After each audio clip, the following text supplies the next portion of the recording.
Hey everyone, I sincerely appreciate your support. If you enjoy my audiobooks, I would be truly grateful if you could subscribe to the channel. And if you'd like to support even further, you're welcome to become a Patreon member, where you can access audiobooks of novels as long as they are freely available on the internet. Your kindness and support mean so much. Thank you. Across countless dimensions, the Lords of Power, be they infernal, voidborn, or arcane, had always warred in the shadows. Cooperation was rare, and pride rarer still. No sovereign willingly bowed to another. So when the Hell Dimension's energy was absorbed by the power of the fairies, Mephisto, once mighty, found himself greatly weakened. And if he was going to suffer, he wasn't going to suffer alone. Dragging others down with him? That was the demonic way. Eager to deflect Luo Bai's relentless energy drain, Mephisto quickly threw another name into the fire. Dormammu, Luo Bai muttered, tapping his chin thoughtfully. The Lord of the Dark Dimension. The Dark Dimension does have potential. But I can't just barge in and pick a fight with him. Why not? Mephisto countered with faux confidence. Fairy power can devour any energy in the universe. Dormammu might be powerful in his domain, but he can't stop it. Not even there. Sure, Luo Bai replied slowly, but I am the Sorcerer Supreme now. Protector of Earth, beacon of balance, defender of peace. He paused dramatically. Wouldn't it look bad if word got out I was invading other dimensions like some black magician? Mephisto was speechless. Guardian of justice. He looked at Luo Bai in disbelief. This man was draining dimensional lords like juice boxes and now wanted to keep up appearances? Who's the real demon here? Luo Bai turned toward him with a smile that didn't reach his eyes. Don't you think so, Xiao-Mo? Mephisto wanted to scream no, but instead forced a stiff smile. Yes. Of course.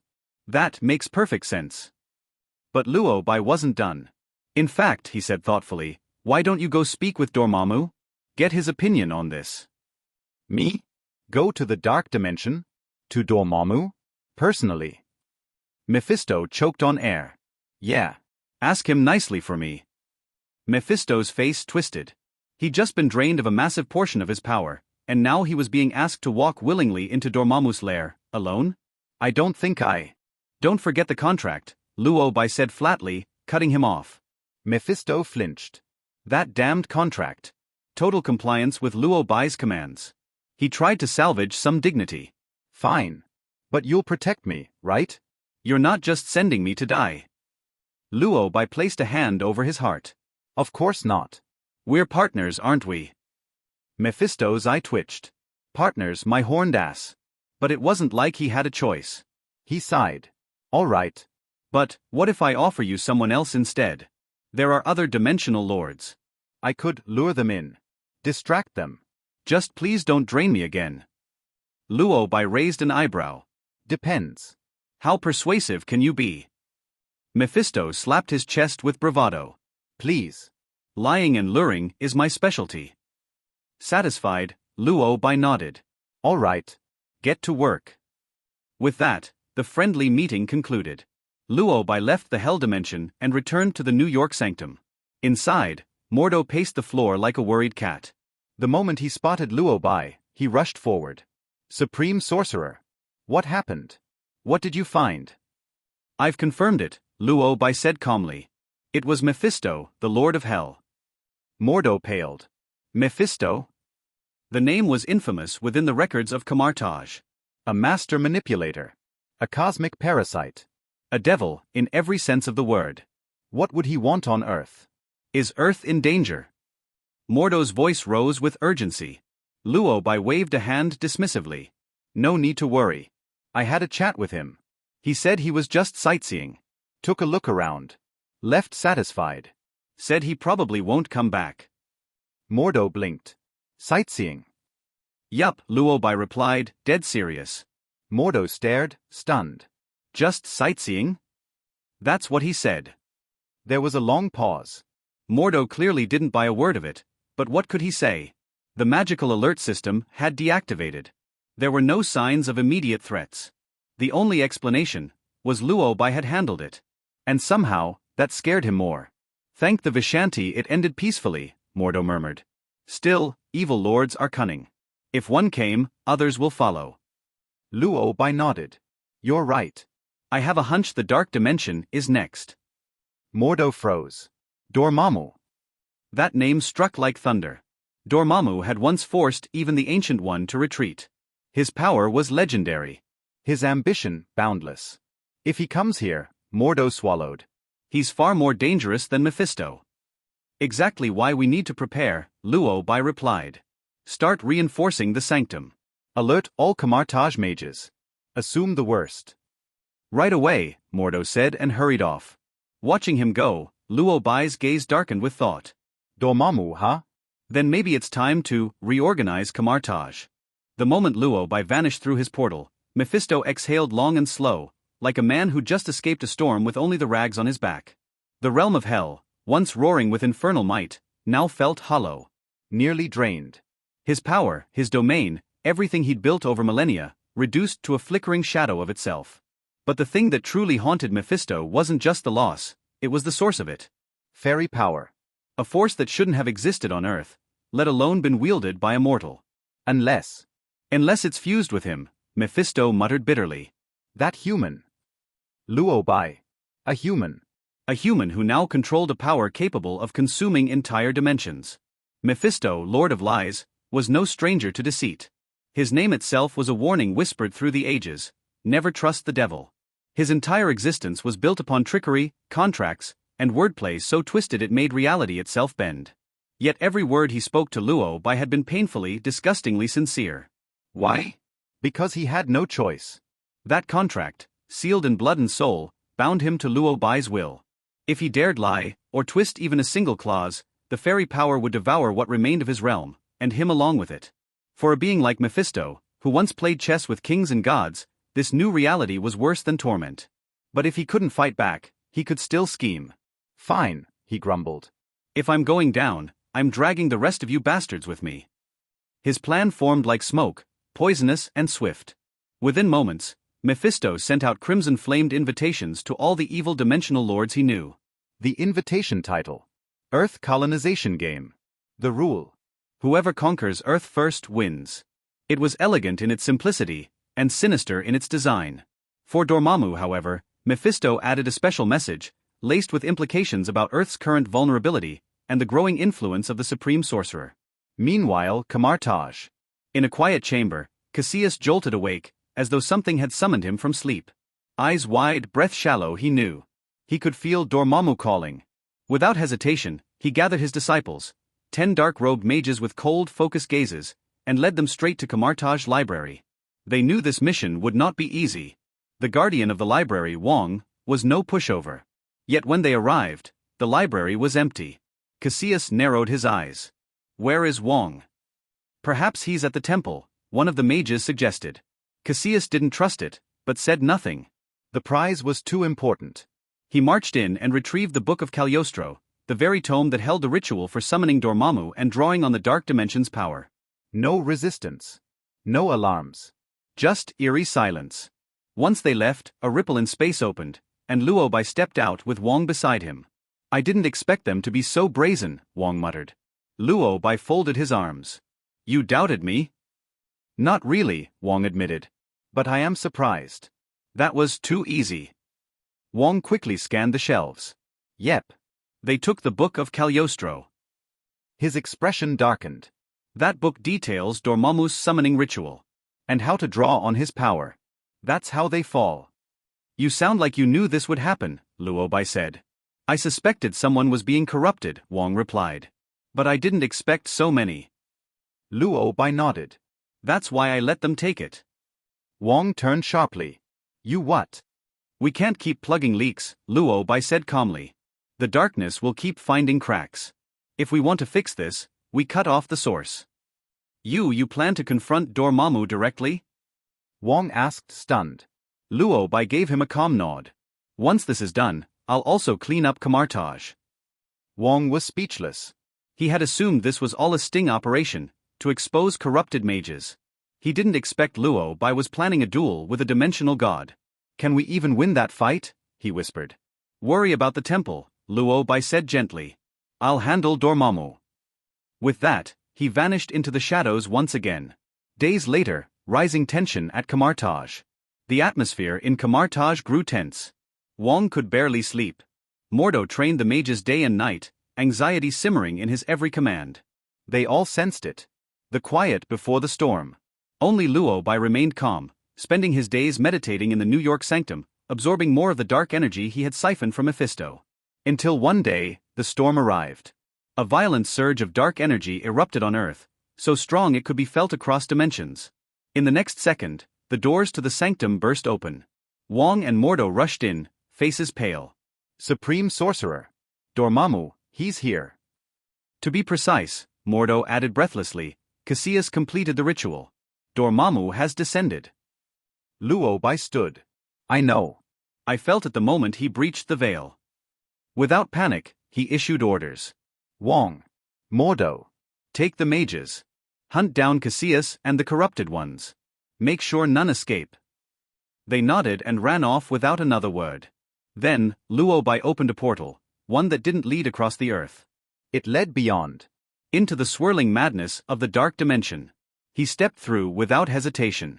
Caecilius and other corrupted mages drew power from the dark dimension through dark rituals. Using the power of darkness, they successfully started the summoning ceremony and summoned Dormammu to Earth. In fact, according to the original plot, they should have obeyed Dormammu's orders to destroy Kamar-Taj and cause the death of Ancient One. But because the Ancient One left work early, Dormammu came in a hurry again. So after absorbing power from the dark dimension, Cassius directly summoned Dormammu. The evil and ancient ritual started, and the people who were immersed in the joyful nightlife did not react at first. It wasn't until the dark energy enveloped the entire city and invaded more cities that people finally became afraid. Look, what's that in the sky? I don't know, it looks so weird. Run, it's coming towards us. People shouted in horror. They didn't know what these dark energies were, but they were instinctively afraid. Of course, there are also people who take photos and upload them to the internet. Soon, people on the internet began to discuss the topic of weird black hole, and it became the #1 hot search. Because this incident caused such a big stir, super ability people all over the world finally noticed that the Earth was in great danger. The Hydra incident had just happened not long ago, and the super ability people on Earth had a rare opportunity to work together.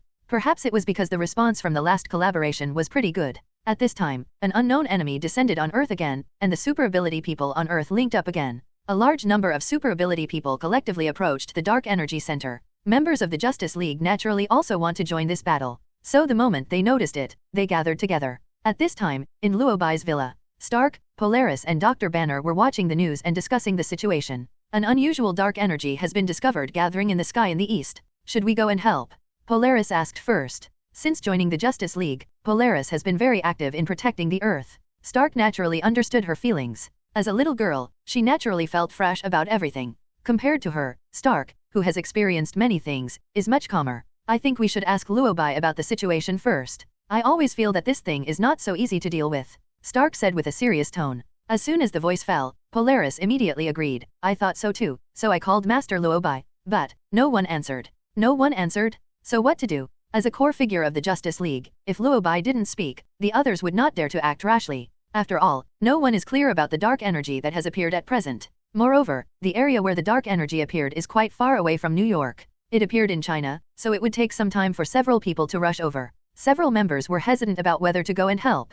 Just as everyone was hesitating, a familiar yellow circle suddenly appeared in front of them. Everyone's first reaction was surprise, but when they saw that it was the Queen walking out from the portal, the joy on their faces disappeared instantly. Was it Luo Bai who asked you to come here? Stark immediately asked about the visitor's identity. Although he had never seen Wong, when he saw the portal appear he knew that Wong should be related to Luo Bai. Soon, the king replied, I am the mage of Kamar-Taj, king. Mage Luo Bai asked me to take you there to fight against the dark mage together. Dark mage? So, the anomalies mentioned in the news now are caused by the dark wizard. Polaris asked. Come with me. I'll explain to you as we go, Wong said, and led a few people through the portal. To the surprise of several people, Wanda, who had not agreed to join the Justice League, also came. The most surprising one was Stark. He glanced at Wanda as if she had something to ask, but after thinking about it he chose to remain silent. Because at this time the king had already begun to explain, the current situation is very dangerous. A magician in Kamar-Taj has fallen. He has become a dark magician, and they have summoned Dormammu, the Lord of the Dark Dimension. Seemingly unfamiliar with this name, Polaris couldn't help but ask, Lord of the Dark Dimension? Dormammu? Who is it? You can understand him as a dark magician. He is very powerful, so powerful that almost no magician can kill him. Wong said seriously. Although a few people didn't know the strength of Dormammu, just hearing the words Lord of Dark Dimension, everyone knew that the current situation was not simple. Dr. Banner on the side was a little depressed and couldn't help complaining. So now we have to fight against a dimensional master? Can we really defeat him? Of course we can't beat him, so what we have to deal with are his followers. Wang said. That's not bad. Dr. Banner muttered, breathing a sigh of relief. Stark on the side was a little confused and asked quickly, what about Domu? Who will deal with it? The Supreme Mage has gone, Wang said. Master Luo Bai? Where is he? Polar Star continued to ask. The king pointed to the black hole in the sky and replied seriously, in there, in the dark dimension. Oh my god. Banner exclaimed in surprise, his face full of worry. Stark also seemed worried and quickly asked, should we help him first? Can he really do it alone? The king shook his head and spoke seriously, if he can't do it, then no one on earth can fight against Domu. The king's words made everyone instantly understand how powerful Domu was. At this time, everyone looked nervously towards the dark dimension, praying for Luo Bai. They thought that Luo Bai, who was going deep into the dimension alone, must be fighting hard with Domu at this time. But what they didn't know was that Luo Bai at this moment, not to mention how happy he was. Domu, I'm here to negotiate terms. Standing on a certain planet in the center of the dark dimension, Luo Bai shouted loudly. The next second, a huge amount of head popped out. That head is Domu. For some reason, Luo Bai always felt that Duomu was very angry. The moment he appeared, Dormammu roared in a very angry voice, you are here to die? Stupid Earth Mage? How dare you threaten me? Do you think Mephisto can protect you? Mephisto? Hearing this name, Luo Bai knew that Dormammu was so anxious to come to Earth, and it must be Mephisto's credit. He was very curious, so he asked, he is the master of lies. Do you believe what he says? So what did he tell you? Dormammu didn't seem to want to talk more with Luo Bai, so he didn't answer, but yelled angrily, your world is mine now, and your soul is mine now, stupid Earth Mage. You will pay huge amounts of price for your rude behavior. Dormammu roared, and the next second the entire dimension began to shake. Before Luo Bai could react, Dormammu released the energy beam directly at Luo Bai. If it were an ordinary mage, facing this dark energy, he would most likely be torn to pieces. But Luo Bai is no ordinary mage. You say it's a coincidence, but what he lacks is energy. So Luo Bai didn't hide at all, but stood on the spot and used his body to catch the energy beam released by Dormammu. The moment the energy beam touched Luo Bai's body, not to mention the power of the fairy, he was so happy that he went crazy. Dormammu releases it and absorbs the power of the fairy. At the end of the release, Dormammu was stunned. No, you're not dead yet? Are you so hard to kill? Dormammu is the lord of the dark dimension, not to mention that we are now in his dimension. There is no doubt about how powerful the energy beam he releases is. This energy could easily destroy a planet, but Luo Baron just stood there motionless and nothing happened to him? Dormammu was furious. Go to hell. He roared and intensified the release of the energy beam again. The powerful energy bombarded Luo Bai wildly, submerging him completely. Countless planets in the dark dimension were blown up because they could not withstand such powerful energy. Boom, boom. Explosions continued to sound, and colorful energy bursts appeared as brilliantly as fireworks. Dormammu thought that with such a powerful energy bombardment, Luo Bai would definitely be blown to pieces. Unexpectedly, after everything calmed down, Luo Bai was still standing there intact. Not only was he not hurt at all, he seemed to become even more excited. He looked at Dormammu, his eyes becoming greedy. It was like looking at food, muttering, not enough, Dormammu, not enough. Dormammu was stunned. He is really a human mage? Even if the Ancient One came, it would be impossible for him to escape unscathed from the energy I just released. So this new Sorcerer Supreme was not hurt at all after being bombarded by energy, and said, not enough to eat? Wait, what does not enough to eat mean? Dormammu couldn't understand, but before he could understand, Luo Bai spoke again. Dormammu, Lord of the Dark Dimension, you invaded the Earth. As the guardian of the Earth, Supreme Mage Luo Bai has warned you. You insisted on not leaving and stubbornly resisted. To ensure the safety of the Earth, Supreme Mage Luo Bai will now launch a counterattack against you. Luo Bai's expression was quite serious when he spoke, so serious that even Dormammu found it incredible. Fight back against him? Is the current Sorcerer Supreme already so arrogant? Even the Ancient One didn't dare to say the words launch a counterattack at first. But Luo Bai was now standing in his dimension, on his territory, telling him, to launch a counterattack? You are just a human mage, you think you can kill me? Holy crap! Dormammu was wondering how Luo Bai, a human wizard, could fight back and defeat him, the Lord of the Dark Dimension. Unexpectedly, the next second, a black force was released from Luo Bai's body. This force was so strong that even Dormammu felt fear. That black power began to expand infinitely from the moment it was released, until finally, that black force became so huge that it almost occupied the entire dark dimension. Dormammu finally realized what this terrifying power was. This is fairy power. Dormammu roared. There was something clearly wrong in his tone at this moment. Originally, Dormammu's attitude towards Luo Bai was arrogant. Extreme arrogance. When he saw the tiny ant like Luo Bai appear in the dark dimension, Dormammu was disdainful. They are just human mages, and he can easily kill a bunch of them. How could Dormammu take human mages seriously? But now, his tone was more filled with fear. Helpless. Because from the body of Luo Bai, the human mage, a force from the universe was released. A powerful force from the multi-universe, the power of fairies. The power of the fairy was not huge at the beginning. It was a mass of black flowing power without a specific shape. But when it devours energy, its size and energy will grow. Until now, the power of the goblins is strong enough to occupy the entire dark dimension. If it weren't for the limitation of space, the power of fairies could become even greater, so great that it could occupy the entire universe. Even though we are now in Dormammu's home turf, the power of the fairy is not subject to any restrictions. It uses its powerful body to wrap the entire dark dimension. Until finally, the black power gathered into a big mouth like a black hole, hanging above Dormammu's huge amounts of head. The fairy power seemed to be waiting for orders. As soon as Luo Bai opened his mouth, it swallowed Dormammu's big head. If it weren't for the fact that fairy power has no specific shape, Luo Bai even suspected that the fairy power had already begun to drool at this time. I can understand the hunger of the fairy power. So Luo Bai didn't care about Dormammu's reaction at all, and just said lightly, "Go." After receiving the order, the fairy power went completely crazy. It began to invade and feast on the dark dimension. He didn't feel satisfied after eating 3 planets in one bite, so he just swallowed half of the dark dimension in one gulp. The crazy look of the fairy power scared Dormammu. "Stop, stop," Dormammu shouted. He released dark energy and dark magic to try to stop the fairy power from devouring him. But the power of the fairy is a magical wizard. It is proficient in all magic. It even set off fireworks in Dormammu's space, bombing the dark dimension while eating. Dormammu never imagined that one day this would happen. He would be beaten and run away in his own dark dimension. The most terrifying thing is that the enemy becomes stronger the more you fight. He became weaker and weaker, because the enemy is absorbing his energy. Although as the Lord of the Dark Dimension, Dormammu is also capable of energy absorbing. And Dormammu also tried to absorb the fairy power, wanting to directly absorb the fairy power back. But he failed. In terms of power level, the two are not at the same level. In addition, the fairy power also recognized Luo Bai as its master, so Dormammu not only failed to absorb the fairy power, but also lost most of his power. It seems that if the fairy power continues to be consumed, the dark dimension will be swallowed up by it. Dormammu finally couldn't bear the pressure and gave in. "I'm leaving. Can't I just leave? Don't swallow me. Don't swallow me. This damn fairy power is more powerful than Galactus." Seeing that Dormammu had surrendered, Luo Bai instantly withdrew his fairy power. "You mean, you agreed to negotiate terms with me?" Luo Bai asked. "Isn't it just to provide you with dark energy regularly? I'll give it to you. I'll give it to you," Dormammu yelled, and his tone seemed a bit helpless. Luo Bai was a little surprised to hear him say what he wanted to say. How did he know that he wanted him to provide dark energy regularly?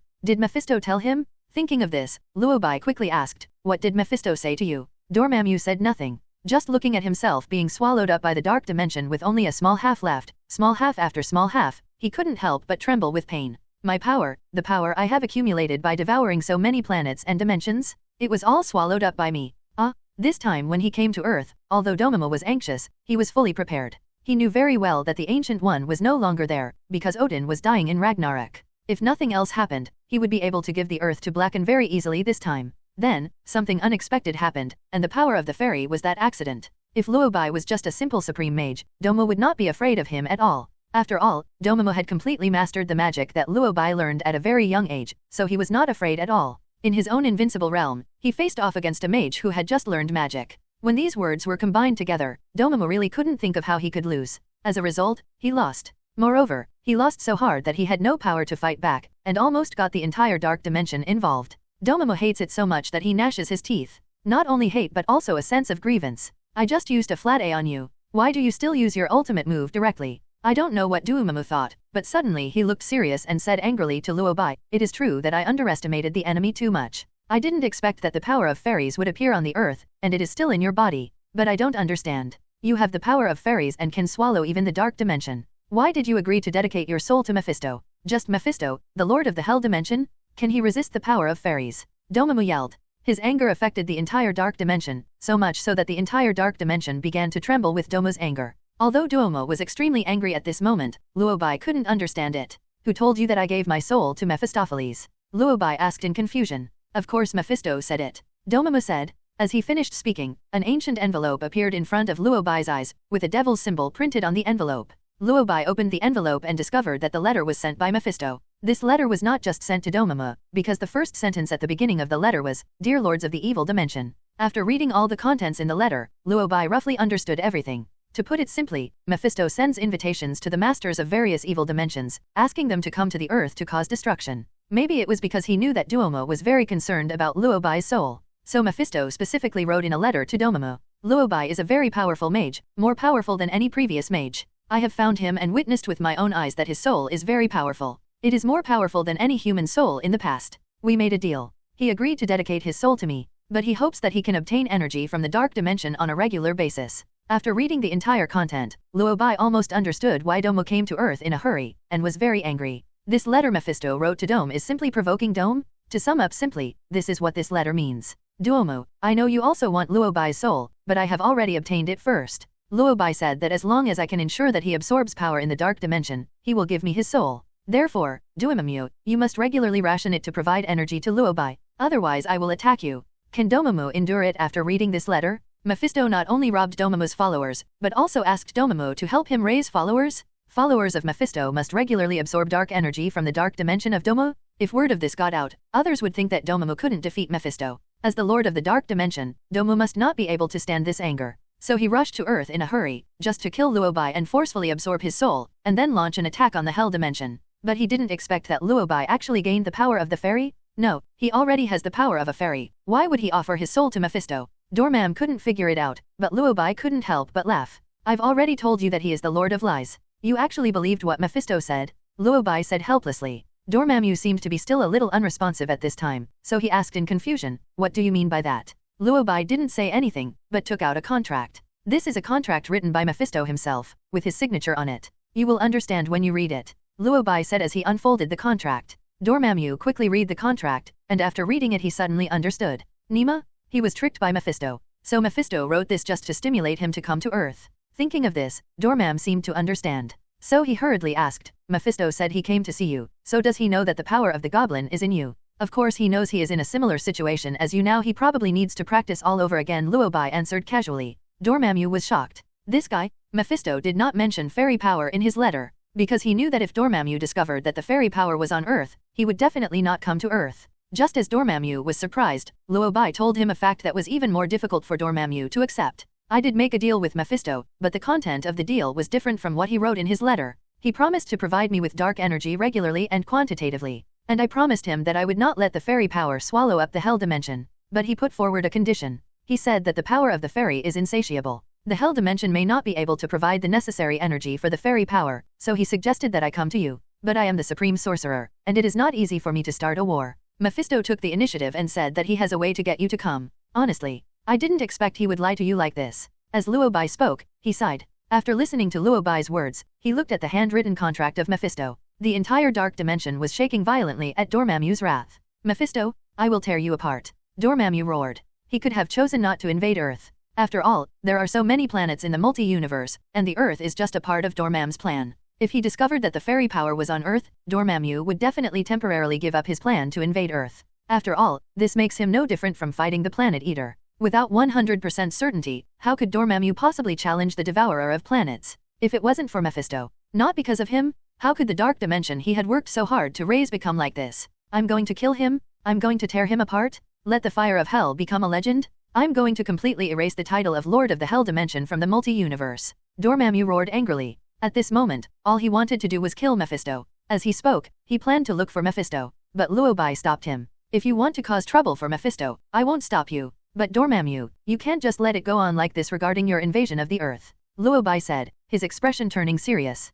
After hearing his words, Dormammu, who was originally angry, calmed down instantly. Dormammu panicked and asked, what do you want to do? Having been tricked by Mephisto, Dormammu came to Earth without any preparation. Now after being devoured by the power of the goblin, he was seriously injured. If Luo Bai releases the power of the fairy again at this time, he will not be able to win. Thinking of this, Dormammu became a little panicked. He thought Luo Bai would most likely kill him, but he didn't expect that the next second Luo Bai would take out a contract and hand it to him. Dormammu took the contract with great confusion and found that it read, I, Dormammu, the Lord of the Dark Dimension, sign this contract voluntarily. I promise to never invade the Earth again from today. I swear to be the protector of the Earth. And, from now on, I will provide energy to the Supreme Sorcerer Luo Bai regularly and in fixed quantities. I will have no complaints. If you violate the contract, you will be devoured. After reading it, Dormammu was confused. What the hell? It would be fine if you told him to never invade the Earth again, but you actually asked him to protect the Earth? I am the Lord of the Dark Dimension. Darkness? Do you know what darkness is?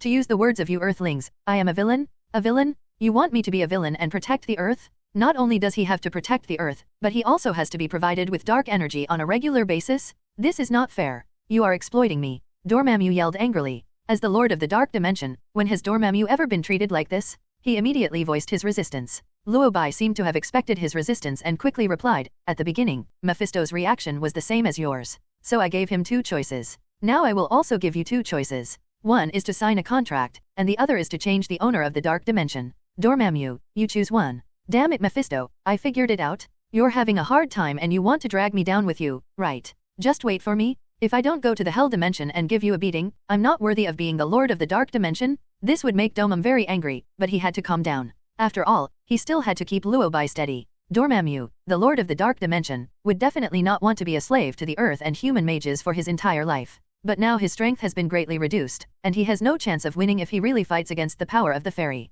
After thinking about it, Dormammu definitely gave in first. I'll choose one. Then sign your name. Luo Bai said, handing over the contract. Dormammu sighed and looked at the contract with a complicated expression. Especially the big words voluntarily sign the contract, which gave Dormammu a great shock. Voluntary? I'm so FG willing? In desperation, Dormammu was forced to sign a voluntary contract. After signing, Dormammu asked helplessly, now that I have signed, can I leave now? Of course. But there is something I may need your help with. Luo Bai said. Dormammu was startled and asked with some caution, what's the matter? Luo Bai thought for a moment and asked, there are several mages in Kamar-Taj who have become your followers, right? Yes, is that true? Dormammu said nonchalantly. Luo Bai smiled and said, leave them to me. That's not a bad thing. Dormammu breathed a sigh of relief. After all, he didn't have time to care about the lives of those believers, so he replied readily, okay, you can take care of it. You can take action when I need you to deal with it. Luo Bai said again. Dormammu didn't know what Luo Bai meant, but he was very annoyed and just wanted to leave the earth as soon as possible, so he shouted, okay,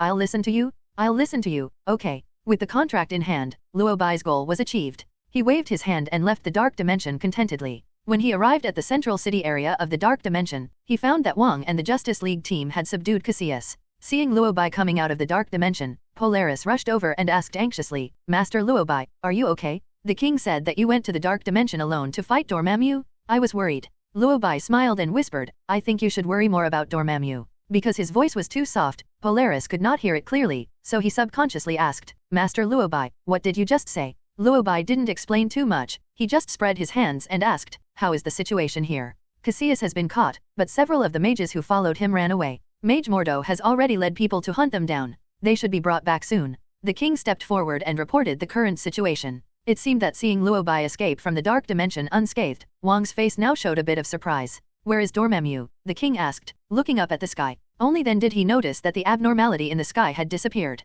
Not only him, Stark also noticed, the anomaly in the sky disappeared. Does this mean that Dormammu left? Luo Bai nodded and briefly summarized, I have reached an agreement with Dormammu. It will not come to Earth again in the future. Although he said this lightly, it still gave Wang a big shock. Come on, Dormammu is the Lord of the Dark Dimension. The Ancient One has fought him many times, but he still wants to invade the Earth. Now Master Luo Bai actually said that he had reached an agreement with him, and Dormammu won't invade Earth again? Thinking of this, the king could not help but remind, Supreme Sorcerer, you may not know much about Dormammu. Dormammu will not give up invading the Earth. He is probably just leaving temporarily. He is very insidious and cunning. Luo Bai didn't answer. After all, Wang was right. Whether it is Dormammu or Mephisto, these evil lords of dimensions are extremely insidious and cunning. Luo Bai knew that they were not providing him with energy voluntarily. That's why Luo Bai took the initiative to weaken their strength at the beginning. Now that the Dark Dimension and the Hell Dimension have been devoured by the power of the fairies, it is impossible for Mephisto and Dormammu to recover in the short term. In addition, Luo Bai deliberately provoked the conflict between Mephisto and Dormammu just now.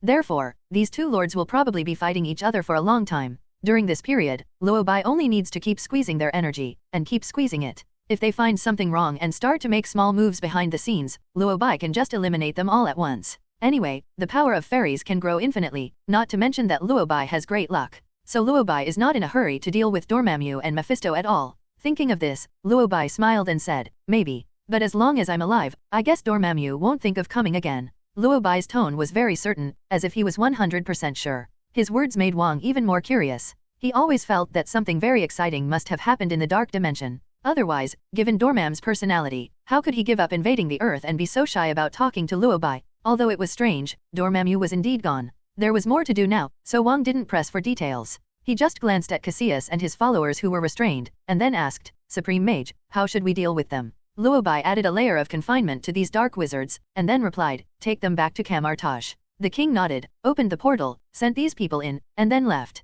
Dormammu left the Earth, and the chaotic streets were slowly returning to order. Luo Bai was not surprised by the joining of the Justice League. After all, before leaving, Luo Bai suggested and instructed Wang to find the people from the Justice League. The reason why Luo Bai let them join was because he wanted to train these people and let them experience the enemies of the mage in advance. However, Luo Bai was a little surprised that Wanda would come to help. Wanda and Stark never fully reconciled. So at the beginning, Luo Bai didn't plan to let Wanda join the Justice League. I just wanted to keep her to learn some magic, so that she can learn to control the origin magic power in her body. I didn't expect Wanda to come along. I thought you wouldn't come, Luo Bai said, looking at Wanda. Wanda had a complicated expression on her face. After a moment of silence, she replied, Lorna told me that we are born with stronger abilities than others. Maybe we can do something for this world. In the past, Wanda's goal in life was revenge. But when she began to understand some things slowly, her life goal became to live well. Now that she is living a good life and has met her good sister Polaris, her goals have changed a little, because now in her life besides Quicksilver, there is also Polaris. She has gradually accepted the days of living with Polaris after being indoctrinated with some ideas by Polaris. Wanda decided to work with Polaris to make some decisions that might be right. Just think of it as an attempt at a new life. I think Lorna is right. I should change the way I live, Wanda said, glancing at the North Star. Luo Bai smiled and couldn't help but tease, it seems that you two get along very happily. It was indeed a pleasure. I'm very grateful to you for introducing me to Lorna, said Wanda. Wanda and Polaris can get along so well with each other, which makes Luo Bai happy. After all, he was very busy before and had almost no time to chat with Polaris, although there were some misunderstandings between the two at the beginning. But after such a long time, Luo Bai's attitude towards Polaris has changed a lot. He thought Polaris was pretty good and had been helping him take care of the villa without any complaints. And you have to be alone. Now that she has a little sister like Wanda to keep her company, it probably won't be too boring for these two to be together. Thinking of this, Luo Bai replied, okay, Dormammu's affairs are almost dealt with. I'll take you back. I have to go back to Kamar-Taj. As he spoke, Luo Bai opened the portal. He sent Polaris and Wanda back to the New York villa. When he was about to send Stark and Dr. Banner back, Luo Bai noticed that Stark seemed silent. This made Luo Bai couldn't help but ask, Tony, I feel like you seem very silent today. Stark seemed to be thinking about something, and only came back to his senses after Luo Bai reminded him. He seemed a little helpless, and sighed, to be honest, I never thought that the enemies of mages would be so terrible. It seems that you have experienced something very bad just now, Luo Bai asked with a smile. Stark sighed, and then began to complain, you know what? When I was following the king to hunt down Cassius, I found that you mages are simply omnipotent. That Cassius, he made the whole city start to twist. I was walking on the road and found that the space began to distort. The houses around me turned into huge amounts of wheels rolling towards me. He turned space into a sharp blade and slashed at me. This is my first time fighting against a mage. Although I know mages are supposed to be very powerful, the feeling of actually fighting against them is different. I felt very weak and powerless, Stark muttered. At this time, he finally returned to the appearance that Luo Bai knew. He began to talk incessantly to Luo Bai about what he had seen. Luo Bai could understand his feelings, so he listened very patiently. Before Luo Bai could speak, Stark asked again, I'm thinking, should I evolve my own suit? Of course, you should indeed evolve your battle suit again. Luo Bai gave an affirmative answer. Seeing Stark silent, Luo Bai asked, do you want me to give you some advice? No. Stark shook his head. This time he seemed to have some very clear upgrade goals. After thinking for a while, Stark answered very seriously, Luo Bai, I want to learn magic. I really want to learn it. I want to make an anti-magic suit, but I think if I want to make it, I have to learn magic first. Luo Bai was not surprised at all that he had this idea. After laughing, Luo Bai replied, didn't I give you a magic book? Any more? I think I can finish that book in one day, Stark said again. Luo Bai was well aware that Stark had a talent for magic. Since Stark has decided to learn magic, Luo Bai feels that it is time for him to formally get in touch with magic. But if Stark were to learn on his own, Luo Bai estimated that it would be difficult for him to learn on his own. After all, it is quite difficult to get started with Kamar-Taj's magic. Thinking of this, Luo Bai asked, if you are not busy, why don't you come back to Kamar-Taj with me and learn magic for a while?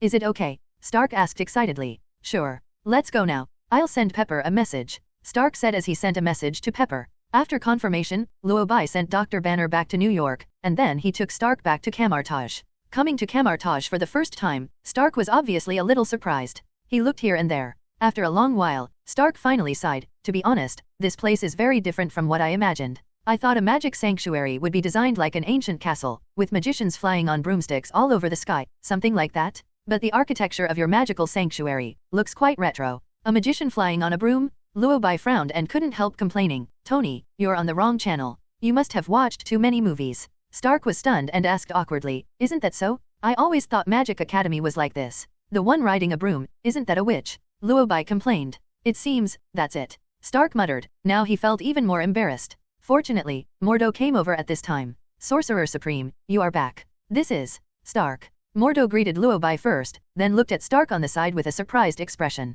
Stark seemed to have not expected that the wizard he had never met would know his name. He murmured in surprise, "Am I so famous? The wizard knows my name." His voice was very soft, but Mordo heard it clearly. Before Stark could react, Mordo replied, "Of course, you are famous." Hearing him say this, Stark couldn't hide the proud expression on his face. It can be seen that Stark is very happy at this moment, and the corners of his mouth can't help but rise with joy. Only, before he could be happy for long, he heard the straightforward and honest Mordo ask, "Actually, I've always wanted to ask you, is the address you revealed on TV your real home address?" Instantly, the smile on Stark's face froze. It was obvious to the naked eye that Stark was once again in an awkward situation. Embarrassment made Stark panic, and he started to make more small movements with his hands. After gesturing a few times, Stark couldn't help but complain, "It's a real address. But, do you mages also watch the news?" "Of course. We are mages, not primitive people," Mordo complained. Stark was silent. Before he could say anything, Mordo asked again, "I didn't expect that someone would publish their home address on the news. I heard that because you published your home address, your house was almost bombed." Stark fell silent again. The memories of the dead suddenly attacked Stark. He never expected that he would bring shame to the wizard world. He looked at Luo Bai somewhat helplessly. Luo Bai gave him a helpless look. This made Stark feel helpless. He sighed and then explained, "I admit that I was a little impulsive at the time. But this matter has passed, and I am much more stable than before. Similar things should not happen again." Mordo nodded and said with emotion, "It's a good thing that people grow up. Congratulations." Before he could speak, Mordo asked, "What are you doing in Kamar-Taj?" Stark smiled bitterly, and then replied, "As you can see, I am here to learn magic." Learning magic. Mordo frowned and looked at Luo Bai. It was not until he saw Luo Bai nodded that Mordo was convinced of Stark's words. The Sorcerer Supreme usually brings promising young people with magical talents to Kamar-Taj to learn magic, which is also to continue and strengthen Kamar-Taj. So Mordo was not surprised by Stark's joining. However, after hearing that Stark was a new magic apprentice, Mordo immediately became serious. After all, he was responsible for teaching most of the magic apprentices. "Stark, welcome to Kamar-Taj. I will be responsible for helping you through your apprenticeship until you finish your studies," said Mordo. When Stark heard this, he was stunned for a moment. He looked at Luo Bai in disbelief and asked, "So, I have to learn magic from him in the future?" Luo Bai nodded and gave an affirmative answer. He is indeed responsible for teaching all the apprentices of Kamar-Taj. Stark felt helpless. It was obvious that Stark, who had always been a socially adept person, had become somewhat socially anxious. After all, Mordo not only knew about his embarrassing past, but was also his teacher. Thinking of this, Stark looked at Luo Bai helplessly and complained, "I thought you would be responsible for teaching me." Without waiting for Luo Bai to answer, Mordo explained for him, "The Supreme Mage has a lot of things to deal with. He is very busy." After the explanation, Mordo finally explained the purpose of his visit. "By the way, Supreme Mage, Cassius and the fallen mages have all been captured. I have summoned all the mages to gather at the training ground, and now I am just waiting for you to go and deal with them." Luo Bai returned to Kamar-Taj this time to deal with these fallen wizards. Thinking of this, Luo Bai did not look back, but took Stark and Mordo to the training ground in Kamar-Taj. The training ground is very busy today, and almost all the mages of Kamar-Taj are here. All the mages gathered around the training ground. Kneeling in the center were the mages led by Cassius, who betrayed Kamar-Taj and fell into darkness. There are 11 people in total. At this moment, they were restrained by the magic weapon and knelt in the center. One could see that there was a look of dissatisfaction on each of their faces. Looking at their appearance, the mages around were talking about it. It was not until Luo Bai appeared that all the mages finally quieted down. All the mages looked at Luo Bai, as if wondering how Luo Bai would deal with Cassius and others. After all, the previous Supreme Sorcerer had ordered that the mages of Kamar-Taj be prohibited from learning dark magic. Everyone estimated that people like Cassius would not be able to escape the fate of being exiled. Unexpectedly, Luo Bai's way of handling the situation was very surprising. "King, let them go," Luo Bai said. Wang, who was standing aside with a serious expression, was stunned for a moment. Wang seemed to think he had heard wrongly, so he asked Luo Bai again, "Supreme Mage, are you asking me to release them?" Luo Bai nodded and gave an affirmative answer. Although the king was very puzzled, he still chose to release Cassius and took back the magic weapon that imprisoned Cassius. Cassius himself seemed a little confused after being freed. "Would you be willing to let me go?" Cassius asked in disbelief. He seemed to be a little unconvinced that Luo Bai would not punish him at all. Unexpectedly, Luo Bai not only agreed to release him, but also gave him a surprising answer, "Of course. Not only do I intend to release you, I am also going to cancel the ban imposed by the former Supreme Mage," Luo Bai said, and then slowly said to all the mages, "From now on, all mages in Kamar-Taj, as long as they are willing and think they can afford the price, they can go to the library to learn dark magic." When these words came out, all the mages were stunned. The one who was most shocked was Mordo. He seemed unable to accept the huge amounts of changes Luo Bai had made, so he questioned, Supreme Mage? Isn't it inappropriate for you to do this?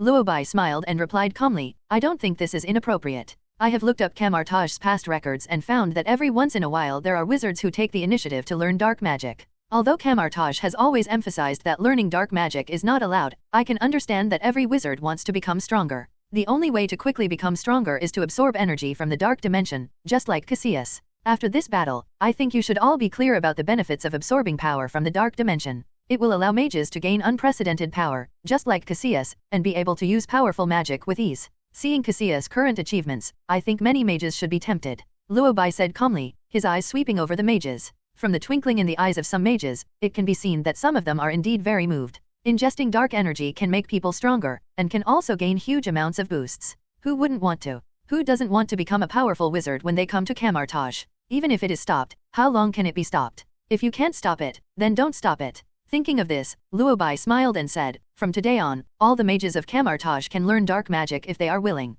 In order to avoid your trouble, Cassius, do you mind performing a ritual to absorb dark energy? As Luo Bai spoke, he looked at Cassius. At this moment, everyone could sense Cassius' confusion, and could also sense that this supreme sorcerer seemed very different. In the past, not to mention learning dark magic, even in Kamar-Taj it was taboo. Everyone was afraid that the supreme sorcerer would hear them and punish them. Therefore, in the past, no one dared to discuss dark magic openly. As a result, Luo Bai not only lifted the ban, but also let Cassius demonstrate how to absorb dark magic. At this moment, all the mages were stunned, and Mordo had the biggest reaction. Supreme Sorcerer? You can't do this. Mordo spoke hurriedly. He wanted to stop this behavior, but before he could finish his words, he was interrupted by the king, Mordo. Although Wang did not understand Luo Bai's true intention, he knew clearly that Luo Bai was the Supreme Mage. You cannot question the Supreme Sorcerer's decision in front of so many people. So he spoke up to stop it, and his reminder seemed to make Mordo realize the matter. Although he realized it, Mordo still couldn't help but raise his own doubts. I know you are the Supreme Sorcerer, but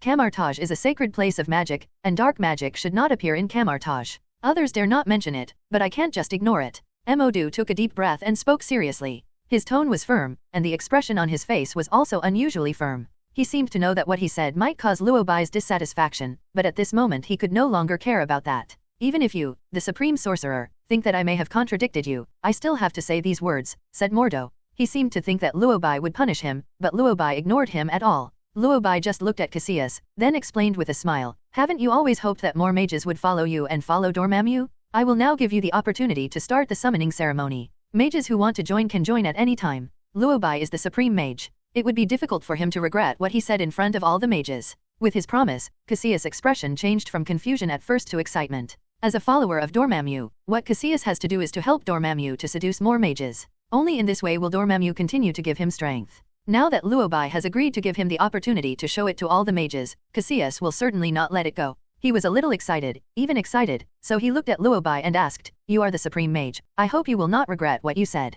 If the mages of Kamar-Taj are willing to leave with me, are you really willing to let these mages leave? Of course, they can leave at any time. And I promise that I will never hurt them. Luo Bai made the promise again. Now Cassius no longer hides himself, nor is he afraid. He excitedly shouted to all the wizards, the Supreme Wizard has spoken. He will not harm you, you can come with me. If you feel it, you will understand why I am pursuing Dormammu. Because he can bring us power. Unprecedented power. That power is something we can never learn even if we practice magic for a lifetime. That power is so strong that it can even give us eternal life. Don't you want power? The power to distort space at will, the power to change time at will? This powerful magic, as long as you are willing to follow Dormammu, Dormammu will give it to you. Cassius madly bewitched all the mages, hoping that all of them would become followers of Dormammu with him. It seemed that because Luo Bai was still standing here, even though some mages were very tempted, they did not dare to make any move. Cassius was the only one speaking on the training ground, and no one answered.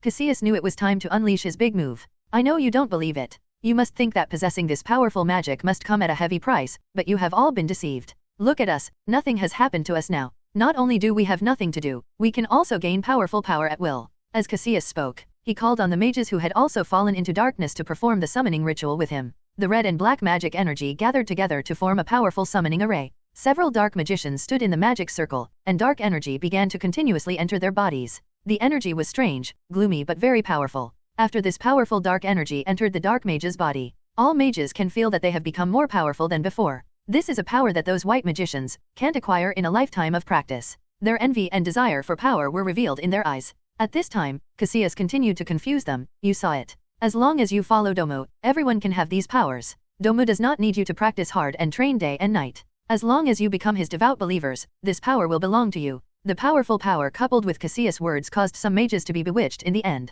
They began to walk towards Cassius uncontrollably, seeming to want to join Cassius' summoning array to gain powerful power from Dormammu. But before they could reach it, an accident happened.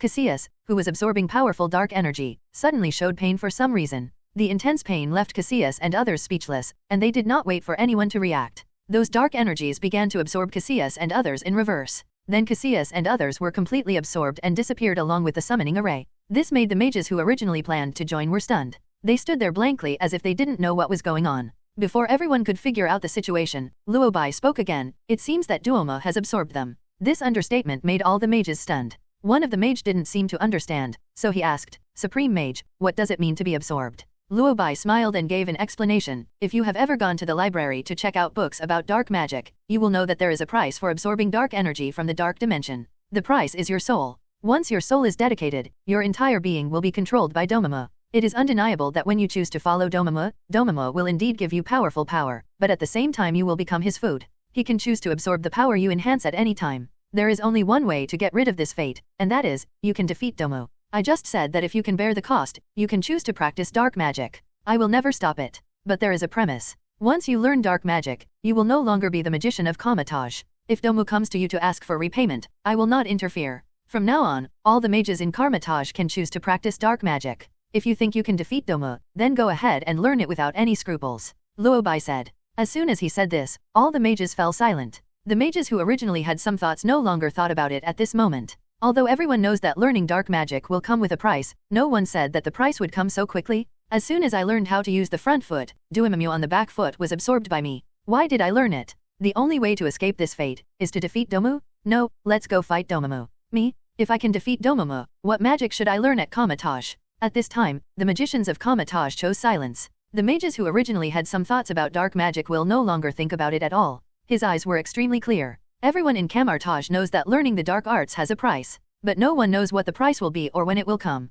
Cassius' death made all the mages understand the meaning of the word price in an instant. So when Luo Bai said that all mages could learn dark magic, the mages chose to remain silent. They lowered their heads, and the previous desire was no longer in their eyes. Apparently they felt they couldn't afford the price, let alone defeat Dormammu. The results of the reorganization are in, and Luo Bai is very satisfied with the result. Seeing that no one was talking, Luo Bai waved his hand and left, while Stark stayed in the training ground waiting to train with the novice wizard. After leaving the training ground, Luo Bai received a message from Polaris. He originally planned to go back to the villa to take a look, but he didn't expect Wang to come up to him at this time. He seemed a little surprised, so he said excitedly, Supreme Mage, your decisions are sometimes beyond my expectations. Luo Bai smiled and asked, do you feel the same as Mordo that I shouldn't do this? Wang shook his head and denied it immediately. No, I think there is nothing wrong with what you did. It will even be more effective than before. I can clearly sense that those wizards are very shy about dark magic now. I'm just particularly curious. What are you curious about? Luo Bai asked with a smile.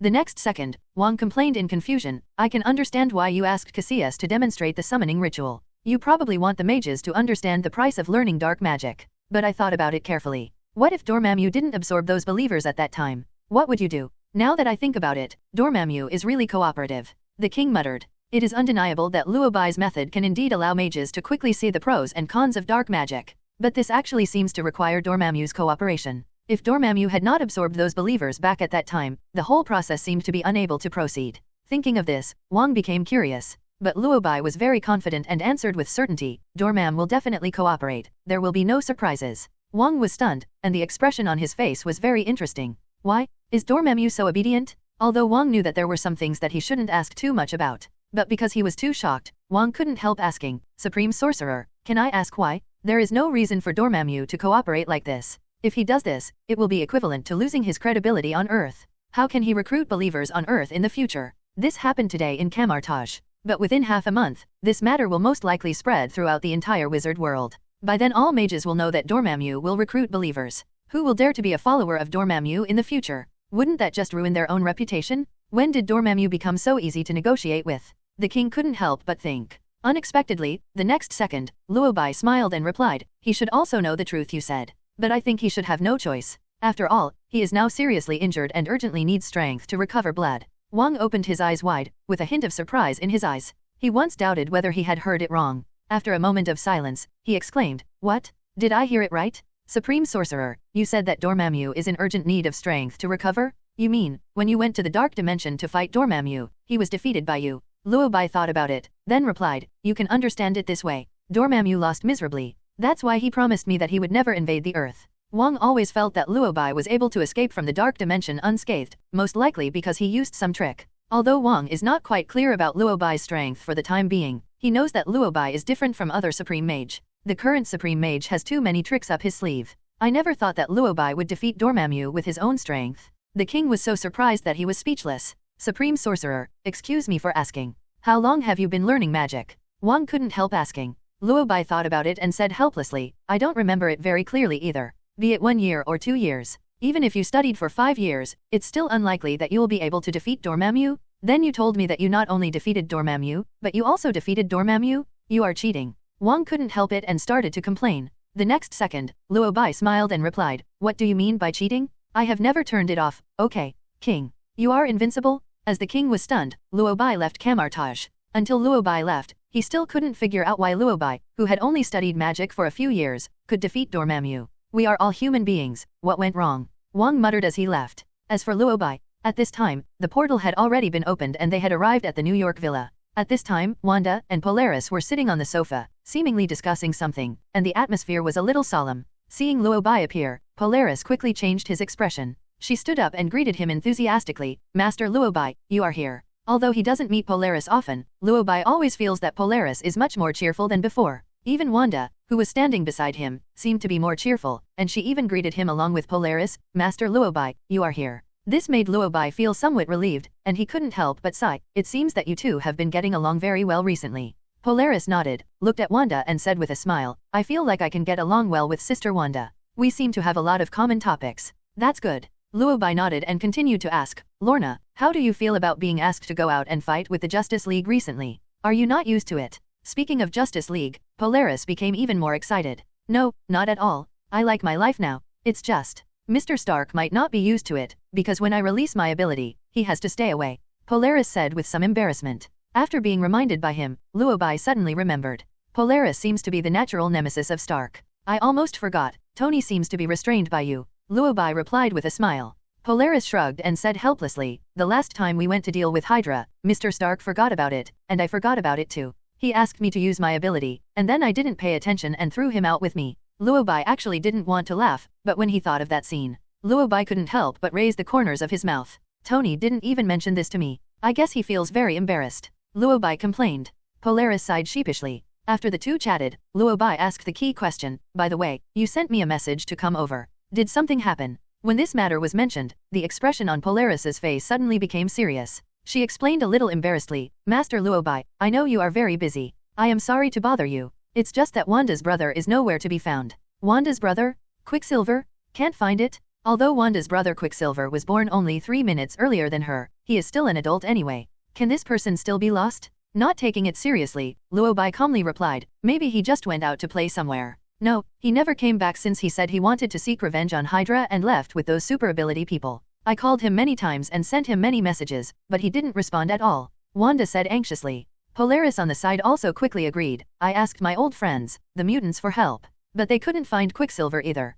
Before she could finish, Wanda said anxiously again, I know you are a magician, and your ability is very powerful. Can you help me again and help me find Quicksilver? I just need to know his location. I can go find him by myself. Wanda pleaded earnestly, and it was obvious that she was very anxious at the moment. If it was just helping to find someone, Luo Bai felt it was no big deal. Thinking of this, he comforted Wanda, I know, I will help you find it now. Wanda nodded, her eyes full of gratitude. Afterwards, Luo Bai used his all-seeing perspective to cover the entire Earth. This ability allows him to easily perceive every corner of the Earth and observe everyone. In fact, at the beginning, Luo Bai didn't take Quicksilver's disappearance seriously. Although Quicksilver and Wanda did not undergo Hydra's human experiments, the abilities in their bodies were not activated. But according to the overall direction of the story, Quicksilver's ability will definitely be activated. His ability is to move at high speed and penetrate objects. This is actually a very powerful ability. So in Luo Bai's opinion, Quicksilver shouldn't get into trouble that easily. But as he observed, Luo Bai felt something was wrong. Because he searched the entire Earth, and there was no trace of Quicksilver.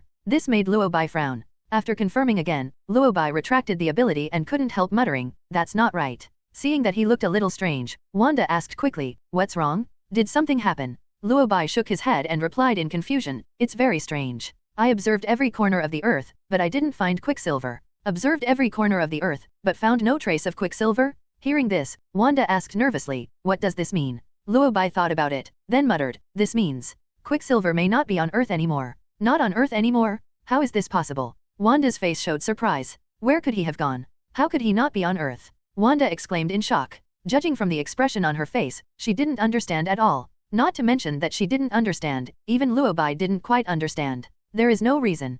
Quicksilver hasn't even awakened his ability yet. How could he leave the Earth? Even if he awakens his ability, it will still be difficult for him to leave the Earth. Will Quicksilver be in any danger? Wanda suddenly asked just as I was wondering. She looked panicked. After all, Quicksilver is her brother and her only relative at the moment. She didn't dare to think about what would happen if even Quicksilver had an accident. Wanda became emotional because of worry. Noticing that something was wrong with her, Luo Bai patiently comforted her. "Don't worry, the timeline cannot be found now. I can go over and check it out." Wanda was stunned, and her eyes softened. "Really? Thank you for helping me." Luo Bai didn't say anything, he just activated the power of the Time Stone and started searching for Quicksilver's whereabouts in the timeline. At first Luo Bai didn't think anything was wrong. Quicksilver was very angry when he learned the truth. He felt that Hydra had deceived him and Wanda, so he angrily followed the super ability user and wanted to seek revenge on Hydra. Then things started to go wrong. After leaving home, Quicksilver did not go directly to the Hydra base or to Hydra's base in New York. Instead, he walked towards an inexplicable place. He seemed to be bewitched and walked into an abandoned factory unconsciously. In the factory, he found a dark and strange door, and then Quicksilver walked through it. Then Quicksilver disappeared. And that door, Luo Bai was so familiar with it. That's the door to the dark dimension? But it's not the dark dimension where Dormammu is, but it's the dark dimension where Chthon is. After checking the timeline to this point, Luo Bai understood everything. So Chthon finally realized something was wrong, and rushed to Earth to check out the situation. He found that he had no way to come to Earth through Luo Bai, so he chose another person. By some strange mistake, he chose Quicksilver. He tricked Quicksilver into his dark dimension. Is he unable to resist and planning to possess Quicksilver and come to Earth? Okay. First it was Mephisto's, then Dormammu, and now Chthon is coming. You evil gods all like to come one by one, right? The power of the fairies probably never imagined that someone would be willing to come and offer their power. And 3 of them come at once, and the energy they send is stronger than the last. Thinking of this, Luo Bai couldn't help but laugh out loud. Not to mention the power of the goblins. Since Luo Bai's consciousness was connected to the fairy power also realized that it would soon have another big meal, so it was very excited. After understanding the real situation, Luo Bai was no longer worried. He closed the portal, and the expression on his face gradually changed from confusion at the beginning to excitement. Wanda seemed to have noticed his happiness at the moment and was very confused. "What's wrong? Master Luo Bai, have you found my brother?" Wanda asked hurriedly. Luo Bai nodded and replied with a smile, "Found it." "Where is he now?" Wanda asked hurriedly. "Luo Bai, in the dark dimension." Hearing him say this, Polaris and Wanda were both stunned. What the hell? Quicksilver is in the dark dimension? Is this the dark dimension they just dealt with? Did Dormammu take him away? Polaris asked hurriedly. Luo Bai shook his head and denied, "It's not Dormammu, but Chthon. A lord of the dark dimension who is stronger than Dormammu. Dormammu's strength is already terrifying, but Chthon is even more powerful than Dormammu? Chthon is more powerful than Dormammu? Then Quicksilver will be in great danger." Polaris asked anxiously. Luo Bai shook his head and said, "Don't worry, he just wants to use Quicksilver's body to come to Earth. So he won't hurt Quicksilver. When he comes to Earth, won't I be able to solve everything?" After hearing what Luo Bai said, Polaris and Wanda finally breathed a sigh of relief. Especially Wanda. Hearing him say that he was willing to help Quicksilver, she felt a little more grateful to Luo Bai and quickly thanked him. "Thank you for helping Quicksilver. Thank you very much. He is my only family, I can't lose him." Luo Bai smiled and comforted Wanda. "I promised you before. You and your brother will be safe here with me, so I will do my best to protect you." Of course, although he said so on the surface, but I was already thinking about it in my mind. Mephisto, Dormammu, and now here comes Chthon. It seems that his dark food factory is growing. Even if Luo Bai can synchronize his consciousness with the fairy power and control the fairy power, but the inherent hunger of the fairy power will not disappear, it needs to absorb a constant supply of energy. After absorbing these energies, it can not only provide partial satiety to the fairy power, but also enhance the fairy power. But Luo Bai was unable to follow the will of the fairy power and devoured all the planets indiscriminately. Doing so would not only easily attract the attention of several gods in the multi-universe, but would also make it easier to become a public enemy. So he could only find a solution from the villains. Several lords of the dark dimension are naturally the best candidates. Who makes them villains and so powerful? Originally Luo Bai was still worried because he had no legitimate reason. After all, as the supreme sorcerer, he must resolutely safeguard peace and love. If you go to other dimensions to provoke others for no reason, and word gets out that people will think it's the Sorcerer Supreme.No. It's okay now. I don't know if it was the goddess of luck that showed up. The lords of this dark dimension came to the door one by one. Even the power of the fairy would say, I can't finish it. I can't finish it at all. I thought it would go hungry after being unsealed, but it found the right host, and had extra meals every day. At this time, Luo Bai could already feel the excitement of the fairy power, and he was hoping that Chthon would come over quickly. Although Luo Bai, as the host, was also very happy, he couldn't show too much happiness when he saw Wanda's serious expression.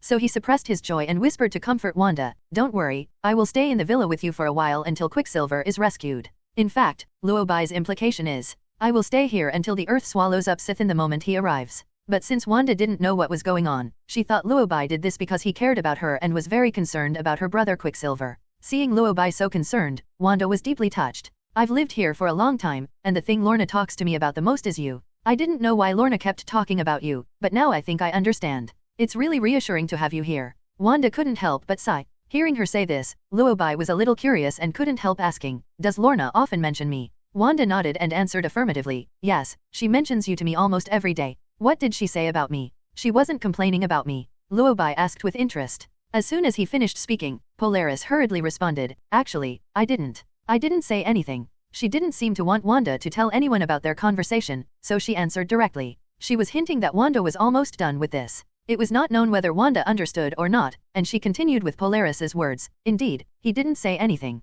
Just when Polaris thought Wanda would not say anything more, she unexpectedly continued with the previous sentence, she just said that you are very good to her and very strong. She admires you very much and hopes to become as strong as you and hope to get your recognition. After these words were spoken, Polaris fell silent. There was a bit of awkwardness in the silence. When she thought that this was Wanda's limit, she unexpectedly spoke again, she told me that you thought she was a wimp at first, and she was sad for a long time because of this. Seeing that Wanda was about to say something, Polaris finally couldn't hold it in anymore. She quickly changed the subject and asked, by the way, how is Quicksilver doing now? Chthon borrowed his body to come to Earth, so it shouldn't cause any harm to him. To be honest, the topic of Polaris is very difficult to turn. But after seeing her embarrassment, Luo Bai continued, no, Quicksilver is not Chthon's target, so it will not cause any harm. That's good. By the way, Master Luo Bai, do you know when Chthon will come to Earth? Quicksilver has disappeared for a long time. Polaris asked again. Luo Bai thought about it and muttered, calculating the time, it will be about these 2 days. Is there anything we, the Justice League, need to do?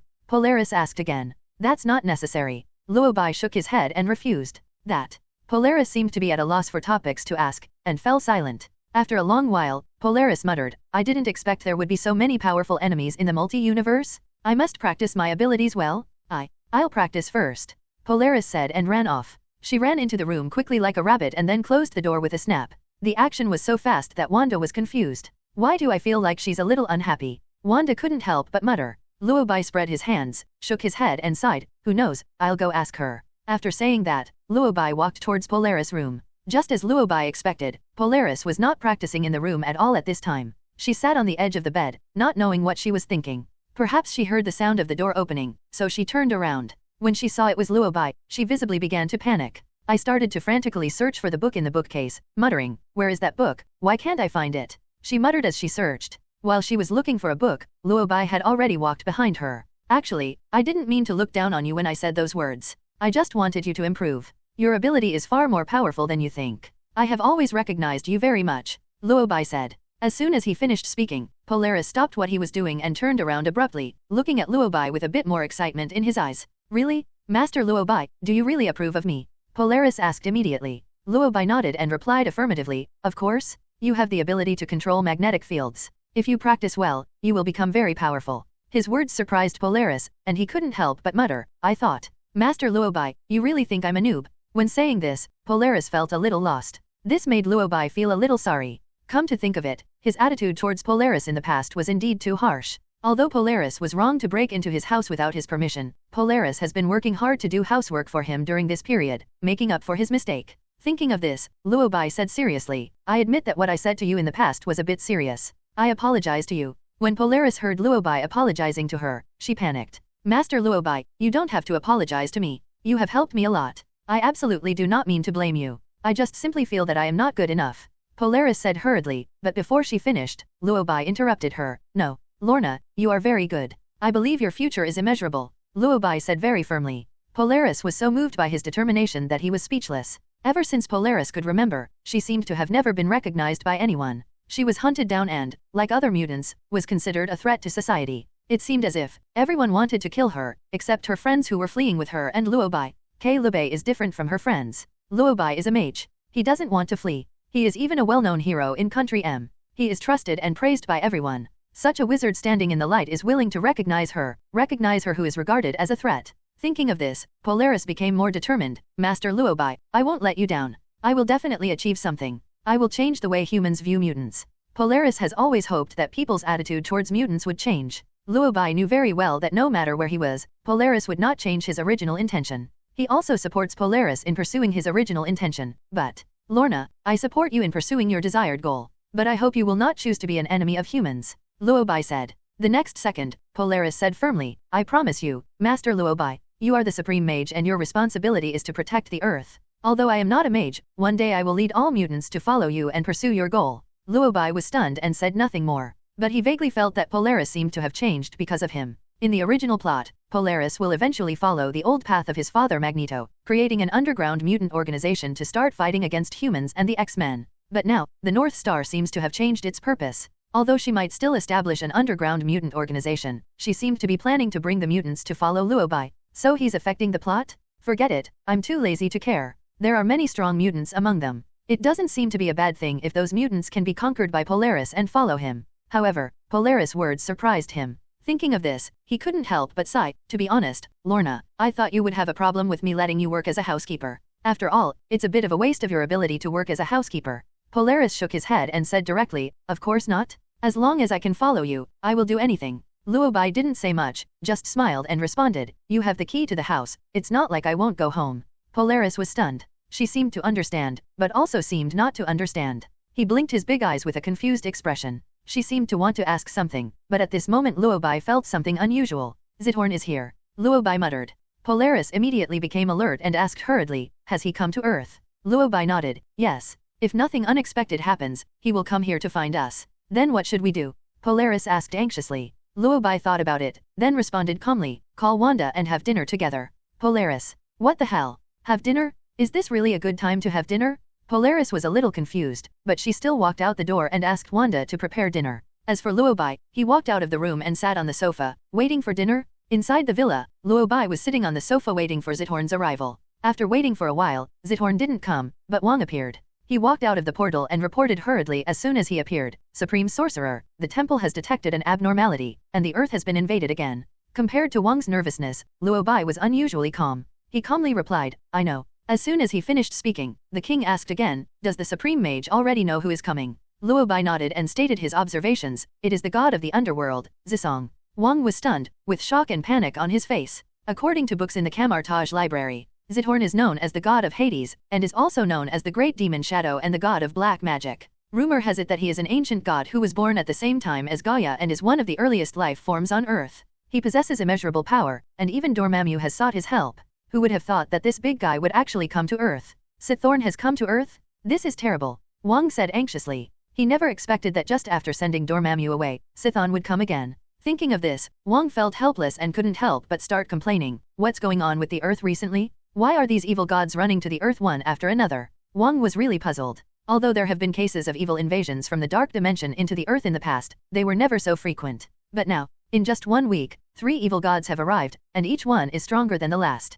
Could it be that the Earth suddenly had some powerful energy and was targeted by these evil gods? Seeing him so nervous, Luo Bai quickly comforted him. Don't worry, Wang, the Earth will be fine. Wang sighed and said helplessly, Supreme Mage, I think this is very abnormal. I always feel that these evil gods come too frequently. It's like they have discussed it in advance. The king was worrying too much about this. They definitely haven't discussed it, otherwise these evil gods wouldn't have come. Luo Bai replied firmly. If they knew that Luo Bai possessed fairy power, there would be no reason why they would come to Earth. No, which evil god is so good? They came all the way from far away to deliver food to Earth. Certainly. Since Wang didn't know that the fairy power was in Luo Bai, he didn't know why Luo Bai said that. He just felt that Luo Bai seemed too relaxed towards these evil gods. Thinking of this, Wang couldn't help but remind him, Supreme Sorcerer, Chthon is different from Dormammu. He is more powerful than Dormammu. He is the origin of black magic on Earth and the first black magician to appear on Earth. I can't imagine how powerful he is. As Wang spoke, he frowned, and it was obvious that he was very worried. Since Chthon came to Earth, it proved that he must have some ideas about Earth.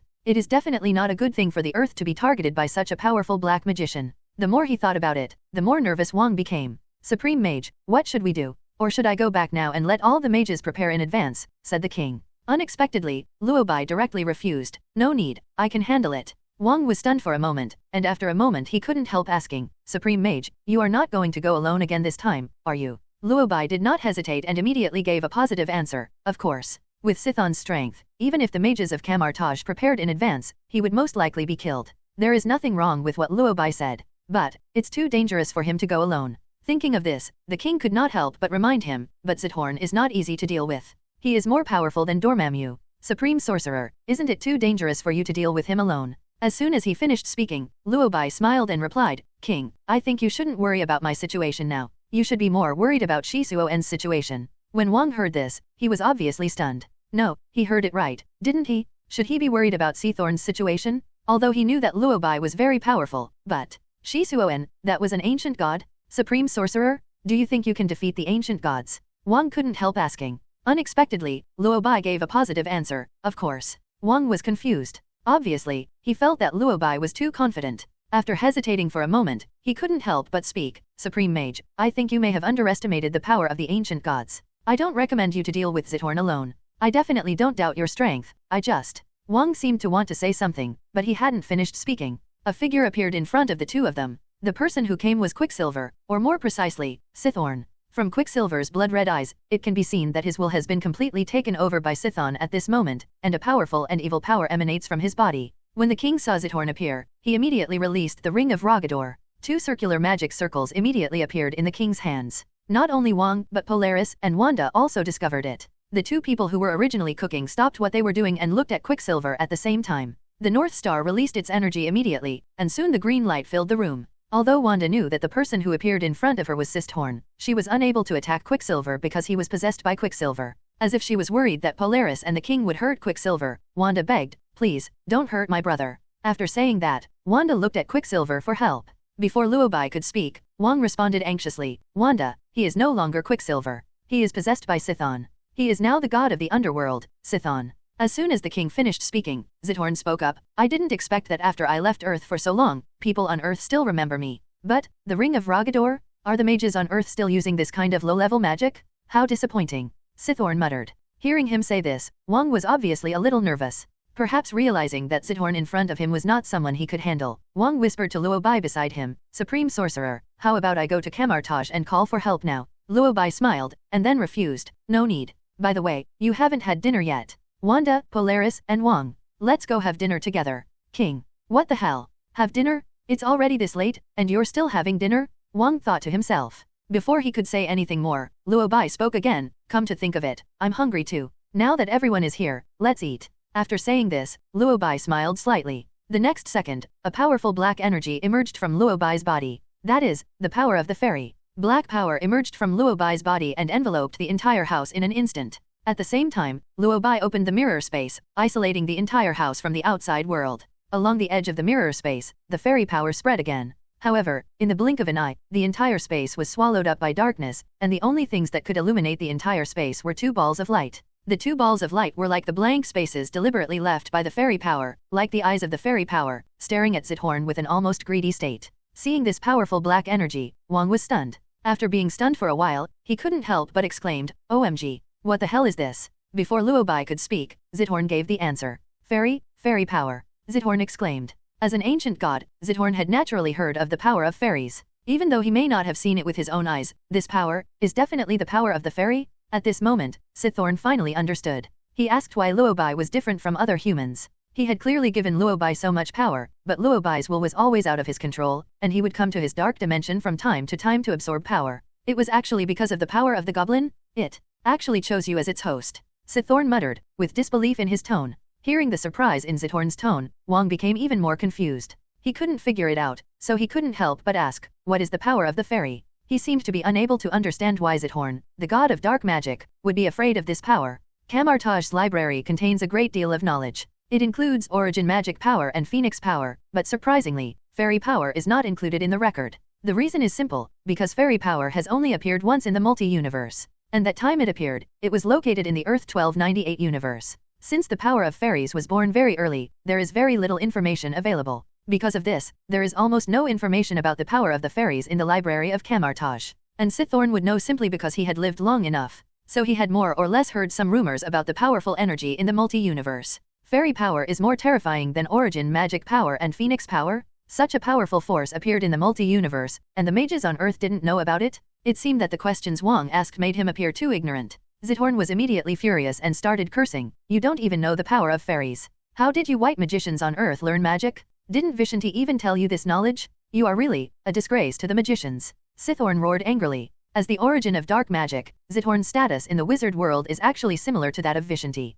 After all, Vishanti is the origin of white magic, and Chthon is the origin of all black magic. So they can all be called the ancestors of the magic world. Chthon scolding the king, that's fine. As a younger generation in the wizard world, Wang is actually very humble. So he couldn't help but continue to ask Zisong, is the power of the fairy really so strong? Of course. Fairy power is the oldest existence in the universe. As long as it wants, it can devour everything. Chthon replied angrily. Then can you defeat the power of the goblins? The king asked again. Chthon thought about it and said hesitantly, it may not be possible to defeat it. It depends on how much the fairy's power has developed. Why are you still chatting with me? Shouldn't you be worried about your own situation? Chthon, you are an invader of the earth now. Luo Bai is the supreme mage. It seemed that because Chthon answered too diligently, Wang couldn't help but complain. After being reminded by the king, Chthon suddenly realized it. Yes, Luo Bai is his enemy now. His enemy has become the host of the fairy power. Why is he so excited? Now that Luo Bai possesses the power of fairies, even if he provides more dark power to Luo Bai, it is only to replenish the power of fairies.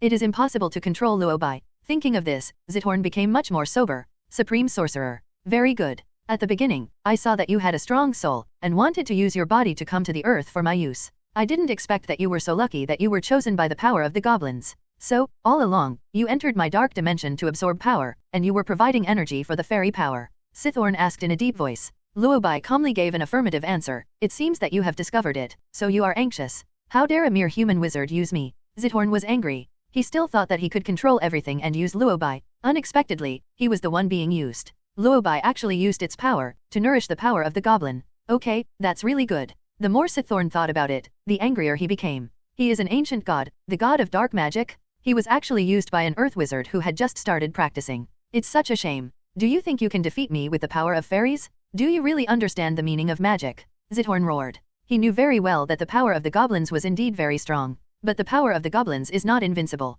After all, fairy power is just pure strength, and if it is power, it needs a host. Unfortunately, the host chosen by the fairy power is human. After all, human will is weak, and even if one possesses the most powerful strength, it is impossible to exert the maximum intensity. As an ancient god, the god of origin of black magic, his mastery of magic is far beyond the reach of these humans. Don't be so complacent, kid. The fairy power will be mine soon, said Rage. After he finished speaking, he whispered a spell. As the magic was activated, huge amounts of changes occurred in the entire mirror space. The mirror space began to shatter. After the mirror space was completely shattered, the entire space was replaced by Chthon's dark dimension. A huge amount of rift was born in the dark dimension of Chthon, and huge amounts of mysterious power of the old gods were transmitted from the mysterious rift. The originally dim dark dimension was instantly enveloped by balls of red flames. This is the dimension of Chthon. Sure enough, if Chthon dared to come to Earth, he must have been fully prepared. He knew very well that he would not be able to exert his full strength just by possessing Quicksilver's body. So, when he came, he opened up the connection between his own dimension and the Earth.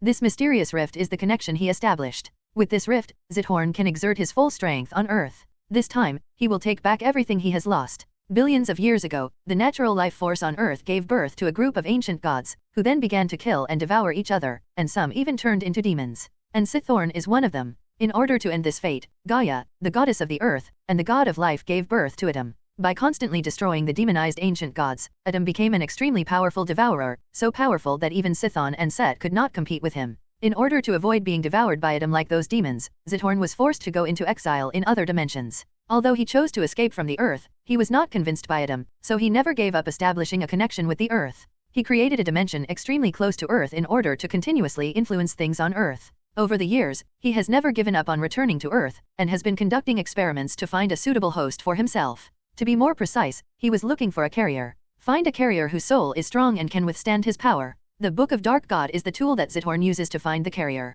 In fact, Chthon had looked for many carriers, but he never felt satisfied until he met Luo Bai. If nothing unexpected happens, With Luo Bai, Chthon can rule the entire universe. But unfortunately, Luo Bai was chosen by the power of the fairy. Not only was he out of control, but he also became his enemy. This made Chthon feel a little pity. What a great carrier. Unfortunately, it was destroyed by his own hands. He admitted that the power of the goblin was very strong. But Luo Bai was too naive. He really thought that he could do whatever he wanted with the power of the fairy. Can I defeat myself as the god of black magic? If Luo Bai really thinks so, it only proves that he doesn't understand magic at all. When the earth began to connect with the dark dimension of Chthon, the powerful energy was quickly absorbed by Chthon. Since Quicksilver's body could not withstand such a powerful force at all, Chthon abandoned Quicksilver's body and revealed his true face. Chthon's true appearance is not that scary. Except for the pair of glowing red eyes, the rest of his appearance is very similar to that of ordinary humans, even more normal than Mephisto. If most people didn't know Chthon's identity and had never learned magic, they might think that Chthon didn't pose any threat at all.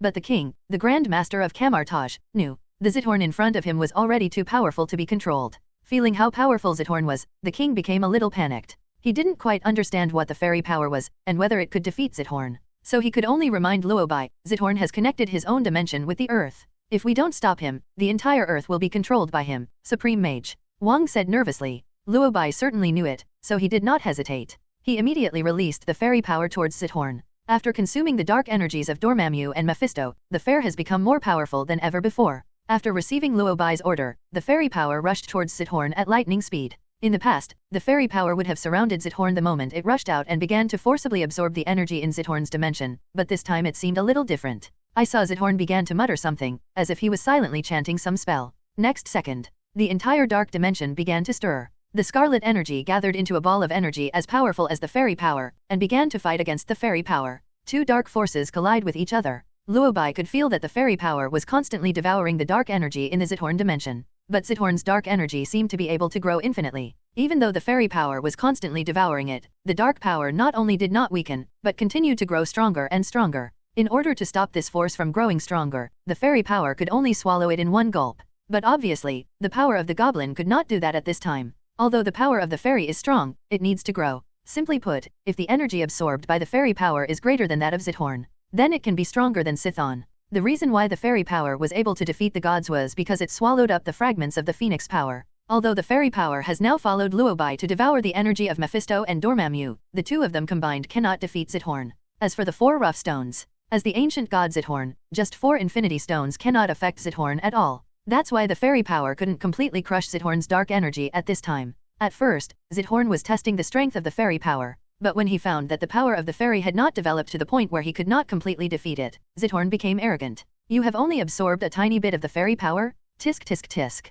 Well, as a human like you, what kind of power can you get? Chthon said sarcastically. The next second, he chanted the spell again, but in just a moment, the dark energy suddenly surged and began to bite and devour the fairy's power. Although the two forces have no entity, one can feel that the competition between them is very fierce. The two forces are like 2 giant beasts at this moment, constantly fighting for dominance. If someone is not paying attention, he may be swallowed up by another force. The only thing that can determine the winner between them is their host. The power of the fairy is so strong, but it's a pity that it chose a human to be its host. How long have you been learning magic? Do you really think you can dominate me just because you have the power of a fairy? You are just a mere human. How dare you play with God's consciousness? As Chthon's voice continued to echo in the dark dimension, the dark energy in the dark dimension became stronger and stronger, so strong that it enveloped everyone. Countless formless dark matter attacked everyone, and everyone immediately began to defend themselves. They knew very well that if they were attacked by these dark substances, they would erode their will, causing them to fall into darkness and eventually be controlled by Chthon.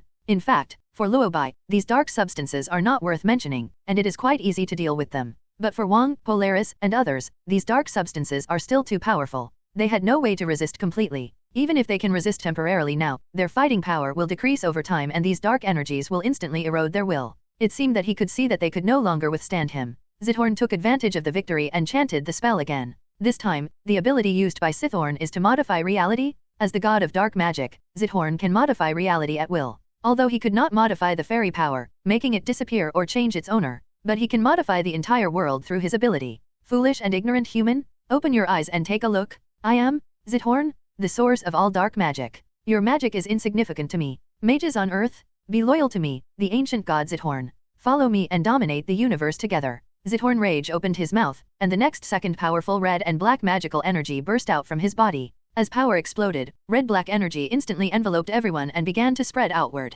Because Chthon's power was too strong, Wong, Polaris and others could not resist it at all, and they were soon eroded by the red-black energy. After the erosion, the eyes of several people began to clearly show something wrong. Since they were unable to resist Chthon's ability, they were modified by reality and degenerated into black magicians. But the situation is far more than that. Chthon's modifications are not just for Wong and others. His modification this time is aimed at the entire world and the entire earth. Although Luo Bai possessed the power of the fairy, Chthon was unable to modify him and made him become a dark wizard. But Chthon expanded his dark dimension by modifying the entire world. At this time, the earth has completely fallen. Chthon turned earth into his dark dimension. After the expansion, Chthon began to absorb power from the earth. After huge amounts of energy entered and were absorbed into Chthon's body, Chthon became even more powerful than before. His body grew in size, and his strange eyes became brighter red. He looked at Luo Bai and gave a weird smile. He didn't open his mouth, but a voice rang in Luo Bai's ears at this moment. Supreme Mage? The earth you protected no longer exists. As the voice fell, Chthon released dark magic at Luo Bai.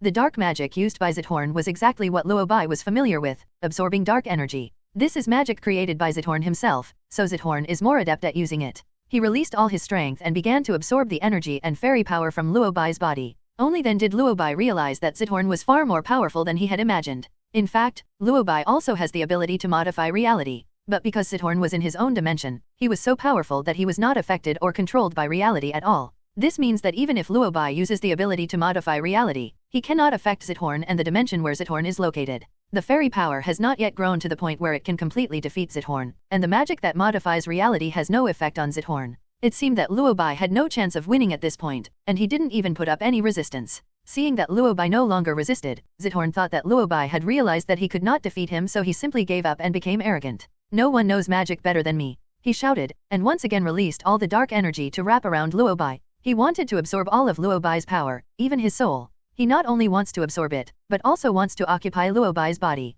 He knew very well that if he completely took over Luo Bai's consciousness, he would become extremely powerful. So powerful that no god can stop him. Seeing that the energy in Luo Bai's body was constantly being absorbed by him, Chthon became more excited. It seemed that he was about to successfully take over Luo Bai's power and fairy power for himself. But just as he was absorbing it excitedly, he suddenly realized something was wrong. Wait, that's not right. Something is wrong. Why did the fairy power suddenly burst out and began to absorb his dark energy? Chthon was stunned and looked at Luo Bai. At this moment, he finally realized. Luo Bai was actually absorbing white magic energy? When Luo Bai accidentally entered the Supreme Dimension and received the blessing of Vishanti, it also meant that he was qualified to enter the Supreme Dimension. After Luo Bai studied the contents of the Book of Dark God, he mastered how to absorb dark magic and thus comprehended the essence of this magic. Combining the ability of the fairy power to create magic, Luo Bai created a magic that should not exist, absorbing the energy of the Supreme Dimension. As the Supreme Sorcerer of Kamar-Taj, Luo Bai actually has many ways to absorb Vishanti's energy. Although Luo Bai had tried various methods, he found that Vishanti was too stingy. It is impossible to obtain a large amount of energy from Vishanti through the currently known methods of absorption. You can only gain a little bit of power each time. This made Luo Bai start to think whether it was because Emperor Weishan was too stingy, or because the method recorded in Kamar-Taj's magic book simply couldn't obtain a large amount of Emperor Weishan's power. He couldn't get the answer, so he simply used the ability of the fairy power to create a new magic himself. The power of this magic is that Luo Bai can directly absorb the power of Emperor Weishan from the Supreme Dimension through magic. This magic does not need to be completed through any rituals, it can be completed directly by using spells. If another mage created this magic, it is very likely that it would not be possible. The reason is simple. One is because other mages cannot enter the Supreme Dimension at all. The second reason is, even if you enter, you will most likely not be able to absorb Weishan Emperor's energy. But for Luo Bai, once he can create it, he can 100% absorb it. After all, he also has a passive, called luck. As long as there is a 0.1% probability, he can succeed. And obviously, he succeeded. After discovering that Chthon wanted to forcibly absorb the power in his body, Luo Bai used his own magic.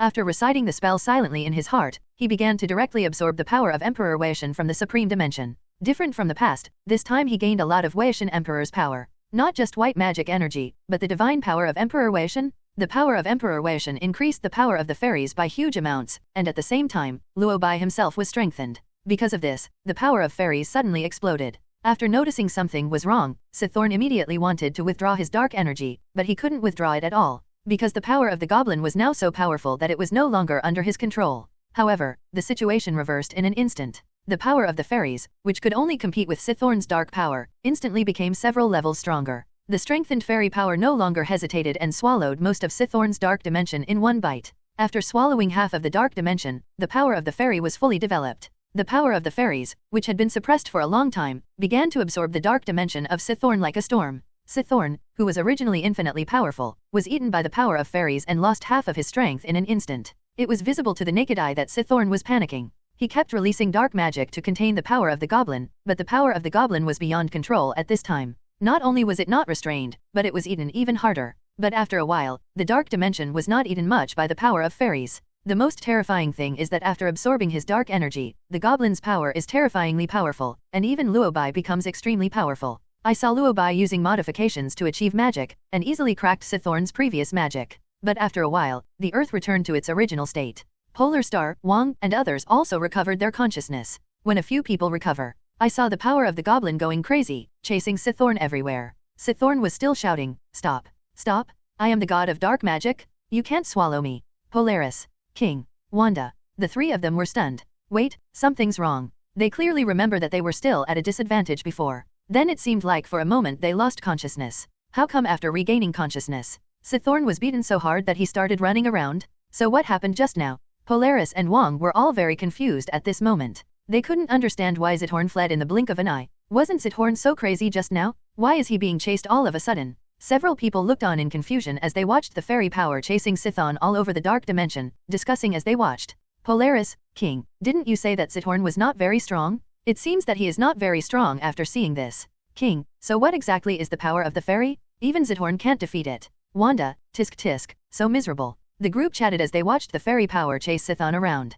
Every word of their conversation fell into Chthon's ears. To be honest, Chthon felt very embarrassed at this moment. As an ancient god, he is now being chased and beaten in his own dimension. With so many people watching him, how could Chthon not feel embarrassed? The most important thing is that at this time, the fairy power is not only chasing Chthon, but also has time to devour Chthon's dark dimension. Chthon thought about stopping it, but the more the fairy power consumed, the weaker Chthon's power became, and the less he could resist. At first, Chthon was also able to release powerful dark magic to attack the fairy power. In the end, Chthon could only throw out dark energy balls. It was visibly that Chthon had collapsed. In the end, he even gave up resisting and could only watch as the fairy power devoured his dark dimension, leaving only a small corner. Just when Shisuoen thought that he was going to be eaten to pieces by the power of the goblin, Luo Bai unexpectedly shouted at this moment, "Stop!" The fairy power was obedient and directly retracted into Luo Bai's body. The moment the fairy power combined with Luo Bai felt that his whole being was sublimated. He immediately integrated the power in his body, and he didn't know how long it took.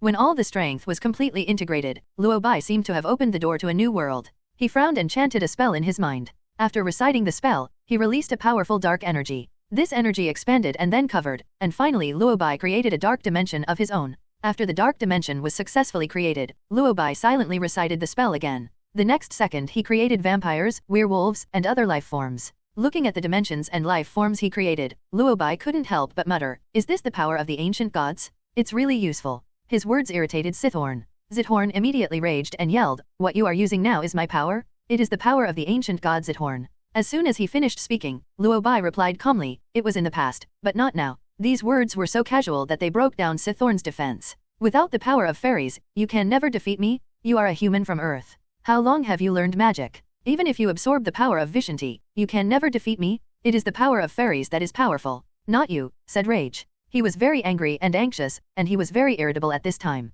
He was shouting wildly after his defense was broken.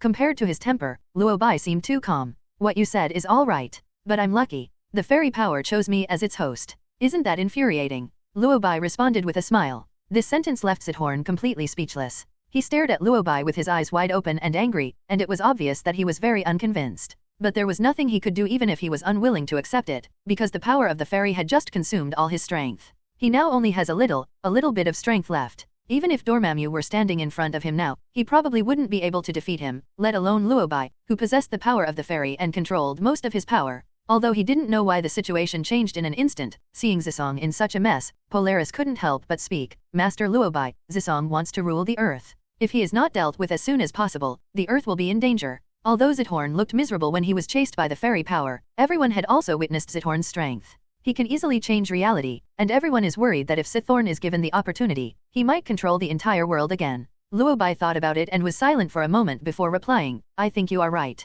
As the god of black magic, Zisong is indeed too dangerous." Luo Bai said this, and then took out a contract as usual. When Luo Bai took out the contract, Chthon was obviously stunned. He thought Luo Bai was going to release the fairy power to devour him, but he never expected that Luo Bai would actually give him a contract. Chthon was very puzzled, but after thinking about it, he took it. After reading the contract, Chthon was furious. The contract actually reads, I, the god of black magic and underworld god Chthon, voluntarily sign this contract. From now on, he will never come to the earth again, and he will promise to resolutely protect the earth and provide dark energy to the supreme mage Luo Bai on a regular basis. Good. You sucked away most of my ability and you're still not happy. You still want me to work for you, right? You are the supreme sorcerer. How can you be so dark? You are even darker than the black magician. You.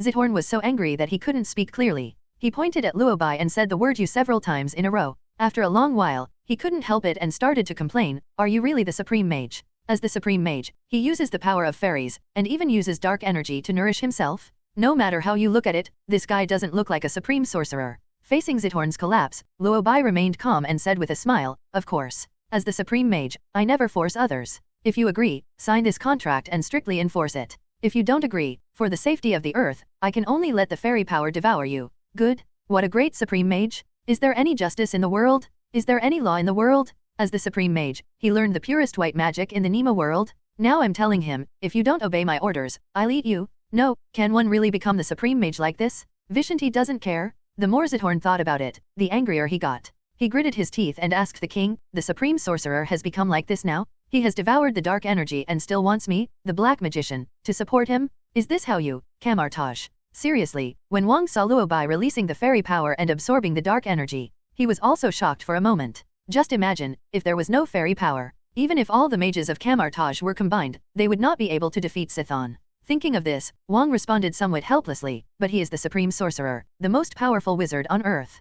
Kamar-Taj is under his control, and I will follow his instructions. Chthon. Okay. Furious and frustrated, Chthon said the most cowardly words in the most arrogant tone, isn't it just a contract? Can't I sign it? I will sign it. Chthon said this almost through gritted teeth. He was well aware of how unfavorable the current situation was for him. Luo Bai held the power of the fairy in his hands, and it had also devoured most of his strength. At this moment, he had no capital to negotiate at all. If he does not agree to sign the contract, he will definitely be devoured by the power of the fairy. But if he agrees to sign the contract, maybe he can still develop for a while. He thought so when he was being hunted by the devourer. He who knows the times is a hero. Even if Chthon was unwilling, he had to sign the contract. In desperation, Chthon signed the contract. Looking at the traces left by Chthon on the contract, Luo Bai put it away with great satisfaction. After signing the contract, Luo Bai was about to leave, when Shisuo suddenly said, you can't just leave like this. Luo Bai smiled and couldn't help asking, why, you're still not convinced? Chthon said nothing, his expression somewhat hesitant. After a long while, Chthon spoke helplessly, it's not that I'm not convinced. It's just that the power of the fairy has devoured too much of my strength, and I'm very weak now. If you just leave like this, I won't be able to defeat my enemies. God knows how difficult it was for Chthon to say this. He hid here to escape being hunted down. In order to fight his way back to Earth, he constantly improves his ability. I didn't expect that. I was defeated by an Earth wizard just after returning to Earth. What made him most helpless was that most of his energy in the dark dimension was taken away by the Sorcerer Supreme. He is too weak now, and it is impossible for him to recover in a short time. But as a black magician, evil god, how could Chthon have no enemies or foes? Once people find out that he is so weak that he can't wait for the power of the goblin to swallow him up, his enemies will probably swallow him up. Since Chthon agreed to sign the contract with Luo Bai, it must be because he didn't want to face the end of being swallowed. Naturally, he couldn't let Luo Bai go so easily. Thinking of this, Zisong spoke again, I have already signed the contract you gave me. We are in a cooperative relationship anyway. If I am devoured by my enemy, it will not be good for you. Why don't you return my power to me? With power, I can resist the attacks of other evil gods, so that I can continue to provide you with power. What he said is true. After all, there are more than one ancient god, Zisong, and more than one evil god in Luo Bai's multi-universe. Chthon is so weak now, it would be troublesome if he was targeted and eaten by someone. Because his words made so much sense, even the king beside him began to think about it. Supreme Sorcerer, what Chthon said is right. His strength has been greatly reduced by you. If other evil gods really come to find him, it will be very dangerous for the earth. Wang analyzed. Seeing him say that, Luo Bai couldn't help but ask, so you think I should return the power to Shisuo? The king objected without hesitation, of course not. We have finally weakened Zisong. If we return the power to him, all our efforts will be in vain. Zisong is the god of black magic, who can guarantee that after returning the power, he will not violate the contract agreement and attack the earth again and retaliate against us. Then, without waiting for Zisong and the others to speak, the king proposed again, how about, you just swallow him? This way you don't have to worry about him being swallowed by other evil gods in the future, and you don't have to return the power to him. The king's words really made Chthon very angry. He originally thought that among all the mages on Earth, Luo Bai was the only evil one, relying on the power of the goblins to do evil. I didn't expect, they are all darker than each other? Chthon wanted to say something, but he was so angry that he couldn't utter a word for a long time. He glared at Wang and Luo Bai, his eyes full of anger. The most terrifying thing is that Luo Bai was silent at this time, as if he had already decided to kill. Worried that Luo Baijin would release the power of the fairy to swallow him, Shisuo said in panic, "You can't do this. We signed a contract. You promised that as long as I provide energy, you won't swallow me." Fortunately, Luo Bai didn't seem to have this plan. "I have considered the problem you mentioned before, but I am not worried. As long as you abide by the contract and work loyally for me, your dimension will not be harmed," Luo Bai said with a smile. Others may not be very clear about it, but Luo Bai himself is very clear about it. His biggest trump card is not the power of the fairy at all, but his own good luck buff. He firmly believed that the goddess of luck would always favor him and would not let him encounter any danger. Even in recent times, the three evil gods Mephisto, Dormammu, and Chthon have come to Earth. But for Luo Bai, their arrival was not a danger, but a benefit. Because of this, Luo Bai was not worried at all about the questions raised by Chthon. Even if Sesong is really swallowed one day, it will not pose any threat to Luo Bai and the Earth. Maybe it will be another wave of benefits. Thinking of this, Luo Bai looked at Shisuo and smiled. "Shisuo, I know very well what you are thinking. But I hope you can put away your inner thoughts and desires. Otherwise, you don't have to wait for your enemies to come to me. I will take action to deal with you myself. The contract is used to restrict you, not me. I hope you understand this." After saying this, Luo Bai took Wang and his group away. When leaving, Luo Bai casually closed the link between the Chthon dimension and the Earth. Until Luo Bai completely disappeared in the dimension, Chthon still hadn't recovered from the shock. He looked at his own ruined dimension and remembered what Luo Bai had said, and became even angrier. "No? What kind of world is this, Nima? The villains are talking about the spirit of the contract, but the Supreme Sorcerer tells you that I can abide by this contract if I want to, and I won't abide by it if I don't want to? Vishanti, you are the boss of black magic? What kind of wizards are they teaching? They are even more evil than evil gods." Chthon was angry, but there was nothing he could do, so he could only grit his teeth and continue to develop. While Chthon was getting furious, Luo Bai and others had already returned to the New York villa. Polaris was very excited when she returned to her New York villa. She looked at Luo Bai and couldn't help asking, "Master Luo Bai, what is that fairy power you just used?" Even Chthon couldn't beat it. She has the expression of a little fangirl. As soon as he finished speaking, the king beside him couldn't help but ask, "Supreme Mage, I am also very curious, what exactly is the power of the goblin?" The king did not understand the power of the goblins. Even though he had just witnessed the power of fairies, he still had many doubts about it. Seeing that Polaris had already asked the question, Wang couldn't help but ask as well. Since Luo Bai has already displayed the power of the fairy, he certainly has not thought of hiding it. Sitting on the sofa, Luo Bai sorted out his thoughts and explained to the others. "I discovered the power of the fairy while traveling in the multi-universe. It was born in the Earth 1298 universe, and for some reason it recognized me as its host. To be precise, it is a kind of power, and there is no such thing as good or evil. But because it is born with an insatiable hunger, it needs to absorb a lot of energy." After hearing the explanation, the king seemed to understand a little bit, and couldn't help asking, "You mean, the power of the fairy needs to be constantly absorbed by energy? Just like it swallowed up the dark dimension of Chthon just now?" "Yes. Fairy power is not actually very strong, but it is very special. You may have heard of origin magic power and phoenix power. But fairy power is somewhat different from these two powers. It can completely absorb and transform other people's energy and ultimately use it for its own benefit." Luo Bai replied again. Now the king finally had a concrete understanding of the power of fairies. After thinking about the ability of the fairy power, Wang was very surprised and couldn't help but exclaimed, "What kind of fairy power is this? Is it so awesome?" Seriously. Before this, the king couldn't understand why the fairy power could crush Chthon. After all, Chthon is an ancient god, and even if Odin comes, he may not be able to win. He was from the same period as Vishanti. Although Vishanti is definitely much more powerful than Chthon, a big shot of Chthon's level is obviously not someone that mages like them can mess with. But after listening to Luo Bai, Wang understood a little. The power of the fairy absorbs the energy of others, not only strengthening itself but also turning other people's abilities into its own use. Just imagine this. You are fighting with someone and suddenly you find that your strength is getting weaker and weaker, while his strength is getting stronger and stronger. 28L8L. The most important thing is that after the fight he has mastered all the magic you know. How scary. No wonder a big shot like Chthon was finally forced by the power of the goblins to sign a contract. The power of this goblin is too strong. The king muttered. This is just one of the abilities of the fairy's power. It can also modify reality, and is proficient in all witchcraft, and can even create its own magic. Luo Bai explained again. After he finished speaking, the king was obviously stunned for a while. After a long while, the king asked, "The power of the fairy is proficient in all witchcraft and can also create magic by itself? Can these abilities be added to you?" "Of course. Luo Bai responded with a smile, I am the host of the fairy power, and our will is the same. What it has, I also have. Holy crap! Wang opened his eyes wide, envy clearly revealed in his eyes. What does this amount to? It's equivalent to you being an ordinary person, without any magical talent at all. But once you become the host of the fairy power, you can instantly become the supreme mage. Which wizard doesn't want to have this power? That's great. Wang couldn't help but mutter, and it was obvious that he was really envious. Tell me why he doesn't have such good luck to be chosen as the host by the fairy power. Wang thought about it and fell silent. Seeing that he didn't say anything, Luo Bai couldn't help but suddenly ask, King, how many years have you been in Kamar-Taj? Wang was brought back to his senses and replied, I can't remember exactly how many years it has been, probably 30 or 40 years. You should have seen everything I did in the dark dimension just now. Do you have anything to say about it? Luo Bai continued to ask. Only then did he suddenly understand why Luo Bai asked him these questions.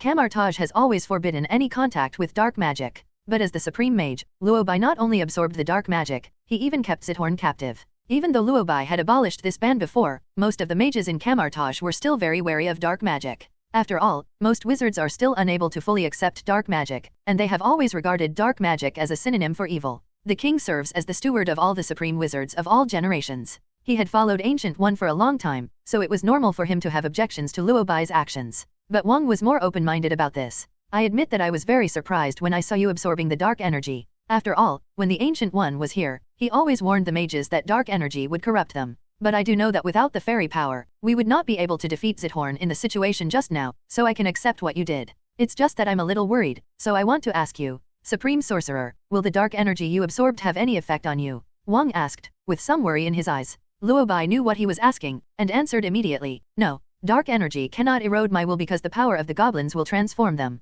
That's good. Wang sighed as if he was relieved. If the dark energy does not corrode you and can enhance your ability, then this is a good thing for Kamar-Taj and the earth. Luo Bai felt relieved that Wang Hui thought so, just as the Ancient One said. Wang's ideas are not pedantic, so she trusts him more than Mordo. But Mordo's side, Luo Bai did not intend to keep this a secret, so after thinking about it, he said to the king, King, you will report back to Kamar-Taj about the fairy power and Chthon. Wang was a little surprised to hear him say this. After thinking for a moment, he immediately replied, Supreme Sorcerer, I think you should keep it a secret. Although you lifted the ban, most of the mages in Kamar-Taj followed the Ancient One. It may be difficult for them to accept your behavior. Luo Bai naturally knew what was going on, so he replied in all seriousness, I know, but it doesn't matter. This matter cannot be concealed. If those mages cannot accept it, they can leave Kamar-Taj at any time, including Master Mordo. Hearing him say this, Wang seemed to understand something. I understand, Supreme Mage. The king said and prepared to leave. He opened the portal and was about to step through. After being stunned for a moment, he suddenly seemed to remember something and turned around to ask, Supreme Sorcerer, was it because of the power of the fairies that Mephisto and Dormammu left the earth?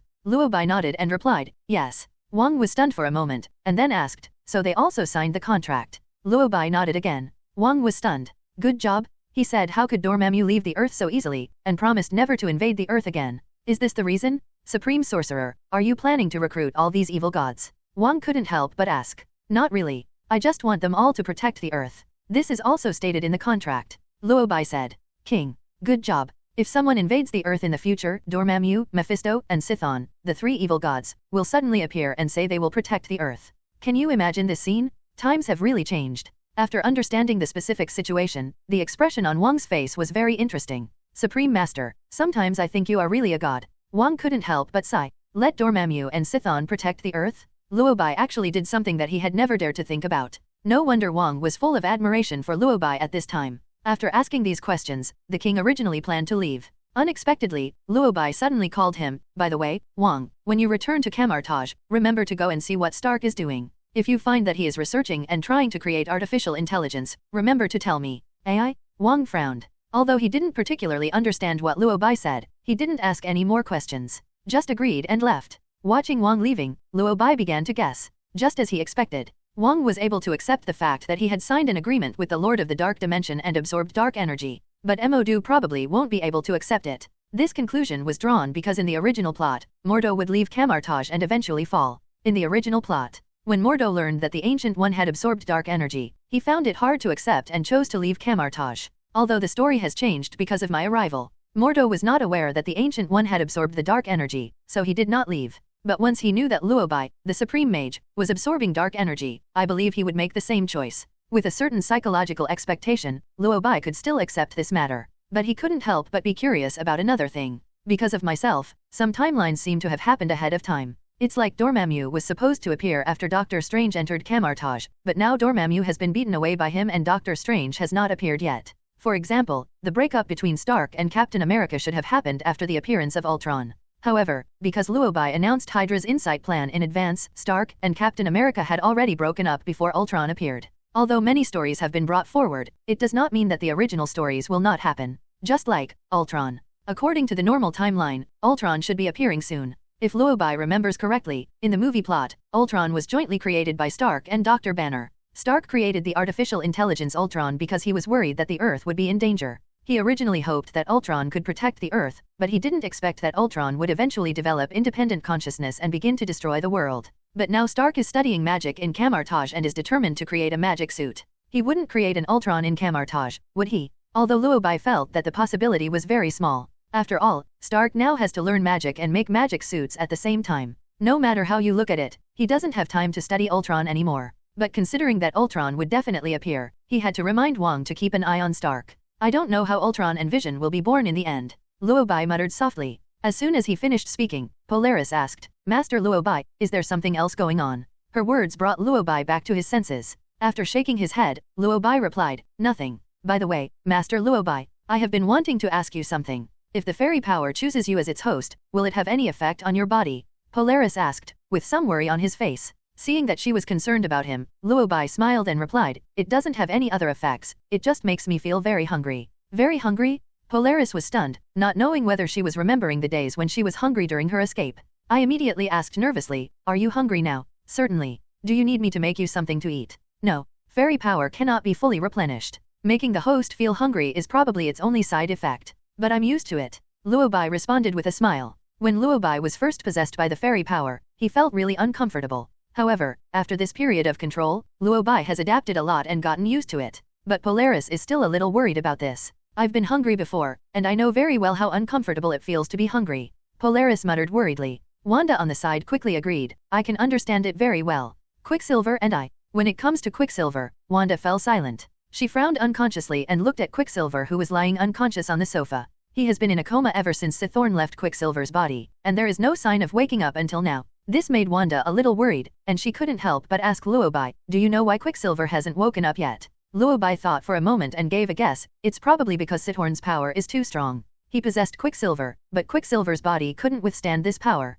That's why Quicksilver has been unconscious at this time. Then when will he wake up? Wanda asked again anxiously. She had just finished speaking, without even waiting for Luo Bai to answer. Quicksilver, who was originally unconscious, moved and opened his eyes. Wanda was overjoyed and immediately stepped forward to ask, are you okay? At this moment, Quicksilver seemed to have lost all consciousness and whispered, what happened to me? Wanda immediately told Quicksilver the whole story. After understanding the details, Quicksilver finally had some impression. I remember that I was planning to seek revenge on Hydra, and then I heard someone talking in my ear out of nowhere. He said, if I go to seek revenge now, I will be courting death. He told me to go to the place he said, and I would gain the power to seek revenge. Then I went and entered a door. So the person who guided me was the demon Chthon. Quicksilver frowned and couldn't help asking. Luo Bai corrected him on the spot, to be precise, he is the god of black magic. He is an ancient god. Quicksilver suddenly realized. Although he didn't remember what happened in the middle, after hearing Wanda describe the situation as so dangerous, Quicksilver still expressed his gratitude to Luo Bai. Thank you, Master Luo Bai. After he finished speaking, he stood up, almost in the instant when no one could react. He flashed from the sofa to appear in front of Luo Bai, and then expressed his gratitude. I heard from Wanda that you are a very good person. Although you have a good relationship with Stark. But you are you and he is him. You helped me and Wanda, and saved me this time. I don't know how to thank you, but if you need anything, I will definitely help you. Quicksilver thanked him sincerely, and at this moment even he himself did not notice that some changes seemed to have taken place in his body. But Wanda on the side saw it clearly. Quicksilver, you. Wanda exclaimed in surprise. Seeing her so surprised, Quicksilver couldn't help but ask, what's wrong with me? You are so fast. Wanda exclaimed. Polaris on the side couldn't help but sigh, you were really fast just now. Only then did Quicksilver realize that there seemed to be some changes in his body. He seems to have some unusual abilities. Quicksilver was a little excited and tried to use his ability in the house. After confirming that this was not an illusion, Quicksilver couldn't help but sigh, what's going on? Why do I suddenly have such a fast speed? Not to mention Quicksilver, even Polaris and Wanda were a little confused. They all turned their eyes to Luo Bai. Luo Bai shook his head, not quite sure about this. I'm not sure about the details. It's possible that when Chthon possessed you, his power activated the potential in your body, so you now have the ability to move and think at high speed. Luo Bai said. In the movie, Quicksilver's ability is activated because of Hydra's human experiments. In simple terms, it is because of the Mind Stone. But since Luo Bai appeared, the Mind Stone has been in Luo Bai's hands, so Hydra's human experiments have not been able to be carried out. When Luo Bai first rescued Quicksilver and Wanda, they were just ordinary people and their abilities had not been activated. Although Luo Bai knew that the abilities of these two people would be activated one day, he did not expect that the activation of Quicksilver's ability was related to Chthon. But this is also a good thing, as the Justice League happens to be short of people. Thinking of this, Luo Bai smiled and asked, "Didn't you say you would help me? How about joining the Justice League?" Justice League? What is that? Quicksilver couldn't help but ask. "I founded an organization to protect the Earth. Wanda should know about this," Luo Bai said. As soon as the voice fell, Wanda on the side quickly echoed, "I do know that I was involved in the actions of the Justice League before." Seeing that she said so, Quicksilver immediately agreed, "Okay, I promise you to join the Justice League. If you have any problems in the future, you can always call me." As soon as Quicksilver finished speaking, Wanda beside him also spoke up, "If you don't mind, I also want to join the Justice League." It can be said that the Justice League was established under Wanda's witness. Although she had no intention of joining at first because of Stark, Wanda gradually changed her mind after experiencing so many things. "I didn't know that the Earth was so dangerous, and I didn't know that Dormammu, Chthon, these powerful lords of the dimension were coveting the Earth. After these two incidents, I suddenly understood something and suddenly knew why you were so busy. Actually, I quite like the feeling of fighting side by side with you guys, Lorna. If you don't mind, Quicksilver and I can join the Justice League," Wanda said sincerely. After these two incidents, Wanda has come to trust Luo Bai very much. She firmly believed that Luo Bai would ensure the safety of her and Quicksilver and would protect the Earth forever. So she also hopes that she and Quicksilver can integrate into such an atmosphere. Seeing that the two agreed to join, Luo Bai was naturally happy, and responded with a smile, "Welcome to join the Justice League." As soon as the voice fell, Polaris on the side said excitedly, "Wanda, you finally figured it out? I'm very happy that you are willing to join the Justice League." Wanda smiled and responded a little embarrassedly, "I think you are right, Lorna. There are many meaningful things in life. Maybe I should do something more meaningful. Protect this Earth like you do. I'm glad that you think so, but, wait, haven't we had dinner yet?" The two were chatting, and Polaris suddenly seemed to remember something and started asking questions. Wanda finally remembered after she reminded her. Luo Bai had asked them to cook dinner before, but Chthon came just as dinner was finished. "Look, several people haven't had time to eat yet." Thinking of this, Wanda looked at Luo Bai and asked, "Master Luo Bai, do you want to have dinner together?" Luo Bai shook his head and replied with a smile, "No, I've already eaten. You guys eat, I'll go to the study." As he spoke, he went upstairs. Watching Luo Bai's leaving back, Polaris and Wanda fell silent. At this time, the two finally understood what Luo Bai meant by eat. They had naively thought that Luo Bai really wanted to eat. Now that I think about it, what Luo Bai meant by dinner was completely different from what they understood. They really ate, but what Luo Bai ate was Shisuo-en. Tisk tisk. The Supreme Sorcerer is indeed very different from others. Of course, Luo Bai had no idea what the two were thinking at this moment, because he had already gone up to the second floor. The story of Chthon came to an end when Wanda and Quicksilver joined the Justice League. After solving this problem, Luo Bai finally had some free time. He went upstairs, closed the door, and then Luo Bai began to practice the energy he had absorbed. In Luo Bai's opinion, the most powerful aspect of fairy power is that it can copy abilities. It is precisely because of this ability that Luo Bai can now easily create his own dimension. In addition, he can also create life races. The creation of a race of life was copied from Chthon by the fairy power.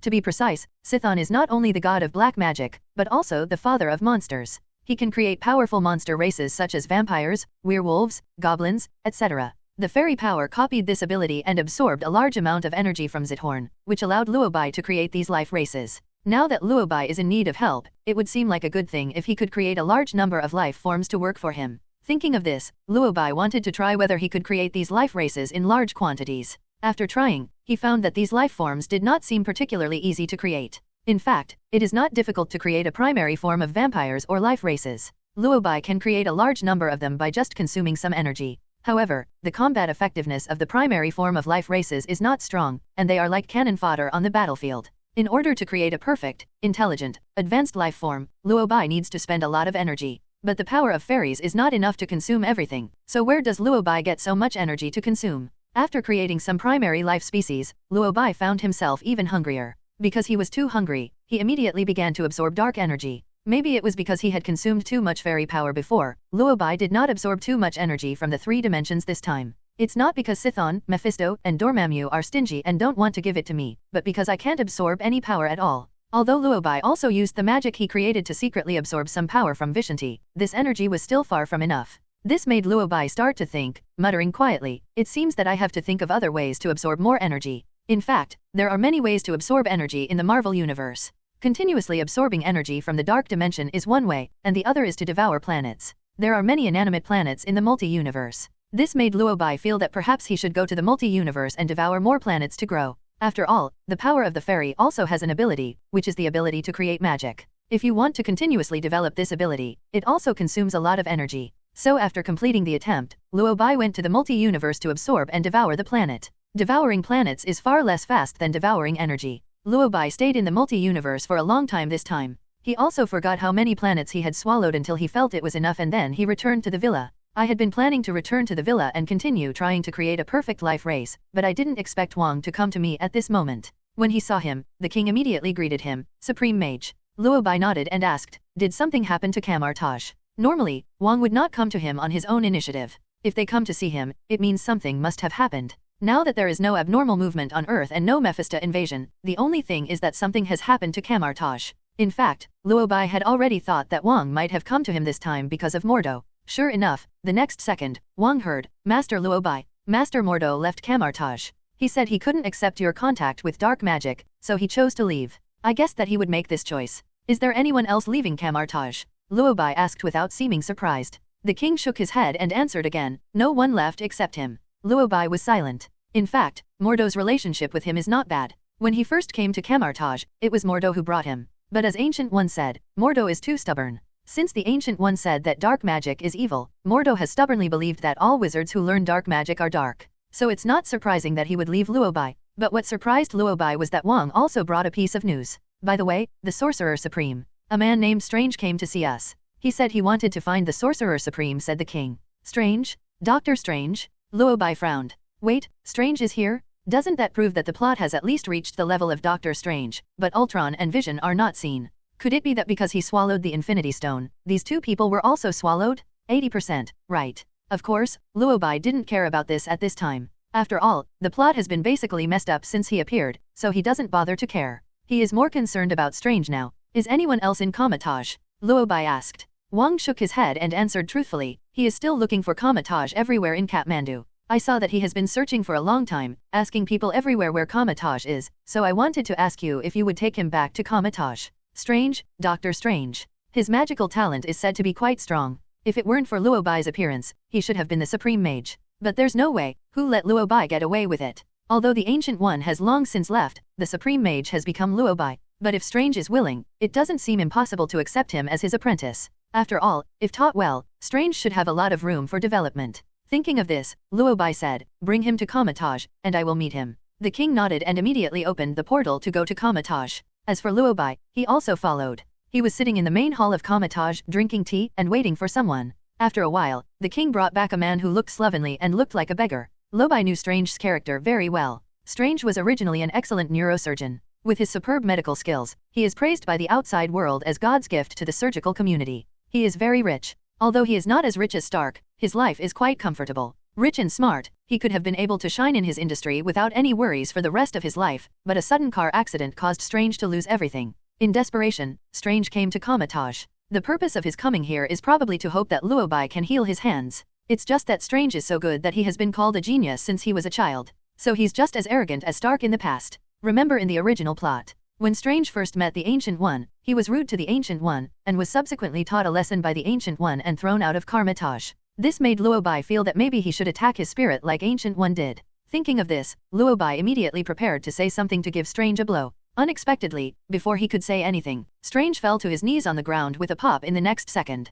Before Luo Bai could react, Strange began to beg, I know you are the Supreme Mage, right? You know magic. You can help me, right? I beg you, can you heal my hands for me? I really have no choice." Strange knelt on the ground and grabbed Luo Bai's trousers with trembling hands. He raised his head, and a pair of bright eyes appeared on his dirty face. He looked at Luo Bai with pleading eyes, as if Luo Bai was a god at this moment. His action made Luo Bai confused. Something is wrong. Strange shouldn't be like this, and the script shouldn't be like this. Shouldn't he come in to doubt the authenticity of magic first, and then wait for Luo Bai to show off and throw him out before he kneels down and begs to learn magic? Why do you kneel down as soon as you enter the door? Before he could finish thinking, Strange continued, "You must be able to help me, right? Please, please help me. I really have nothing now." Strange's attitude was extremely pious, so pious that Luo Bai once doubted whether his character was really that arrogant. However, seeing that his attitude was so good, Luo Bai gave up the idea of suppressing him. "I know why you are here, Strange. I can heal your hands, but are you willing to learn magic?" Luo Bai asked.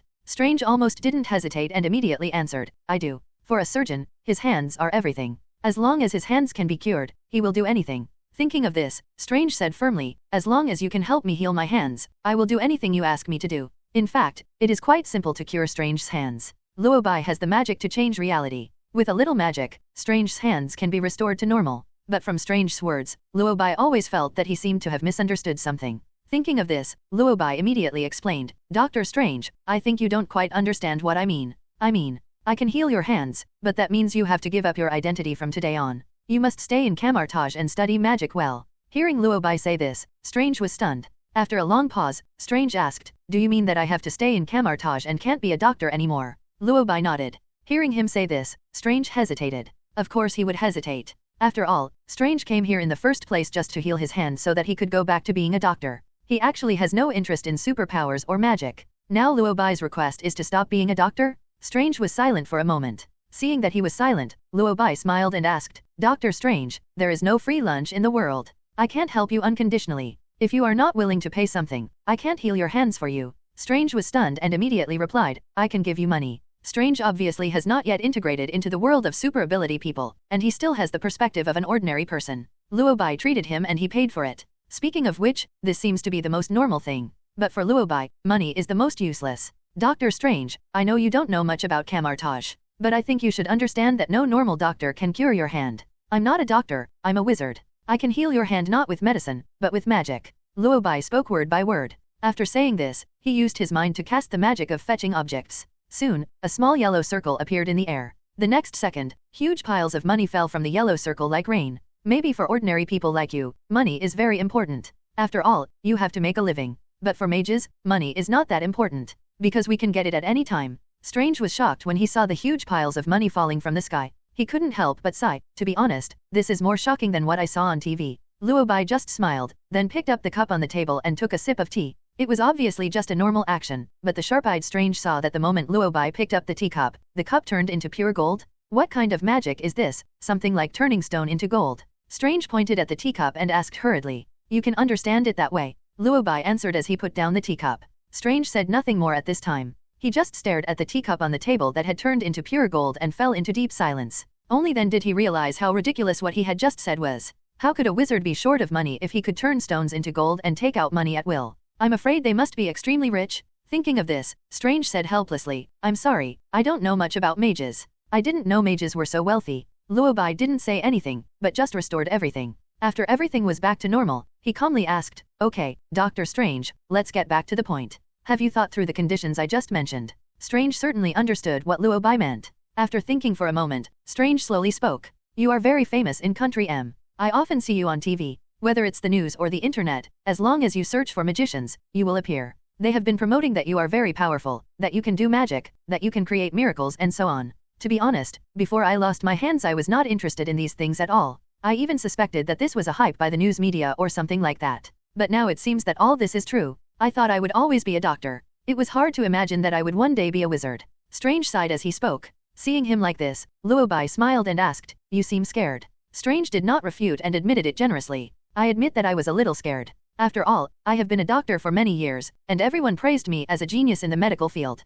I always thought that my medical skills were something I could be proud of. But now my only asset is gone, and I have to get involved in an industry that I am completely unfamiliar with. I went from a genius to an apprentice, and I've never been exposed to magic, so I'm scared about it." Luo Bai could understand his words and feelings very well, and immediately agreed, "I can understand you. Many people would find it difficult to accept and be afraid to suddenly go from being dazzling to being unknown at first. I'm grateful that you understand me," Strange said gratefully. As soon as he finished speaking, Luo Bai suddenly said, "But you have nothing now. Since you have lost everything, what else is there to be afraid of?" Luo Bai's words stunned Strange, and he took a long time to recover. After coming to his senses, Strange finally figured it out. Just as Luo Bai said, he came to Kamar-Taj because he had nothing left. Since he already had nothing, he had nothing to fear. People who have nothing to lose. This revelation instantly sobered Strange up.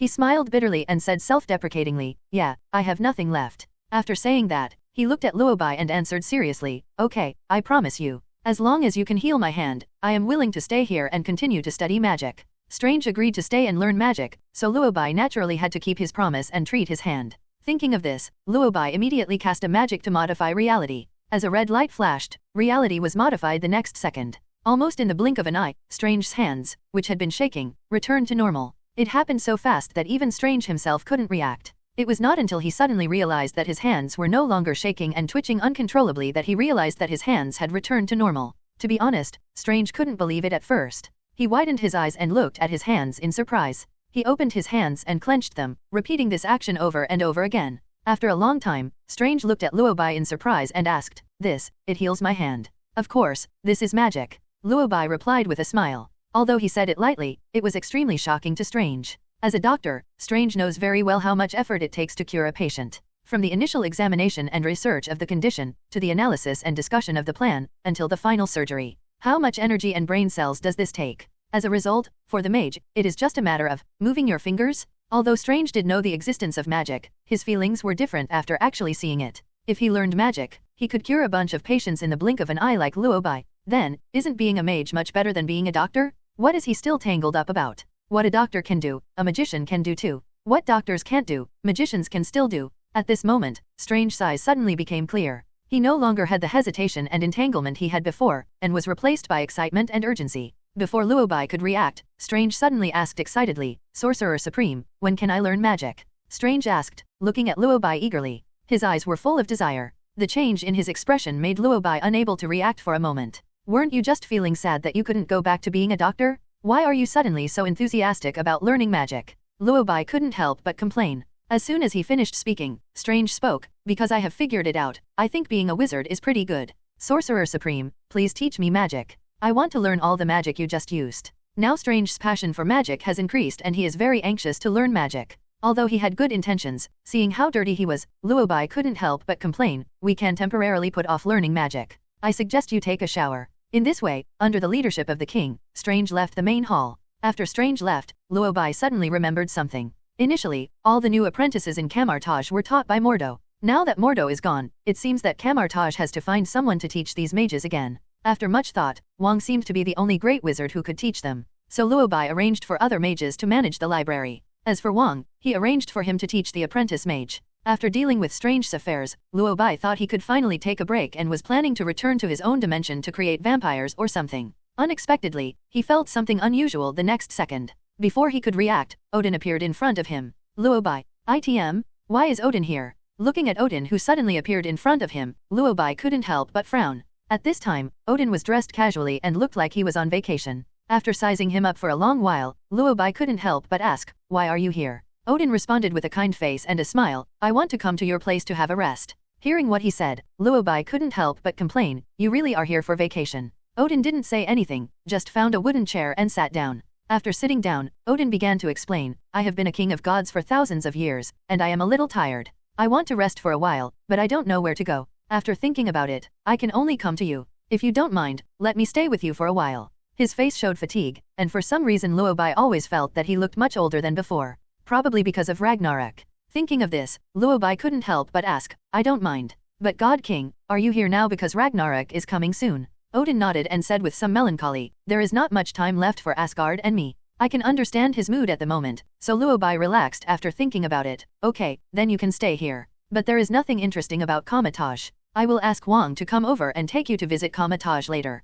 Odin seemed a little dissatisfied when he heard what he said. He frowned and complained, I am the God King after all. You have to give me some face. Please stay with me for 2 days. Sure enough, the older people get, the more they look like children. If he hadn't known that the old man standing in front of him at this time was Odin, who had made great achievements in 9 battles, Luo Bai will definitely think that this is some old kid. Why are he still clamoring for someone to accompany him? But think about it, it's not impossible to accompany Odin to visit Kamar-Taj. Now that Moto has left, the task of teaching newcomers can only be left to Wang. Wang Gang took over this work, and as the supreme mage Luo Bai had to go over and supervise him no matter what. Thinking of this, Luo Bai shrugged and responded helplessly, okay, but it's too late today, so I won't be able to accompany you. Just wait until tomorrow. Tomorrow I will accompany you to the training ground to watch the apprentice mage practice. At the mention of the training ground, Odin's originally gloomy eyes instantly lit up. After all, what Odin loved to do most when he was young, besides fighting, was watching the warriors train. Under his training, the soldiers of Asgard were all trained to be very strong and brave, and he didn't know what the mage of Kamar-Taj was like.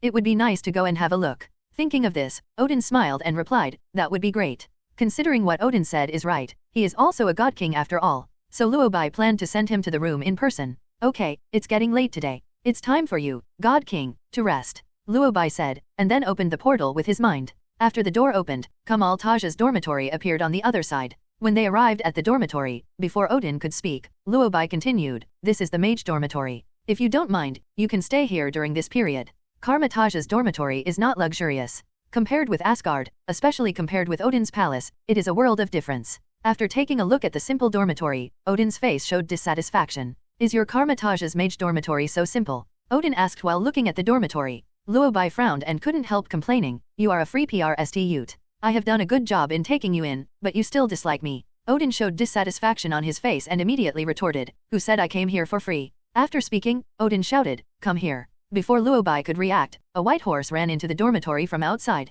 Is this horse, Sleipnir? Luo Bai asked. Odin nodded and smiled, good eyesight, it is Sleipnir. My mount. Sleipnir, Odin's mount. Also known as the eight-legged steed, this horse has 8 legs and white fur that is as white as snow. It has amazing speed and fighting power, and often carries Odin through the 9 realms. This horse, like the Spear of Eternity, can be considered Odin's more powerful combat equipment. Now Odin has brought it here and said those words just now. After thinking about it, Luo Bai seemed to understand what Odin meant. Are you planning to give Sleipnir to me? Luo Bai asked. Odin nodded, and while stroking the horse's body, he said, Sleipnir did not recognize my 2 sons as masters. But Ragnarok is coming soon, and Asgard will be destroyed soon. If Sleipnir stayed in Asgard, it would probably be forgotten in the end. I think Sleipnir should not be buried. It should have a place to rest. If it is willing to recognize you as its master, I will give you this horse. As soon as Odin finished speaking, Sleipnir, who had been obediently allowing Odin to touch him, immediately roared. Then, without saying a word, he turned to face Luo Bai, leaving Odin with only a horse's butt. Odin, who was originally still touching his horse and reminiscing about the past, immediately understood after seeing Sleipnir's attitude. Sleipnir is, recognizing Luo Bai, and I couldn't wait to admit it. Although Odin was originally intended to be brought to Luo Bai, he and Sleipnir have fought side by side for many years. Now that we are parting with Sleipnir, I have to pretend even if I have to. I didn't expect that he would recognize Luo Bai as his master so readily. He really turned his back on me? You all, Odin sighed helplessly. It was like this with the Spear of Eternity back then, and it is like this with Sleipnir now. It's really infuriating when you think about it. But Odin had no other choice but to shake his head and complain, although I do intend to give Sleipnir to you, I don't know why I always feel uncomfortable. After saying that, Odin looked at Luo Bai with a sad look and sighed again, it's good to be young. Thinking back to those days, Odin seemed to want to tell the story of his youth, but Luo Bai didn't want to listen. He immediately interrupted Odin and said, since the God King has come all the way from Asgard to give me a horse, I will accept it for now. It's getting late, God King, go to bed early. I will take you to visit Kamar-Taj tomorrow. Luo Bai said this, led the horse, opened the portal and left. When Odin came to his senses, he was the only one left in the room. Looking at the simple room, Odin couldn't help but yelled, no, I've given you the horse, please change me to a better room, and call 2 more people to serve me. Odin yelled. Although Luo Bai heard everything he said, he ignored it. Because at this time he was anxious to give Sleipnir to the king so that the king could take care of it in the future. When the king saw Sleipnir appear, his first reaction was, Sorcerer Supreme, are you going to Asgard to steal things again? What do you mean by robbing? This was given to me by Odin. If I'm not mistaken, this horse seems to be called Sleipnir. It's Odin's mount. Odin gave you the Spear of Eternity before, and now he gives you Sleipnir. Could he want you to be the king of gods? You are the supreme sorcerer. King, you think too much. Odin gave these to me simply because he hoped that I could help Asgard. Luo Bai knew it very well. Even if Odin's personality changed a lot after he got older, it's impossible for him to bring his mount, Sleipnir, to Luo Bai for no reason. He was so reluctant to let it go, probably because he hoped that Luo Bai would be able to help him during the Ragnarok.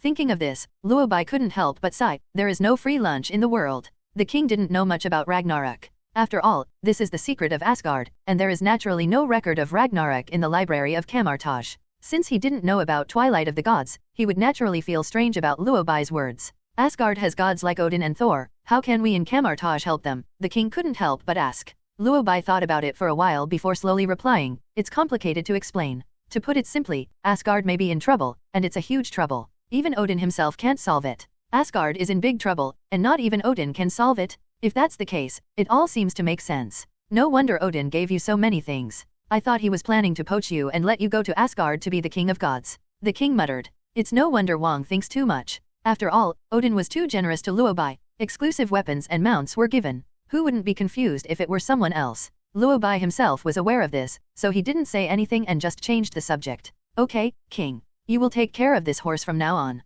Oh, by the way, after you settle the horse, go and see Odin. If he has any requests, try your best to satisfy him. Luo Bai said as he handed Sleipnir to the king. The king agreed, and then he looked at the majestic Sleipnir and couldn't help but admire. It is worthy of being the mount of the god king. It looks majestic. While admiring him, the king took Sleipnir away. Only after the king left did Luo Bai have free time to do his own things. Now that Luo Bai has created his own dark dimension and is planning to create a higher level life form, he needs a lot of energy to support it. The energy of Zisong and other evil gods had been almost absorbed by him, and it would take a while for them to recover, so Luo Bai could only go to the multi-universe for energy absorbing. However, considering that he had to go to the playground to supervise Wang in teaching the students the next day, Luo Bai did not stay for long this time. After absorbing some energy in the multi-universe, Luo Bai came back. This time he came back the next morning, just when the mages were getting ready for training. What was even more coincidental was that when he was about to look for Odin, he saw Odin coming to the New York temple. At this time, Odin frowned, and his face showed unhappiness. As soon as they met, Odin couldn't help but complain, I always thought that as a magical holy land, Kamar-Taj shouldn't be much worse than Asgard. I didn't expect it to be so different. Hearing him say this, Luo Bai smiled and couldn't help but sigh, actually, I think so too. When I first went to Asgard to take a look around, I was wondering if Kamar-Taj should be renovated. It's just that I never had the time. I won't talk about other places for now, but I really think your dormitory needs to be renovated. Odin complained. It can be seen that Odin has hardly suffered any hardship in his life. The only hardship I've ever experienced was at Kamar-Taj. Seeing Odin's unhappy look, Luo Bai didn't say anything more about it but changed the subject. God King, why did you take the initiative to come to me? I was just about to look for you. Didn't you say yesterday that you would take me to the training ground? Odin asked. When Odin mentioned the training ground, he was obviously in a much better mood. Seeing him like this, Luo Bai smiled and said, I just need to go to the training ground now, let's go. After saying that, Luo Bai took Odin to the training ground. Generally speaking, mage training is divided into 3 stages. The first stage is to train the mage's ability to absorb energy from the multi-universe. The second stage is training the mage's ability to use portals. As for the third stage, it is the training of the mage's melee ability. After the 3 stages of training, get out of class is almost over. When Luo Bai and Odin walked to the training ground, the training was in the first stage, which was to absorb energy. In fact, there are not many powerful mages in Kamar-Taj, although most of those who can join Kamar-Taj have some talent. But as humans, it is difficult to defeat Asgard soldiers with only a little talent. So after watching it for a while, Odin sighed with some disappointment. To be honest, I think Kamar-Taj's mages look much worse than Asgard's warriors. Luo Bai did not deny this, and immediately said, there are still some differences between humans and the Asgard. The people of Asgard are born with power, but the magicians of Kamar-Taj have to absorb energy, and the amount of intake is different depending on the talent, so it is naturally different. After hearing this, Odin nodded and agreed, indeed. In fact, Odin wanted to come to the training ground to watch mages train, mainly because he wanted to see the difference between Kamar-Taj's mages and Asgard warriors. Originally Odin was not curious. After all, in Odin's opinion, the people of Asgard must be much more powerful than the humans on Earth anyway. Not only Odin feels this way, but almost all Asgardians feel this way. But since seeing Luo Bai, Odin felt something was wrong. After all, Luo Bai is too strong, so powerful that it can be compared to cheating. As for his 2 sons, there is simply no comparison with Luo Bai. This made Odin wonder at first. Could it be that humans on Earth have evolved? No, Odin immediately came to see it. After reading it, Odin confirmed. It's really not because humans have evolved, but because Luo Bai is so cruel. These mages are simply not on the same level as Luo Bai. I thought that with Luo Bai in Kamar-Taj, the quality of the mage would be quite high, but I didn't expect that it looked far worse than the warriors of Asgard. One mage in particular couldn't even absorb energy. This finally made Odin feel relieved. Fortunately, Asgard's genes are indeed much better than humans. Of course, although I felt relieved. But Odin couldn't show off too much, so he frowned and complained in a very emotional tone, when I saw you, I thought Kamar-Taj had become very powerful. I didn't expect that these mages are far behind you. Look at that mage, he can't even absorb energy. Odin said while watching with his eyes. Following his gaze, Luo Bai noticed that the person Odin was looking at was Strange, who had just arrived yesterday. Seeing this, Luo Bai couldn't help but remind him, this mage's name is Strange. He just came to Kamar-Taj yesterday. Odin was stunned for a moment, then muttered in realization, no wonder, I said he couldn't do it no matter how much energy he absorbed. But the others didn't seem to be much better. Unlike us Asgard warriors, we are particularly good at fighting at first glance. Odin couldn't help but spoke the truth, and there was a bit of pride on his face after he finished speaking. What he meant by this was clearly that the mages of Kamar-Taj were not as good as the warriors of Asgard. As the Supreme Mage, Luo Bai couldn't help but said immediately, when Master Ancient One was here, Kamar-Taj believed in teaching without distinction, so the talents of most of Kamar-Taj's mages were not particularly good. However, the talents of the disciples I have recently accepted are pretty good. Master Strange's talent is very good. Luo Bai spoke calmly. Although the words were spoken lightly, Odin realized that something was wrong. Just now he couldn't help but tell the truth. Luo Bai is the Sorcerer Supreme of Kamar-Taj. He said that the mages of Kamar-Taj were weak. Isn't this questioning the teachings of the Sorcerer Supreme? This should be said before it is put on hold. He is a divine king, so who should he save face for? But considering that he came to Earth to ask Luo Bai for help, he restrained himself in the end. Thinking of this, Odin changed the subject and said, "But it's not your fault. It's still difficult for humans to learn magic." Luo Bai said nothing and started thinking. In fact, he also knew that the mages of Kamar-Taj were far inferior to the warriors of Asgard. Before, Luo Bai was not particularly clear about the gap between mages. But after watching the mages training several times, he gradually understood the differences between the mages. Let's just say that in Kamar-Taj, besides a few great wizards, most mages don't even know how to place a portal. As for several great wizards including Wang, they have only learned magic such as portal. Just as Luo Bai felt. In the Marvel world, becoming a big shot in the magic world requires a certain amount of luck, and sometimes even talent may not be enough. After all, in the Marvel world, if you want to become stronger, you have to borrow energy from everywhere. Most of those who can borrow energy have become big bosses. As for those who cannot borrow energy, they are just like the mages in Kamar-Taj today, who have practiced for half a lifetime but still can't figure out how to use a door. If it were other mages, Luo Bai wouldn't bother to care, but these mages all came from Kamar-Taj. Previously, taking advantage of the Cassius incident, Luo Bai had reorganized Kamar-Taj. Now all the mages who should leave have left, and the remaining mages are basically those who truly recognize and intend to follow Luo Bai. Kamar-Taj is now managed by Luo Bai and is considered his main base. It won't do to have such a weak mage in there. Come to think of it, it's time to improve the strength of the mages like Kamar-Taj. Thinking of this, Luo Bai couldn't help but sigh. In fact, what you just said is not wrong. The mages of Kamar-Taj are indeed a little weak. It's time to strengthen them. Although Odin didn't know much about Kamar-Taj, he still had some understanding of mages. Generally speaking, it is difficult for human mages to achieve huge amounts of accomplishments. It was because of Odin's sight of Luo Bai that he thought all the wizards on Earth had evolved. Now when I come to take a look, it is pretty much the same as before. Thinking of this, Odin said with a hint of pride, "Asgard is the realm of the gods after all, so it is normal that its people are good at fighting." Luo Bai smiled and then replied, "Normally, this is the case, but it is not impossible to change." If it were before this, Luo Bai might not have been able to change the current situation of Kamar-Taj. But now, Luo Bai actually thought of a way to improve the situation. The main reason why the mages of Kamar-Taj are weak is that they are unable to absorb large amounts of energy. Currently, the only way for Kamar-Taj mages to release magic is to absorb various energies from the multi-universe. The magic book in the Kamar-Taj library records many methods of absorbing energy, but in Luo Bai's opinion, these methods are not even as useful as Chthon's method of absorbing dark energy. To put it more simply, these methods are not direct enough. So Luo Bai thought of a more direct way, which was to let the wizards of Kamar-Taj ask him to borrow energy. Now, after absorbing the power of the three-dimensional masters and a part of the power of Emperor Vishan, Luo Bai already possesses enough energy to lend. As long as Luo Bai sets up a magic circle in Kamar-Taj, the mages practicing in Kamar-Taj will be able to obtain his energy and use his energy to practice. This is not Luo Bai trying to trick the mages of Kamar-Taj. After all, the Kamar-Taj wizard has always been looking for loans from Vishanti, and now he is just changing to a generous lender. As for the price to pay, it is simple. Luo Bai doesn't need souls. He just needs these mages to return all their power to Luo Bai after their death.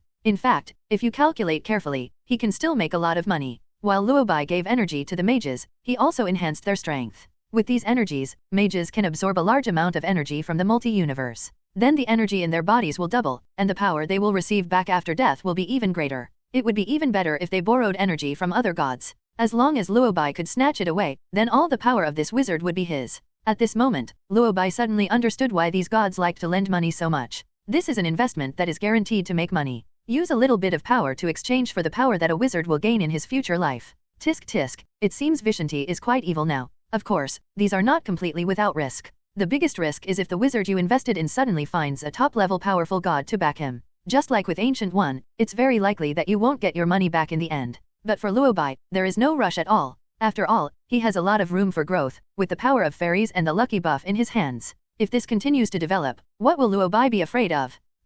This loan must be granted. This loan can not only improve the overall strength of the Kamar-Taj mages, but also provide energy to Luo Bai himself. It really kills two birds with one stone. Thinking of this, Luo Bai immediately released magic with his mind, and then an invisible energy immediately surrounded Kamar-Taj. That is Luo Bai's magic circle. When huge amounts of magic circles surrounded Kamar-Taj, powerful energy filled the entire Kamar-Taj. The Kamar-Taj mages, who were still learning how to absorb energy, seemed to sense something was wrong. That is, getting energy today is easier than ever before. In the past, when they absorbed energy, they had to concentrate highly and absorb it from the multi-universe. And each time you can only absorb a tiny bit of energy. That energy was only enough to support them in releasing some magic. But today, for some reason, they always felt that energy was surrounding them, and they absorbed the powerful energy very easily. Even Strange, who had just learned magic, felt something was wrong. He had tried for a long time before, but couldn't absorb any energy at all. I don't know what happened suddenly, but he absorbed energy so easily. Then with a click, he opened the portal. Seeing this scene, Odin was stunned. Just now Odin thought that the wizards of Kamar-Taj were not as good as the soldiers of Asgard. How come suddenly, in just a moment, the wizard of Kamar-Taj changed so much? Wait, didn't you say that the wizard named Strange just arrived today? How come he learned space magic in the blink of an eye? Odin asked in surprise. For a moment, Odin even wondered if he had missed something. How come in the blink of an eye, it feels like a new group of mages have appeared in the training ground? After Luo Bai set up the magic circle, the energy field of Kamar-Taj changed, and Odin felt something was wrong. Odin seemed to have sensed a sudden surge in nearby energy. He frowned for a long time before muttering slowly, "Is this an illusion? Why do I feel that the energy nearby is growing wildly?" Odin did feel something was wrong, but he was not sure. Until Luo Bai spoke up to confirm his guess, it seems that the God King has discovered it. Odin frowned and asked in confusion, why did it happen so suddenly? The next second, Luo Bai asked back, can't the God King see the reason? Odin was stunned. In fact, when he discovered the sudden surge in energy, he had some vague guesses in his mind. After all, there are not many ways to make such a huge change in Kamar-Taj's energy field in a short period of time and instantly increase the energy of all mages. The most direct way is to grant power. To put it simply, Luo Bai connects himself with Kamar-Taj, turning Kamar-Taj into his space. This will fill Kamar-Taj with energy, and all mages in that space can absorb energy from him and achieve rapid improvement. Odin also used this method, and now Asgard and Odin are connected. So in Asgard, Odin has endless power, and he can give power to any Asgard citizen at will. But, he is the God King? It is undeniable that among the younger generation, Luo Bai is indeed very outstanding. He is much stronger than Loki and Thor. But no matter how strong he is, it cannot change the fact that Luo Bai has only learned magic for a few years. How much energy would it take to connect the entire Kamar-Taj and provide energy to these mages? Luo Bai has only studied magic for a few years, how can he create a dimension that supplies its own energy? Odin thought it was unlikely, but he couldn't think of any other solution. Perhaps because he was too curious, after hesitating for a long time, Odin couldn't help but ask tentatively, could it be that you gave these wizards power? Odin originally just asked casually, after all, he didn't think Luo Bai could do that. Unexpectedly, the next second, Luo Bai gave a positive answer. The God King guessed correctly. I did borrow some energy from the mages. It was obvious to the naked eye that Odin was stunned. The expression on his face at this moment was quite interesting. He looked at Luo Bai. No, to be more precise, he was sizing up Luo Bai. As he looked at it, there was a look of surprise in his eyes. It was unknown how long it had been before Odin could no longer help but slowly complain, where do you get so much energy? Maybe it's because I have good talent and can improve quickly. Luo Beifang said calmly. Odin didn't believe a word of what he said. Through practice, can such a powerful energy be cultivated in such a short time? Is it possible? If it were possible, his son Thor would have become the God King long ago. Thinking of this, Odin couldn't help but complain, you can make up such nonsense to fool others, but you can't fool me. Luo Bai shrugged and replied with a smile, that may be because I am lucky. Odin frowned again. In fact, he did not understand the meaning of Luo Bai's words. But he had no time to understand it now, because he could clearly feel the changes in Kamar-Taj. Kamar-Taj is now full of energy, a powerful and terrifying energy. In the past, the slow progress of mages was because mages had to do multi-universe energy absorbing. If they were less talented, they might not be able to absorb much energy. Now Luo Bai has surrounded the entire Kamar-Taj with energy, which is equivalent to giving energy directly to these mages. Let's put it this way, no matter how talented you are, you can always absorb some of what others give you. If things go on for a long time, I can't imagine how many powerful mages Kamar-Taj will produce, and how terrifying their combat power will be. By then, let alone Asgard's soldiers, even his own son Thor might not be able to defeat Kamar-Taj's group of mages. If you pick any mage at random, his son will turn into a scumbag in a matter of seconds. Although Odin has always said that Asgard and Kamar-Taj are allies, as the God King, Odin naturally does not want Asgard to be at a disadvantage. It's just that, imagination is beautiful, but reality is cruel. After what happened to Kamar-Taj, Odin can now predict the day when Asgard will be turned into scum by Luo Bai in seconds. The more he thought about it, the more silent Odin became. Unable to bear it anymore, Odin asked, how on earth did you do it? After studying magic for so many years, how can you become so powerful? Luo Bai replied seriously, didn't I say it? I'm lucky. Odin didn't say what he was asking. He could only explain with an awkward smile, actually, I was joking before. Under your leadership, I believe it won't take long for Kamar-Taj to surpass Asgard. After finishing speaking, Odin once again looked at the mage who was training. I saw that the mages who were still practicing basic magic had now begun to practice advanced magic. Before, they could only turn energy into sharp blades to attack, but now that they have been strengthened, the mages can actually use their hands to rub space blades. Under the leadership of Wang, the mages concentrated one by one and carved out one after another slender and translucent space blades with their bare hands. Even Dr. Strange, who had just entered the school, actually kept up with the progress and made a space blade with his hand. Seeing the sudden changes in the mages, Odin fell silent again. After a moment of silence, Odin showed an awkward smile again, and then said with a slightly helpless tone, "Okay, it has been exceeded now." After finishing speaking, Odin even sighed. That expression seemed to say, can't beat it at all. Luo Bai can take the entire Kamar-Taj flying by himself, how could Sol possibly outplay him? Of course, Luo Bai fully understands Odin's worries. So he smiled and said, my relationship with Thor is actually pretty good, and I'm not very interested in Asgard. God King, you don't have to worry too much. Luo Bai originally said this to comfort Odin and advise him not to think too much. No matter how powerful Kamar-Taj becomes, Asgard will still have a place in the 9 realms. Unexpectedly, the next second, Odin shook his head and suddenly said with a very serious and solemn expression, "No, I think you can be interested." Luo Bai frowned, the expression on his face was wonderful. He even wondered for a time whether Odin was so stimulated by him that he became delirious. To make him have thoughts about Asgard? God King, what are you talking about? Why should I have thoughts about Asgard? I don't want to be the God King. Luo Bai couldn't help but complain. Odin shook his head and explained, no, you don't understand. It doesn't matter who the God King is. What matters is Asgard. Luo Bai, my daughter Hela will be coming out soon. Odin had 3 children in total. In addition to Thor and Loki, he actually has a daughter named Hela. Strictly speaking, Hela is his eldest child and the sister of Thor and Loki. Unlike Thor and Loki, Hela is not only powerful but also very smart. When Odin was able to unify the 9 realms, Hela's help was indispensable. After all, Hela in the past was not only the vanguard of Odin's conquest of the 9 realms, but also the executioner of Asgard and the master of Thor's hammer. Thor didn't know that he actually had a sister named Hela. When the 9 realms were still unstable, she followed me to fight together and made great achievements in unifying the 9 realms. She is the best of my many children. But she is the goddess of death, symbolizing death and cruelty, which also means that she is destined not to stop killing. After the unification of the 9 realms, I originally wanted to stop fighting and rule the country with benevolence. But her ambitions expanded rapidly and she wanted to conquer the entire universe. I had no choice but to seal her. But now I may not be able to seal her anymore. Odin sighed and expressed his concerns. Luo Bai knew what he meant. After all, Ragnarok was coming soon. This is the end of Asgard, although it seems likely that the arrival of Ragnarok originates from Hela. But the actual situation is much more complicated than this. Ragnarok and his daughter's rebellion meant that even the God King was powerless no matter how much he wanted to control it. Odin probably came to Kamar-Taj this time just to talk about this matter. Thinking of this, Luo Bai stopped being tactful and asked directly, God King, you come to Kamar-Taj this time, you probably don't just want to relax.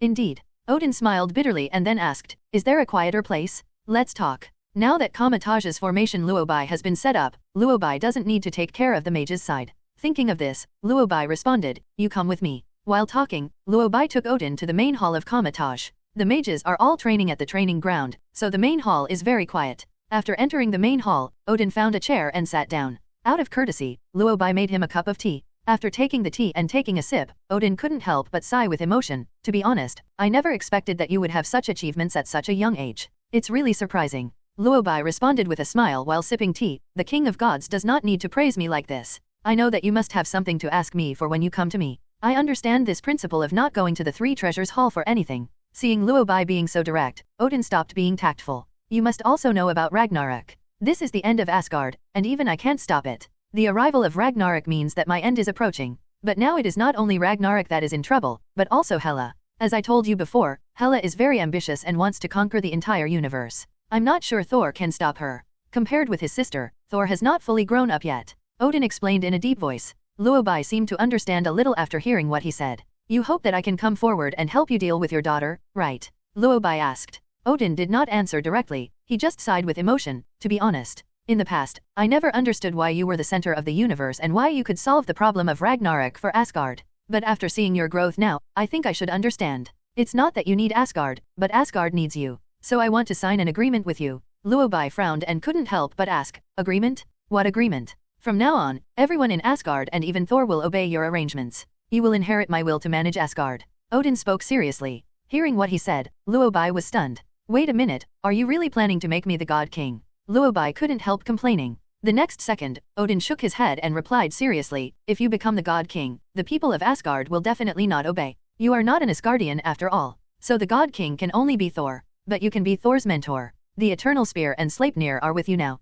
Although these two things now recognize you as their master, they symbolize my power in the eyes of the 9 realms. If Thor becomes the God King in the future, then you will be the God King's teacher. Everyone in Asgard, including Thor, must listen to your arrangements. Luo Bai understood what Odin meant. To put it simply, let Luo Bai be the boss behind the scenes. But Luo Bai didn't quite understand why Odin was willing to hand over power to him. Thinking of this, Luo Bai couldn't help but sigh. To be honest, I'm quite surprised. I thought you trusted Thor very much. But I didn't expect that you would eventually hand over the real power of the God King to me. Odin smiled bitterly. He said nothing but his face looked very tired. Luo Bai didn't know what he was thinking, but what he knew was, Odin made such a decision because he had no other choice. I believe in Thor, but I have no choice. Your arrival has changed a lot, which forced me to make this decision. It doesn't matter who the God King is, and it doesn't matter who holds the power. What matters is that Asgard is still there. I signed this agreement with you not only for now, but also for the future. Only in this way can Ragnarok truly disappear. It was unknown how long it took before Odin slowly spoke. Sometimes I have to sigh that Odin is really good to Thor. It was obvious that he was paving the way for Thor, and he made the way very clear. In fact, Odin's intention is not difficult to guess. It is nothing more than exchanging the power of Asgard for Thor's development. After all, Thor is still too weak now, and there are many problems he cannot solve. Odin's time is up, so he needs someone to watch over Thor for him. From the current perspective, this person can only be Luo Bai. Although this condition sounds quite tempting, after all, Odin intends to give him real power. But if you think about it carefully, it seems that it is useless for Luo Bai to hold power. Thinking of this, Luo Bai couldn't help but complain, I understand what the Divine King means. But I think the power you gave me is useless. Odin frowned and could not help asking, how can it be useless? If you agree to sign an agreement with me, all the warriors in Asgard will be willing to charge into battle for you as long as you give the order. Luo Bai shrugged and answered nonchalantly, at present, the soldiers of Asgard can't really help me. Your 2 sons, Thor and Loki, haven't grown up yet, so they can't help me at all. As for your daughter, she doesn't listen to you at all. Odin was stunned. It seems to make sense when you put it this way. But Thor will grow. Odin retorted immediately. I don't know how long that will take. Besides, it's hard to say whether he will listen to me when he grows up. Luo Bai muttered. Odin was silent. He almost understood what Luo Bai meant. Odin had already humbled himself when he came to Kamar-Taj this time, and since Luo Bai was unwilling, he naturally didn't want to force it. Thinking of this, Odin stood up and said, I understand what you mean. I'm leaving now after disturbing you for so long. Odin was about to leave, but unexpectedly Luo Bai spoke up, God King, don't be in a hurry to leave. I didn't say I won't help. Odin was overjoyed and immediately asked, are you willing to help? Of course. If the God King agrees to let me absorb a little bit of power from Asgard, I will be willing to help. Luo Bai replied with a smile. As soon as these words came out, Odin's smile froze on his face. Good job. It seems this guy has some plan. It's obvious that he plans to eat it all and take it away. Just when Odin was depressed, Luo Bai spoke again, Asgard's power is far less practical than its strength. If you, God King, agree to let me absorb some power from Asgard from time to time, I will be happy to help you protect Asgard. Not to mention Hela, even if Ragnarok comes, I will solve it for you completely. As Luo Bai spoke, he gave a friendly smile. This smile made Odin's scalp tingle. He had a vague feeling that coming to Kamar-Taj this time didn't seem to be a wise choice. Asgard's power mainly comes from the power of Odin. This power originates from the original founder of Asgard and is passed down through the bloodline of Odin's family. Odin Force was not originally called Odin Force, but went through several name changes. Originally this power was called the power of Buri, because Odin's grandfather was named Buri. Later it was called the power of Bor because Odin's father was named Bor. In the end, this power was named Odin's power, because its strongest branch was inherited by Odin. To put it simply, the power of Asgard is a heritage. Anyone with Asgard blood can inherit this power. As for who can finally bring this power to its full potential, it all depends on the talent of the heir. So Asgard has never been a name or a place, but more like a family inheritance. As long as there are still people in this family alive, Asgard will continue to exist. Luo Bai wants to absorb Asgard's power. Isn't this equivalent to strangling Asgard's lifeblood? Of course Odin disagrees. At this point, he no longer cared about his status as a god king, and immediately shouted angrily, I have already made concessions, but you still want to draw power from Asgard?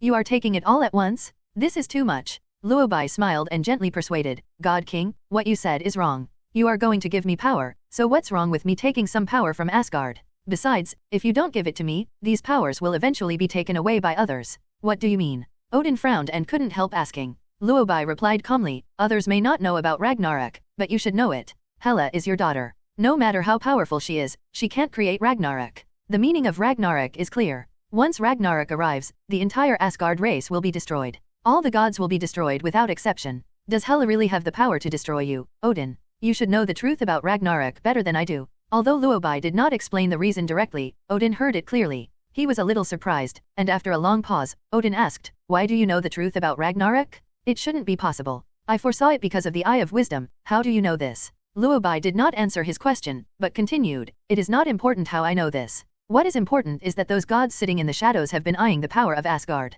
If you let me absorb the power, I can keep Asgard peaceful, but if it is them, I am not sure." Odin was silent. He was silent because Luo Bai was right. The truth of Ragnarok is not Hela. Hela is just a cover. The real Ragnarok is the gods sitting in the shadows. Almost no one understands the truth about Ragnarok, and no one knows that Ragnarok actually happens not just once, but in many cycles. It was not until Odin hung himself on the world tree and sacrificed his eyes and blood, gaining the power of runes and vast knowledge, that he learned the truth behind Ragnarok. That is the carnival of the ancient gods, a sacrifice? No one knows who those gods sitting in the shadows are. All we know is that they are called the gods of gods, and they are gods living in the shadow dimension. They draw nourishment from Ragnarok. To put it more simply, the gods of Asgard are their pets kept in captivity. When the pets grow up, these shadow gods will create Ragnarok to kill these pets and devour all the flesh, blood, and power of the pets. Then another Asgard is created again, a new pet, god, appears again, and the cycle begins again. No one knows how many times this cycle has occurred, or how many times Asgard has experienced Ragnarok.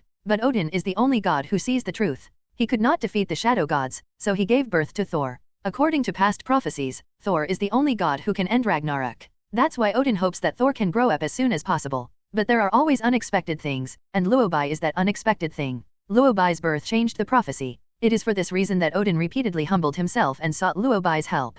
Although what Luo Bai said just now was correct, Odin really wanted to end Ragnarok. But this guy Luo Bai is too dark. It takes strength to open your mouth. In fact, Odin was not willing to let laughable absorb the power of Asgard, but laughable told the truth about Ragnarok. And what he said does make sense. Only, you are not from Asgard, and you don't have Asgard blood. How can you absorb Asgard's power? What's more, do you really think you can defeat those gods? They are the gods of gods. Even I have no chance of winning. Odin said. There was some worry in his expression. Knowing his concerns, Luo Bai also confessed, "I may not be able to do it, but the power of the fairy may be able to do it." Fairy power? Odin frowned and couldn't help muttering, "The fairy power you are talking about is the fairy power that defeated the gods in the past." Yeah, Luo Bai nodded. Odin was puzzled and asked again, "Isn't that thing sealed?" Luo Bai explained calmly, "I don't know how it got out, and now it's on me." "What? On you?" Odin asked in surprise. At this moment, Odin suddenly understood why Luo Bai possessed such strong power. He said that Luo Bai was a young man who had studied magic for even less time than Thor, but he could actually support the entire Kamar-Taj.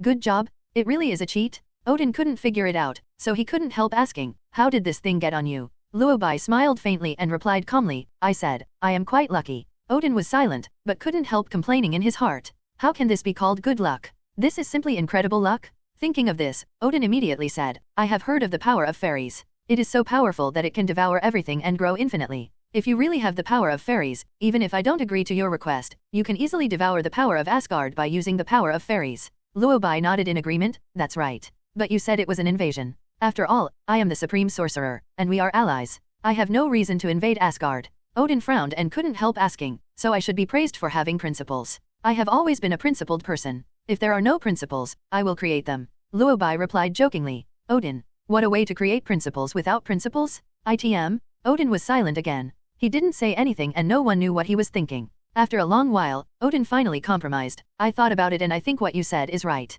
I promise you, as long as you are willing to help Asgard, if you want to absorb some power, it is not impossible." The situation is now very unfavorable to Asgard, and Odin has no other choice. So he had no choice but to believe in the prophecy. Seeing Odin agreed, Luo Bai took out a contract without saying anything. "Sign it." Odin said nothing, but took the contract and took a look at it. The contract reads, "I am Odin, the Allfather." Now he is willing to cooperate with Luo Bai. Luo Bai guards Asgard and supervises Thor's growth, while Asgard ensures that Luo Bai is provided with energy at a regular and quantitative rate. To be honest, in the past Odin would definitely not have signed it. But now he had no choice but to sign the contract. After Odin signed the contract, Luo Bai took a look at it, nodded with satisfaction and muttered, "Another energy field, big money." Although the voice was not loud, Odin still heard it clearly. He couldn't help but ask, "What does another energy field mean?" Luo Bai did not hide it. He put away the contract and replied, "Before you, Chthon, Dormammu and Mephisto also signed such a contract with me. What the hell? Chthon? Dormammu? Mephisto? Aren't you the supreme sorcerer? How did you sign a contract with those evil gods? Odin couldn't help but ask. Luo Bai quickly corrected, what evil gods? They have turned over a new leaf and said they want to protect the earth. No, I tolerated it even though you said the power of the fairy was in you. Now you tell me that these 3 evil gods want to protect the earth? Chthon, god of darkness. Protect the earth? I couldn't handle them, but you conquered them? Or maybe you should just be the god king. Can you unify the universe as well? Ancient One is really lucky. Where on earth did she find such a god like Luo Bai? Why call him Supreme Mage? Just call him Supreme God King? Look at Luo Bai, and then think about his 2 sons. So, infuriating. If it weren't for his 2 sons' disappointment, would he have come here to beg for help? He was a mighty god king who had been so powerful for half his life, but now he had to come and ask for help from a junior when he was old. Odin wanted to go back to Asgard right now and slap each of his 2 sons. The more Odin thought about it, the angrier he became. He said in a deep voice, "Thank you for your hospitality these days. I remember I have something else to do, so I'll leave now." He left without even waiting for Luo Bai to speak. Seeing his angry expression, Luo Bai knew that Thor and Loki were likely to be in trouble. Odin is such a face-conscious person, but now he is threatened by Luo Bai and forced to sign this agreement. It would be strange if Odin didn't cause trouble for his 2 sons. In this regard, Luo Bai could only say that he was helpless. After calmly drinking a cup of tea, Luo Bai returned to the New York temple.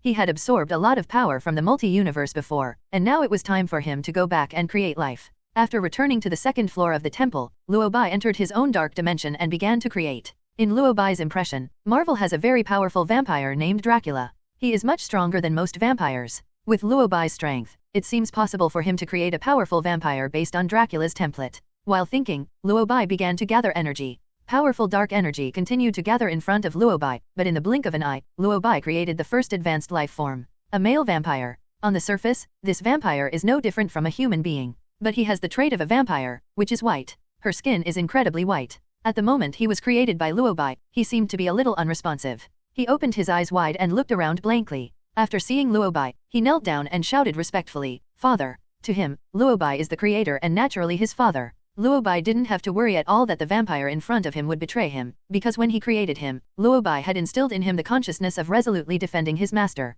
So at this time he showed great respect to Luo Bai. Seeing the masterpiece he created, Luo Bai was very satisfied and said immediately, "Try to use your ability." The vampire nodded, and in the blink of an eye he began to try to use his ability. Just as Luo Bai expected, the created vampires are almost unmatched in terms of strength and speed. He also has abilities such as flying and shape-shifting, and can use some simple black magic. It looks like a very, very successful creation. After the demonstration, the vampire appeared in front of Luo Bai and asked, "Father, are you satisfied?" Luo Bai nodded and responded, "I am quite satisfied, but you don't have to call me father from now on, just call me the Supreme Mage." "Okay, Sorcerer Supreme," the vampire responded. Just as Luo Bai was about to create other advanced life forms, the vampire spoke again, "Please give me a name." Luo Bai just remembered it now. "Yes, we also need to give it a name. If we don't give it a name, what will we call it when there are too many vampires?" But, Luo Bai is really not good at naming. After thinking for a long time, Luo Bai still couldn't think of a good name, so he spread his hands and just gave it a random name. "It's just a name, why not just pick any name?"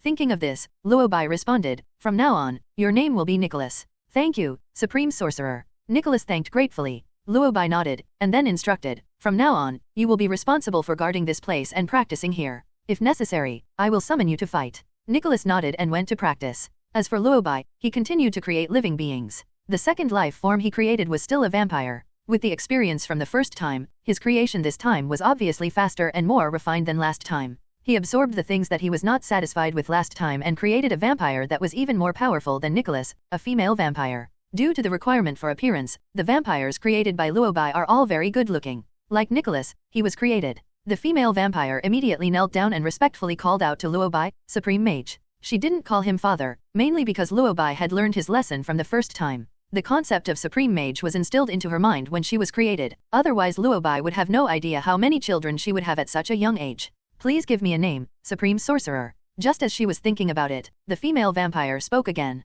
With the first naming experience, Luo Bai was much more skilled this time, and immediately said, "From now on, your name will be Nicholas Page." "Thank you, Supreme Sorcerer, for the name." Page responded with a smile. After getting a name, Page began training. After creating 2 advanced life forms, Luo Bai continued to create. He created many races one after another, including werewolves, harpies, night demons, batmen, etc., and selected the strongest among them to manage them. Seeing the increasing number of life forms in his own dimension, Luo Bai temporarily stopped creating. It's not that he didn't want to continue creating, but because the energy consumed this time was too huge, and the goblins were starving to death. Luo Bai had no choice but to absorb energy from various dark dimensions while heading to the multi-universe to absorb some energy. The appetite of the fairy power is huge, and the stronger it grows, the bigger its appetite becomes. This is mainly reflected in the feeling of hunger. Originally, Luo Bai had already gotten used to the hunger from the fairy power. But recently, he didn't know if it was because his appetite for the fairy power had been aroused, but he felt a little uncomfortable with it. After absorbing a lot of energy in the multi-universe, Luo Bai finally calmed down a little.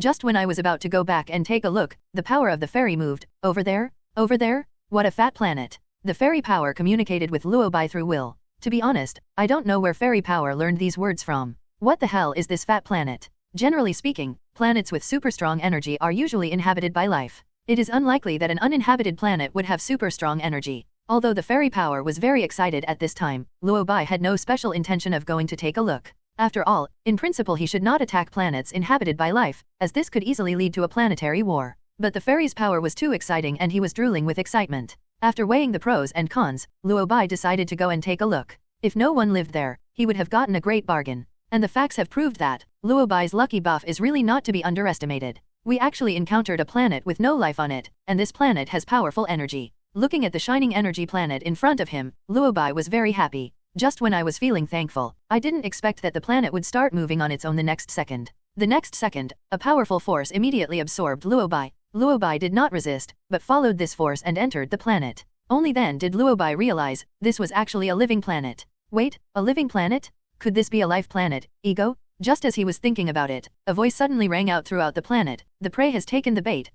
This powerful force is really exciting. Prey, etc. So ego is here, because he's targeting me? Luo Bai was stunned. He originally thought that he was lucky to meet this guy, but he didn't expect that this guy would come to him on his own initiative. Taking the power of the fairy as prey? You are really brave. Thinking of this, Luo Bai couldn't help but complain. I've seen many people who are not afraid of death, but it's the first time I've seen someone as fearless as you. Ego, also known as Life Planet Ego, is a former member of the Presbyterian Church of the Universe. It is also known as the Living Planet. He lived even longer than Odin and was omnipotent on his own planet. The most basic thing is that you can change your appearance and materialize your energy at will. He can use all the abilities on the planet to do what he wants, and he can also manipulate the surrounding abilities to create thousands of duplications. Moreover, duplication's ability is the same as its own, the only difference is that its defense is weaker. Although he calls himself a god and possesses the power of a god. But few people know how he was born, but his true form is surprising. Although he usually appears in human form, his true form is actually a planet. He feeds on consuming energy.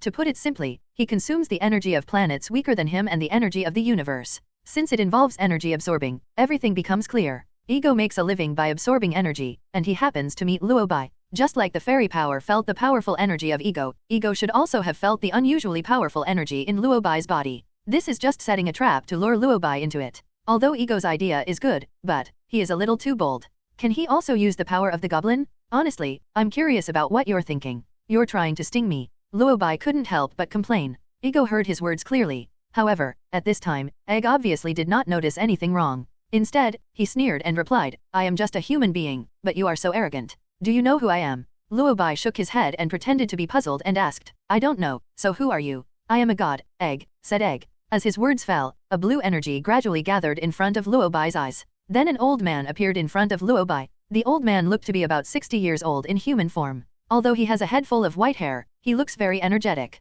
Luo Bai knew very well that the old man in front of him was the duplication transformed by Ego. At this time, the old man held his head high and chest out, with his hands behind his back. The look he gave Luo Bai was like the gaze of a god examining a human being. Seeing him like this, Luo Bai chuckled and replied, so it's the god Ego. Seeing Luo Bai calling him God, the smile on Ego's face became even wider. He raised his chin slightly, looked down at Luo Bai and said, it's really surprising to be able to feel such a powerful energy in a human being. Seeing that Ego seemed to be completely unaware of the fact that he had fairy power, Luo Bai raised his eyebrows and couldn't help asking, then why don't you guess why I have such powerful energy? In fact, Luo Bai had already given a hint, but Ego didn't seem to appreciate it. I'm not interested in these things. I'm interested in the power in you. To be honest, I'm pretty happy now. I just found my son, Peter. He has inherited my power perfectly. As long as I combine with him and absorb your power, I can conquer the entire universe. I don't care where your power comes from. I only know that you are a gift, an unexpected surprise given to me by the universe. Ego said with a smile.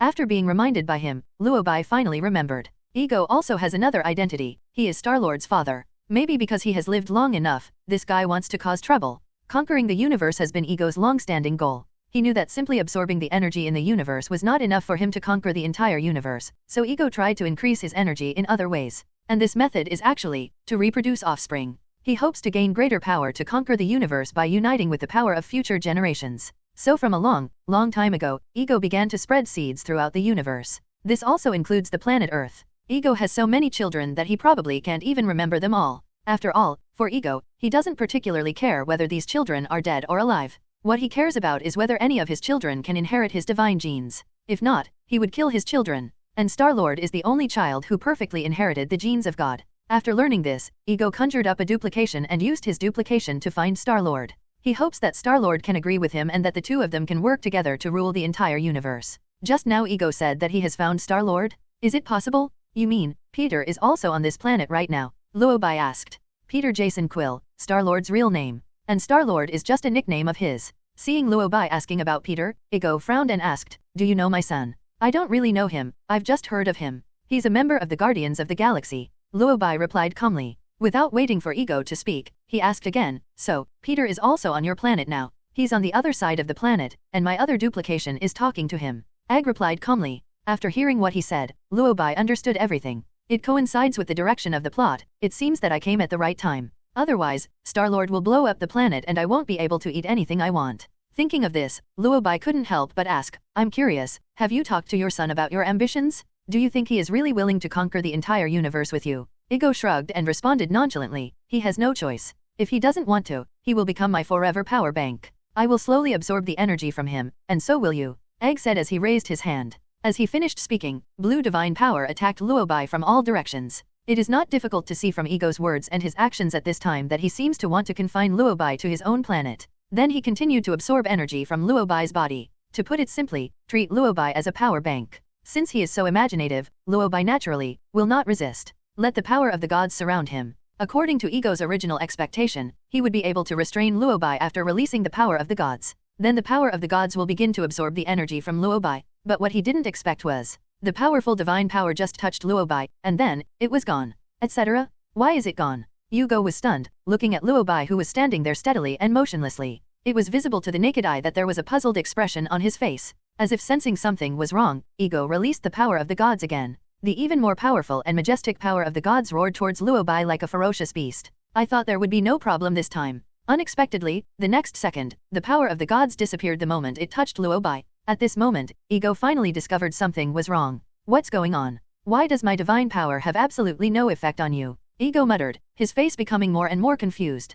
Seeing him like this, Luo Bai laughed and teased, "Is it possible that the power you just released was not enough? How about some more?" Hearing this, Ego was stunned again. What the hell? Not enough power? Please, this is the power of God. And now we are on his planet? Do you know how powerful the force was just now? If released on Earth, it would be enough to destroy the entire planet? And you told me that this power is not enough? How can a human like you resist the power of God? Ego asked in surprise. The next second, Luo Bai replied nonchalantly, "Didn't you say you were a god? Then you should have heard of the power of fairies, right?" "Fairy power?" Egg exclaimed. Of course Egg had heard of the power of the goblins. But the power of fairies is just a legend, and even Ego has never seen it with his own eyes. Fairy power, but isn't it sealed?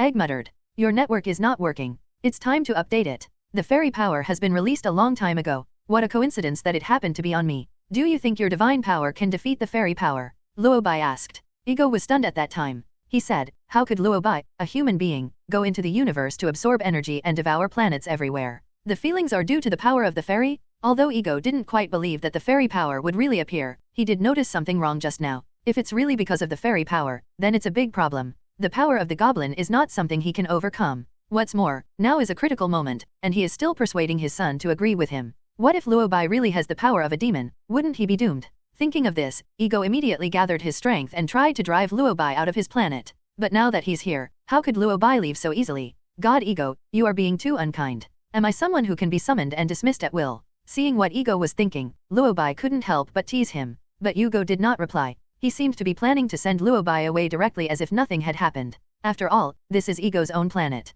It shouldn't be difficult for him to expel Luo Bai. But gradually he felt something was wrong. He just waved his hand, and the blue power of the gods instantly gathered into a space portal. I just sent Luo Bai away, and that's what happened. The next second, a yellow portal lit up and Luo Bai stood in the same place again. It was visibly that Ego was silent. He tried again, with the same result. He had just sent Luo Bai away when Luo Bai came back. After trying twice in a row, Ego finally realized something was wrong. It is not so easy to enter his planet. Without his permission, how can ordinary people come and go freely on his planet? This planet is equivalent to Ego's domain space. In his own field, Ego is almost omnipotent. But even so, he couldn't stop Luo Bai from entering and leaving the planet at will? This is too exaggerated. Originally, Ego was still skeptical about the fact that Luo Bai possessed the fairy power, but now it seems that he believes it to some extent. Ego was sure. Even if Luo Bai does not have the power of a fairy, he is definitely not immortal. If he interfered with her plan to join forces with her son, she would be losing the big picture for the small. Thinking of this, Ego frowned and asked immediately, "What do you want to do?" Luo Bai was unhappy to hear him say that. "God Ego, your question is strange. It was you who invited me in, so why are you asking me what I want to do?" Luo Bai asked back. Egg was silent. After a long while, Ego slowly began to explain, "I admit that I originally wanted to absorb the power from you. But now that I think about it, my son's matter is more important. I'm a little busy right now and don't have time to take care of you, so I'm giving you a chance. If you want to leave now, it's still not too late." Ego actually wanted to persuade Luo Bai to leave here on his own initiative. But Ego is not a human being after all, he is a god. Over the years, he has become accustomed to being superior. So today's persuasion sounds more like pity. It's like a god is taking pity on humans and is willing to give them a chance to live. Luo Bai was very dissatisfied with this attitude. "God Ego, didn't you just say that you were a god? Why do you get scared when you hear about the power of fairies? I'm just a human, what are you afraid of?" Luo Bai asked. As if stimulated by these words, Ego became excited instantly. "Afraid? I'm a god, what should I be afraid of? Do you know what the power of God is, kid? It is an incomparably powerful force. Do you think you can really defeat the power of God? Even if you have fairy power, so what? Fairy power needs to grow, but the power of the gods does not. As long as I unite with my son, I can rule the entire universe? The power of the gods will turn all the planets in the universe into my planets." Ego said angrily. He tried his best to prove that he was the strongest and that the power of God was the most powerful. For someone as conceited as Ego, if you dare to say that he is not strong enough, he will break through his defense to show you. "Look," Luo Bai just muttered softly. Ego's defense was quietly broken. He even blurted out, "The power of fairies is nothing to be feared." Hearing him say this, Luo Bai frowned and asked, "Really? Do you really think that your own divine power can defeat the power of the goblin?" Ego snorted coldly and said, "The power of the fairy is just a rumor. It's hard to say whether it's true or not." Luo Bai finally understood what was said. "You haven't seen it, right? Then I'll let you see it today," Luo Bai said. After saying that, he put away his smile. The next second, a black force emerged from Luo Bai's body. Then, in just a moment, it occupied the entire space. When Ego noticed Luo Bai's move, he wanted to counterattack immediately. But before he could do anything, the power of the fairy began to absorb the power of the gods. Fairy power is a domineering force when it wants to possess and occupy a certain power. It will become more powerful than that force. Although Ego's divine power can also be energy absorbed, it needs to be energy absorbed slowly, which is quite time-consuming. But the method of energy absorbing of the fairy power is simple and crude. It can't be said to be absorbed, it feels more like swallowing. So Ego didn't even have a chance to fight back before most of his strength was swallowed up by the fairy power. "Ego, I was silenced at that time." The originally unruly Ego suddenly changed his expression. "I admit that the power of the gods is indeed not as good as the power of the fairies. Please let me go, please." The speed at which his expression changed was even faster than Luo Bai turning pages of a book. Seeing him like this, Luo Bai couldn't help but tease, "God Ego, I still like your unruly look just now." "Ego, what a rude, eh? What kind of perverted thing is this Nima fairy power?" This one bite made him work for half his life in vain. Almost all the energy absorbed in my life was swallowed up by the power of the fairy.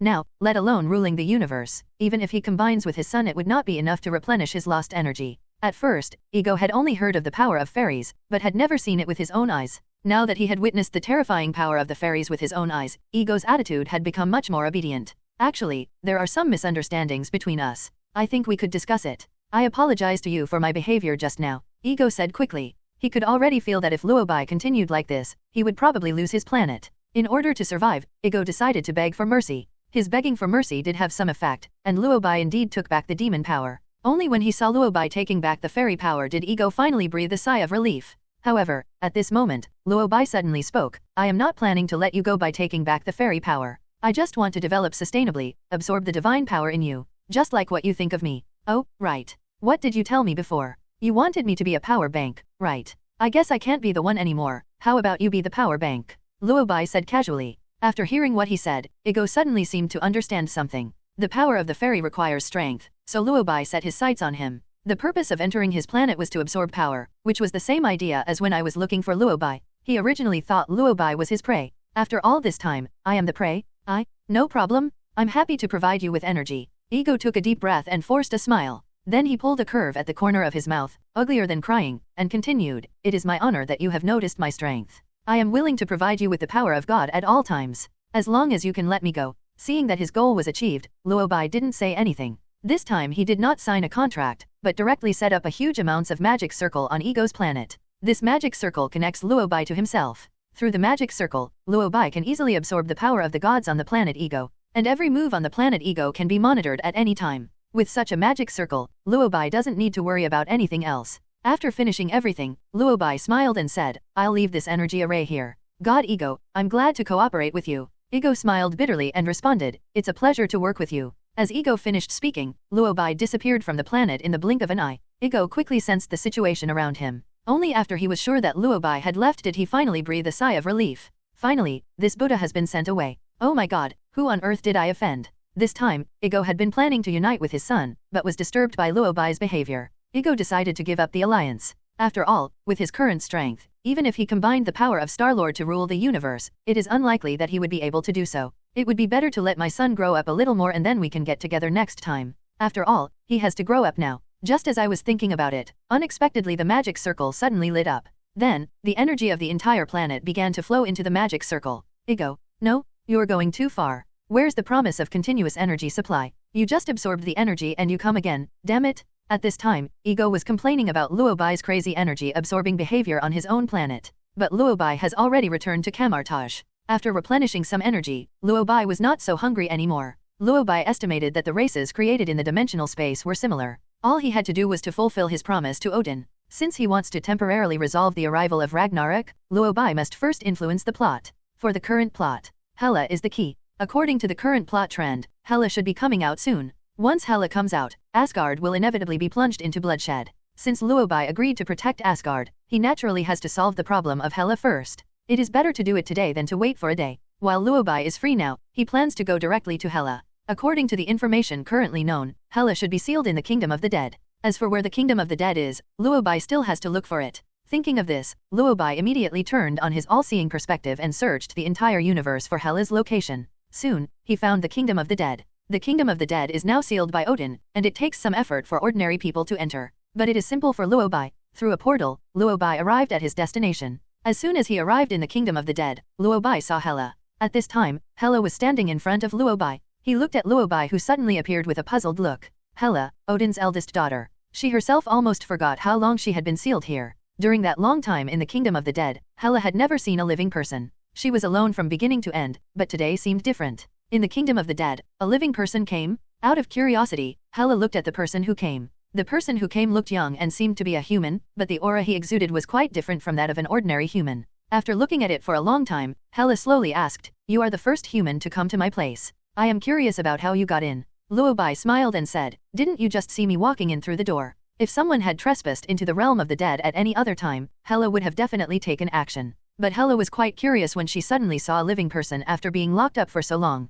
"Who are you?" Hela asked with interest. Luo Bai politely replied, "Supreme Mage, Luo Bai. What are you doing here? It was your father who asked me to persuade you." Father. When the word father was mentioned, Hela's face, which was originally smiling, suddenly turned dark. After all, she hated her father deeply. Upon learning that Luo Bai was sent by Odin, Hela sneered, "That old immortal thing seems to know that he doesn't have many days left to live. Although I have been imprisoned here for a long time, does he look down on me so much that he actually lets you punish me?" "A mortal," Hela said, raising her chin slightly. The Asgard gods usually like to call humans on Earth mortals, because in their eyes mortals are weak. Now, as a mortal, Luo Bai was sent by Odin. It was normal for Hela to say that. However, Luo Bai shook his head and said with a smile, "I think you misunderstood. I am not here to punish you. I am here to discuss cooperation with you." "Cooperate?" Hela frowned. A mortal not only has the courage to enter the realm of the dead, but even says he wants to cooperate with her? Hela smiled and asked slowly, "How do you want to cooperate with me?" "Of course it's friendly cooperation. I rescue you, and you go back to your Asgard and be a good god and give up conquering the universe.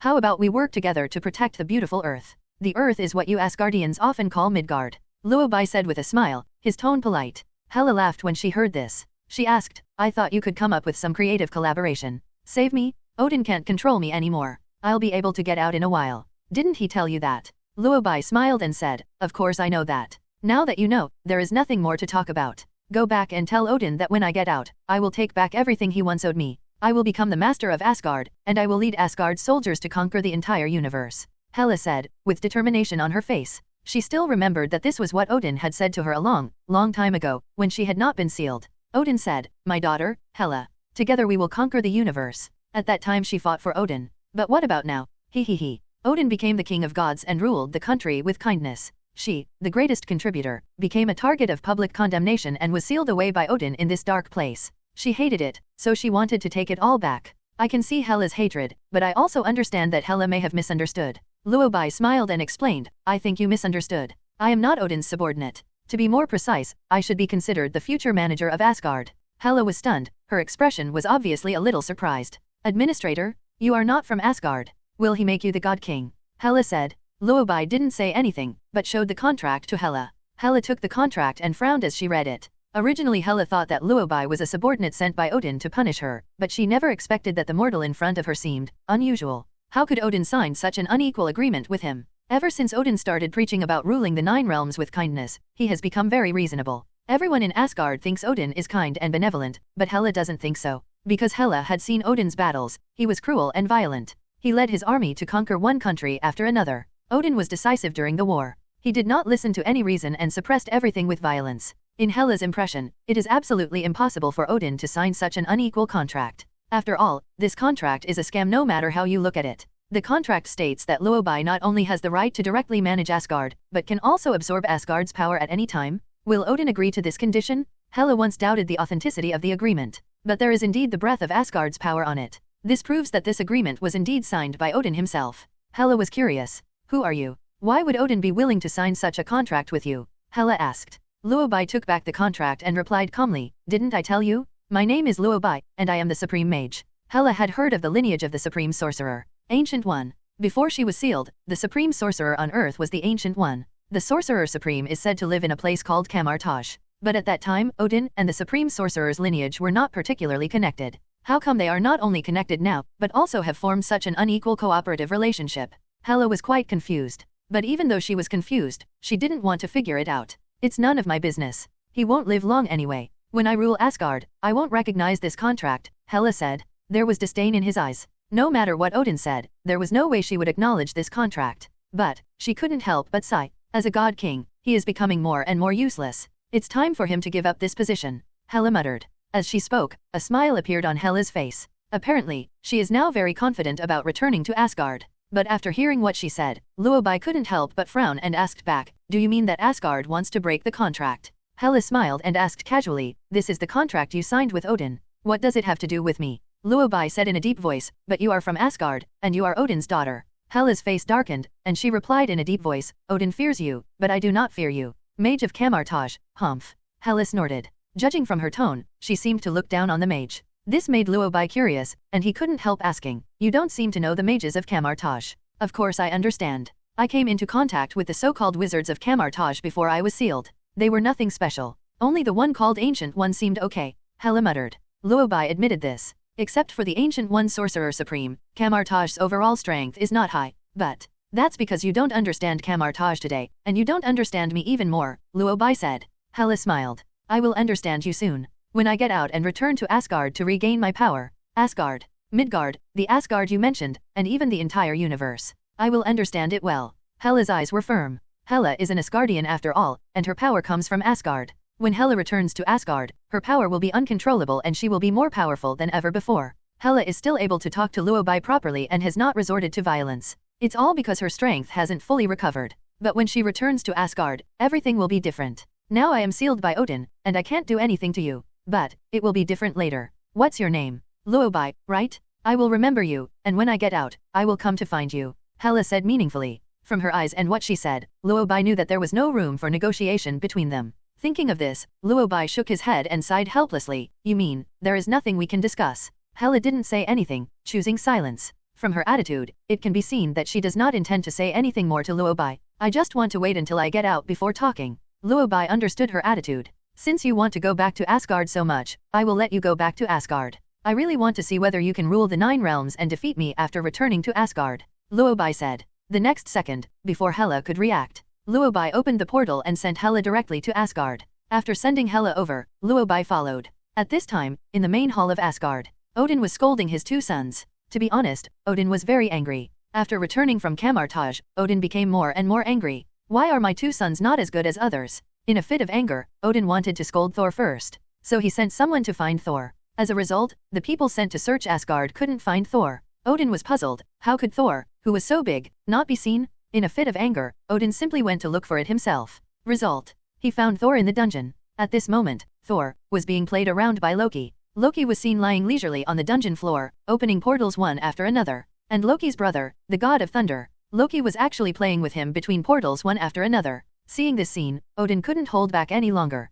No, are these two sons of mine poisonous? He is so old. He runs around asking for help for the survival of Asgard. As a result, my two sons, one is teasing his elder brother, the other is being teased by his younger brother? You are the god of thunder after all. The future god king of Asgard? A small portal magic can trap you here and prevent you from leaving? The more he thought about it, the angrier Odin became. In a fit of anger, he disregarded his status as the god king. He slapped each of his two sons in the dungeon, and then took them to the main hall of Asgard. In this way, Thor and Loki kept kneeling in the main hall. Kneeling until now. Odin has been sitting on the throne, silent until now. At first, the angry Thor still argued. He said something like Luo Bai taught Loki magic and acted very angry. After being scolded by Odin, he now became silent. The three of them stayed in the main hall, and no one spoke. The three of them were silent. Hela suddenly appeared in the main hall. The moment he saw Hela, Odin's face turned dark. No, why did Hela come out now? Isn't this right? Logically speaking, she shouldn't come out at this time. I am still in Asgard, how could Hela break the seal? But when Odin saw Luo Bai appear, he understood everything.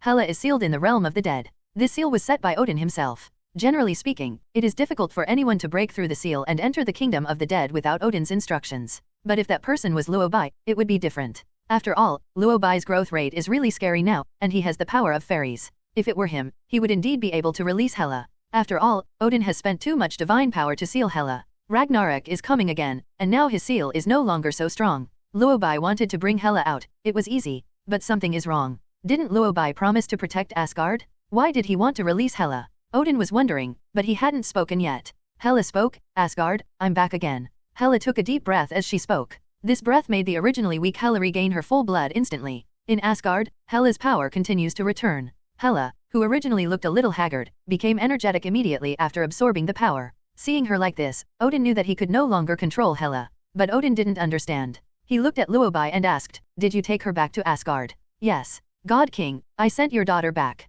Luo Bai said with a smile. Odin frowned and asked in confusion, we have signed a contract, I don't understand why you did this. Luo Bai smiled and replied calmly, it is precisely because we signed a contract that I have to ensure that Asgard has no safety risks. Obviously, your daughter is a hidden danger. So I sealed her. But you won't be able to seal it anymore soon, right? The two were chatting with questions and answers, and their words confused everyone present. The most confused among them is Sol. Sol is a man who can't hold back his words. When he heard Luo Bai say your daughter to Odin, Thor felt bad all over. How come he doesn't know that his father has a daughter? Thinking of this, Sol immediately interrupted the conversation between the two and asked, wait, what are you talking about? Who is this woman? What does daughter mean? Before Odin could answer, Hela smiled and said hello, my brother Thor. Thor was even more confused and immediately asked Odin, Father, what is going on? Odin knew that the matter could no longer be kept secret, so he simply took this opportunity to tell the truth. She is right, Thor. She is your sister, my eldest daughter, Hela, the goddess of death. At this point, Sol finally knew that he actually had a sister.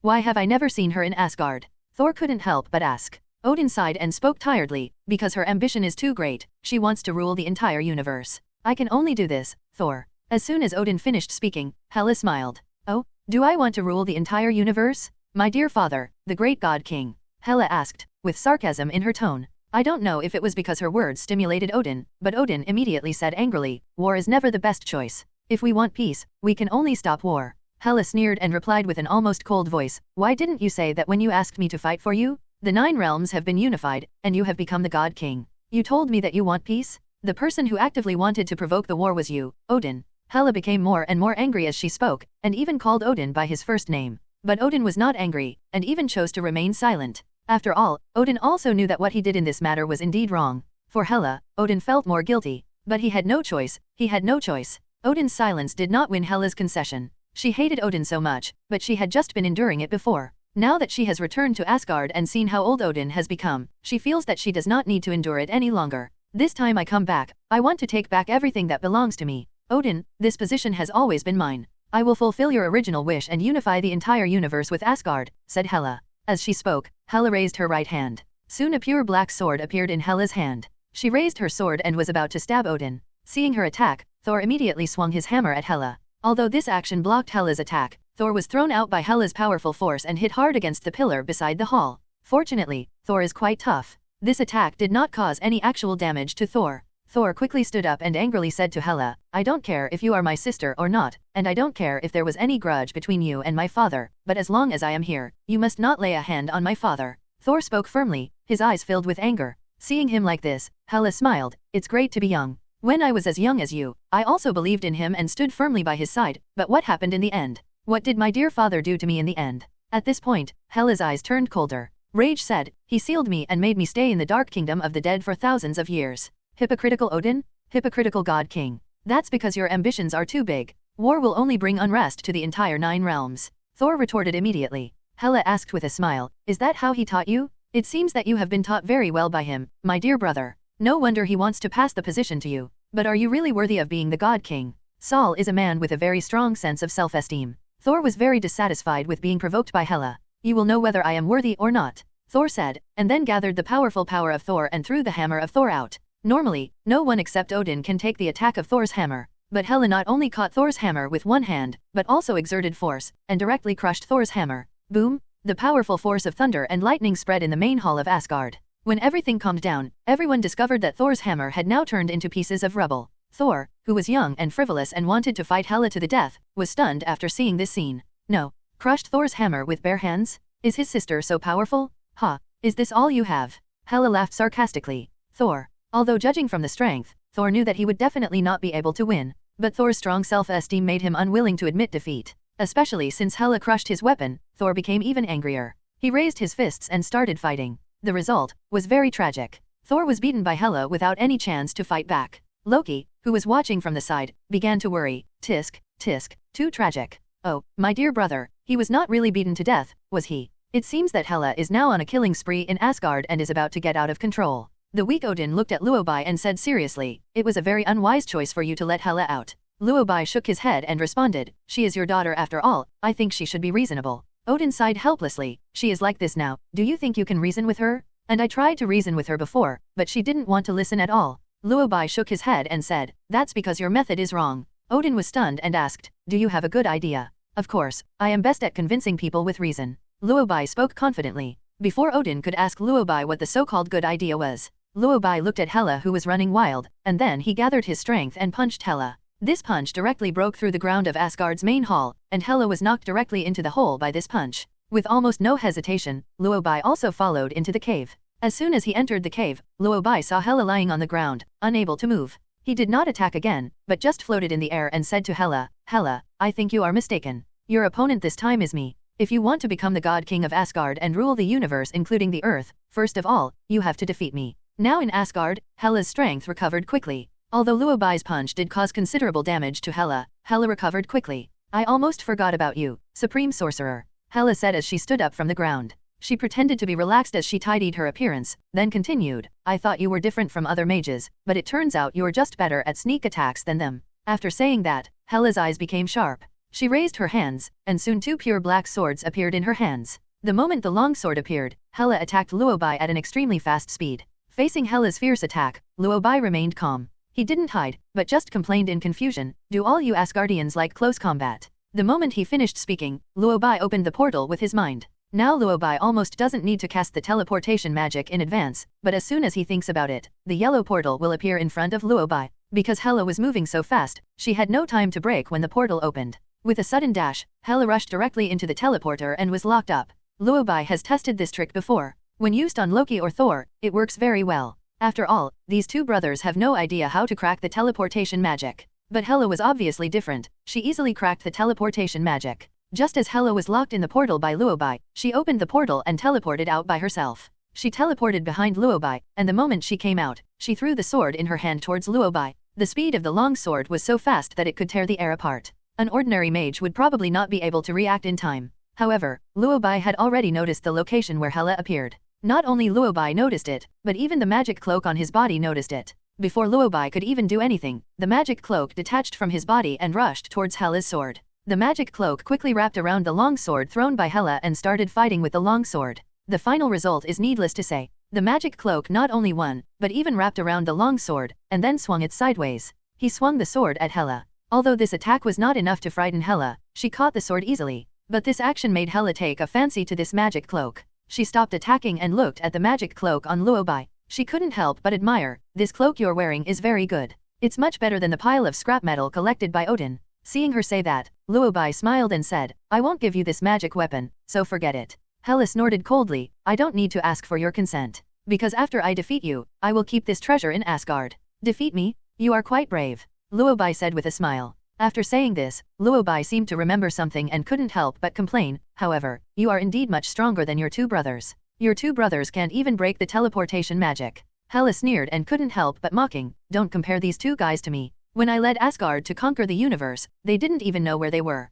Luo Bai always felt that Odin's 3 children had similar personalities. Although Loki is not his biological son, but, without mentioning anything else, all 3 children are quite arrogant. The funniest thing is that these 3 kids look down on each other, which is really hilarious. If Hela can put aside all her hatred and stay in Asgard, Asgard will definitely be very lively in the future. Thinking of this, Luo Bai couldn't help but say, if you 3 siblings live together, it would be quite fun. If the 2 of them are willing to submit to me and conquer the universe with me, I will be willing to spare their lives. The same goes for you, said Hela. In fact, Luo Bai didn't really want to fight with Hela. He still hoped to persuade Hela to voluntarily give up the idea of conquering the universe. After all, Hela's power comes from Asgard, and as long as Asgard is there, Hela cannot die. If Hela is really to be dealt with, there is no other way but to destroy Asgard. But letting Asgard be destroyed is not a good thing for Luo Bai. So after thinking about it, Luo Bai began to persuade him earnestly, in fact, this universe is not as easy to conquer as you think. Your father gave up for a reason. He was just a coward. In the entire universe, who can stop me? You don't think you can really stop me, do you? Hela asked back. In fact, after a simple test just now, Hela also realized that Luo Bai was not simple. You have to know that every attack she launched just now was not something that an ordinary magician could resist. Luo Bai not only resisted, but also did it with ease. This proved that this guy was much stronger than she thought. Hela knew very well that Luo Bai didn't really want to fight. He is still hiding, concealing his strength. This made Hela a little angry. After all, Luo Bai's behavior simply showed that he looked down on her. It was as if Luo Bai was a high and mighty god, and she was just the mortal. Luo Bai's attitude was obviously the same. Facing her provocation and attack, she acted very familiar with it. Because gods cannot be defeated, they dare to act so recklessly. But obviously, she is God. She is the goddess of death. A mortal who has learned some magic. Why dare you treat her like this? Foolish human wizard, you have no idea how powerful the gods are? You will pay the price for your arrogance. My army, wake up, Hela said angrily. The next second, she mobilized all the power of Asgard. As the power of Asgard gathered, Hela disappeared. When Hela reappeared, she was already riding her former mount, the giant wolf Fenrir. Behind her appeared the army of undead that had accompanied her on battles in the past. I've played with you long enough. Now I'm going to take back everything I've lost. Anyone who stops me will die. Hela roared again. Then she waved her hand, and the undead army and the giant wolf Fenrir rushed towards Luo Bai. I thought such a scene would at least make Luo Bai a little more serious. What Hela didn't expect was that, facing the giant wolf Fenrir and the undead army, Luo Bai remained calm as usual, and even his expression didn't change much. He just frowned slightly, and then a black force suddenly burst out from his body. Before Hela could figure out what this force was, it enveloped the entire Asgard. The moment the power came into contact with the undead army and the giant wolf Fenrir, the undead army and the giant wolf Fenrir were shattered and turned into black smoke and disappeared. Hela was unable to resist this powerful force and fell to the ground. After everything calmed down, Luo Bai stood quietly and asked, with only these few tricks, do you think you can conquer the universe? This time Hela was silent, but she couldn't help thinking in her heart. No, what kind of monster is this guy? Hela's impression of the human mage remained before he was sealed. At that time, both humans and human mages were very weak. The fundamental reason is that, human genes determine that they cannot have a stronger upper limit. The appearance of Luo Bai broke her stereotype of humans. Why did she feel that the human in front of her was different from the one she had imagined? What kind of power just exploded from his body? She actually destroyed the undead army she just resurrected and the giant wolf Fenrir? And it was just one strike. Total destruction? Although the giant wolf Fenrir and the undead army she resurrected are now just puppets and are not as powerful as when they were alive. But it's not that vulnerable. One skill, the whole army was annihilated? Even if you ask her to do it herself, she can't do it. What kind of monster is this Luo Bai? It was so surprising that Hela couldn't help but exclaimed in a trembling voice, impossible. This is impossible. You are just a human mage, how can you have such a powerful ability? It's impossible for humans, and it's impossible for mages either. But the power of fairies can. Luo Bai replied calmly. Fairy power? What is that? Hela asked confusedly. That is a kind of power born in the universe. You don't even know that? You still want to conquer the universe? Luo Bai asked back. Hela said nothing. She really didn't know the power of fairies. Although she led the army to conquer the 9 realms, when she wanted to expand into the universe, Odin stopped her and sealed her. So she has never faced a powerful enemy in the universe. Hela didn't know what existed in the universe. She just felt that she was invincible in the 9 realms and that her strength was enough to conquer the universe. But she was still too confident. The power of the fairy is just one of the forces in the universe. But the enemies in the universe are far more terrifying than you can imagine. Have you heard of the Celestials? Have you heard of Chaos and the Lord of Order? Have you seen the 5 great gods of creation? You know nothing, but you really think you can conquer the entire universe. Hela, actually what your father said is not entirely unreasonable. Being the goddess of death of Asgard and protecting the 9 realms is the best choice for Asgard and you, Luo Bai said. His tone was calm, but the expression on his face was not as nonchalant as before, and even looked a bit serious. After all, what Luo Bai just said was not just Hela's enemy. In the future, they are more likely to be the enemies of the earth and his enemies. His words at this moment seemed more like persuading Hela than admonishing himself. Thinking of this, Luo Bai became serious. Luo Bai knows the true situation of the universe and even the entire multi-universe, so he has been constantly getting stronger and improving himself, while keeping a relatively low profile. But for Hela, who has never seen or understood the outside world and is arrogant, not only did she not understand what Luo Bai said, she was also not afraid. Now she felt only shame. She is the goddess of death. She fought with distinction in Asgard. She led the Asgard soldiers to conquer the 9 realms and never lost a single battle. But now, she has no way to deal with a human mage. She was unwilling to give in, so Hela shouted angrily, you want me to submit to you like Odin? Unless you kill me first. In fact, at this moment, she said this not because she looked down on Luo Bai, it's because she doesn't dare to admit her failure. She couldn't accept it, so she became irritable. She launched a crazy attack on Luo Bai. 3 black swords continued to attack Luo Bai. Her temper made her attack seem disorganized. It's not like the mages of Kamar-Taj are incapable of close combat, so it's very easy for Luo Bai to break them. Releasing the form of Akin, Luo Bai instantly transformed into hundreds of duplications to fight against Hela. The form of Akin can not only transform into countless duplications, and each duplication can possess the strength of the original body. Hela can't even defeat Luo Bai alone. Not to mention 100 Luo Bais. She was attacked by Luo Bai's countless duplications, and at first Hela was able to cope with it. Later on, Hela couldn't hold on any longer. The Luo Bais punched Hela one by one, and she was unable to defend herself and was defeated. Hela couldn't tell which one was Luo Bai's real body, so she could only yell hysterically, I can die on the battlefield, but I will not stop conquering this universe. I sacrificed so many warriors to conquer the universe. How can Odin be worthy of the sacrifices of those warriors? Hearing Hela say this, Luo Bai stopped instantly. He took back all the duplications, then flew down from midair and landed in front of Hela. He looked at Hela, whose eyes were determined. Although it's not quite right to say this, he actually sympathizes with Hela. Since Hela was born, Odin has taught her to conquer the universe. Odin trained Hela to be a tool for war, but in the end he disowned her because he thought she was too ambitious and cruel. In fact, the root of all this lies with Odin, and the person who is wrong is also Odin. Hela was actually a victim, but it seems that there is no turning back. If Hela is unwilling to give up conquering the universe, keeping her around will be a problem for Earth. After all, she could get into big trouble at any time. Thinking of this, Luo Bai sighed and said, I don't want to attack you because your death may lead to the destruction of Asgard. Since you are so determined now and would rather die than give up, then I can only re-establish the order of Asgard. Luo Bai said as his voice fell. The next second, Luo Bai released the power of the fairy. The fairy power appeared and instantly covered the entire Asgard, accompanied by Luo Bai's order. The fairy power began to absorb and devour Hela crazily. Hela thought about resisting, but how could she defeat the power of the fairy? Therefore, her attack was unable to stop the fairy power at all. No matter how she struggled, her strength was constantly being absorbed by the fairy power. Realizing the powerful force of the fairy in front of her, Hela showed fear for the first time. What is this? Why can it absorb the power of Asgard? Hela asked in surprise. Luo Bai did not answer, but just let the fairy power continue to absorb Hela's ability. Hela could feel the strength draining away from her. This feeling is terrible, because it didn't destroy Hela instantly, nor did it kill Hela instantly. Instead, draining away Hela's strength bit by bit. Although in Asgard, Hela can continuously strengthen herself by absorbing Asgard's divine power.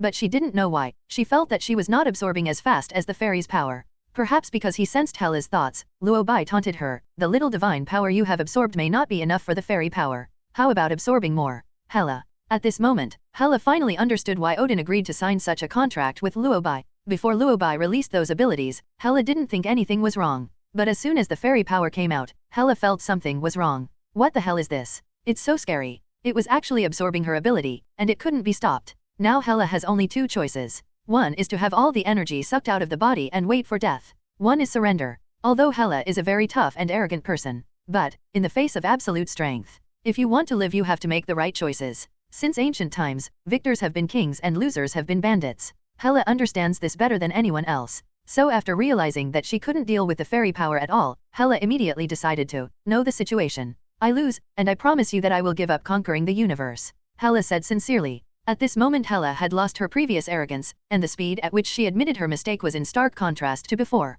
There is no way, no matter how proud you are, life is more important. Of course, she admitted defeat. But Luo Bai did not order the fairy power to stop, but said with regret, unfortunately, it's too late. I gave you a chance before, but you didn't cherish it. Hela was stunned for a moment, and continued, as long as you can let me go. From today on, I will obey your orders. In my heart, you are the only ruler of Asgard. Luo Bai didn't say anything. Hela said again, I am much stronger than Loki and Thor. It will be useful for you to keep me, but they are much simpler than you. If you don't believe me, we can sign a contract. Odin signed a contract with you, so can I, as long as you stop absorbing my power. Hela begged again. This time, Luo Bai finally took back the fairy power. The fairy power has now absorbed most of Hela's strength, so Hela is obviously much weaker now. As soon as the fairy power stopped, she knelt on one knee on the ground, her face pale. He breathed heavily, absorbing Asgard's divine power to recover. Luo Bai ignored her weakness and handed her a contract. Sign it. Hela barely looked at the contents of the contract before signing it. After she signed, Luo Bai took back the contract and took a look at it.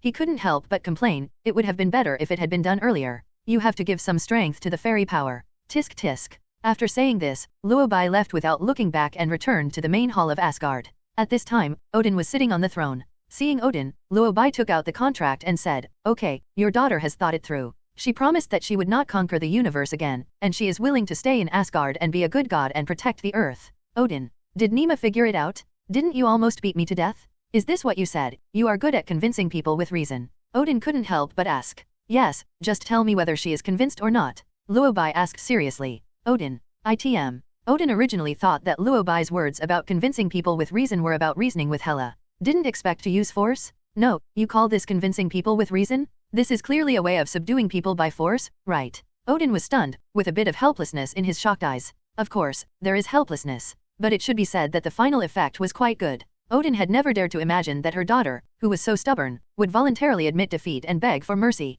Thinking of this, Odin couldn't help but sigh. Hela has always been strong. I never thought she would bow to you. That's because she hasn't been beaten enough and doesn't have enough social experience. If she could be put into the multi-universe to gain some experience, she would be obedient. Luo Bai analyzed calmly. Odin didn't say anything, but after thinking about it, he felt that what Luo Bai said was right. Hela's personality is actually similar to Odin's. Odin was like this at that time, fearless. He always felt that he was strong enough at that time. There is no doubt that he and Hela can conquer the entire universe together. Until he came into contact with the entire universe, the multi-universe. Only then did he realize that it was impossible for him to conquer the universe. Because there are many people who are stronger than him and stronger than Asgard. It was then that Odin realized that the gods of Asgard were not real gods at all, they could only be called gods. Seeing his own insignificance clearly, Odin finally chose to give up. He wanted to persuade Hela to give up conquering the universe, but Hela didn't believe him at all. Actually, think about it. Hela is just like him, proud and conceited. If she had not witnessed with her own eyes those horrible existences in the multi-universe, how could she have given up?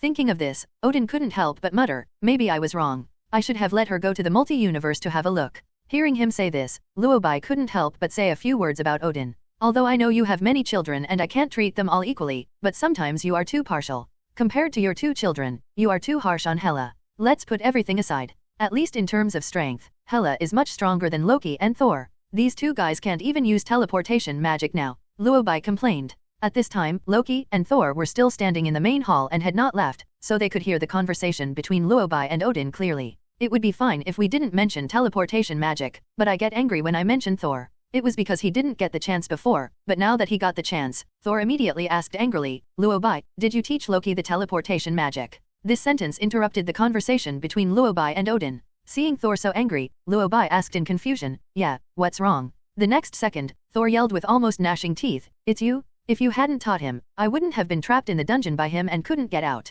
After hearing what Thor said, Luo Bai seemed to understand a little. He frowned and couldn't help asking, could it be that, ever since I taught Loki the teleportation magic to leave Asgard last time, you have been trapped in the portal by Loki? Before Thor could speak, Loki gloated and said, "That's right, by the way, Luo Bai, I can now open 4 doors at once. I can throw Thor like a ball and specify which door he should appear in. I have to say, your teleportation magic is really useful, Luo Bai." To be honest, Luo Bai thought that after learning the magic of teleportation, Loki would definitely play a trick on his brother. But Luo Bai never thought that he could play with his brother for so long and even do some fancy tricks. Thinking of this, Luo Bai complained helplessly, "Soul, you really should improve yourself." Thor seemed to want to say something, but before he could finish his words, Odin started to curse. "Thor, at this point you still don't know where you are wrong? As the heir to the future god king of Asgard, a portal can trap you? You are bringing shame to Asgard." Thor was obviously speechless. He is clearly the victim. Why is everyone criticizing him? Look at your sister, my eldest daughter Hela. How come she is not trapped by such basic magic?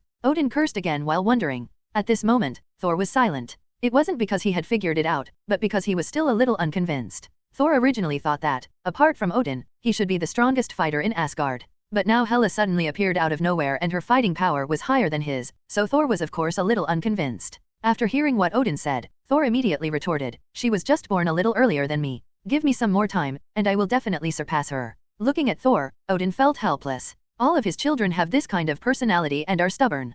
Could he not be helpless? Of course, he didn't have time to scold Thor at this moment. While everyone was there, Odin decided to make an important announcement. "I, the father of the gods, am here to announce today. Luo Bai will become Thor's teacher in the future and have the final decision-making power in Asgard. The God King must obtain Luo Bai's consent before making major decisions. At the same time, Luo Bai also has the right to impeach the God King at any time." As soon as Odin finished speaking, Thor realized something was wrong. Wait, that's what his dad said. Why do I feel like I only have the title of God King, while the real power is in Luo Bai's hands? The more Thor thought about it, the more he felt something was wrong, so he immediately asked Odin, "Father, what do you mean by this? I am the future God King of Asgard, why should I obey Luo Bai's arrangements after I become the God King? Because you are conceited and foolish? You have all the strength but not the corresponding wisdom. You need help, Thor," Odin said seriously. Thor wanted to say something else, but Odin stopped him with his hand and continued, "This is an order from Odin, the father of the gods. The gods of Asgard only need to follow my orders strictly."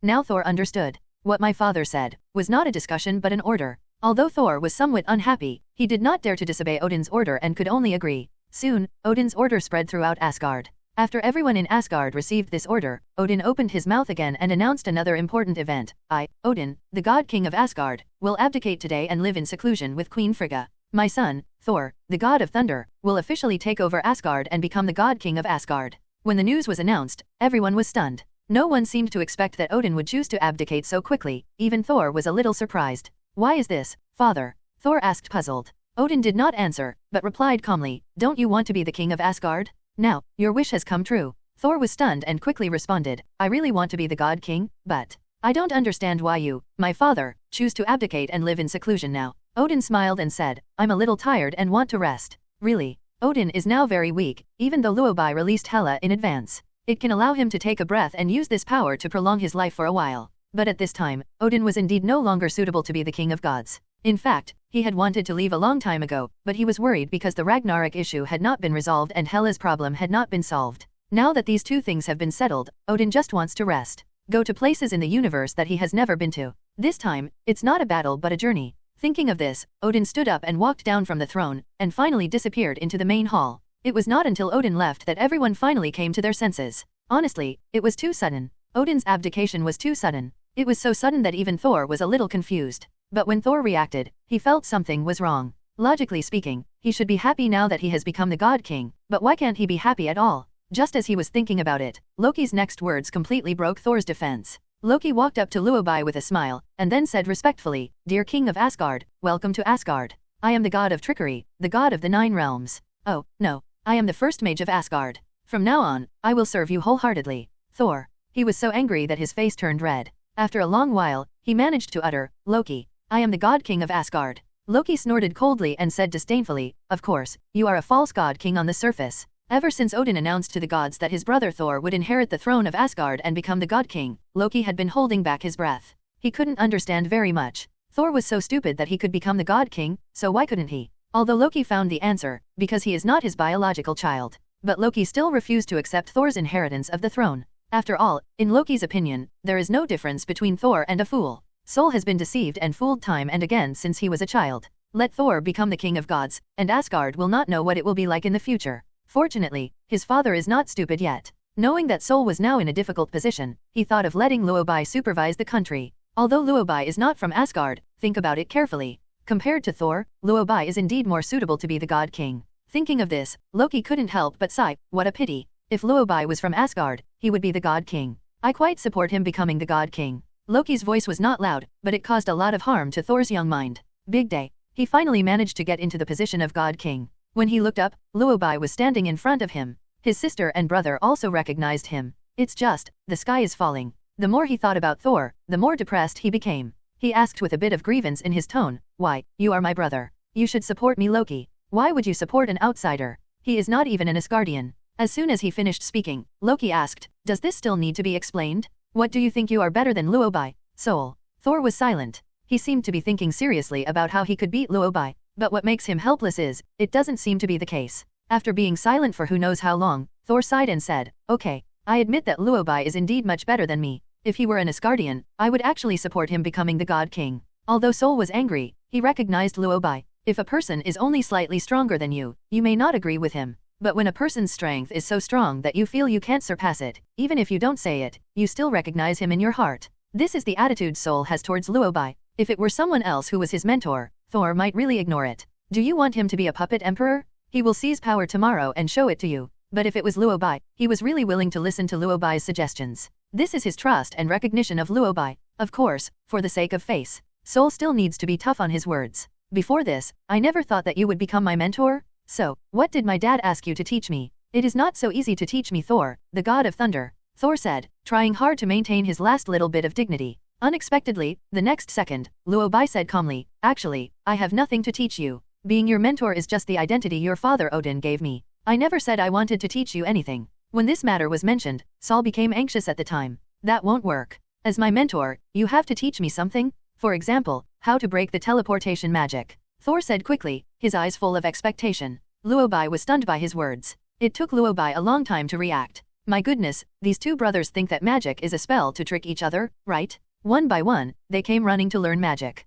However, Luo Bai didn't have the time to teach them, so he declined. Your sister Hela should know. Speaking of Hela, Thor suddenly remembered, so has my sister really turned over a new leaf? She shouldn't cause trouble in Asgard anymore. It shouldn't happen. After all, the contract is here, Luo Bai said. Only then did Thor breathe a sigh of relief. After all, if a fight really came to pass, he would definitely not be able to beat Hela. He could still fight back when he had the hammer, but now that the hammer has been crushed by Hela, how can he still fight back? Thinking of this, Thor said calmly, that's good. Now that everything has been dealt with, there is no need for Luo Bai to stay in Asgard. Okay, I have finished the things your father asked me to do. Next, you just need to take good care of your sister, and Asgard should be able to usher in a brief period of peace. I'm leaving first. Luo Bai gave a few instructions and then left. As soon as the portal opened, Luo Bai returned to Earth. He returned to Kamar-Taj and called the king to ask about the situation in Kamar-Taj in recent days. How are Doctor Strange and Stark doing recently? Luo Bai asked. When it comes to this matter, Wong feels a bit of a headache. These two are amazing.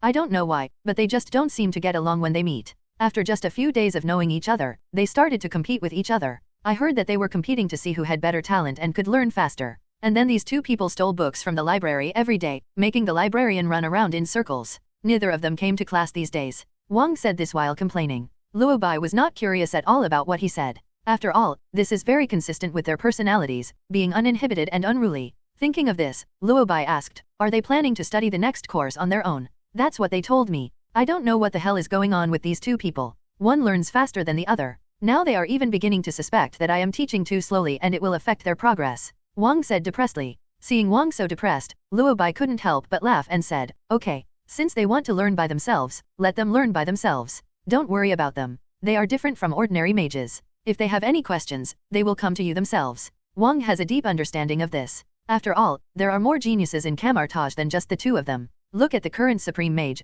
Luo Bai. Did Ancient One manage it at the time? Don't worry about anything, you'll learn it. So, there are still differences between people. After reporting the situation, Wong left. After the king left, Luo Bai came to the study on the second floor of the New York Temple. He originally planned to meditate here for a while and absorb some energy to replenish his fairy power. At this moment, a voice sounded in Luo Bai's ears. The sound seemed to come from the universe, very far away but very clear. As this voice sounded, Luo Bai felt that the fairy power in his body instantly awakened. This awakening state is different from every previous one, although in the past the fairy power would always be very excited about power food. but this time it was less about excitement and more about conquest. This feeling is as exciting as when humans meet their old rivals. But after a while, the voice of the fairy power began to repeat in Luo Bai's mind. I found you, Phoenix power. Luo Bai had only seen the power of the Phoenix once, when Professor X brought the X-Men to the apartment to look for Polaris. At that time, Luo Bai met the host of the Phoenix Force, Jean Grey. After that, Luo Bai didn't pay any special attention to mutants, so naturally he didn't know the specific situation of Jean Grey.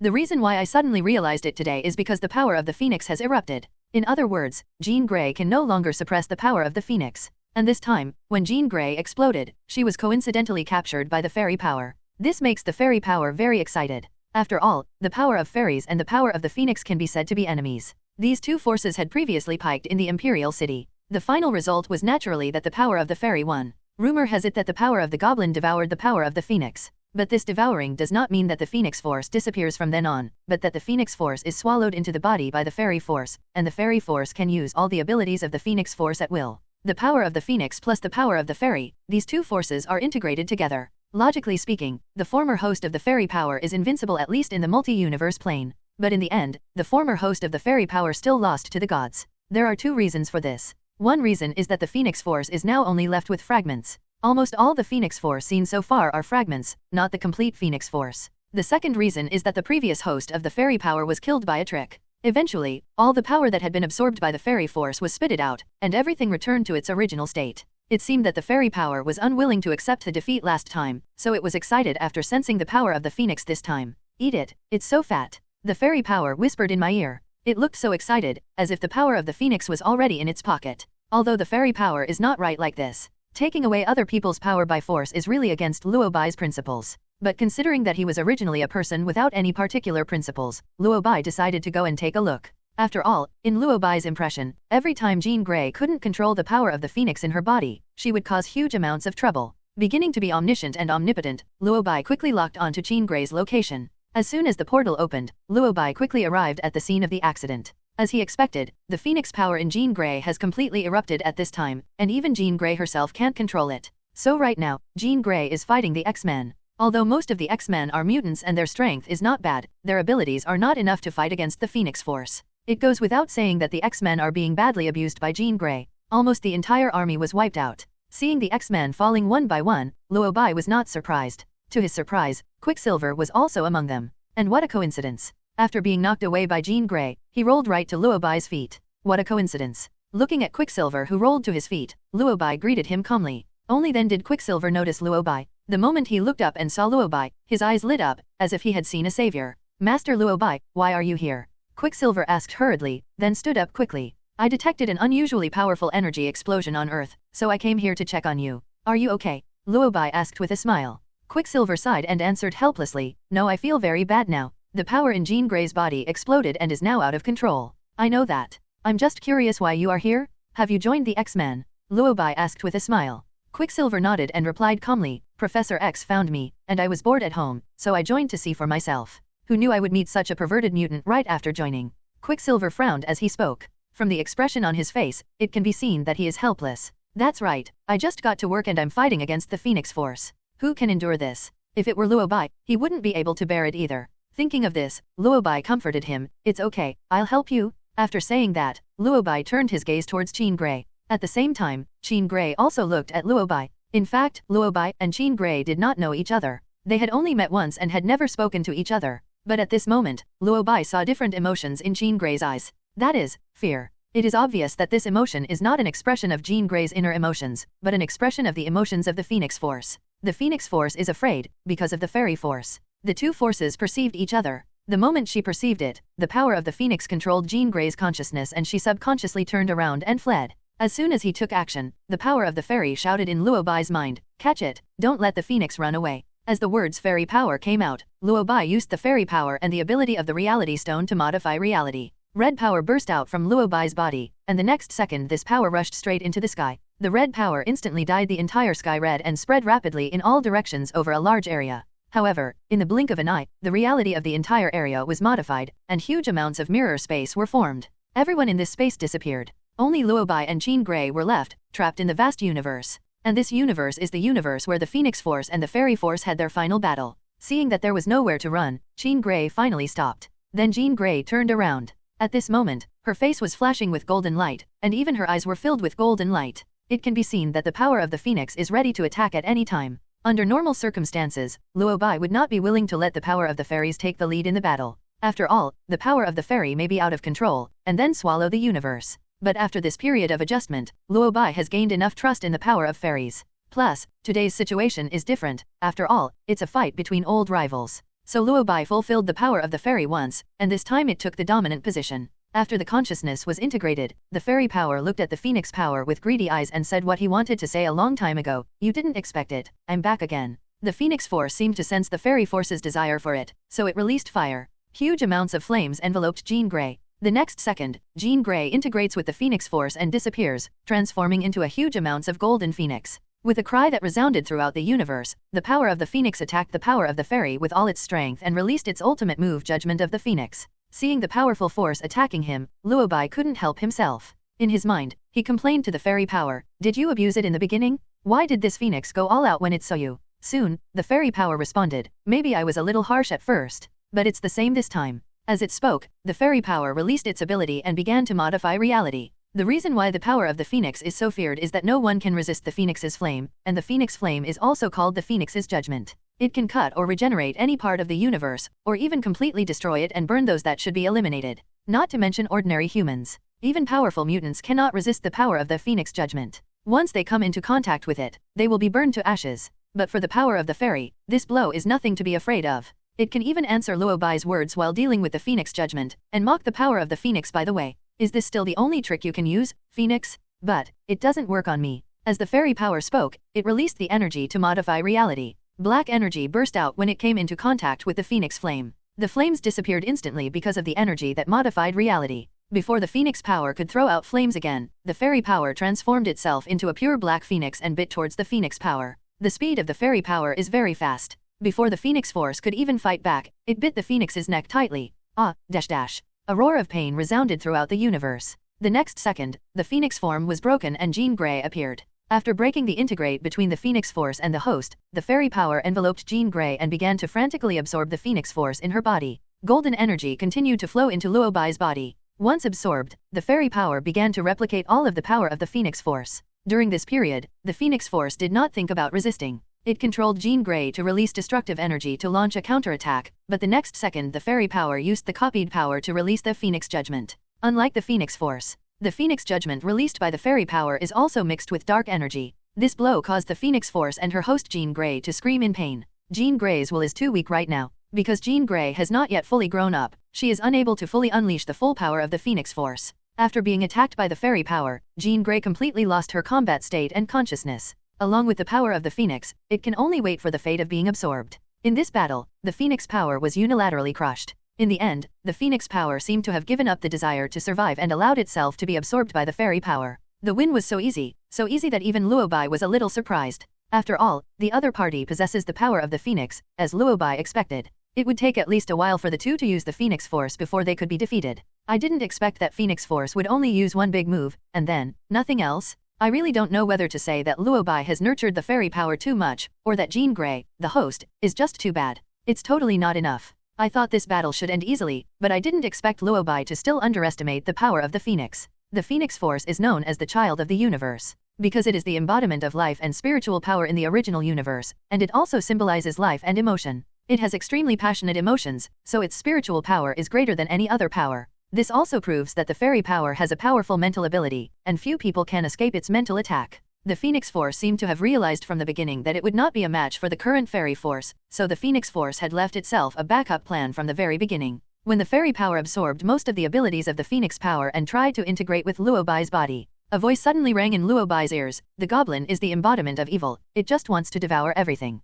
Kamar-Taj, the earth, everything you love is just its food. It has no emotions. It is cold and selfish. When you raise it, it will lead you to destroy everything you cherish. This voice is clearly the voice of the Phoenix Force. At this moment, Luo Bai suddenly understood why the previous host of the fairy power had been bewitched. So, was it because of the Phoenix Force's mind control? While Luo Bai was thinking, the Phoenix Force spoke again. It is just using you. Only I can save the entire universe. As the sound of the Phoenix power fell, the next second fragments of memory flashed through Luo Bai's mind. This seems to be a fragment of memory recorded by the Phoenix Force, and the content of the memory is the original war. A long, long time ago, there was a war between the Phoenix Force and the Fairy Force. In his memory, Luo Bai saw the previous host of the Fairy Power. It's a woman. The Fairy Power controlled her and led her to devour countless planets and universes. The two devoured the universe unscrupulously until the gods arrived. A war broke out between the Fairy Power and the gods, and this battle almost restarted the entire universe. Memory fragments kept appearing in Luo Bai's mind, and the words of the Phoenix Power rang in Luo Bai's ears like a demonic voice. The Fairy Power never thought of helping you. It only wants to control you and lead you to destruction. Just like its previous host. When its goal is achieved, it will abandon you. Because of its combat experience, the Phoenix Force seems to have understood how to defeat the Fairy Force. From the perspective of combat power alone, it is almost impossible for the fragments of Phoenix power to defeat the current power of the fairies. But if he could control the host, that is Luo Bai. If Luo Bai were to control the power of the fairy, the power of the Phoenix would have a chance of winning. Therefore, the Phoenix power deliberately weakened itself, waiting for the fairy power to absorb its power and then attempt to control Luo Bai mentally. If it was the previous host of the fairy power, maybe the Phoenix power would have really succeeded. But it happened that the power of Phoenix met Luo Bai, a man favored by the goddess of luck, so the power of Phoenix was of no use to Luo Bai's mental pua. I think you are mistaken, Phoenix. Don't you realize that the fairy power can't control me at all? Luo Bai spoke calmly. When the fairy power was looking for Luo Bai to be its host, it was not that it had not thought about controlling Luo Bai, but that it simply could not do it. There's nothing he can do about it, since he is the man favored by the goddess of luck. As for the matter of the fairy power leaving, Luo Bai doesn't have to worry about it. What is strong luck? Good luck means that even if Luo Bai gives the fairy power to others, the fairy power will not only come back again, but can even bring him a big gift. From the very beginning, Luo Bai's real trump card was not the fairy power but luck. So he never worried about what the Phoenix Force said. What's more, Luo Bai had already integrated the energy absorbed from the fairy power into his body and understood it. This also means that even without relying on the power of the fairy, Luo Bai can still release the abilities he has absorbed. Of course, he was able to do all this because Luo Bai was lucky enough. But the same cannot be said for Jean Grey. After all, she does not have a lucky halo. Thinking of this, Luo Bai smiled and spoke again. Do you think I don't know your purpose, Phoenix? If you say so, why don't we talk about your hypocrisy? You are the one who is really taking advantage of the host. Fairy power at least listens to me, but will you listen to Jean Grey? You controlled her recklessly and made her go on a killing spree. Jean Grey, you may not know this yet. Once the Phoenix uses a certain amount of power, it will consume the energy used to continue life and offspring. This also means, Jean Grey, when you overuse the Phoenix Force will reversely absorb your life. All this time, the Phoenix Force has been absorbing your life force. Not only is it absorbing your life force, it is also controlling you to absorb the life force around you. Why did you lose control? It's because the Phoenix Force is controlling you towards Blacken, and in the end it will leave you with nothing. As Luo Bai spoke, he activated the power of the Mind Gem to control Jean Grey. As the words fell, Jean Grey suddenly opened her eyes, and her sealed memories were released, and she remembered everything. Professor X sealed Jean Grey's memory, which made Jean Grey forget what he did as a child. But now she remembered everything. She recalled that when she was a child, it was because of her out-of-control ability that caused her parents to have a car accident. Eventually her mother died, and her father sent her to Professor X because he was afraid of her ability. Combined with Luo Bai's words, the culprit of all this is the Phoenix Force? Jean Grey was so angry that she could no longer think. She yelled angrily, "You are absorbing my life force, right? While absorbing my vitality, you are also absorbing the life force of the people around me to provide yourself with energy, right?" The Phoenix Force realized something was wrong, and it immediately used its will to communicate with Jean Grey. "Jin, calm down. You will lose me if you keep going like this. They are just bewitching you." But at this time, Jean Grey's self-awareness has begun to explode. "Now, immediately, get out of my body," Jean roared, and she abandoned the power of the Phoenix. The moment Jean decided to abandon the power of the power of the Phoenix would be greatly reduced. Originally, the power of the Phoenix could rely on the host's will to resist the absorption of the fairy power, but from the moment Jean Grey gave up on it mentally, it could no longer resist. This is why these forces want to find a perfect host. Because it has always been the power that needs the host, not the host that needs the power. Feeling that things were becoming uncontrollable, the power of the Phoenix immediately began to compete with Jean for control of will. As the scramble went on, the Phoenix Force discovered that something was wrong. That's not right, the script shouldn't be like this. It should be the fight between the fairy power and Luo Bai. Why did it end up fighting between it and Jean Grey? How come while I was controlling something, my host was being controlled in reverse? The Phoenix Force reacted, but it was too late. Seeing that the Phoenix Force was fighting its host fiercely, the fairy power took this opportunity to directly absorb all of the Phoenix Force from Jean Grey.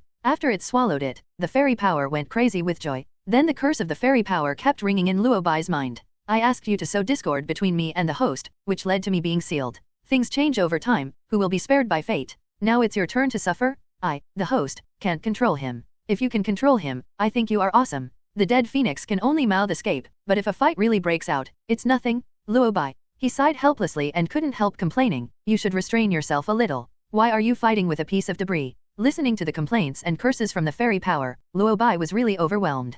Previously, he thought that fairy power should be a rather cold and ruthless person. I didn't expect this guy would not only complain, but also curse. Although there are indeed some grievances between it and the Phoenix Force, Luo Bai always feels that the fairy power is becoming more and more human-like and emotional. Could it be that it is because it is in sync with my own consciousness and is influenced by myself? Just as I was thinking about it, the voice of the fairy power sounded in my ears again. "I don't want to fight with this broken piece, but the Phoenix is so cunning. It likes to play dirty and control consciousness." Luo Bai frowned, and couldn't help but ask in his mind, "Where did you learn these words?" "I learned it from you. You are my host. Your consciousness will affect me," said the fairy power. Luo Bai, good job. I was really influenced by him. Because generally speaking, the power is stronger than the host. So in other people's cases, it is usually the host that is affected by the power. But you can come to Luo Bai. Not only did the fairy power fail to affect him, it even had the opposite effect. It's the reverse of Tiangang. It's really the reverse of Tiangang. If you think this is not good, I can keep silent. Just as he was thinking about it, the voice of the fairy power echoed in Luo Bai's mind again.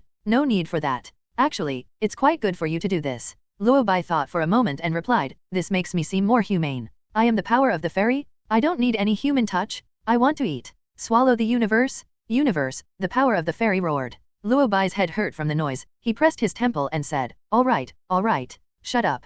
The power of the fairy beeps quietly, "Just shut up." As these words fell, the fairy power fell silent. At this moment, Luo Bai's ears finally calmed down. After calming down, Luo Bai began to integrate the power of the phoenix. Just now, the fairy power absorbed all the phoenix power in Jean Grey's body. Although Luo Bai knew that it only absorbed a fragment of the phoenix power, the energy contained in this fragment was quite strong. Integrating such a powerful energy at once, Luo Bai's body felt a little uncomfortable. After meditating in the space for a long time, Luo Bai finally integrated the power of the phoenix into his body. After making sure that he had no discomfort, Luo Bai tried to use the power of the phoenix. As he mobilized the energy in his body, a golden force soon surrounded Luo Bai in an instant. This ball of golden power is the phoenix flame. They gathered together, forming huge amounts of golden wings on Luo Bai's body. Luo Bai raised his hand, and a ball of golden fire quickly gathered in his hand. This power is really strong. Such a powerful force is contained in just one piece of fragment. If I can gather all the power of the phoenix and become a white phoenix, I can't imagine how terrifying it would be, Luo Bai said as he looked at the flowing phoenix flame in his hand.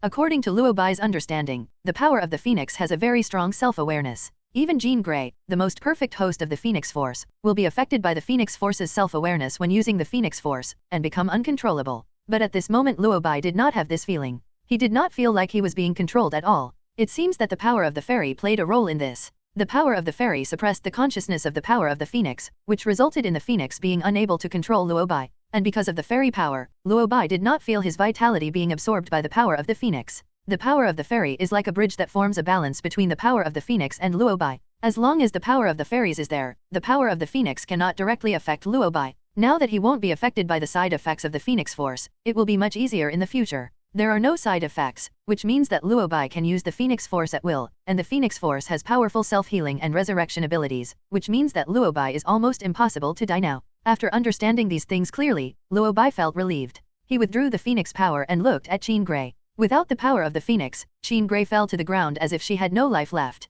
Luo Bai used black magic to instill some power into Jean Grey. Power entered Jean's body. The next second, Jean Grey, who had her eyes closed, suddenly opened her eyes. Seeing Jean waking up, Luo Bai closed the mirror space with his mind. After the mirror space disappeared, the two returned to the real world, and soon Professor X and his party appeared in front of them. Seeing Luo Bai and Jean Grey appear, the X-Men and others all gathered around. Professor. Jean nodded and replied dumbly, I'm okay, it's just, I feel like the power in me has disappeared. Professor. At this moment Luo Bai spoke, the power in you did not disappear, but was absorbed by me. As soon as these words came out, everyone was stunned for a moment. The X-Men looked at each other, but Cyclops was more courageous and directly asked the doubts in his heart, why? Why do you want to absorb the power from Jean? Luo Bai is also the Supreme Mage after all, and he is not an unreasonable person. After thinking for a while, Luo Bai calmly replied, I need this power, not to mention, she gave up this power herself. Jean, have you forgotten what you said? Luo Bai said, looking at Jean. Now Jean remembered that she did say that she wanted the Phoenix Force to get out of her body.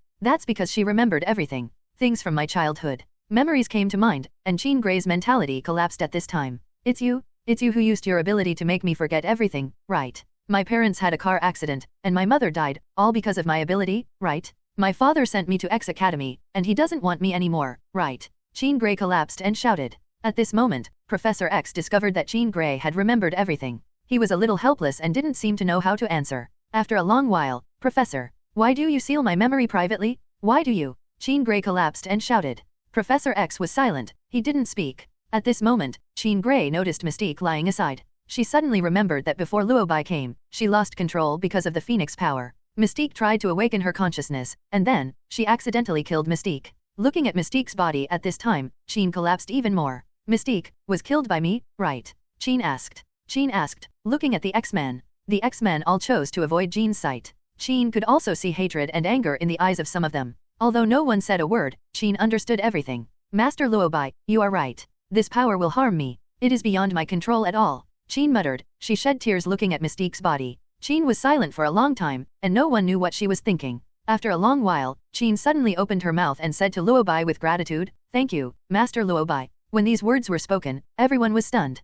Even Luo Bai was a little surprised. He obviously didn't expect Jean to thank him. As if he was surprised, Luo Bai couldn't help asking, "I took away your power, shouldn't you hate me?" Cyclops on the side also quickly echoed, "Jean, he took your power." Jean shook her head and smiled bitterly, "But I can't control it. I don't even understand it." In fact, Jean doesn't understand the Phoenix Force, and mutants, including Professor X, don't know much about the Phoenix Force. They only knew that the power of the Phoenix was very strong, so strong that it could cause Jean to lose control. So Professor X has been helping Jean control this power, but there are always times when she can't control it. This time the Phoenix Force could not be controlled. The power of the Phoenix was so strong that it affected Jean's will and led to tragedy. Mystique died as a result, which made Jean hate the Phoenix Force even more. "I don't want to be controlled anymore." Jean collapsed and said, "If it weren't for this power, I wouldn't have become like this. I wouldn't have killed so many people." Jean's words silenced everyone. Although Luo Bai took away Jean's power, it seemed to be a good thing in the end. After all, for Jean, the power of the Phoenix was too torturous on her.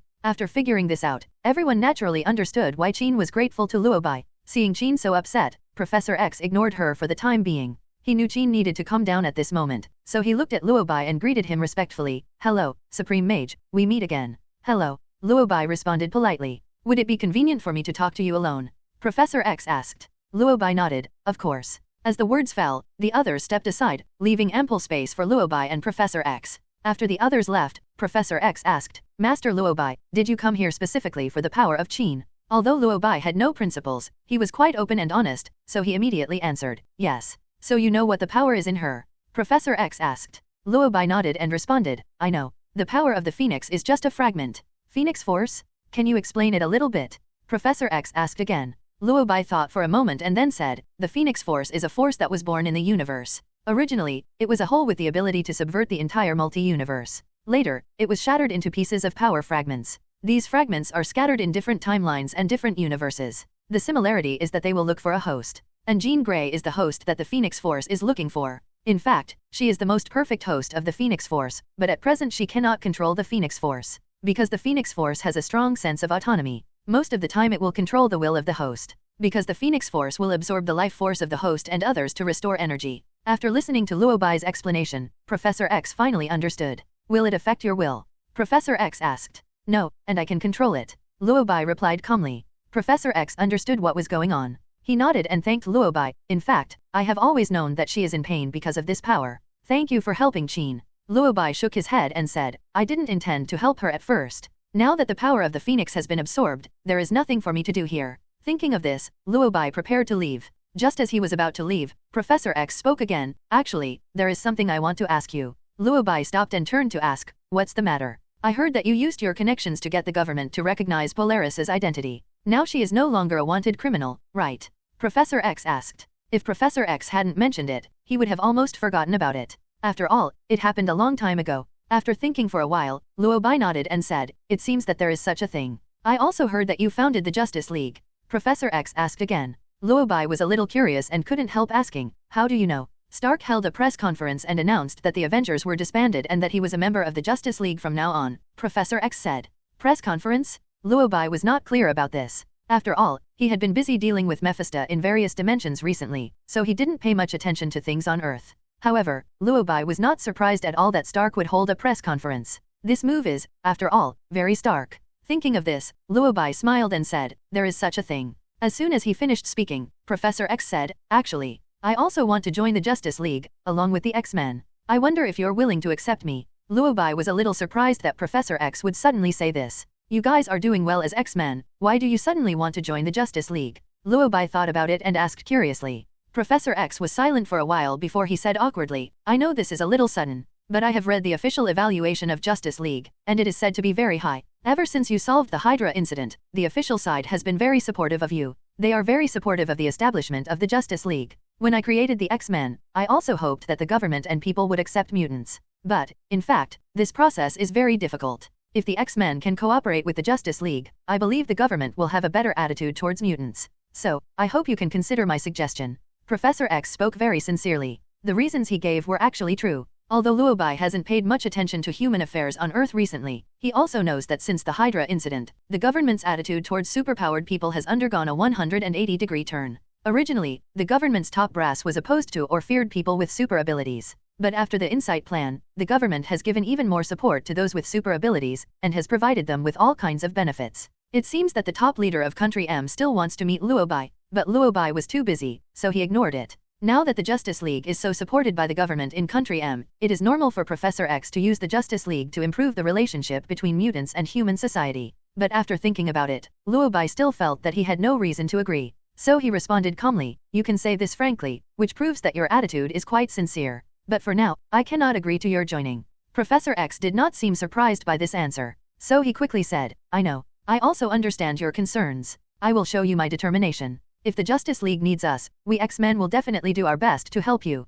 So, please reconsider it. Seeing him like this, Luo Bai waved his hand and said, let's talk about it later. After saying that, Luo Bai opened the portal and returned to Kamar-Taj. At the same time, in the universe, a supervillain, Thanos, is eyeing the Earth. The Ancient One, left. Odin, left too. This is the best time for me to implement my plan. Have you found the exact location of the Infinity Stones? Thanos asked his subordinates, the Black Order. As Thanos' most loyal subordinate, Ebony Maw immediately replied, found it. The Power Stone is on Xandar. As for the Soul Stone, it is guarded by the Soul Warlock. Where are the other 4 stones?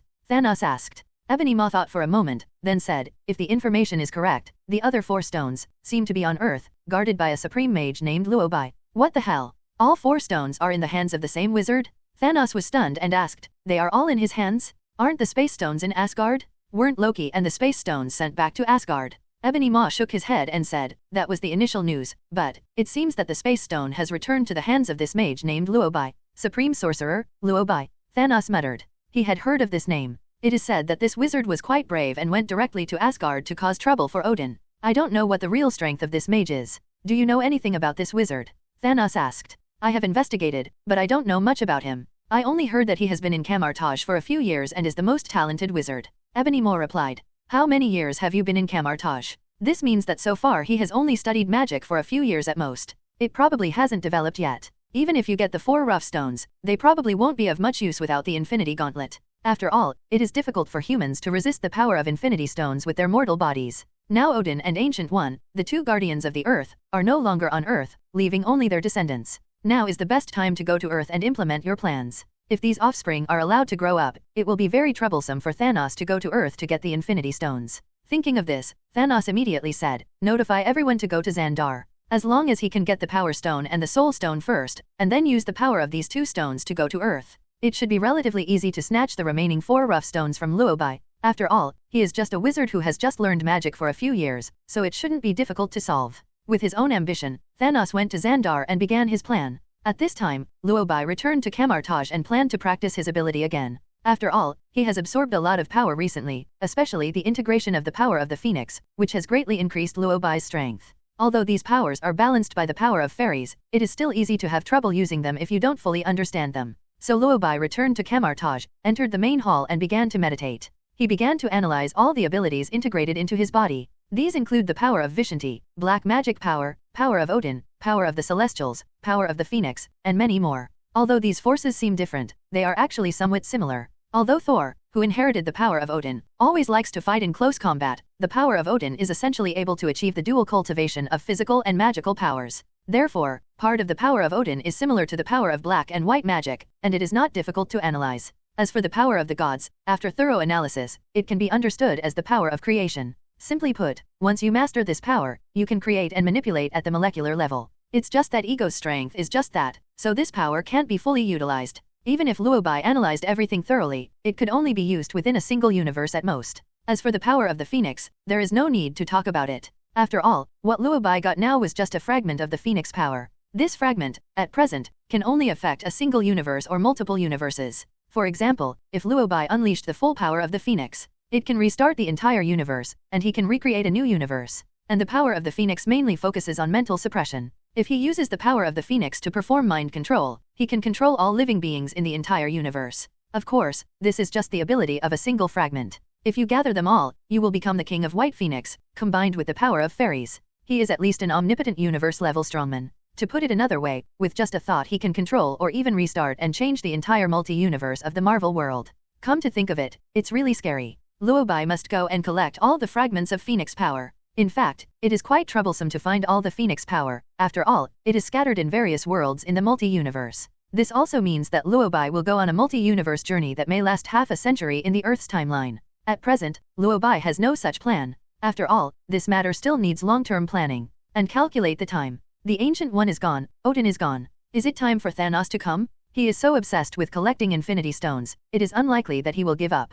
As Luo Bai thought about it, he tried to use his current power to open up his full vision of the universe. The purpose of opening the cosmic all-seeing vision is to see whether Thanos is planning to take action now. This time, he really caught him. Isn't it a coincidence that Thanos is leading his army to the planet Xandar to steal the Power Stone? This made Luo Bai curious, and he couldn't help but think, doesn't Thanos know that I have 4 Infinity Stones on me? How dare he attack me? While thinking, Luo Bai began to eavesdrop on the conversation between Thanos and his men. At this time, Thanos and his army were all concentrated on Temple 2, Sanctuary 2, Thanos spaceship. Another nickname is Thanos Mobile Palace. This spaceship is so huge that it can even accommodate all the humans on the planet. And it has everything, even Thanos' throne. Suspended in the air are huge amounts of what appear to be thrones made of stone. At this time, Thanos was standing beside the throne and talking to his 5 black generals. The person they were chatting about was still Luo Bai. According to the Infinity Stones law of the universe, in order to prevent the Infinity Stones from getting too close, the Infinity Stones on Earth are guarded separately by the Stone Guardians of Kamar-Taj and Asgard. Logically, there should only be the Time Stone in Kamar-Taj. Why can Luo Bai, the guardian of the Time Stone, protect 4 Time Stones? Thanos asked as he walked. He was very puzzled about this question, so he raised such doubts. As for his subordinates, I know even less about them. I don't know the specific details. I heard that Luo Bai went to Asgard and brought back the Space Stone from Asgard. We can't detect what happened through Asgard's barrier. Ebony Maw replied immediately. Thanos didn't say anything, he always felt something was wrong. Given Odin's personality, how could a wizard who had only studied for a few years take the Space Stone from him? Is there anything special about this wizard? Thanos continued to ask. As the saying goes, only when you know yourself and your enemy can you win every battle. Before going to Earth, Thanos still wanted to figure out Luo Bai's behavior. According to our investigation, there doesn't seem to be anything special. He has never participated in the Mage Conference and was directly selected as the Supreme Sorcerer by the Ancient One. According to reliable information, on the day he became the Supreme Sorcerer, the witch Agatha entered Kamar-Taj and never came out again. Ebony Maw said. Who is Agatha? Asked Thanos. A witch, but not as powerful as my father. Ebony Maw flattered. So, then there's nothing to worry about. Is there no other news? Thanos thought for a moment and asked again. Ebony Maw thought for a moment and said, no other news for now. Thanos seemed to be still thinking. After all, he always felt that something was not right about this matter. Before he could think for a moment, Ebony Maw spoke up. Dear father, I think you don't have to worry too much. He is just a new wizard, but you are the future ruler of the universe and a great leader. With our help, you will definitely be able to get 6 Infinity Stones. Ebony Maw started to flatter Thanos. After thinking about his words for a while, Thanos seemed to think it made sense and didn't think about it anymore. How far is it to Xandar? Asked Thanos. It's almost there. Dear father, your grand plan will be realized soon, said Ebony Maw. The two seemed to be chatting happily, but every word they said was monitored by Luo Bai. To be honest, Luo Bai didn't expect that the transmission of cosmic information would be so slow. Not only did these people not know that he had fairy powers, they only knew about Agatha. But this is normal. Although Luo Bai went to various dark dimensions and had friendly exchanges with those black magicians. But these are things that happen within the dimension after all, and they probably can't detect them. Luo Bai still lacks 2 raw stones. If Thanos sends them to him, he won't have to make a trip. But having said that, Thanos' throne seems pretty good. Now that you are here, you have to take something with you. Anyway, Thanos also wants to take his things, so why not do it first? As Luo Bai thought about it, he used the magic of fetching objects with his mind. At this time, Thanos was facing away from the throne, discussing with his men how to get the Soul Stone after getting the Power Stone from Xandar. Just when he was discussing enthusiastically, suddenly all his men fell silent.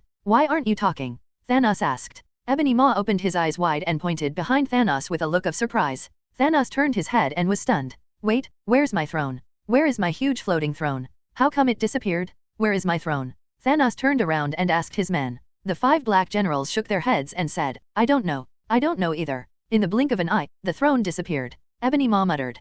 Thanos was immediately angry. He came to steal something, but his subordinates didn't know anything when asked. A bunch of trash. Send someone to find it for me? You must get my throne back. Thanos roared. This is on Thanos' own spaceship, and right under his nose. As soon as he turned around, his throne was stolen. The most important thing is that he and his subordinates, as the parties involved, were completely unaware of this matter. No wonder Thanos' face turned even purpler and he was furious. While getting angry, I was curious about who had such great ability. However, Luo Bai was not very clear about this, because at this moment he was in the main hall of Kamar-Taj, admiring Thanos' throne. Not to mention, Thanos' throne looks pretty big. Although it is made of stone, its imposing appearance is enough to intimidate people. Luo Bai sat on it and tried it out. After all, it is made of stone, so it is a bit hard, but it feels good. Moreover, this thing can control the direction and height at will, so people sitting on it don't need to get off the ground. You can go anywhere by sitting on it. It's a good thing, but it's too big. It looks a bit too pretentious to use it on top. Luo Bai muttered. After the experience, Luo Bai used his mind to transmit the message and called Wang over.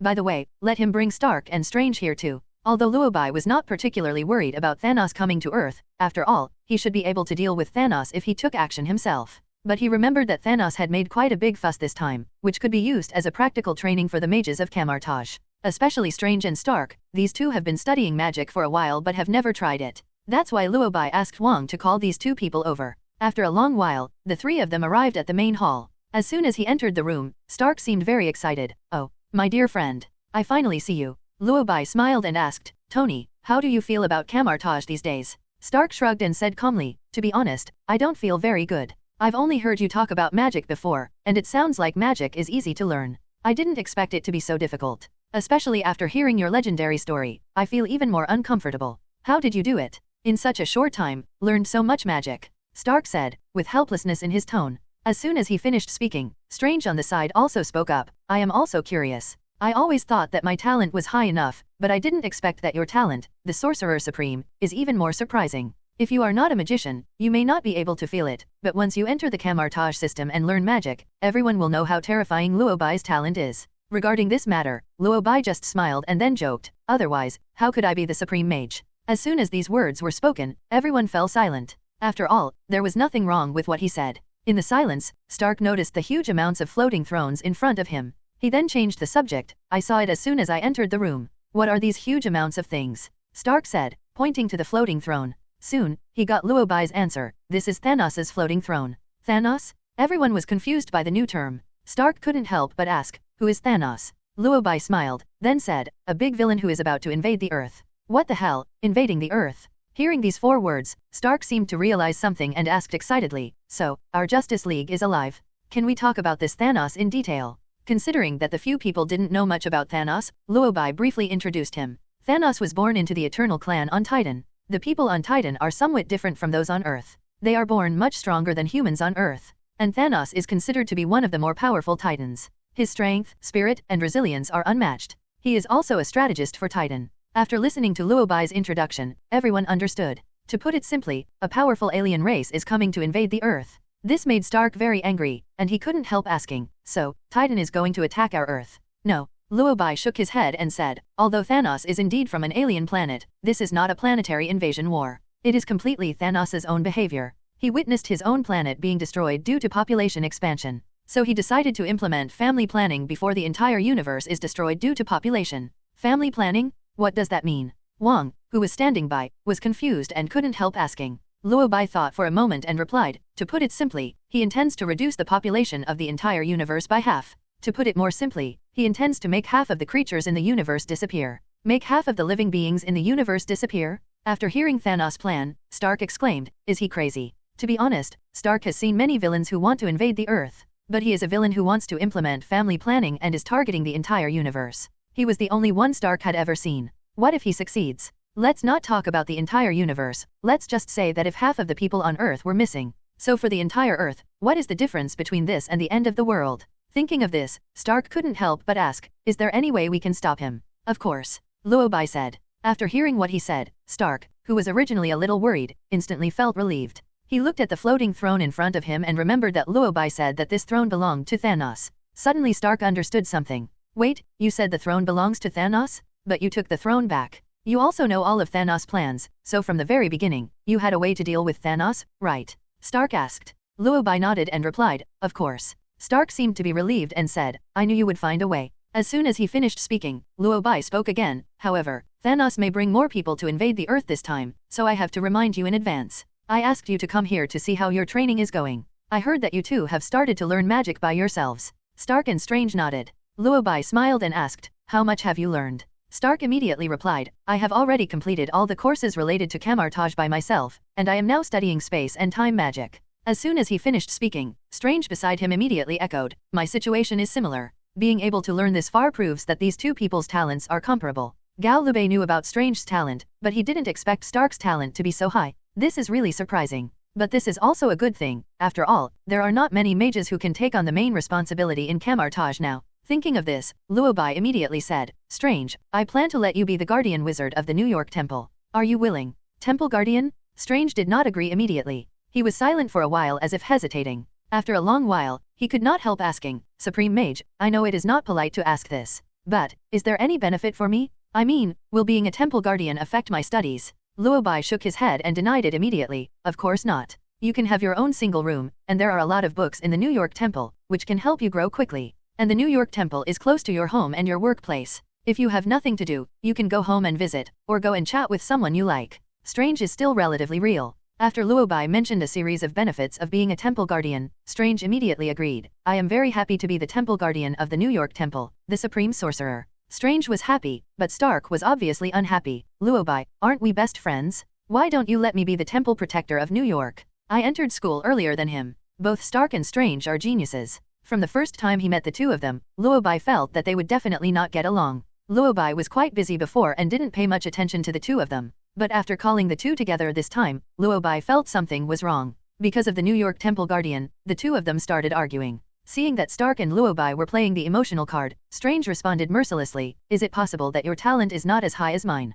Stark frowned and immediately retorted, not as talented as you? You just have a slightly better memory. Do you really think you are better than me? Isn't it? You said you entered school before me, but now you are not learning as fast as me. Strange said again. As soon as he finished speaking, Stark refuted again, what's the use of learning quickly? You may not be able to defeat me in a real battle. When my anti-magic suit is made, you will know who is more powerful. Anti-magic suit? Can you really make that thing? Curly, you want to fight? I wouldn't mind sparring with you, Shitake. The two of them spoke one sentence at a time, and they were about to start fighting in the main hall. The king finally couldn't help but speak seriously, you two? The supreme sorcerer is still here. As if they remembered that Luo Bai was still there, the two of them finally restrained themselves and chose to remain silent. Luo Bai, however, asked curiously, do these two often quarrel like this? Wang nodded and said helplessly, yes. They even fought each other several times. Who won? Luo Bai asked with interest. Wang shook his head and said, I don't know. I stopped him every time. That's such a pity. Luo Bai muttered. Wang looked at Luo Bai in surprise and couldn't help but complain in a low voice, Supreme Mage, private fights between mages can easily cause chaos.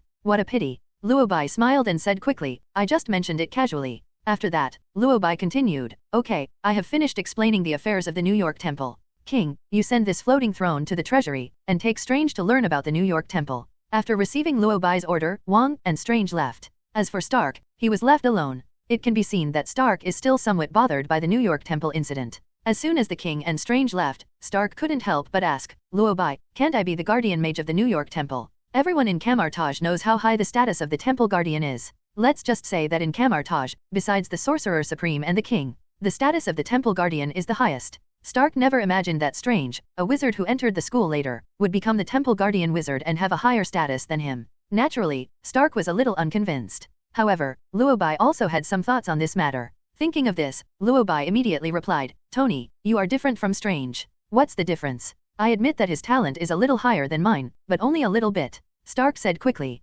Luo Bai smiled and said, I mean, you still have Little Pepper. If you become a temple guardian, you won't have time to accompany Little Pepper. What's more, I have more important things to arrange for you. After hearing what Luo Bai said, Stark suddenly understood. That's right. He had heard from others before that Strange was originally a doctor. Because of the car accident, I lost everything. Only those who have nothing can serve Kamar-Taj wholeheartedly. He seems to be a better temple guardian than me. Okay, in that case, he is indeed more suitable to be the temple guardian than me. Stark obviously accepted this statement. The expression on his face changed from depressed at the beginning to happier. However, thinking that Luo Bai had left him alone, Stark still felt something was wrong, so he asked hurriedly, by the way, Luo Bai, you left me alone, so you must have something to tell me, right? Luo Bai nodded and said, Tony, do you still remember why you first entered Kamar-Taj? Stark nodded and said, of course I remember. It was to create a more advanced magic suit. Now that Thanos is coming, I think your technology should be put to use. I'd like to know if you have a rough idea of the magic armor after studying for so long, Luo Bai asked. Stark was a little excited when this was mentioned. He immediately replied, of course, do you want to go and have a look? I have developed a lot of good things recently. R&D? Luo Bai was a little curious and couldn't help asking, where did you develop it? The dormitories at Kamar-Taj, of course. Stark said, raising his hand and drawing circles in the air. After a while, a portal opened. At the other end of the portal is Stark's dormitory. There are a lot of research and development tools densely placed inside, and in the center is a suspended holographic projection screen with the image of the entire Earth on it. Luo Bai had seen these things in the basement of Stark's house. Now that Stark has learned magic and can open portals, it is not difficult to guess that these things should have been brought from home by him for convenience. But the dormitory in Kamar-Taj is not big, so it is not easy to put so many things in it. Looking around, there was not even a place to sleep in the entire dormitory. Seeing this dormitory, Luo Bai couldn't help but ask, don't you usually sleep? Of course, just lie down on the ground and take a rest. Stark said. He didn't seem to care about this matter. He pulled Luo Bai and planned to show Luo Bai his latest research results.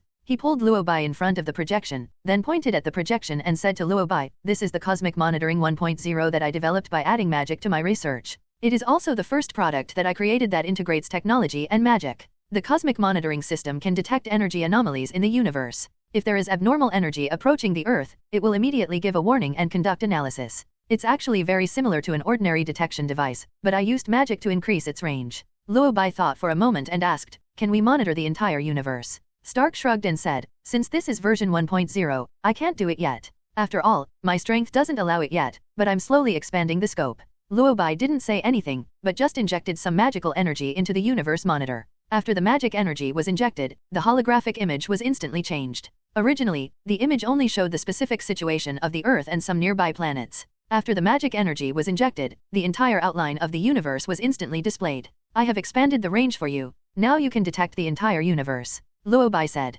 Seeing the cosmic template on the holographic image, Stark was stunned for a moment. No, he just reached 1.0. As soon as Luo Bai made a move, it became the final version? Cool. Really, really cool. Stark said as he began to check the situation in the universe through the space monitor. Through cosmic monitoring, Stark can see almost the entire universe. You can even see some of the interior conditions of the planets. For example, when Stark clicked on Xandar, he saw the scene of Xandar being invaded by Thanos. Oh, what happened to this planet? Has it been invaded? Stark couldn't help but sigh. Luo Bai nodded and said, this is the planet Xandar.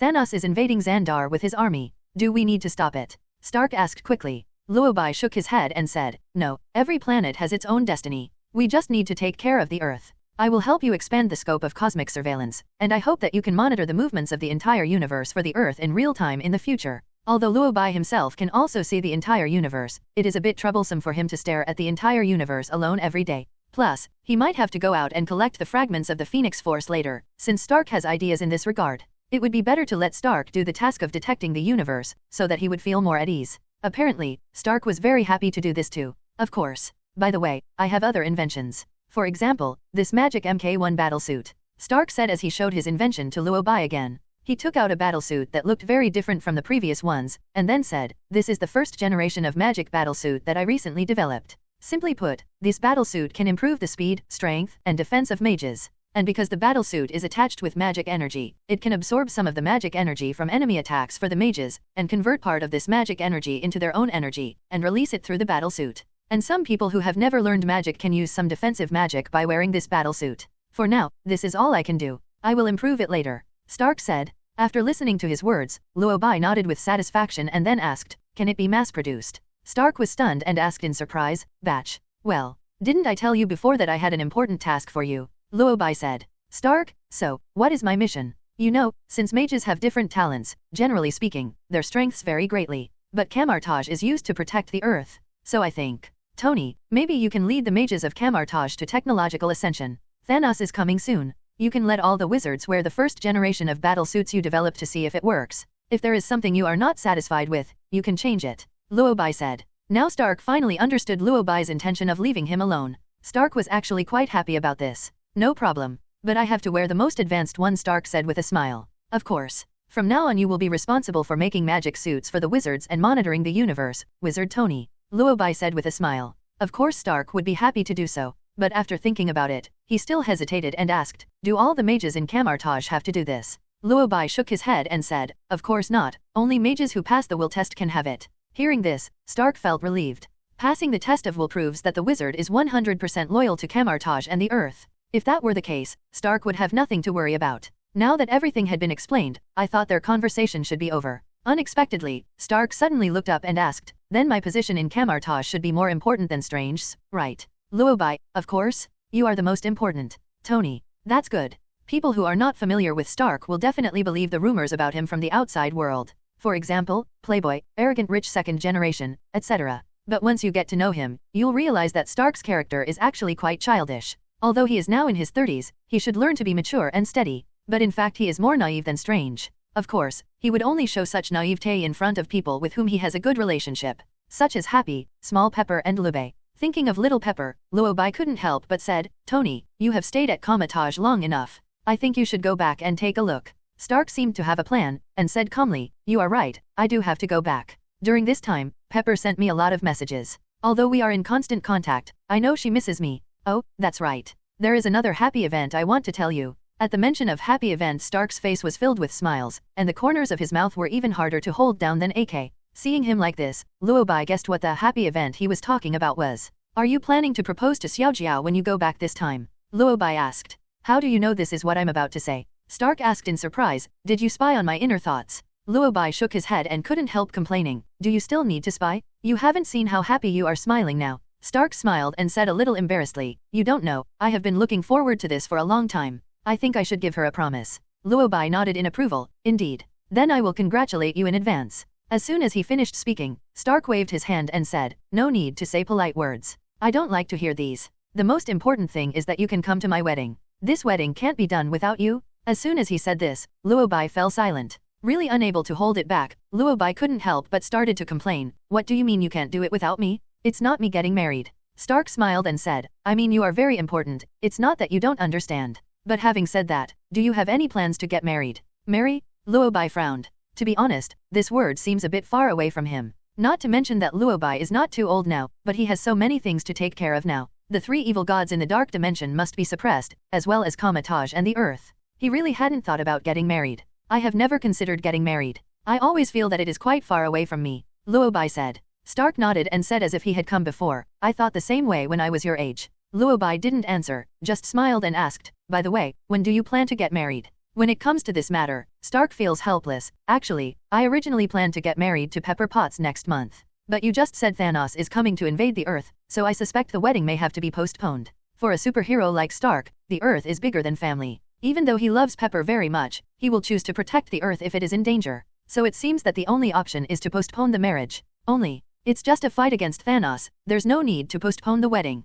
Thinking of this, Luo Bai couldn't help but said, just do it at the time you want. The matter of Thanos is not difficult to deal with, but there is no need to postpone it. How about the 8th of next month? Stark asked. Okay, Luo Bai nodded. After the two of them finished chatting, Stark was ready to return to New York. Before returning to New York, he took a look at the cosmic monitoring system he developed. It seemed that because the cosmic monitoring system had been upgraded by Luo Bai, he could now see the blueprint of the entire universe. Stark was quite interested in the structure of the universe, so he took a closer look. Seeing that he was watching seriously, Luo Bai did not disturb him too much. He opened the portal and prepared to leave. Before he left, Stark suddenly asked, what is this? He seemed to be talking to himself, but his eyes were fixed on the cosmic monitor. Hearing him say this, Luo Bai stopped and looked over. Only then did I realize something was wrong. It is not difficult to see from cosmic monitoring that at this moment there is a silvery white shadow approaching the Earth at a speed exceeding the speed of light. Because the white shadow was moving so fast, Stark couldn't tell what it was. He just shouted to the cosmic monitor, Jarvis, analyze and select the target.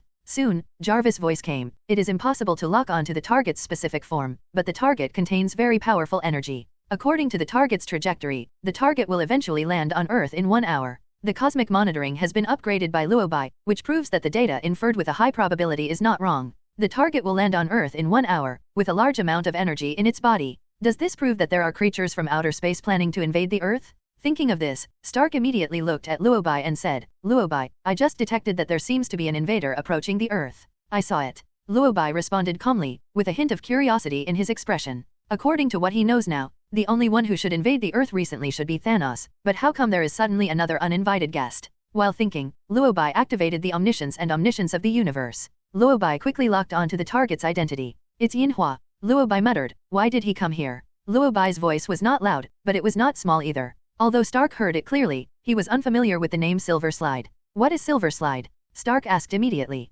Silver Glider, the messenger of the planet Devourer. His other nickname is Silver Surfer. Luo Bai explained simply. Planet Devourer? Silver Surfer? Luo Bai, the more you talk, the more confused I become. Stark said helplessly. Now that Stark has learned magic, there are some things he must know. Thinking of this, Luo Bai began to explain. You must have read a lot of books in the library of Kamar-Taj, and you must have heard of the term Ancient God. For the Earth, the Ancient God is the most powerful god that humans on Earth can currently come into contact with.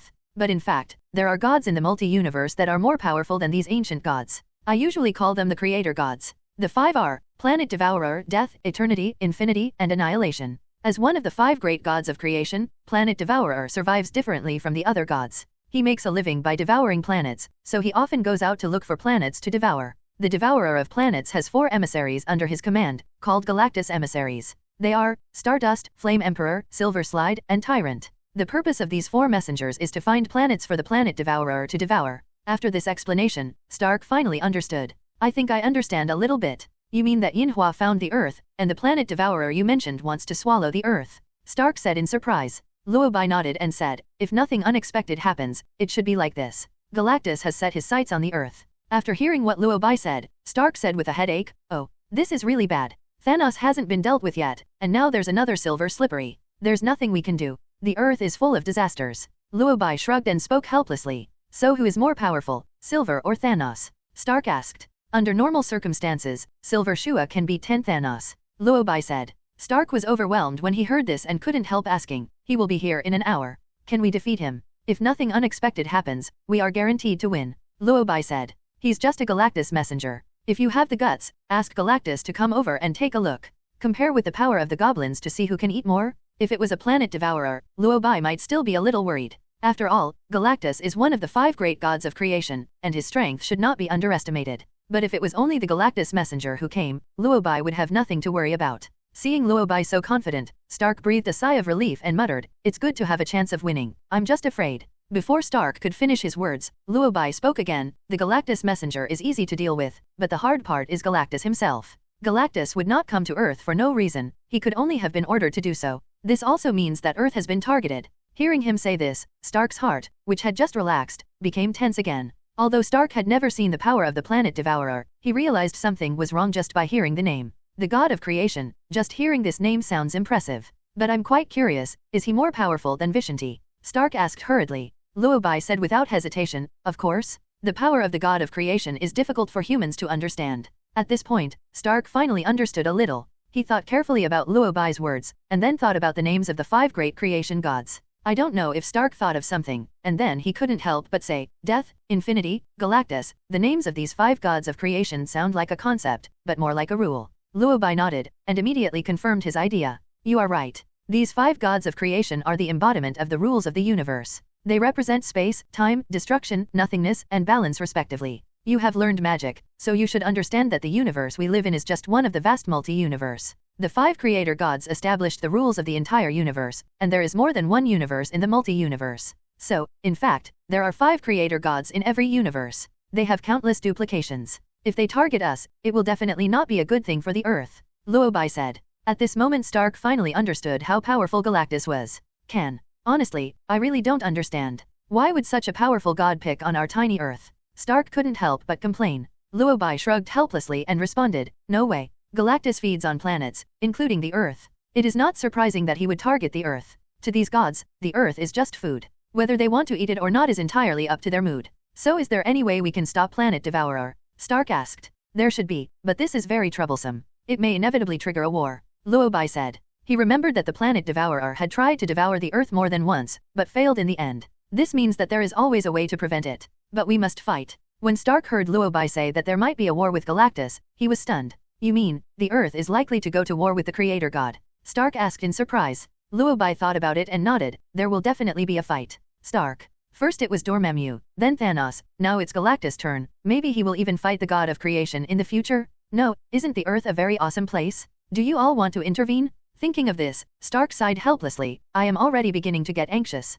Our enemies are really getting stronger and stronger. Luo Bai immediately agreed. That's why I asked you to study hard and make progress as quickly as possible. The enemies that the Earth will face will become more and more terrifying in the future. Stark didn't answer, but just looked at the cosmic monitor. At this time, the position of the Milky Way is very close to the Earth. Then how should we deal with this Galactus messenger? I don't think he is here to travel to Earth, said Stark. Galactus took a fancy to the Earth, so he sent messengers here. Since Galactus wants to eat the Earth, then the purpose of Galactus coming to the Earth must be not simple. Luo Bai knew this. But he remembered that the reason why Yinhua was called Silver Shadow Man. Because this guy can be turned against us. Considering that this guy is quite powerful, Luo Bai suddenly felt that it would be a good idea to persuade him to rebel. Thinking of this, Luo Bai immediately said, I will try to persuade him to protect the Earth. If he doesn't accept, I can only save him. Stark frowned and asked, persuade? You don't mean to persuade him to rebel, but will he be willing to listen to us? As soon as Stark finished speaking, Luo Bai said confidently, of course, I am best at convincing people with reason.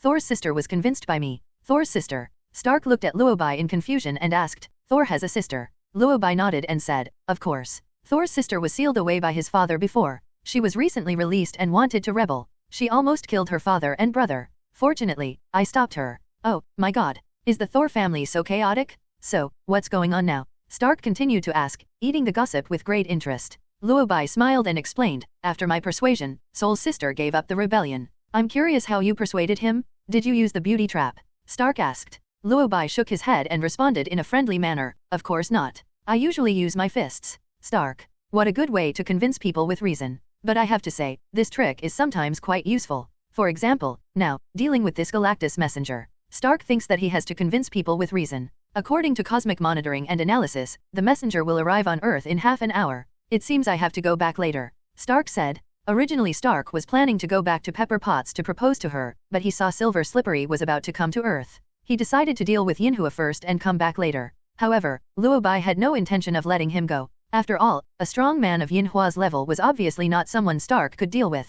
So he immediately said, Tony, you go back now, I will take care of this matter. Stark was stunned and immediately said, but I am a member of the Justice League. As soon as he finished speaking, Luo Bai said seriously, I know, but with your current strength, you can't help much. I need you to make more and more powerful battle suits, Tony. At this point, Stark seemed to understand. He shrugged and said, I understand. I'll go back to Luo Bai first. After saying this, Stark took his research inventions, opened the portal and left the Kamar-Taj dormitory. As for Luo Bai, he turned on the cosmic vision and monitored Yinhua's arrival. Almost the same time as predicted by cosmic monitoring, the Milky Way appeared outside the Earth half an hour later. He first stopped outside the Earth and looked at the planet coldly. After confirming that this planet is indeed the Earth, Yinhua plans to break into the Earth. But before he could break in, a huge amount of magic circles appeared to block him out. Just when Yinhua was curious about what this was and was about to break into the Earth. At this moment, Luo Bai, wearing a floating cloak, appeared in front of Yinhua. Before Yinhua could speak, Luo Bai spoke first. The magic circle is my warning to you. If you plan to force your way in, you will be an invader of the Earth. Galactus Messenger, are you sure you want to invade the Earth? Luo Bai spoke with a determined look and stood in front of Yinhua. Yinhua, who originally wanted to enter the Earth, stopped his actions after seeing Luo Bai. He didn't say anything, but just stood on his silver skateboard and looked at Luo Bai. And Luo Bai is obviously the same. Silver Surfer is called the Silver Surfer because everything on his body visible to the naked eye is silver. And every time he appears, he steps on a silver skateboard. From a distance, he looks like a robot, with indifference and inhumanity all over his body. Certainly. He was not born this way, nor was he born indifferent. In the past, Yinhua was also an alien human with emotions. His real name is Norin Rider, and he is an astronomer on a planet in the outer Milky Way. Suddenly one day, the planet devourer came and told the residents of his planet that this planet had been chosen as the planet devourer's food. In order to protect his planet, Yinhua made a deal with Galactus and promised to submit to Galactus forever. So Galactus gave him powerful cosmic energy and erased his memory, making him what he is now, a tool man who only obeys Galactus orders and has no memories or emotions.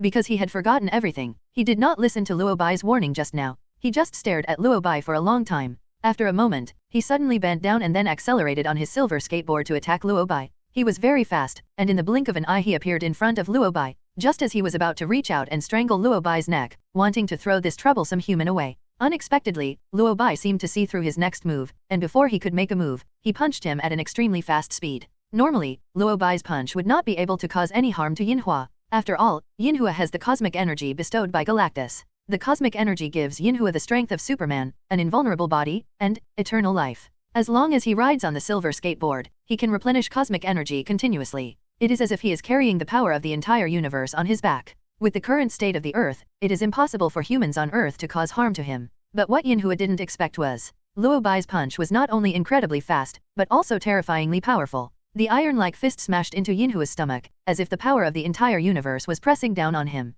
Yinhua was totally unable to withstand the punch and was hit so hard that he couldn't even control his skateboard and fell off the skateboard, quickly falling towards the earth. Just when Yinhua thought that he would fall directly to the earth from a height of thousands of feet, Luo Bai opened up a dimensional space within the universe. The next second, Yinhua fell into a dark and chaotic space, and it hit the ground of the dimensional space at an extremely fast speed. Boom! Accompanied by a loud bang, the entire dimensional space shook violently. Yinhua was also hit so hard that he couldn't move. Before he could come to his senses, Luo Bai appeared in front of him, looking down at him and said, "You kid, do you still want to launch a sneak attack?" Yinhua said nothing, but frowned and looked at the skateboard that fell to the side. As if seeing that he wanted to replenish his energy through his skateboard, Luo Bai clenched his fists again without saying a word. The moment he clenched his fist, golden phoenix flames surrounded his fist. Then he didn't give Yin a chance to get on the skateboard. Luo Bai punched Yinhua again. This punch, mixed with phoenix flames, hit Yinhua's face hard. Boom! Another loud noise sounded in the dimensional space. When everything calmed down, Yin fell to the ground with only his eyeballs moving.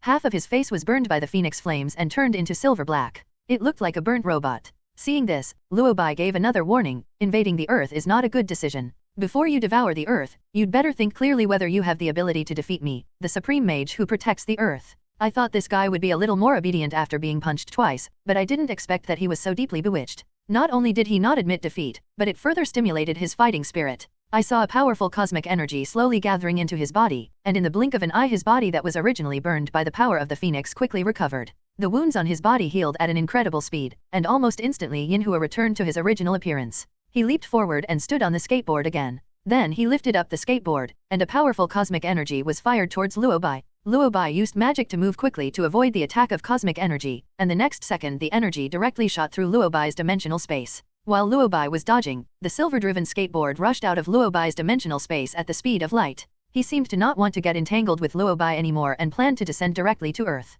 But how could Luo Bai let him do as he wished? How stubborn! Luo Bai muttered. He looked at Yinhua rushing out of the dimension at an accelerated speed, and his brows couldn't help but frown. Luo Bai then released magic, directly modifying reality and expanding the entire universe into his own domain. He raised his hand, and instantly countless planets appeared in the dimension and automatically smashed towards Yinhua. Yinhua didn't stop, but used his skateboard to smash one planet after another. He traveled through the dimensions at the speed of light for a long time, and thought he would be able to break through Luo Bai's territory soon. But what puzzled him was that no matter how he accelerated, he seemed unable to leave Luo Bai's territory. In anger, Yinhua gathered the energy of the universe and launched a counterattack towards Luo Bai. Silver light burst out from Yinhua's body, and then continued to spread to the entire dimension. He seemed to want to use his energy to blow up Luo Bai and even Luo Bai's dimensional space. Seeing that this guy really didn't give him face, Luo Bai got angry for a rare time. His face darkened and he released the power of the phoenix. The next second, a huge amount of golden phoenix spread its wings and flew into the sky behind Luo Bai. As the golden phoenix appeared,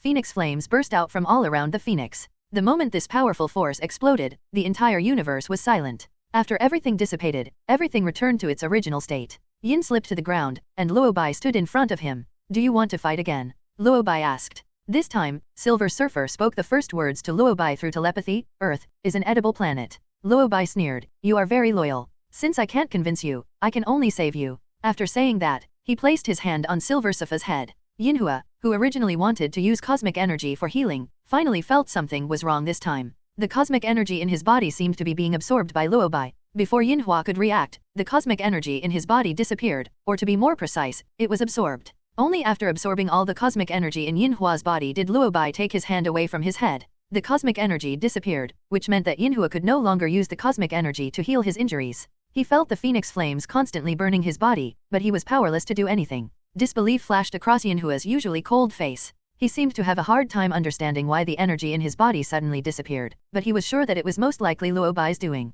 "Why did my power disappear? What did you do?" Yinhua asked. His voice was urgent now. Unlike his usual calmness, he was almost roaring when he asked this question. Compared to his panic and collapse, Luo Bai seemed much calmer. While feeling the powerful cosmic energy in his body, he slowly replied, "It didn't disappear, it was just absorbed by me." After these words were spoken, Yinhua was obviously stunned. Absorb? How is this possible? Isn't it said that the earth is weak? Why is it that there are living things on earth that can absorb cosmic energy? This power was given to him by the creator god, Planet Devourer. Having this power means being able to continuously absorb energy from the universe. How could Luo Bai absorb such powerful energy in such a short time? And his body can actually withstand this force? Yinhua said nothing, just stared at Luo Bai, but from his surprised look, one could see that he was shocked. It was unknown how long it had passed before Yinhua's voice sounded again, "Wrong information. There are powerful creatures on Earth. The energy of the universe has disappeared." He conveyed this sentence with his will. Certainly. This sentence was not said to Luo Bai, but he was sending a signal to the Planet Devourer.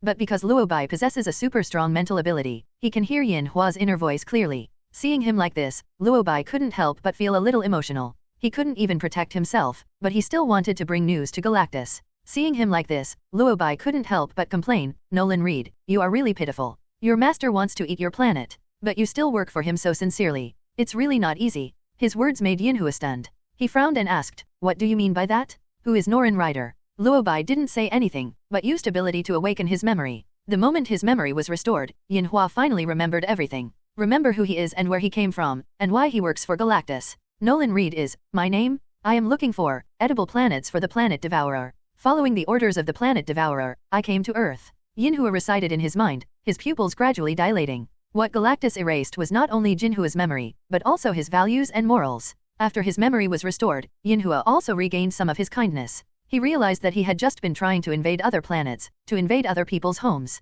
At this time he seemed to understand that his behavior was wrong, but he seemed to have no other choice. Because this is the deal he made with Planet Devourer. If he doesn't do this, he will lose his planet. This made him very conflicted. He raised his head with difficulty and looked at Luo Bai without saying a word. But Luo Bai understood exactly what he was thinking. After noticing his contradiction, Luo Bai smiled and said, "Nolan Rider, I can understand your inner contradiction. But as the guardian of the earth, I cannot agree with your behavior. I warned you, didn't I?" Yinhua still didn't speak, but made a choice. After all, he knew very well that his actions at this moment were the same as what Galactus had done to his planet. The only difference is that he can't defeat Luo Bai. The cosmic energy in his body has now been completely absorbed. Even when he had cosmic energy, he couldn't beat Luo Bai. Not to mention it's gone now. Luo Bai is an earthling, so he will surely not be lenient towards this earth invader. After realizing this, Yinhua immediately said, "I can't defeat you, you can do anything you want." To be honest, Luo Bai initially intended to persuade Yinhua, because he knew very well that after recovering his memory, Yinhua would most likely be persuaded by him. But now that I think about it, persuasion is really a bit troublesome. Silver is strong because he has the power given by Galactus in his body, cosmic energy. Now that all the cosmic energy in his body has been absorbed by himself, Yinhua's combat power is no longer enough. Why bother trying to convince him? Keeping him here would be a big hassle in case Galactus controls his consciousness again and brings him to Earth. What's more, he is an intruder. If we are too soft-hearted towards the invaders of Earth, by then, people in the multi-universe will think that the Earth is easy to bully. Thinking of this, Luo Bai didn't say anything more and simply used dark magic to absorb Yinhua's soul. Without his soul, Yinhua quickly disappeared. And at the same time, the news of Yinhua's fall was soon discovered by Galactus. At this time, in the unknown dimension at the other end of the multi-universe, the hungry planet eater is frantically devouring planets. Halfway through the process, the planet eater discovered something was wrong. The messenger sent to Earth by himself, Yinhua, he actually fell? Silver Slide had the power given by Galactus, so his fall quickly attracted the attention of Galactus. This took Galactus by surprise. With his ability, he shouldn't have died on Earth. The Planet Devourer muttered. The more he thought about it, the angrier Planet Devourer became. Just a piece of Earth. How dare you rebel against God? He also killed the messenger he sent to investigate? Are the Earthlings provoking him? The Planet Devourer was furious and summoned the remaining 3 messengers. Tyrant, Flame Emperor, and Stardust. When the 3 messengers arrived, Planet Devourer said, "Come with me to Earth. I want to let the people of Earth know the consequences of angering me." The Planet Devourer said angrily. Just when he was angry, Luo Bai had returned to Kamar-Taj and began to analyze the energy of the Planet Devourer. Cosmic energy. After he analyzed this energy, Luo Bai realized that this cosmic energy was quite useful. After all, possessing this energy means that Luo Bai can now completely control the 4 basic forces in the universe. It can even create a life-sustaining aura around others, providing breathable air. Of course, this is not the most critical thing. The key is after absorbing the cosmic energy. Luo Bai discovered that by utilizing this cosmic energy, he seemed to be able to fly at superluminal speeds and enter hyperspace. Moreover, by utilizing cosmic energy, he can detect matter and energy from light years away and absorb them directly, providing himself with a constant supply of power. After feeling the power of the universe continuously entering his body, Luo Bai realized, it seems that Yinhua's visit to Earth is not to invade. This is to give myself strength. Moreover, this seems to be just an appetizer. The real hard dish should be here soon. I executed Yinhua myself, and I guess the planet devourer would also be aware of it. This god is probably on the way. It seems that the showdown between foodies will begin soon. Not to mention Luo Bai, even the fairy power became excited. After all, fairy power and Galactus had a history in the past. Fairy force and planet devourer actually have similarities. Both of them need energy to sustain life. In simple terms, they are both foodies. It is said that they had met before, but the final result was different. Since it happened so long ago, there is no need to talk about the result. After all, the planet devourer is still there, and the power of the fairies is still there. Luo Bai didn't want to explore what happened in the middle, but now Galactus is preparing to come to Earth to cause trouble, and that's what's wrong with him. If a fight really breaks out, the outcome this time may be different from the last time. Although Luo Bai is 80 to 90% confident of dealing with Galactus, but Galactus has 3 messengers under his command. Although these 3 messengers are not as powerful as Galactus, any one of them can defeat the ancient gods on Earth. If these 4 come together, the Earth really needs to strengthen its security. After all, although Luo Bai can withstand it, I don't know whether the Earth can withstand it. Even if Luo Bai opened the dimension, with the strength of these 4 people, it's not a big problem to just break a dimension. It seems that the Justice League still needs to be dispatched this time, and maybe the X-Men will have to be brought along. This is the only way to ensure the safety of the Earth to the greatest extent. Not only that, the Earth might even need a major upgrade. Now Luo Bai possesses cosmic energy, and this power allows Luo Bai to continuously absorb energy from the core of the universe. So he could just set up a huge amounts of energy matrix on Earth, and then transfer this energy into the Earth's core. It turns out that they didn't do this because they were worried that the Earth's energy was too strong and would easily attract the attention of other creatures in the multi-universe. But now that the Earth has been noticed, there is no need to hide anymore. With this in mind, Luo Bai began to set up an energy matrix inside Kamar-Taj to connect the Earth with the energy of the universe. Since this project was quite time-consuming, Luo Bai spent a lot of time on it. After the energy matrix was set up, Luo Bai realized that half a month had passed. Noticing that so much time had passed, Luo Bai couldn't help but complain, has it been so long? Why is there still no news from Thanos and Galactus? Are they taking so long? Thanos said he was coming half a month ago. After half a month, Thanos still hasn't arrived? Could it be that because he has lost the Space Stone, Thanos cannot teleport and his work efficiency has slowed down? While thinking about it, Luo Bai turned on the cosmic view to check the situation. In the end, he found out, the situation was exactly as he thought. In the original plot, Thanos first went to get the Power Stone and then went to Asgard to get the Space Stone. With the Space Stone, Thanos traveled much faster, allowing him to reach the Earth at the speed of light. Now that the Space Stone was gone, it took Thanos a full half-month just to get to the location of the Soul Stone. Although he has now obtained the Soul Stone, at his current speed, it would probably take him another half a month to reach Earth. After understanding the current situation, Luo Bai couldn't help but sigh. Hey, Thanos, you are such a good person.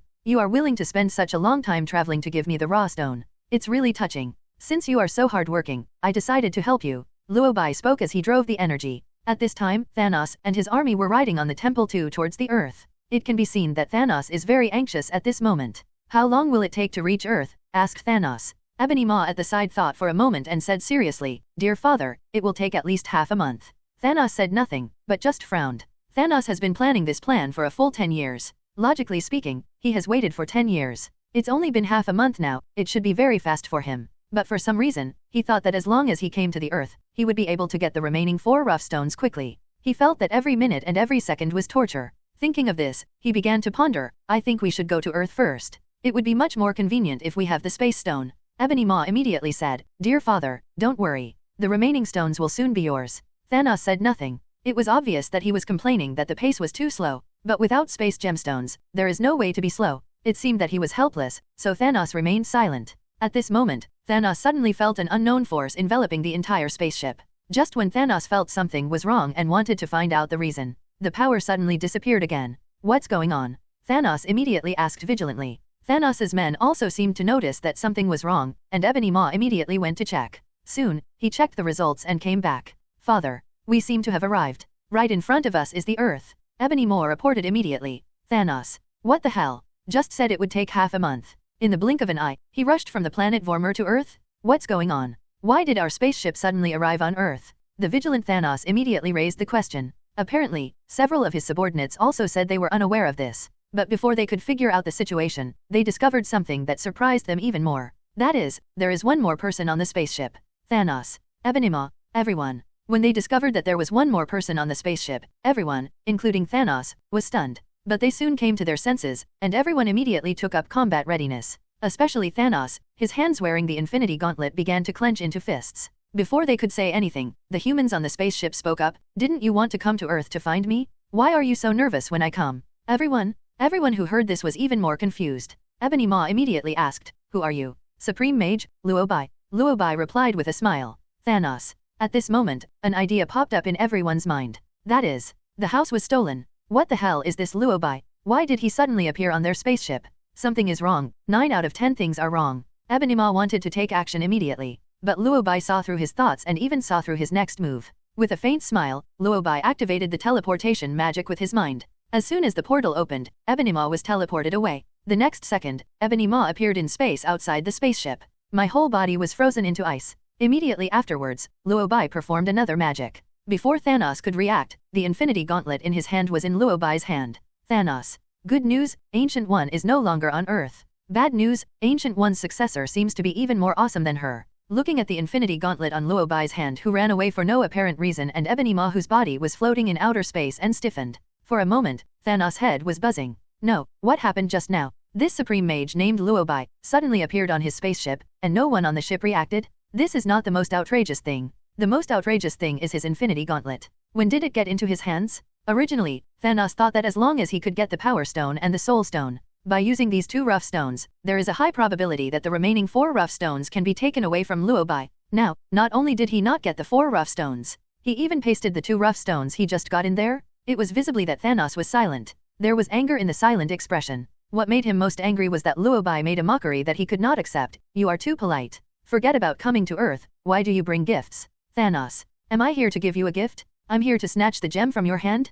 Thanos thought to himself as he shifted his gaze to the 5 Dark Lords beside him. Oh, no. To be precise, they are the 4 Black Generals. After Ebony Maw's death, the only generals Thanos can use are Black Dwarf, General Corvus Glaive, Proxima Midnight, and Supergiant. Of course there is another person who is not Thanos' subordinate, but his daughter named Nebula. But usually, Nebula won't take action. Seeing these 4 people still standing there in a daze, Thanos became angry. Why are you still standing there? Take action. Thanos roared. Following Thanos' order, the 4 generals, Dark Star, General Corvus Glaive, Proxima Midnight, and Supergiant, all rushed towards Luo Bai. In fact, the 5 black generals under Thanos are not weak. But, that is for the average super ability people on Earth. Facing a powerful and capable person, the combined combat power of these 4 people is not enough. Not to mention dealing with a supreme wizard like Luo Bai who has powerful cheats. Seeing the 4 men holding weapons and attacking Luo Bai aggressively, Luo Bai just smiled, then stood in place and released dark magic energy. Powerful dark matter emerged from Luo Bai's body and attacked the 4 so-called generals of Thanos. The moment the dark matter touched the 3 people, they could not withstand such a powerful force and thus disappeared. He watched as his 4 proud generals were wiped out in the blink of an eye. The anger on Thanos' face disappeared, leaving only confusion. He stared at Luo Bai, his eyes gradually becoming confused. No, the 5 generals under his command. Each of them is considered a top-notch strongman on Earth. Luo Bai, a mage who had only studied for a few years, killed all his capable generals with just a wave of his hand? All destroyed? At this moment, Thanos suddenly began to doubt Ebony Maw's information. This guy is a novice magician? Why do I always feel that he looks more powerful than Ancient One? Could it be that my information was wrong? Besides Ancient One and Thanos, there are other powerful people on Earth that he didn't notice? The more I thought about it, the more something seemed wrong. Thanos, who originally had a defiant look on his face, suddenly had a much clearer look in his eyes. He began to re-examine Luo Bai, took a deep breath to calm himself down, and then asked, "Are you the new Supreme Sorcerer of Kamar-Taj?" Luo Bai didn't say anything, but nodded. Thanos frowned, then asked, "How did you know I would come to Earth? Did you know my plan long ago?" "Of course, that's why I've been waiting for you," Luo Bai said with a smile. "Wait for me?" This made Thanos confused. He didn't understand, so he asked, "Why are you waiting for me?" As soon as he finished speaking, he heard Luo Bai respond, "Of course I'm waiting for you to send the remaining Infinity Stones." Thanos. If it were before, Thanos might have thought Luo Bai was too arrogant. How dare a novice wizard say such a thing? He simply wasn't taken seriously. But now, after seeing the little tricks Luo Bai demonstrated, Thanos believed it. Just as Thanos was thinking, Luo Bai spoke again, "Speaking of which, you still have to thank me. If it weren't for me, you wouldn't have come to Earth so quickly." Thank him? Thanos was stunned. He suddenly remembered that according to the original speed of the spacecraft, it should take him half a month to reach the Earth. But for some unknown reason, after being surrounded by a force, their spaceship suddenly flashed to the vicinity of the Earth. Could it be that Thanos seemed to remember something and immediately asked, "You are the one who teleported my spaceship to Earth?" Luo Bai nodded and said with a smile, "You guessed right, I was the one who helped you. I saw that you were having a hard time traveling, so I came to help you. I was worried that you couldn't find me, so I came to find you." Thanos. I don't know why. Thanos always has a feeling at this time. I felt like a prey being played within Luo Bai's hands. He planned for 10 years. Thanos waited 10 years to collect all 6 stones. Waiting for the Ancient One to die, waiting for Odin to die, wait until these 2 old guys are no longer on Earth. He thought that with his own strength, he would be able to complete his plan as long as he came to Earth. I didn't expect, there are experts out there? I worked hard for a long time, but ended up helping others? Now 4 of his 5 men are dead. Luo Bai not only knows magic, but also has 6 infinity stones in his hands. How to play? How do you beat this? With 6 infinite gems in hand, any pig can be the sea. Seeing that he might not be able to snatch it by force, Thanos now seems to use his eloquence to discuss the matter of cooperation. Thinking of this, Thanos' tone became much softer. Thanos, who usually has a blank expression on his face, now has a smile on his face. Actually, I don't think there's any need to make things so tense between us. If you knew my plan, you would understand me. Thanos said gently. Seeing Thanos like this, Luo Bai realized something. It seems that you are planning to talk to me. Luo Bai asked. Thanos nodded and said, actually, I think we can talk about this. If Thanos was just an ordinary villain, Luo Bai really wouldn't intend to waste any more words with him. It is conceivable that Thanos also has a backer, Death, one of the 5 great gods of creation. What's more, Thanos himself is also of certain value. Although he was not very strong at first, he could always find a lot of perverted props. For example, 6 raw stones, the heart of the universe, the remote control and so on. So Luo Bai thought it would be okay to just chat. Thinking of this, Luo Bai raised his hand to take the floating throne and then sat on it and said, "While I am free now, I will come and talk to you." Thanos. Wait, why does that thing look so familiar? Isn't this my stolen throne? So last time, my throne was stolen by Luo Bai? Looking at the suspended throne taken out by Luo Bai, Thanos was stunned. He looked at the throne and then at Luo Bai, who suddenly came back to his senses. He said why his throne suddenly disappeared and his feelings were stolen by Luo Bai. In other words, when he had a meeting with his men last time, Luo Bai knew everything they said. Luo Bai took the throne, as a warning to him. Of course, this is not the key. The key is, did you steal my throne? Thanos spoke angrily, pointing at the suspended throne. Luo Bai frowned slightly and said with some dissatisfaction, how can you say it's stealing? I just borrowed it. Borrow it? Me? Okay. Thanos took a deep breath, calmed down and asked, you've been borrowing it for a while, is it time to return it? Luo Bai said calmly, let's wait a couple of days. I think this thing is pretty good to use. This time Thanos finally understood. What's the point of borrowing? It's just to say something nice. Luo Bai is clearly robbing someone. This is obviously a loan without repayment. Thinking of this, Thanos couldn't help but complain, the previous Supreme Mage had many more principles than you. Oh. Luo Bai raised his eyebrows and couldn't help asking, are you talking about the Ancient One Mage? Thanos nodded and said firmly, yes. Luo Bai smiled and said, Mage Ancient One told me before he left the Earth that you need to be flexible. I have always kept Master Ancient One's words in mind. In fact, Thanos knows it very well. The principles of Ancient One are not much higher than those of Luo Bai. If the Ancient One was truly principled, he would not secretly absorb Domo's dark energy to extend his life. He also used Domo's dark energy to fight against Domo. The Supreme Mage only acts decently on the surface, but what he actually does is not necessarily very honorable. But at least the Ancient One has never had any idea of my throne. Thanos couldn't help but said. Luo Bai smiled and responded lightly, that's because you didn't come to grab the rough stone when she was here. Now that you are here, what she will take away from you should be more than just the throne. Thanos was silent. After all, what Luo Bai said made sense. If the Ancient One knew about his intention to get the original stone, the Ancient One, as the guardian of the original stone, didn't know what to do to him. Thinking of this, Thanos took a deep breath, then gritted his teeth and said, it's just a throne, I don't care that much. What I care more about is the problem of the entire universe. As soon as he finished speaking, Luo Bai said, I heard that you plan to implement family planning in the entire universe. Use the power of the 6 infinite rough stones to reduce the number of life forms in the entire universe by half. When he mentioned this, Thanos' eyes lit up. He stopped worrying about the throne and started chatting with Luo Bai about the future development of the universe. You know my plan, but you must not know why I want to do this. The number of lives in different civilizations in the universe is unequal. The unequal number of lives prevents balanced development of resources. This has allowed some civilizations to flourish while others remain in poverty and misery. By wiping out half of all life, we can eliminate this inequality. The resources of the universe are limited. Excessive expansion of the population will lead to a shortage of resources in the universe. However, if a group of people can be made to disappear randomly, the remaining group of people can obtain all the resources. Sacrifice half of the people so that the remaining people can get balanced resources and accelerate the development of the universe. Isn't this good? Thanos asked seriously. His eyes were shining with light, and he looked at Luo Bai with a bit of expectation. He seemed to be waiting for Luo Bai to recognize his words and choose to join his great plan. But Luo Bai couldn't help but frown after hearing this. Seeing that Luo Bai's reaction seemed a little strange, Thanos couldn't help but ask, "Don't you think my plan is great and great?" Luo Bai shook his head and sighed helplessly. "You are the first person who can describe the massacre in such a great way." Massacre.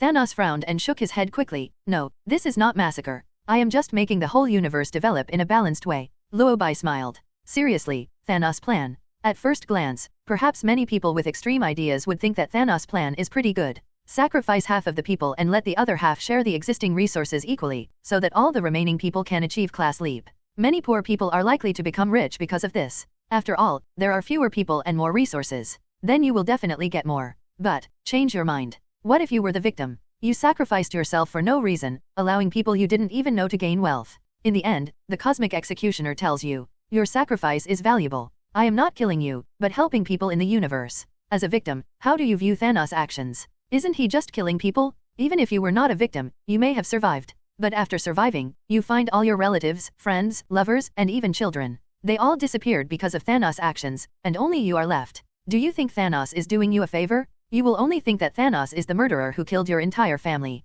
Such an extremely inhumane idea. Thanos even wants all creatures in the universe to praise his great behavior. To be honest, sometimes Luo Bai just can't understand it. As the supreme magician, Luo Bai may sometimes do things without principles. But faced with such a massacre, Luo Bai strongly disagreed. But Luo Bai knew very well that Thanos was not a human from Earth. He is an alien life form, born on another planet in the universe. It is impossible to communicate with him using human logic. So after thinking about it, Luo Bai said seriously, "I know I can't persuade you to give up your own ideas. After all, you are not a human from Earth. But as the guardian of the Earth, I must remind you, you can touch the life on any planet in the universe. Even if you have slaughtered the life on Xandar before, I will not do anything to you. But if you set your sights on Earth, I will judge you. Because Earth is my territory." After hearing Luo Bai's words, Thanos fell silent. He was frowning at this moment, and no one knew what he was thinking about. After a long time, Thanos seemed to have chosen to give in. So he asked, "If I promise you that the number of living beings in the universe will be reduced by half, except for the Earth, will you be willing to cooperate with me and hand over the Infinity Stones to me?" Luo Bai shook his head and said, "No, you can use your own method to accomplish this behavior. But I can't give you the Infinity Stones." Thanos was furious and immediately asked, "Why? This thing has no owner, so everyone has to use it based on their own abilities. If you have an ability, just take it from me." Luo Bai shrugged. Thanos. Too much bullying? This is simply too much. At this time, Thanos hated Luo Bai so much that his teeth were about to break. Do you think Thanos doesn't want to rob? He wants to grab it too? But if he is asked to deal with Luo Bai, who has already collected 6 infinite gems, he will be in trouble now. Maybe he realized that he couldn't convince Luo Bai, and also realized that he couldn't beat Luo Bai at the moment. So Thanos decided to take a long-term view. After all, there are props in the universe that are more powerful than Infinity Stones. In the multi-universe, there are many powerful artifacts. There are also some artifacts that are actually more powerful than the Infinity Stones. It's just because the Infinity Stones are the easiest artifacts to obtain at present for Thanos, so Thanos spent 10 years planning to obtain the Infinity Stones. He never expected that Luo Bai would show up and disrupt his plan. Not only did they steal the 2 rough stones he had just obtained, but they also stole his throne. Seeing that the negotiations failed, Thanos decided to go back and continue to lie dormant for the time being. After getting other artifacts, I will come back to Luo Bai to avenge today's humiliation. Certainly. Although Thanos thought so in his heart, his attitude on the surface was still somewhat softened. I know that many people cannot agree with my great ideals, and I also know that you will not agree. You humans on Earth often talk about morality and human nature. To be honest, I don't really understand. But you are very powerful, Sorcerer Supreme. Your strength far exceeds my imagination. Now that you have collected all 6 Infinity Stones, I know I cannot defeat you. So I have decided to give up the sanctions on Earth. Thanos said this in an unusually calm tone. If you can't see through Thanos' true thoughts, just listen to what he says. Luo Bai might really think that he was planning to give up on slaughtering the Earth. However, even though he knew Thanos' true thoughts, Luo Bai had no intention of exposing him. After all, Luo Bai knew very well that Thanos was a very powerful guy. I don't know where this guy got such good luck. He stole all the artifacts with large file size and small size. Since Thanos is now planning to get other artifacts to fight against Luo Bai is naturally willing. After all, who would complain about having too many artifacts? Although Luo Bai was lucky, these artifacts were inexplicably sent to him before Thanos could send the goddess of luck. But who can stop a kind person from giving you gifts every day? Maybe Thanos was arranged by the goddess of luck? If that's true, if Luo Bai becomes invincible in the future, Thanos will definitely credit him with great achievement. Besides, there is death behind Thanos. Death once said that Thanos was born to kill. So she wants to use Thanos to achieve death in the universe. With Luo Bai's current strength, the probability of directly killing Thanos is not high. After all, with death as the guarantee, it is difficult for Thanos to truly die. Thinking of this, Luo Bai smiled and said, "It's great that you think so. I hope you can remember what you said today and never plot against Earth again, nor bring your spaceships and army to Earth again." "Of course," Thanos said, revealing a weird smile that was neither real nor fake. Seeing Thanos's angry look, Luo Bai waved his hand and said, "If there's nothing else, I'll leave first. By the way, let me borrow your throne for a few days, and I'll return it to you in a few days." As Luo Bai spoke, he disappeared with the throne. When Thanos came to his senses, he and Nebula were the only ones left in the spaceship. Thanos. Too much? This supreme sorcerer is really too much? Did I promise to lend him the throne? He just took it away, really not giving him any face at all. The more I think about Thanos, the angrier he gets. After Luo Bai left, Xing Yun came up to him and asked, "Are we just going to let him go? What else can we do? He has already obtained the 6 Infinity Stones. We can only defeat him if we have a more powerful weapon," Thanos said with gritted teeth. "So what should we do now?" Xing Yun asked quickly. Thanos frowned and said, "Go find other artifacts. I will not give up my plan." After saying that, Thanos ordered the army to retreat. The spacecraft gradually moved away from the Earth. Thanos stood in the spaceship, watching the Earth moving further and further away. He was very unwilling to give up, as he was so close to success. Unexpectedly, there are still hidden masters on the Earth. But, he will come back. Will definitely come back again. In the end, Thanos left with his army, and Luo Bai also returned to Kamar-Taj. After returning to Kamar-Taj, Luo Bai immediately put the throne into the treasury. Then he wanted to integrate the remaining 2 stones, the Power and Soul Stones. Unexpectedly, Stark came over and looked very anxious. "Luo Bai, something's happening," Stark said anxiously. "What's wrong?" Luo Bai asked. As soon as he finished speaking, Stark said, "The cosmic monitoring system has just detected a huge amount of spaceship parked above the Earth. This spaceship has been parked for a long time. Although it finally left, I am a little worried." Although Stark was given a holiday by Luo Bai not long ago, he went back home to take a look at Stark Industries. But ever since Luo Bai upgraded the cosmic monitor, Stark has been observing it most of the time. After all, the Earth is too dangerous today. I heard Luo Bai say that Thanos and Planet Devourer are coming to Earth. Stark was so worried that he couldn't sleep all night. When he saw something unusual outside the Earth, he rushed to report it. Seeing Stark so nervous, Luo Bai smiled and comforted him. "Don't worry, Tony. I know about this." "No? Then do you know who drove that spaceship?" Stark asked hurriedly. Luo Bai nodded and replied patiently, "I know. It's Thanos. He came to Earth. But I've dealt with him." Stark. "What the hell? Has it been processed?" "You mean, Thanos has been dealt with?" Stark asked. Luo Bai thought about it and nodded. "You can understand it this way. Anyway, Thanos has temporarily given up the plan to invade the Earth. So you don't have to worry too much." Stark was stunned. He originally thought that Thanos would attack. As a member of the Justice League, he has to do his part. "I never expected that the matter would be resolved like this." Stark was somewhat helpless. He shrugged and said, "Luo Bai, I always feel that since I joined the Justice League, I seem to be much more relaxed." "What's wrong?" Luo Bai asked. "When I joined the Avengers, I contributed both money and manpower. I had to fight several battles a year, big and small. Since joining the Justice League, so far, I haven't fought a single battle. This time when Thanos came, I didn't even see what he looked like, and you handled it." Stark said. Luo Bai was also helpless about this. He shrugged and said, "No way, the enemy is too weak. It was too easy to deal with." Stark nodded and said, "I know you are strong. But I have to do something, right? Just evolve the suit every day." Luo Bai smiled and said, "Don't worry, there will always be a time when you can be useful. If you really want to fight, you can learn from little Spider-Man. Look at him, he is very busy every day."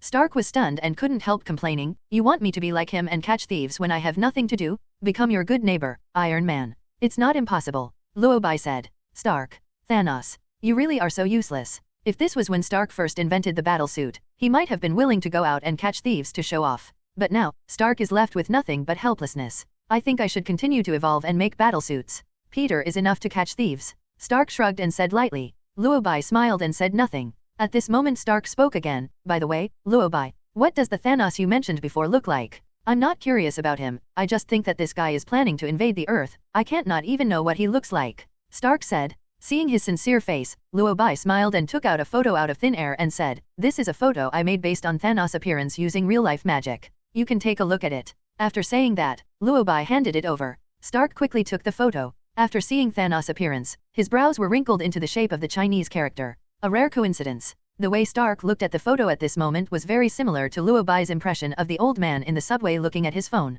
Seeing him like this, Luo Bai couldn't help but ask, "What's wrong? Judging from your expression, you seem to have a lot of problems with Thanos." Stark shook his head, and perhaps he couldn't help but complain, "I'm very curious, do people from other planets look so weird? How can I describe the appearance of this Thanos? It's like a face growing on a shoehorn, or the purple potato becoming a spirit, right? Luo Bai replied. When Stark heard this, he suddenly understood and said, purple potato, this adjective is very suitable for him. The main reason Stark came back to Kamar-Taj this time was to tell Luo Bai this urgent news. After learning that Luo Bai had been solved, they chatted for a while. Stark was ready to leave. Okay, now that the problem has been solved perfectly, I'll go back first. I still have to go back to do more research and evolve the suit, Stark said as he stretched out his hand to open the portal. Just as he was about to leave, he suddenly seemed to remember something and turned to Luo Bai and asked, by the way, Luo Bai, did you know that today is Lorna's birthday? Lorna's birthday? Luo Bai shook his head and said, I don't think I've paid much attention to this. But then again, how do you know today is her birthday? That's what Pepper said.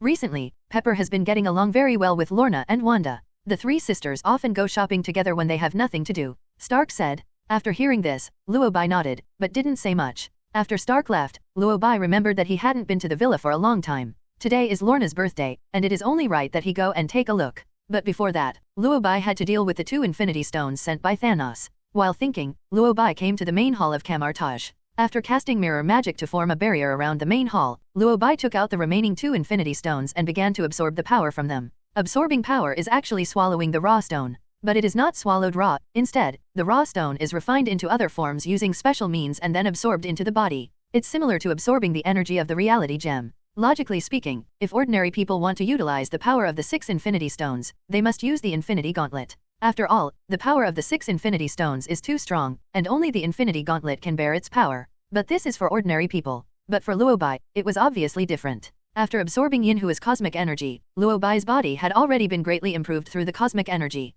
With the addition of the fairy power to balance it, Luo Bai can now fully withstand the power of 6 Infinity Stones. So in Luo Bai's view, he should absorb the power of all the infinite gems and hide the gems in his body. This seems to be the safest approach. Thinking of this, Luo Bai took out the remaining 2 raw stones and began to refine them. As for the remaining 2 stones, they are power and soul. Power stone, as the name suggests. Using this rough stone, you can have endless power. This rough stone is very simple and straightforward. After Luo Bai absorbed the power of the gemstone, his first intuitive feeling was that his whole body was full of power. It is said that this rough stone can not only enhance the user's physical attack and defense capabilities, but also provide energy for other gems to strengthen their effects. It is a more critical rough stone. It turns out that this is indeed the case. After swallowing the energy of the power stone, Luo Bai could clearly feel it. The power gem was injected with powerful power into his body, and this power also directly affected the power of other raw stones. Of course, this does not seem to be the final form of the infinite rough stone. So after absorbing the power stone, Luo Bai began to absorb the soul stone.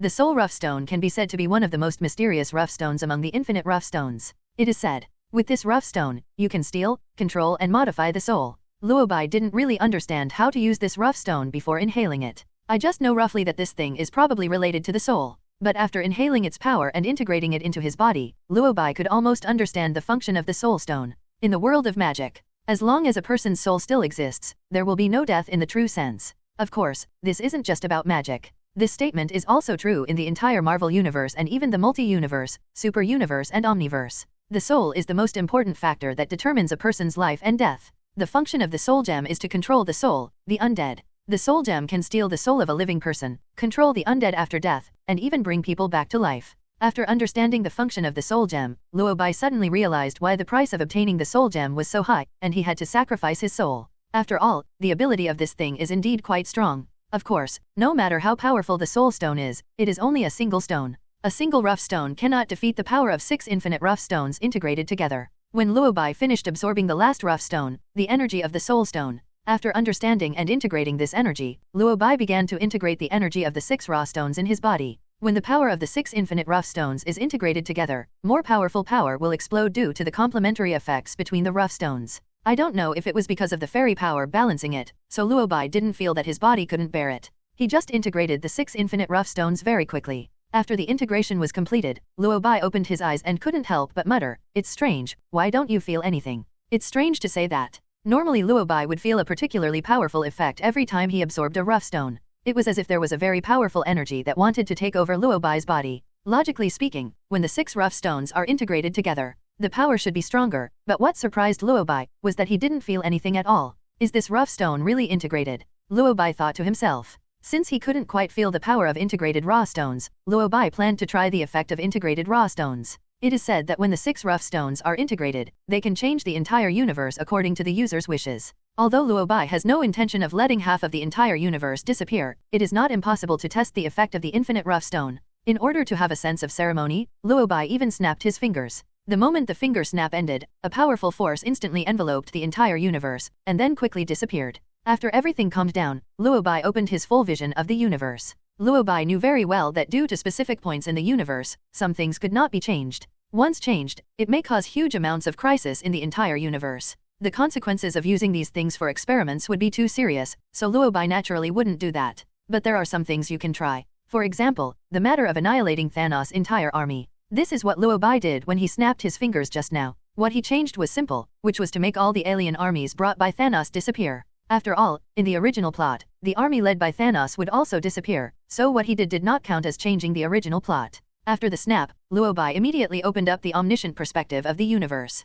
Meanwhile, on Temple 2, Thanos is talking to Nebula. "Father, where are we going next?" Xingyun asked. Although Thanos is now planning to go to other places to find cosmic treasures to deal with Luo Bai, this plan is still in Thanos' plan. Without a purpose, everyone didn't know where to take the spaceship, so they decided to ask Thanos for his plan. Thanos thought for a moment, then said, "I heard that there is a magical artifact in the multi-universe that is more powerful than the Infinity Stones, called the Heart of the Universe. Perhaps we should go look for it." Heart of the Universe? Xingyun was obviously unfamiliar with this word. However, in order to prove herself in front of Thanos, Nebula immediately said, "Father, I will definitely find the heart of the universe for you." Thanos frowned, snorted coldly and asked immediately, "Do you know what the heart of the universe is?" Nebula was silent. She shook her head, confusion showing on her face. As if he had guessed Nebula's reaction, Thanos immediately explained, "The heart of the universe is also called the heart of infinity. It was the ultimate power used by the gods to maintain peace and chaos in the universe. It is said that the artifact is very powerful. But until now, no one knows where the heart of the universe is placed. Then how should we find it?" Xingyun asked. "Perhaps we have to find the Egyptian realm and Akhenaten first," Thanos said. Nebula was obviously not very clear about the two terms mentioned by Thanos. So Xingyun just asked, "Father, do you need me to do anything? Take your army and immediately go to the universe to explore the location of the Egyptian divine domain. Although the 5 Black Order generals have now fallen, fortunately, my army is still there," Thanos said. Xingyun nodded and then walked into the spaceship. She originally planned to go to the spaceship to call the Vanguard team, and then go together to investigate the Egyptian realm that Thanos mentioned. Unexpectedly, when Xingyun arrived inside the spacecraft, he found that all living beings on the spacecraft were slowly disappearing. There were no signs, and no one showed up to interfere. When Xingyun arrived, he found that the army on the spaceship had all disappeared. No one can escape such a fate. Nebula was anxious at the time and hurried back to the rest cabin where Thanos was. Seeing Nebula rushing over in a panic, Thanos frowned and asked, "What's wrong? Why are you so panicked?" Xingyun pointed inside the spaceship and said in a trembling voice, "Father, disappeared. Everyone disappeared." Disappeared? Thanos was a little confused, but he didn't ask any more questions and ran out to see. It would have been better if I hadn't looked. When I looked, I realized that there was no one on the spaceship. In addition to the Black Order, Thanos also brought his own army to invade the Earth this time. Among them are the Chitauri army and the Vanguard, which together number at least hundreds of thousands of troops. Although this plan failed halfway through, Thanos was still able to endure it. Thinking that the Green Mountains would be preserved without having to worry about running out of firewood, he planned to go back with his army first, and then make a comeback after finding other artifacts. Unexpectedly, it only happened in the blink of an eye. All my 100,000 troops are gone? He and Nebula were the only 2 living people on the entire spaceship now? Father, I don't know what happened just now. I originally wanted to take people to investigate the location of the Egyptian god's domain. But when I came over, I found all the troops on the spacecraft had disappeared. Nebula said, with a panic in his tone. It could be seen from her panicked eyes that she really didn't know what was happening. But Thanos guessed it. It's Luo Bai? It must be him? Now that he has collected all the infinite stones, he can do it. He's not planning to leave a way for me to survive. Thanos gritted his teeth and spoke. Apart from Luo Bai, who has already collected 6 infinite rough stones, there will be no one else who can make his army of hundreds of thousands disappear suddenly without realizing it. He knew that Luo Bai would not let him go so easily, and it was indeed the case. This Luo Bai is simply too deceptive. What should we do now, Father? Nebula asked anxiously. What to do? He also wanted to ask what to do. This damn guy left him alone? Luo Bai, just wait for me. Thanos was thinking as he gritted his teeth and said, "You go, drive the spaceship. I'll go out and wait until I get back to talk about the rest." Thanos said angrily. He obviously didn't know that Luo Bai heard clearly the conversation he had with Xingyun just now. Should I say it or not, Luo Bai's trip to prison was really not in vain. Unexpectedly, Thanos' remaining plan was to find the heart of the universe. Although the heart of the universe appears very rarely, it is definitely not because of weakness. The reason why there are so few is, this thing is too powerful. Put it this way, According to actual combat records, after Thanos obtained the heart of the universe, not even the Tribunal of Life could defeat him. It goes without saying how powerful this thing is. Although this thing is powerful, it is indeed difficult to find. There seems to be no exact location of this thing in the original plot. And because the strength of such an artifact far exceeds that of the multi-universe, and is even more powerful than the Infinity Stone, even if Luo Bai turns on his omniscient vision of the universe, he will not be able to find the exact destination of this thing. It will probably take a lot of time to find this thing. Since Thanos plans to look for him now, Luo Bai doesn't plan to bother. When he finds it, Luo Bai will naturally know where the heart of the universe is. As for the results of the infinite rough stone test, Luo Bai also saw it, which proved that Luo Bai had indeed integrated the power of the 6 infinite rough stones. Coming to the conclusion, Luo Bai cancelled the omniscience of the universe. Then he opened the portal and came to the villa. At this time, Polaris, Quicksilver, Pepper and Wanda were busy in the villa. When he saw Luo Bai coming, Polaris' eyes were a little surprised. "Master Luo Bai, why are you here?" Polar Star asked in surprise. Luo Bai smiled and said, "I heard Tony said that today is your birthday, so I came over to see you." Polaris seemed a little embarrassed and said, I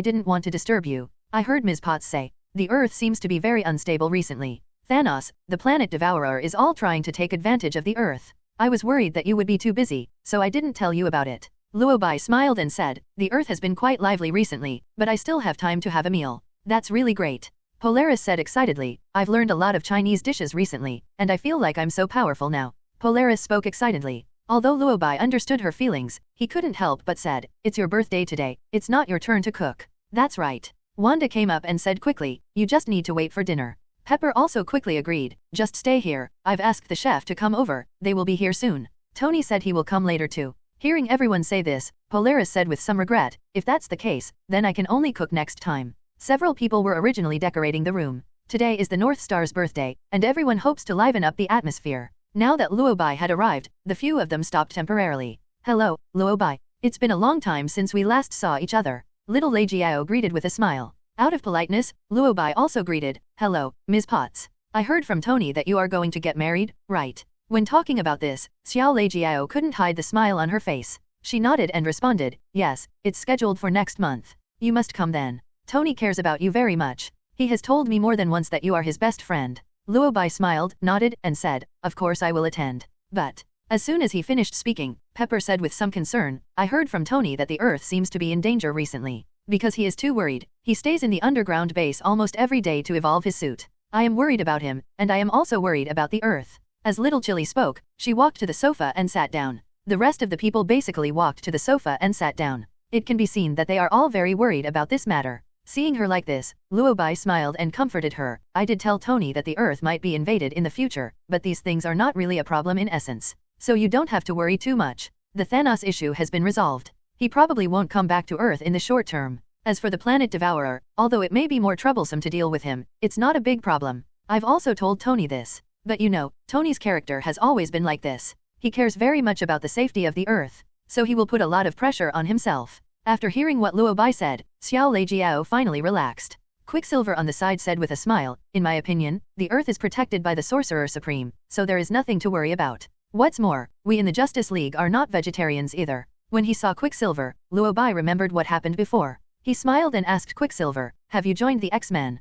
Quicksilver thought for a moment, then explained, "Last time I was possessed by Chthon, I accidentally gained the ability to move at high speed. Professor X also found out from somewhere that I had this ability, so he invited me to join. I just wanted to practice my ability, so I joined." As if he was worried that Luo Bai would mind, Quicksilver explained again before he could speak, "I just want to exercise my ability. After all, when I was in the Justice League, I didn't fight often. I know, I don't mind." Luo Bai smiled and responded, "The Justice League is responsible for protecting the Earth, and they also have to deal with alien creatures. Under normal circumstances, it is difficult for them to manage things on Earth. It would be good for you to join the X-Men for training. How is your training going now?" When talking about this, Quicksilver seemed very excited. "I can now reach 800,000 kilometers per hour." Quicksilver said excitedly. 800,000 kilometers per hour. Luo Bai frowned and said, "It seems that it is not enough." "Not enough?" Quicksilver was stunned and couldn't help asking, "Is my speed not fast enough?" Luo Bai shook his head and said, "Compared to most people with super abilities, your speed may be quite fast. But it is much worse than I expected. Quicksilver is still young after all. As a young person, it is inevitable that you will have some arrogance." Hearing that Luo Bai thought he was not fast enough, Quicksilver was obviously a little unconvinced. "At least in terms of speed, there should be no one with super abilities on Earth who can beat me." Quicksilver said, and it can be seen that he is quite confident in his speed. Luo Bai didn't say anything, just smiled. I don't know if it was because of Luo Bai's smile that Quicksilver felt his self-esteem was hurt. He immediately said, Supreme Sorcerer, I admit that your magic is powerful. But if we only compare speed, I don't think you can surpass me. How about we compete? Hearing him say this, Polaris was unhappy. Quicksilver, how can you speak to Master Luo Bai like that? Said Polaris. Wanda couldn't help but shout, Quicksilver. After being scolded by Polaris and Wanda, Quicksilver spread his hands and said helplessly, I know you all think he is very powerful. But if we only compare speed without magic, I think I am better than him. If not, we will know after a competition. Hearing him say this, Luo Bai smiled and asked, how do you want to compete? Quicksilver was excited when he heard this. How about we compete to see who is faster? The premise is that you are not allowed to use magic, we can just compete in speed. If this had happened before, without using magic, Quicksilver would have been faster. But it's hard to say now. After all, Luo Bai absorbed all the power from Yinhua. Silver Slide's speed is much faster than Quicksilver's. At normal speed, Yinhua can reach the speed of light. If you push a little harder, you can even enter hyperspace. Therefore, there is no way Luo Bai could lose this game. But Quicksilver looks so young and seems like he has never been oppressed by society. Luo Bai still decided to let him suffer the beating of society. Thinking of this, Luo Bai nodded and said, then let's use this place as the endpoint, go around the earth once, and see who comes back faster, how about that? Quicksilver nodded and said confidently, okay. Then he said to Polaris, Wanda, and Pepper happily, how about you three ladies be the notaries for us? The three of them nodded. Seeing that there was a notary, Luo Bai was also willing to compete with Quicksilver and was extremely excited. To be honest, I have wanted to compete with you for a long time. Although I respect you, the Sorcerer Supreme, I really want to see who is faster between us. Quicksilver said. As soon as he finished speaking, Polaris called out, 3, 2, 1, start. As Polaris finished speaking, Quicksilver hadn't yet reacted. Then Luo Bai was seen shooting out like a ray of light. Then, in the blink of an eye, Luo Bai returned to his original place. Quicksilver, looking at Luo Bai in amazement. Before he could react, Luo Bai said, okay, I'm done running. Quicksilver, looking at Luo Bai standing there with a smile on his face, Quicksilver was obviously a little confused. He didn't know how long he was stunned, and it was a long time before he spoke in surprise. I asked blankly, what did you say? You finished running. As soon as he finished speaking, Luo Bai nodded and asked, yes. Why, didn't you see it clearly? Quicksilver. To be honest, when Luo Bai asked this question, Quicksilver felt as if he had been shot by an arrow, and his heart ached. After all, speed is an ability that Quicksilver can show off. You have to know that before this, he usually used his absolute speed to crush others. He never expected that one day he would be crushed by someone's speed. This is not the most important thing. The most important thing is this normal? Luo Bai's speed. Is this really the speed that humans on Earth should have? For a moment, Quicksilver even wondered if his eyes were flashing. He saw a beam of light flash twice before his eyes, and then Luo Bai said he had finished running. The more he thought about it, the more unbelievable it seemed. Quicksilver couldn't help but complain again, why are you so fast? I always thought I was fast enough. But just now, before I could react, you had already finished running. Seeing Quicksilver's expression as if he had seen a ghost, Luo Bai couldn't help himself. He smiled, and then said, it's normal that you didn't react. After all, the highest limit you can reach is only 800,000 kilometers per hour. But I can easily reach the speed of light. Luo Bai's calm words made Quicksilver completely unable to hold back. Originally, there was only shock and confusion in Quicksilver's eyes when he looked at Luo Bai. When Quicksilver heard Luo Bai say that he could easily reach the speed of light, his eyes were filled with astonishment and doubt about his life. I don't know if he was shocked by the word speed of light. He kept muttering, speed of light? Is this scientific? Speed of light? How can you run at the speed of light? He just kept muttering to himself and shrank to one side. Seeing him like this, Xiao Leijiao was a little worried. I couldn't help but look at Wanda and ask, Wanda, is Pietro okay? Wanda shrugged and said helplessly, I don't think he's very well. Pietro has always been very confident in his speed. After being hit like this, it will probably take him a long time to heal. Polaris on the side didn't say a word, but she kept looking at Quicksilver with pity, and the expression on her face seemed to say, tisk tisk, so pitiful. I told you not to compete with the Supreme Sorcerer, but you insisted on doing so. Now it's okay, you're hit. Why? In fact, at the beginning, the atmosphere in the house was quite pleasant. But ever since Luo Bai and Quicksilver finished their competition, the atmosphere in the room began to become a little silent. After all, Quicksilver seemed to have been hit hard, and he started to be emo visibly. Seeing that Quicksilver was so emo, everyone tried not to show too much happiness. I can only look at Quicksilver with sympathy. Just as everyone was thinking about how to comfort Quicksilver and make him less emo, the doorbell rang. Pepper said excitedly, it should be Tony, I'll go open the door for him. Having said that, little Pepper ran to open the door. Just as Pepper expected, the person who came was Tony Stark, followed by a group of people.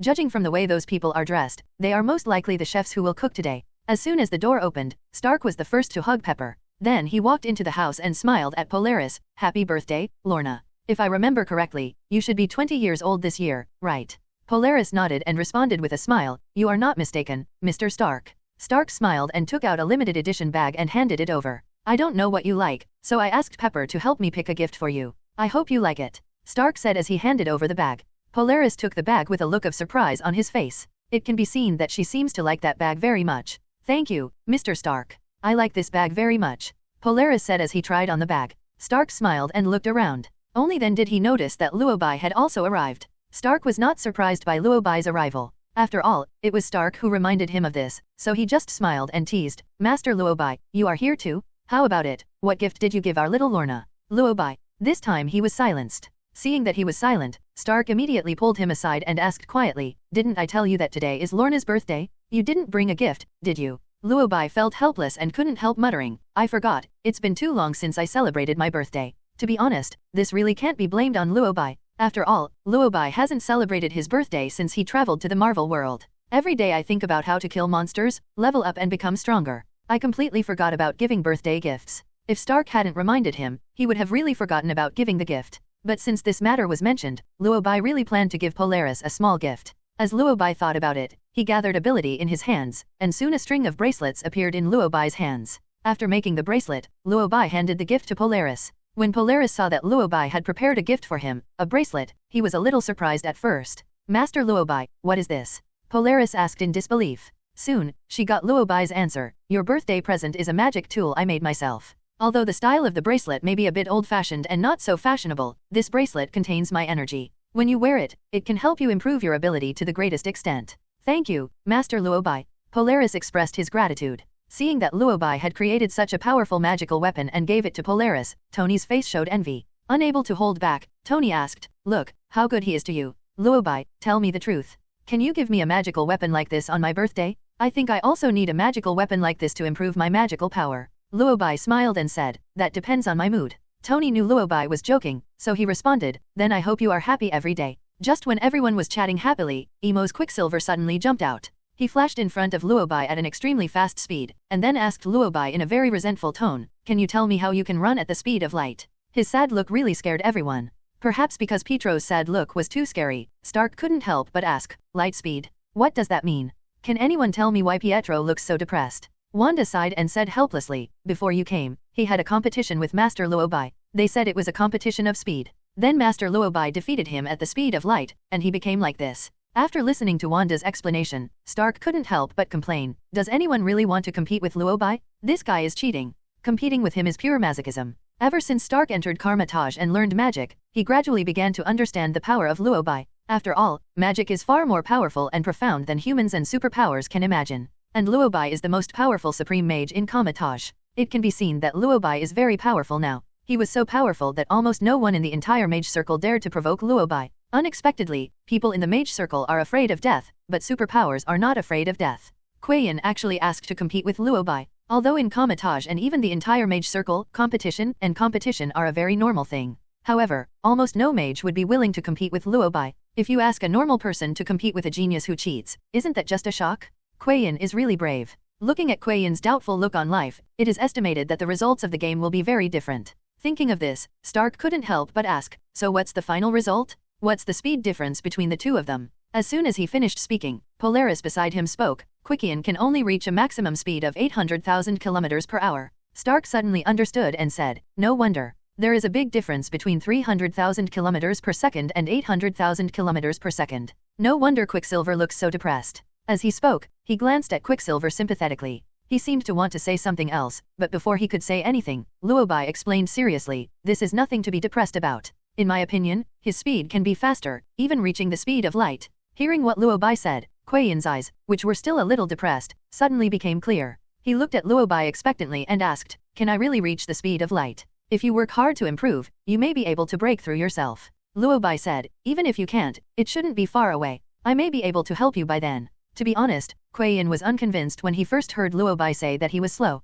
although he recognized Luo Bai's achievements in magic. But he felt that in terms of speed alone, Luo Bai shouldn't be able to surpass him. It wasn't until after this competition that Quicksilver felt like he had an epiphany. Needless to say, his speed was indeed too slow. Thinking of this, Yin no longer had the arrogance he had before, and his attitude became much more humble. I think you are right, Mage Supreme. I will train hard and improve my ability, Quicksilver said. After finishing speaking, without waiting for Luo Bai to answer, Yin continued, I think I can also run to the speed of light. His tone was very firm, and there was a bit of expectation in his eyes. It can be seen that Quicksilver is probably having S*X with the speed of light. Seeing him like this, Stark didn't say anything, but he couldn't help but shook his head and sighed in his heart. Okay, another one was driven crazy. Certainly. My thoughts returned to my heart. Considering that today is Polaris' birthday, Stark always feels that everyone should not pay too much attention to Quicksilver. Thinking of this, Stark immediately smiled and said, wanting to increase to the speed of light is not something that can be done now. So let's talk about things that can be done now. For example, celebrating Lorna's birthday.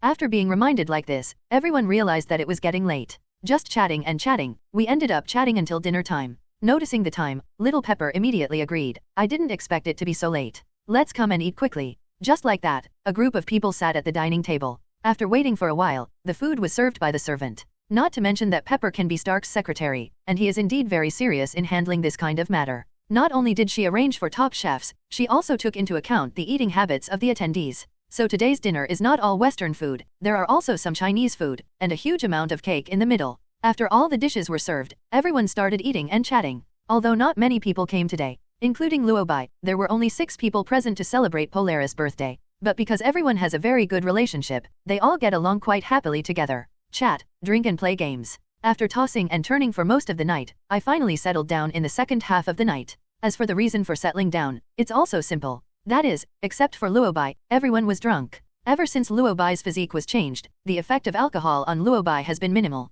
So after drinking all night, Luo Bai didn't feel drunk at all. But it's different for others, the drunk. Pepper just lay on the floor and snored, and Quicksilver slept on the roof. Don't ask why he sleeps on the roof. It was because he drank too much that he kept shouting in the house that he wanted to train himself to exceed the speed of light. Then he moved at high speed to the rooftop. Finally, I slept on the roof as if it were my home. Wanda is actually pretty good. Although she was drunk, at least she knew to go back to her room and sleep. But Polaris and Stark, they are really off the mark. I don't know whether they really treated Luo Bai as a pillow. Polaris held Luo Bai's left hand, Stark held Luo Bai's right leg, the two of them fell asleep leaning on Luo Bai. Looking at the two of them like this, Luo Bai felt a pain in his head. Luo Bai could at least accept Polaris being like this. After all, Polaris is a woman? Although it's a bit bad to say this and it makes Luo Bai seem to value love over friendship, this is also human nature. But Stark is a grown man, and Luo Bai can't tolerate it no matter how good their relationship is. With a wave of his hand, Luo Bai packed up Pepper and Stark, who were lying on the ground, and threw them into the room.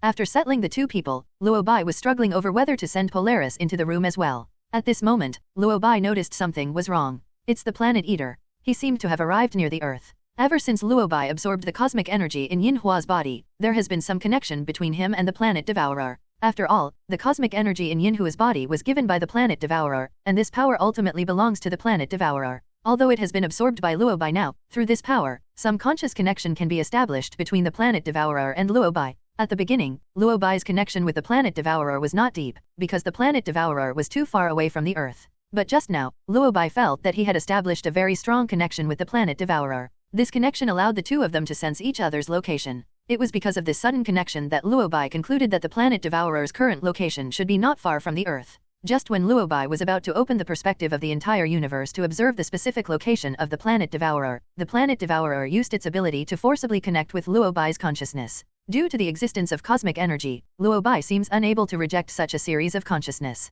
So the next second, Luo Bai was pulled into the consciousness space by the planet Devourer. In the consciousness space, Luo Bai saw the true appearance of the planet Devourer. What can be confirmed is that Luo Bai was pulled into a vast and boundless universe by the planet Devourer. At this time, Luo Bai was floating in the universe. There was endless darkness under his feet, and right in front of him stood a giant wearing armor, so big that it seemed to fill the entire universe. If Luo Bai remembered correctly, this giant was the planet Devourer. Judging from the appearance alone, the size and momentum of the planet Devourer are quite intimidating. At this moment, Luo Bai stood in front of him, as small as a speck of dust. Even though the planet Devourer was standing in the universe, Luo Bai still couldn't see his entire face and true height. When he looked up, the most he could see was the pair of eyes of planet Devourer that were left hidden by the purple helmet. Just like two planets, looking down at Luo Bai. It was unknown how long it had been before the planet Devourer shouted angrily, "I found you." In fact, when planet Devourer said this, Luo Bai could feel that his voice was not that loud. But the strange thing is that this sentence is like the universe itself speaking. No matter where Luo Bai is in the universe, he can hear it clearly. It feels like someone has turned on 360-degree surround sound for you. Luo Bai couldn't help but frown when he heard this. Luo Bai actually knew very well what Planet Devourer meant by this sentence. The Planet Eater's words are a reproach. He blamed Luo Bai for killing Yinhua and absorbing Yinhua's power for himself. From the perspective of the Planet Devourer, it is normal for him to be angry. But from Luo Bai's perspective, Planet Devourer, like Silver Slide, is now an invader of Earth. As the Sorcerer Supreme, Guardian of the Earth, he still couldn't skip the classic lines. So Luo Bai immediately warned the Planet Devourer, "Alien visitor, I have detected that you are approaching the Earth. I hope you will stop your invasion as soon as possible." In fact, Luo Bai usually gives a warning to every alien who wants to invade the Earth. After all, Luo Bai is the supreme magician, and he believes in using courtesy before force when doing things. If I didn't remind him and just took action, it would seem that he was too unreasonable. But unfortunately, every alien who invaded the Earth was unwilling to take on him. When they heard his reminder, they were all very angry. The rolling of his eyes seemed to be saying, "How dare you warn me? I am here to get killed today, what can you do to me?"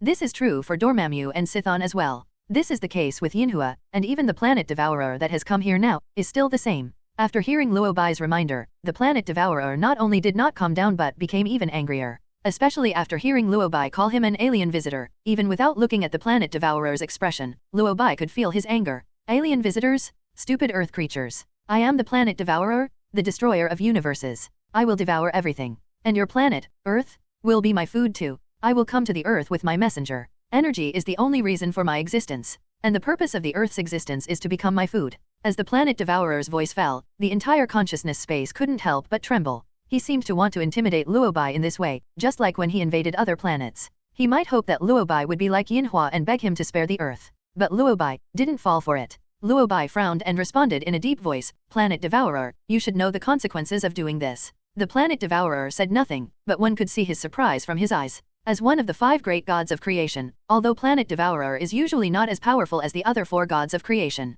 but compared to the creatures that exist on a single planet like Earth, the Planet Devourer is much more powerful. It can be said to be a complete crushing victory. Now Luo Bai is just a creature on the planet, how dare you say the word consequences to him? The Planet Eater just felt it was absurd, even unbelievable. You will pay for your actions. I will destroy you and the Earth you live on. After the Planet Devourer said this, the consciousness space began to collapse. The universe that Luo Bai was in was shattered into dust in an instant. At the moment when the consciousness universe turned into dust, Luo Bai's consciousness returned to reality. Then Luo Bai slowly opened his eyes. As soon as he opened his eyes, he saw Wanda, Polaris, and Stark standing in front of him, staring at him with worried eyes. Only when they saw him open his eyes did the 3 of them finally relax their brows. Polaris immediately asked excitedly, "Master Luo Bai, are you awake?" Although after Luo Bai was pulled into the space created by the Planet Devourer, the 2 only exchanged a few short sentences. But he knew very well that it should have been a while since Earth saw it. Thinking of this, Luo Bai couldn't help but ask, "How many days have passed?" "About a day. We found you sitting motionless on the sofa yesterday afternoon after we sobered up.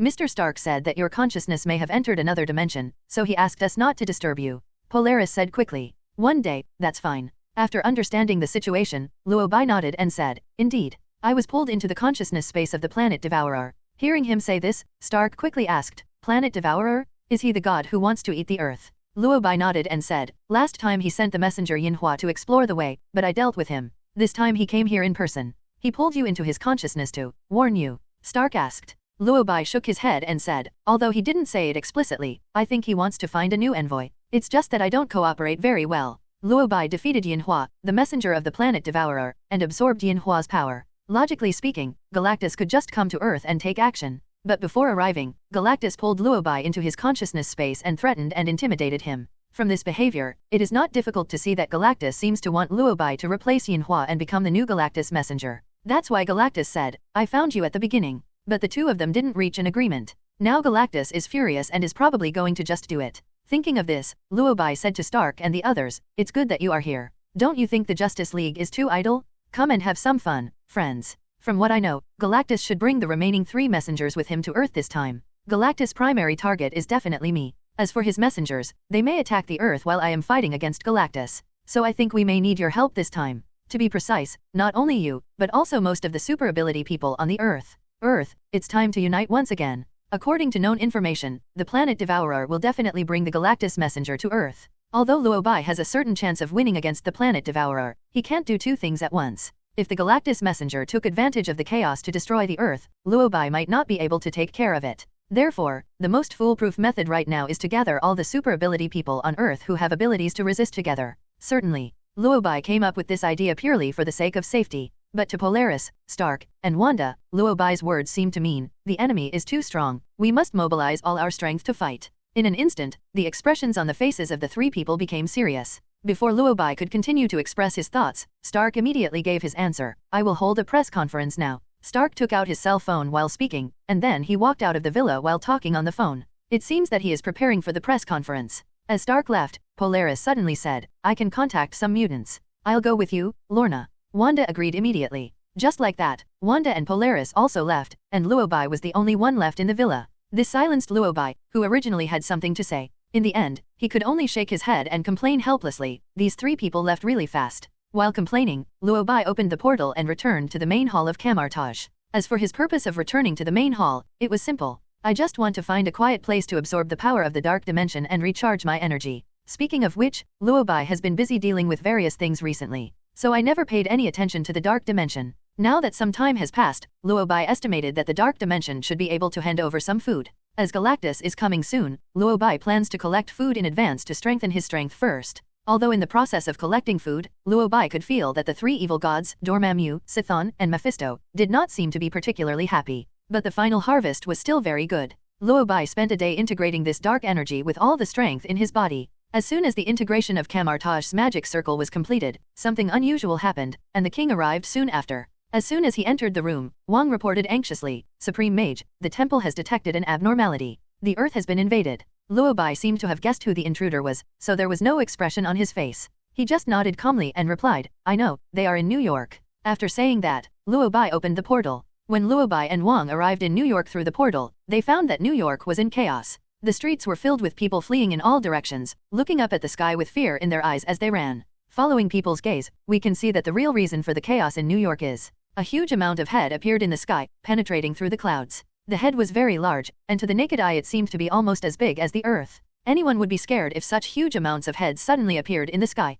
Not to mention ordinary citizens, even the king couldn't help but sigh after seeing it. What a terrible giant. Of course, it's not just the huge amounts of heads in the sky that are scary. Then three unknown creatures appeared in people's sight, floating in the air. One of them was covered in flames, one of them was transparent and looked like a human figure made of light, and the remaining one, although he looks a little more normal than the first two, he still has some human appearance. But he was holding a giant battle axe, looking fierce and tall, and it was obvious that he was not someone to be trifled with. Seeing these four unknown creatures appear, Wang frowned and couldn't help asking, Supreme Mage, who are they? Before Luo Bai could answer, a portal appeared in front of him. Then Stark appeared in front of Luo Bai with Polaris, Wanda, and Quicksilver. As soon as he saw Luo Bai, Stark couldn't help but ask anxiously, Luo Bai, they are the Planet Devourer and the Galactus Messenger, right? Luo Bai didn't say anything, but nodded. After receiving a positive answer, the expressions on everyone's faces became serious. They raised their heads and looked at Galactus and his messenger in the sky. Perhaps it's because his strength has been crushed too much. The moment they saw the Planet Devourer, Stark and the others felt an inexplicable fear in their hearts.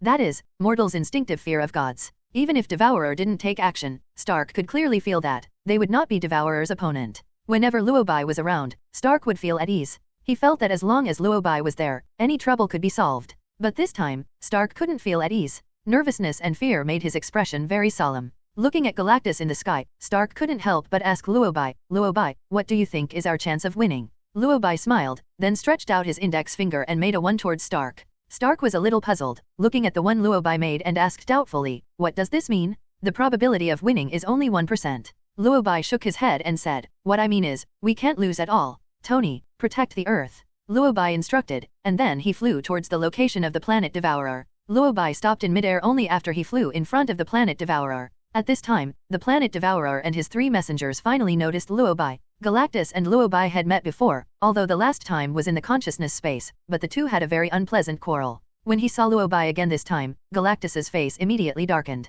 He stared at Luo Bai with eyes as if he was looking at an ant. He seemed to want to say something, but before he opened his mouth, he saw Luo Bai rushing towards him. When Luo Bai gathered his strength and turned it into a beam of light and smashed it towards the Planet Devourer, neither he nor his messengers reacted in that instant. Until this punch landed solidly on the face of Planet Devourer, causing the tall Planet Devourer to almost fall down without being able to stand firmly. Everyone finally came to their senses. At this moment, the eyes of the three Galactus messengers were full of surprise and disbelief. They were surprised that a human being could exert such powerful force. The planet devourer who was beaten was even more confused, etc. He just, actually, got beaten by an earthling? I have to say, this punch hurts quite a bit. No, can the people on Earth have such a strong power? The planet devourer thought to himself while looking at Luo Bai with an incredible look. Although the planet devourer was very surprised at this time, the surprise soon disappeared and was followed by anger. Rage, his face turned red with anger. The planet devourer turned red. He seemed to want to say something to vent his frustration. But before planet devourer could speak, Luo Bai interrupted him. I warned you, but you still chose to invade the Earth. So, you need to pay the price for your actions. After saying this, Luo Bai released the power of the Phoenix. The moment the power of the Phoenix was released, a golden light burst out from Luo Bai's body. But in just a moment, these energies condensed into a golden phoenix. As the golden phoenix flapped its wings, flames powerful enough to burn everything in the universe were released from the phoenix's body and quickly rushed towards the planet devourer and the Galactus messenger. In fact, from the moment he saw the golden phoenix appear, the planet devourer realized that something was wrong. He knew very well what this golden phoenix represented, so he reacted immediately. He raised his right hand and gathered the energy of the universe into his hand. As the golden phoenix released the phoenix flame, the planet devourer clenched his right hand into a fist and then raised his hand to swing the cosmic energy fist at the phoenix flame. In a very short period of time, two powerful forces collided with each other. It fell with a loud bang. The two energies quickly spread throughout the universe, and countless planets in the universe exploded due to the collision of the two powerful energies. Only the Earth is safe and sound under Luo Bai's protection. As if sensing something strange, the planet devourer felt strange.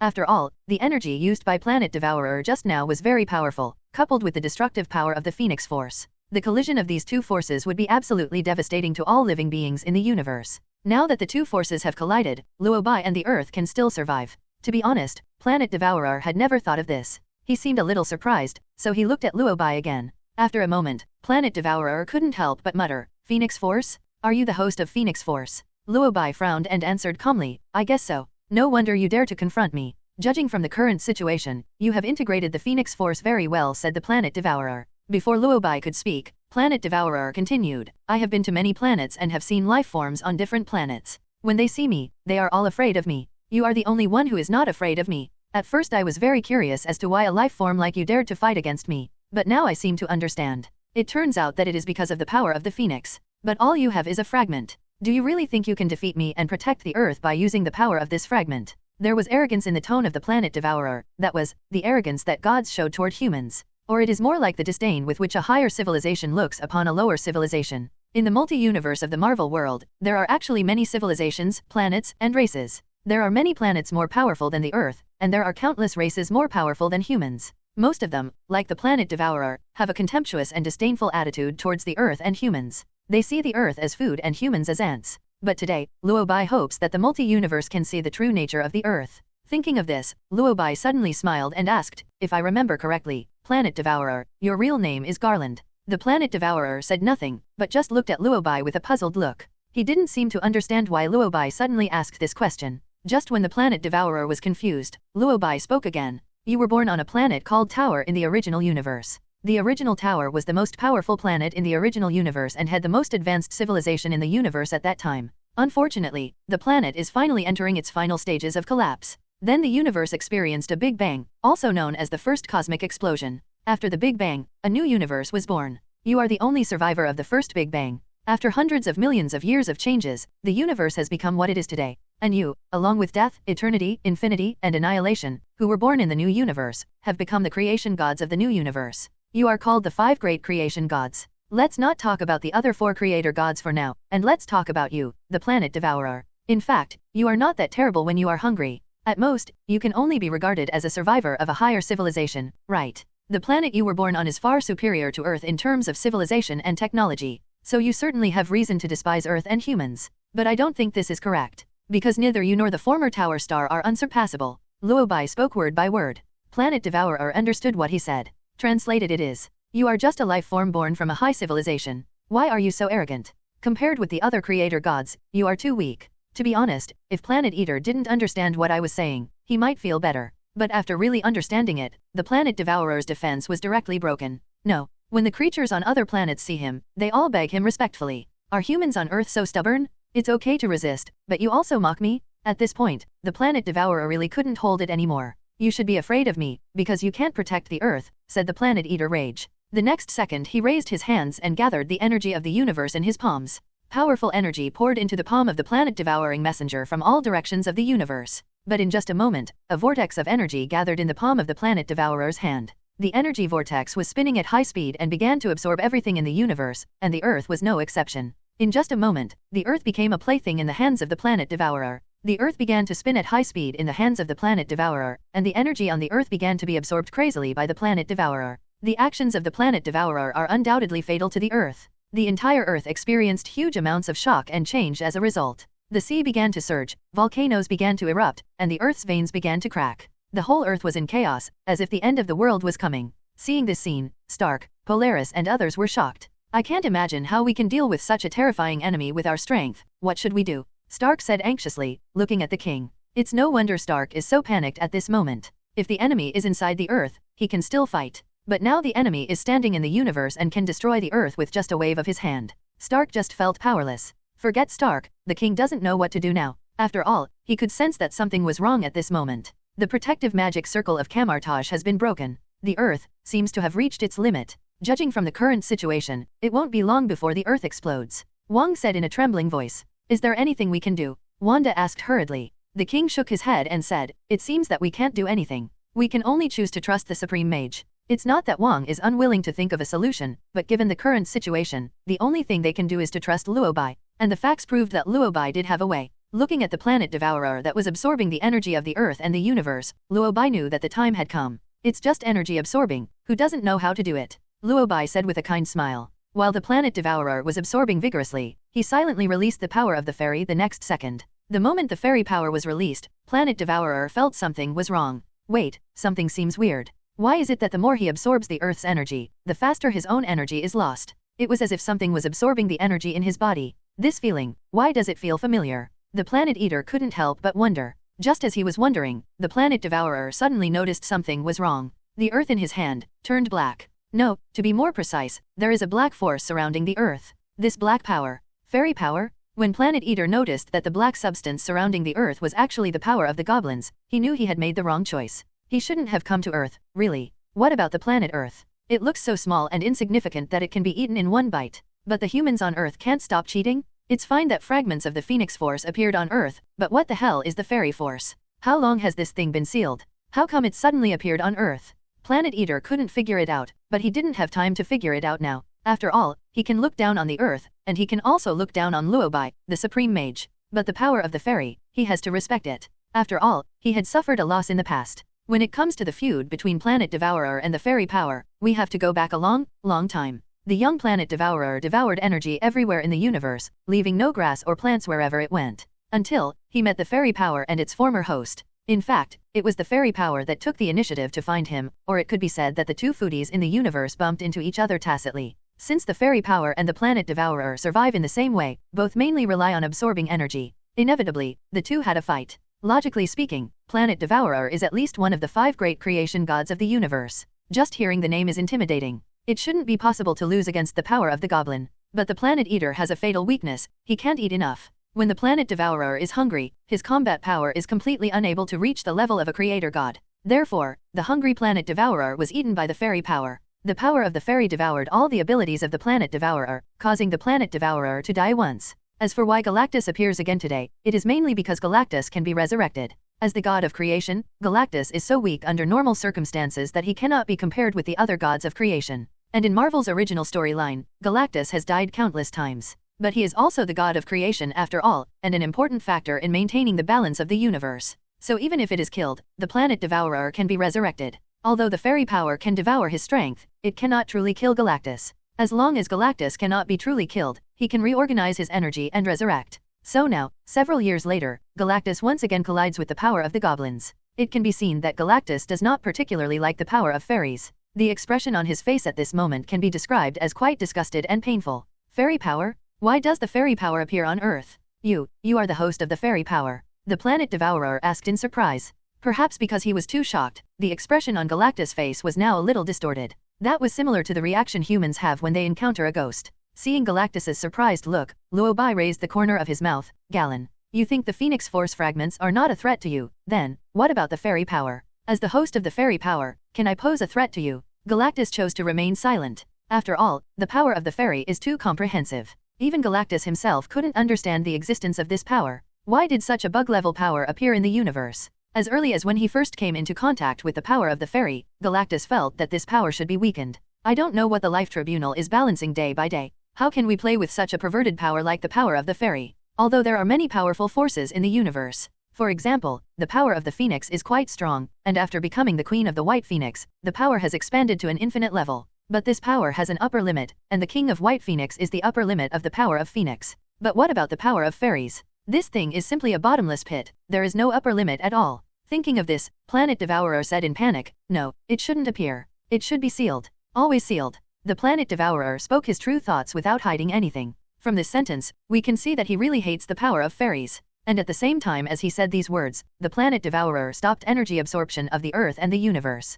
It's obvious. Planet Devourer realizes that even if he continues energy absorbing, these energies will eventually become nothing more than food for the goblin's power. So he gave up absorbing the Earth, or from this moment on Galactus has given up his intention to devour the Earth. He wished he could leave this place of right and wrong quickly, otherwise he would die again. Although Luo Bai saw Galactus's plan. But since the power of the fairies has been released, they can't just run out and make soy sauce. Thinking of this, Luo Bai said regretfully, I warned you, but you still chose to invade the Earth. So now it is no longer a question of whether you want to leave, but a question of whether you can leave. Garland. As Luo Bai's words fell, the power of the goblin spread rapidly in an instant. The power of the fairy, which was originally only the file size of the Earth, grew in size almost in the blink of an eye, but in a short time, the power of the fairy occupied half of the universe. Luo Bai could feel that the power of the goblin was very excited at this time, and staring at Galactus was like looking at a little fat sheep. And the power of the goblin did not hide its greed at all. The first thing it did after its size exploded was to surround Galactus, and then it began to absorb the energy from Galactus.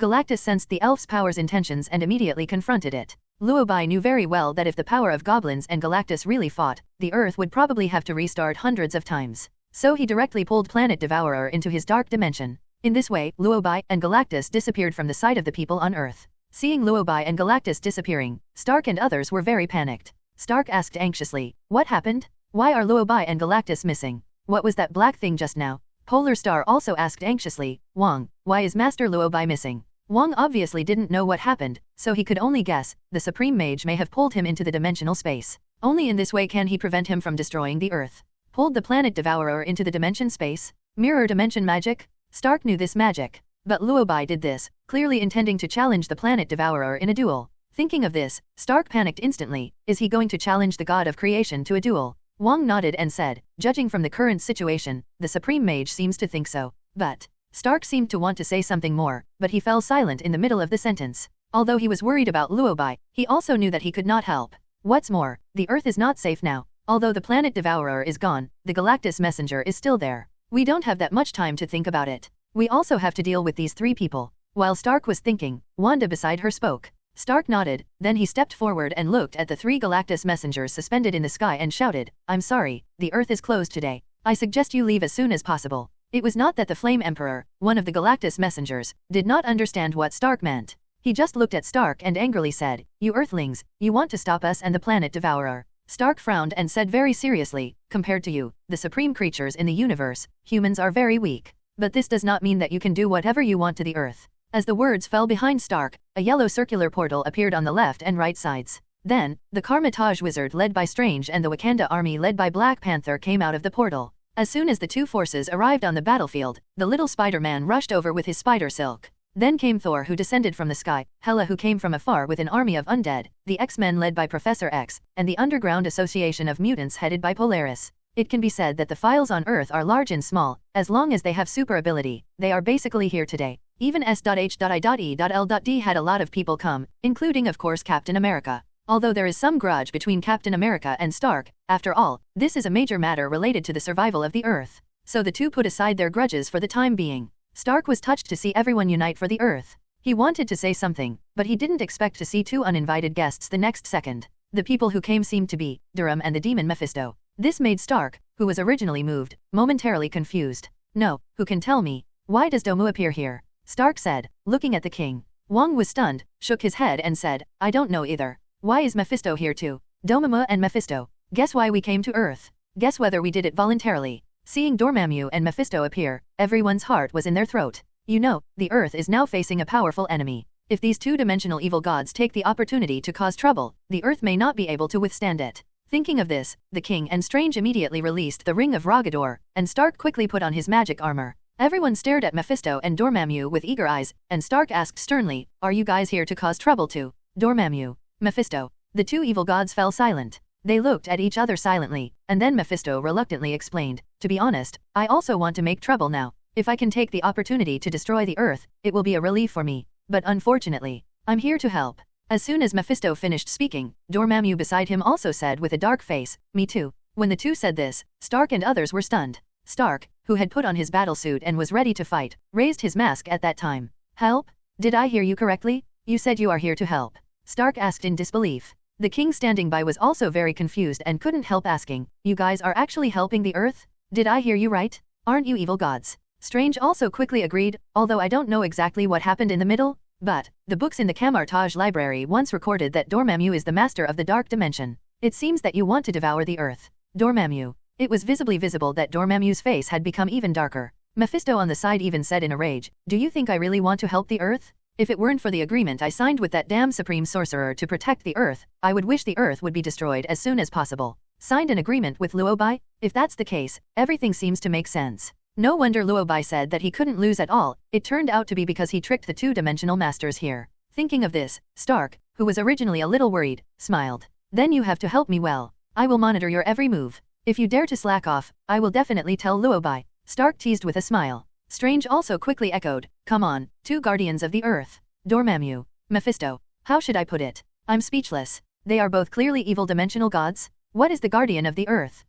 It was visible to the naked eye that Dormammu and Mephisto's defenses were broken, and they were greatly broken. But Stark and others have no time to care about them at this time, because the Galactus Messenger has already launched an attack. In fact, every Galactus Messenger will be given a powerful buff called Cosmic Power. No matter how strong or weak these alien creatures were before becoming Galactus's messengers, once they are endowed with the incredible buff of Cosmic Power by Galactus, they can obtain 4 powerful abilities. They are Infinite Energy, Eternal Life, Absolute Defense, and Faster than the Speed of Light. This means that no matter how weak they were in the past, after becoming Galactus's messenger, they can instantly become cosmic-level masters who can kill surface-level enemies in seconds. And according to the different growth attributes of each messenger, they can also obtain different abilities. For example, Stardust, after obtaining cosmic energy, she became a pure energy life form. From the outside, this guy looks like a blue light, without any entity. Because her body is composed entirely of cosmic particles and energy, she can create dimensional entrances and black holes. Another example is the Flame Emperor. He can control the cosmic energy in the form of stellar fire, and the temperature of this flame is equivalent to that of the sun.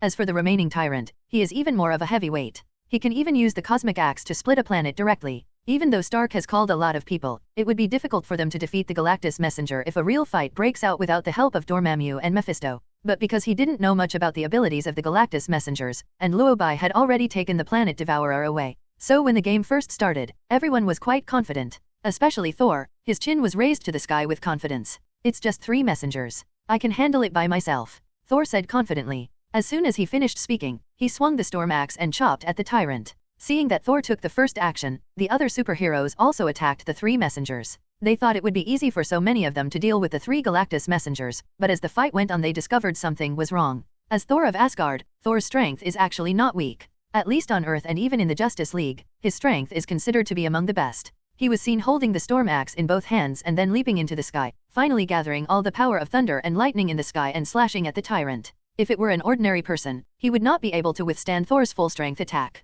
But what Thor didn't expect was, not only did the tyrant pay no attention to his lightning attack, he even wielded the cosmic axe to fight Thor head-on. Boom! When Thor's lightning power confronted the tyrant's cosmic energy, huge amounts of energy fields erupted the moment the two forces collided. The energy field was so strong that the entire Earth trembled, and Thor was even shocked by the energy and flew away. It turned into a meteor and smashed into the ground directly from the air. I thought that such a huge energy impact would at least cause some damage to the tyrant. Unexpectedly, when Thor stood up, he found that the tyrant was fine, but his weapon broke again. Looking at the broken weapon again, Thor was stunned. How could this happen? Thor muttered. Just as Thor was surprised, Loki came out from nowhere and said regretfully, "It's broken again. Oh, my dear brother, you are such a spendthrift. This Stormbreaker was just made, and it's broken again." Before Thor could speak, his sister Hela suddenly complained, "To be honest, sometimes I don't want to admit that you are my brother." It was visibly that Thor's temperature had turned red. Originally, he was only ridiculed by Loki, but since his sister Hela came, now he has to be ridiculed by two people. My mentality has collapsed. Of course, Thor is not the only one who is mentally broken now. The wizards led by Strange and Wong were also caught in a difficult battle. Strange and Wong originally wanted to cooperate with each other to use magic to see if they could restrain one of the Galactus messengers first. But when the real battle started, they both found that they were still too weak. The magical defense of Galactus's messenger is unusually high. The most terrifying thing is that Stardust actually poked a black hole with his bare hands, and that black hole is swallowing and absorbing everything on the Earth. At the same time, the Flame Emperor is using his energy to rain down fireballs on the Earth. Fortunately, mutants and dimensional evil gods have also joined the battle, so the Earth still has means of defense against the attacks of the messengers. Iceman used his own energy to fight against the Flame King, Polaris also used the magnetic field ability to restrain the Galactus messenger, and Wanda also exploded the origin magic power in her body at this time. A chaotic war broke out and the whole Earth was in chaos. The superheroes on Earth are fighting fiercely with the three Galactus messengers, and the situation is very critical. But compared to the situation on Earth, the situation in Luo Bai's dimension space is obviously much better.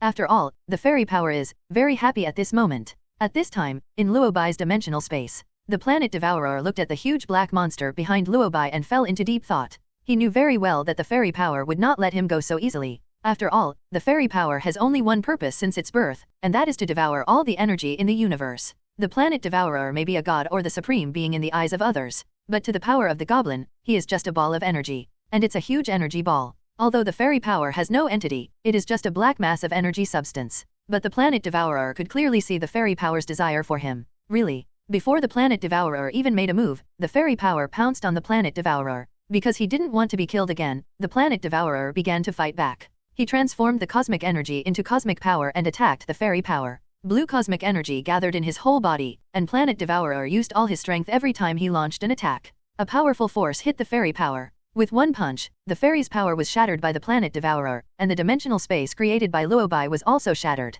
This power burst out from the dimensional space created by Luo Bai, and even shocked the outside world and the multi-universe. If it were an ordinary creature in the universe, it would be basically dead after being hit by Galactus. However, because the fairy power devoured the fragments of the Phoenix power originally possessed a powerful resurrection ability. Even if it is just the power of a fragment, the resurrection ability is first class in the universe. Although the fairy's power was shattered, this attack was completely unable to hurt its roots. So soon those scattered pieces of power were pieced together again, and Luo Bai once again created a new dimension to pull the planet Devourer into it. After everything returned to normal, the fairy power once again launched a fierce attack on the planet Devourer. Seeing that the fairy power that he had crushed with great difficulty had returned to its original state, the planet Devourer was extremely angry. He clenched his fists and attacked the fairy power again. This time, his strength once again shattered the fairy's power, and even Luo Bai was affected. The planet Devourer used the power of the universe to explode with enough force to destroy the entire single universe. Seeing that the fairy power and Luo Bai were once again shattered by his own power, the planet Devourer frowned.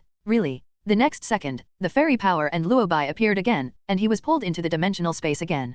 Planet Devourer, tired. Not only mentally tired, but also physically exhausted. Looking at Luo Bai who was standing calmly in front of him, and the huge mass of flowing black energy behind Luo Bai, the planet Devourer felt like he was stuck in an infinite loop. Can't be killed at all. The power of the fairy in front of him was even stronger than the first time he came into contact with it. The planet Devourer did not give up. He tried to find the weakness of the fairy power. After all, the two had fought once before, and Galactus knew that the weakness of the fairy power was the host. As long as the will of the host of the fairy power is destroyed, the fairy power can be defeated. So he transformed the cosmic energy into powerful mental force, trying to control Luo Bai mentally. But, what a coincidence. In addition to its strong resurrection ability, the Phoenix Force also has first-class control over mental power. In addition, Luo Bai originally needed strong mental strength for a mage to practice magic. During this period, Luo Bai also swallowed a lot of energy. Therefore, the Planet Devourer's mind control is of no use to Luo Bai. After realizing this, Planet Eater was stunned. He seemed a little surprised, and muttered in disbelief, how could it be useless? He looked at Luo Bai in astonishment, who was completely out of his control. Until now, he still couldn't understand why the mental power of a human being on Earth could be so strong. All I can say is, perfect. Integrate is absolutely perfect. Too perfect. Planet Eater exclaimed. He was truly moved. He had not expected that Luo Bai could integrate with the fairy power so perfectly. It was so perfect that even he couldn't think of a way to resist it. And because it had consumed too much ability before, the Planet Devourer was already very hungry. Although Planet Devourer and fairy power are very similar in some ways, for example, they both feel hungry if they don't eat. But the difference is that even if the fairy power is hungry, the ability will not be weakened at all. But the Planet Eater does. The more energy he consumed, the weaker his body became. At this time, the planet Devourer, which had consumed a large amount of energy, had begun to lose strength. The originally tall planet Devourer shrank several times in size in an instant. That energetic face began to wilt visibly. Looking at the fairy power and Luo Bai who were still alive and kicking, planet Devourer was paralyzed. It's just horrible. The power of the fairy can be eaten, and the power of the phoenix can be resurrected. The combination of these two forces creates a full buff that is simply outrageous. The angry planet Devourer couldn't help but yell, "What on earth are those people from the Celestials doing? Can't they even watch out for the power of the fairies? If the gods could keep the power of the goblins under control, would he touch this thing again? Certainly. No matter how angry he was, the planet Devourer couldn't do anything about it. He was getting weaker and weaker, but the fairy power was getting stronger and stronger by absorbing the energy in his body. He seemed to have realized his final fate, so he spoke unwillingly, "You are the most perfect host of the fairy power I have ever seen. I am hungry, and I no longer have the strength to resist. Although I cannot kill you or the fairy power, you, too, cannot kill me." The planet Devourer spoke with gritted teeth, staring at Luo Bai with angry eyes. If others might not understand what Galactus is talking about, Luo Bai knows it very well. "I know that as the god of creation, it is not so easy for you to disappear. Even if I let the fairy power devour the energy in your body and kill you now, you can be resurrected. I admit that I can't really kill you now," Luo Bai said. Hearing him say this, planet Devourer couldn't help but frown and said, "It seems that you know me very well." Luo Bai nodded. I understand very well. I even know what the consequences will be after killing you. So I don't intend to kill you, because killing you is a meaningless thing to me," Luo Bai said with a smile. When Luo Bai said this, the planet Devourer vaguely felt that something was wrong. He seemed to guess what Luo Bai was going to do. Sure enough, the next second, planet Devourer heard Luo Bai say, "You are the cornerstone of the universe. Your existence can maintain the stability of the universe. If I kill you, the talisman will appear, the universe will be in turmoil, and the earth will be in danger. So your life is naturally more meaningful to me. After all, if you are alive, I will have another way to absorb energy. Don't you agree?" After Luo Bai finished speaking, he showed a kind smile, but the planet Devourer couldn't smile at all. The planet Devourer finally understood Luo Bai's intention. This guy simply wanted to use him to give the goblin power sustainable energy. As a god in the universe, Galactus is also followed by a group of messengers. Even if Luo Bai is lucky enough to become the host of the fairy power, but in essence, Luo Bai is just a creature on Earth. If he really gave the power of the fairies sustainable energy, his face would be shameful throughout the multi-universe. Thinking of this, planet Devourer's face darkened. He frowned and looked at Luo Bai with sharp eyes and asked through gritted teeth, "Earth creatures, have you ever thought about the consequences of doing this?" Luo Bai seemed to have anticipated his reaction, so he quickly replied, "Of course I have thought about it, and I know you will not agree. But I think we can actually discuss it." Planet Devourer didn't speak, and I don't know what he was thinking. After a moment of silence, Planet Devourer seemed to take a step back. "I can promise you to let the Earth go and never set foot on the Earth again in my lifetime," Planet Devourer said. If it were a creature on other planets, I would have been grateful at the moment when Planet Devourer said these words. But Luo Bai couldn't help but frown after hearing this. After all, Luo Bai felt uncomfortable listening to what Planet Devourer said. After all, to the Earth, the Planet Devourer is an invader. Not only does he invade the Earth, he also plans to eat the Earth and destroy tens of thousands of humans and life forms on the Earth. The most important thing is that Luo Bai reminded him before this. But not only did he not listen, but he still planned to invade the Earth with his messenger. The final price paid was just one sentence: never invade the Earth again? Not to mention that this sentence sounds ridiculous, just put it in the original plot. The Planet Devourer also promised many times not to devour the Earth again, but in the end it was not a breach of contract. This proves that the promise given by Planet Devourer is not credible at all. Thinking of this, Luo Bai couldn't help but sneer and said, "What you said seems to be how much benefit you have given to the Earth." Planet Devourer couldn't understand the innuendo in Luo Bai's tone, so he said directly, "I give up swallowing the Earth. This is originally a favor to the Earth." When the topic reached this point, Luo Bai didn't want to talk anymore. He darkened his face and awakened the power of the goblin in his mind. The moment he accepted the order, the goblin's power rushed towards the Planet Devourer like a hungry giant beast. The black energy enveloped the huge body of Planet Devourer at an extremely fast speed. Because Planet Devourer had consumed too much energy before, he was now so hungry that he could no longer resist. He could feel the energy in his body draining, and he also predicted his next ending. It should be the same as last time. He will be swallowed up by all the energy by the power of fairies and die, and then be resurrected again. In fact, Planet Devourer is not afraid of death. After all, he didn't know how many times he had died since his birth. Luo Bai couldn't really kill him anyway, so Planet Devourer had even prepared a plan to resurrect after death. He even said harsh words to Luo Bai, "Earth creature, I gave you a choice but you didn't cherish it. Do you think you can really absorb my energy forever? Now I am defeated by you only because of hunger. After I find powerful energy to restore my state, do you really think you can defeat me? Earth, I will come again. I will not die. The Planet Devourer spoke out loud words angrily. After saying that, Planet Devourer closed his eyes and waited for rebirth. But what Planet Devourer didn't expect was, Luo Bai, this old guy, doesn't care about martial ethics? Seeing that the power of the goblin was almost draining his energy, Luo Bai actually withdrew the power of the goblin when only the last bit was left. Planet Devourer, I was confused at that time. Why did you stop? Planet Devourer couldn't help but ask. It was clear that he was just a little bit away from death. But Luo Bai stopped the power of the goblin? Planet Devourer didn't understand, so he asked. Just when he was confused, Luo Bai suddenly smiled and said, I said before that killing you means nothing to me, and having you alive means more to me. Planet Devourer, seriously. When Luo Bai said these words, Planet Devourer felt like scolding her. He originally thought that Luo Bai planned to drain the energy from his body and come back to him after he was resurrected. Energy absorbing. He never expected that Luo Bai would give him a breath of relief. In fact, in essence, the hunger of Planet Devourer is very similar to the hunger of fairy power. Simply put, that is, although they are both in a state of not being full, the physical sensations of being 7 points hungry and 3 points hungry are different. In the beginning, the Planet Devourer actually didn't get hungry that fast. He could maintain basic survival by devouring uninhabited planets. But as he gets older, the time intervals when he needs energy are getting shorter and shorter, and the energy he needs is getting bigger and bigger. That's why now he needs to devour planets inhabited by residents to gain energy to maintain his life.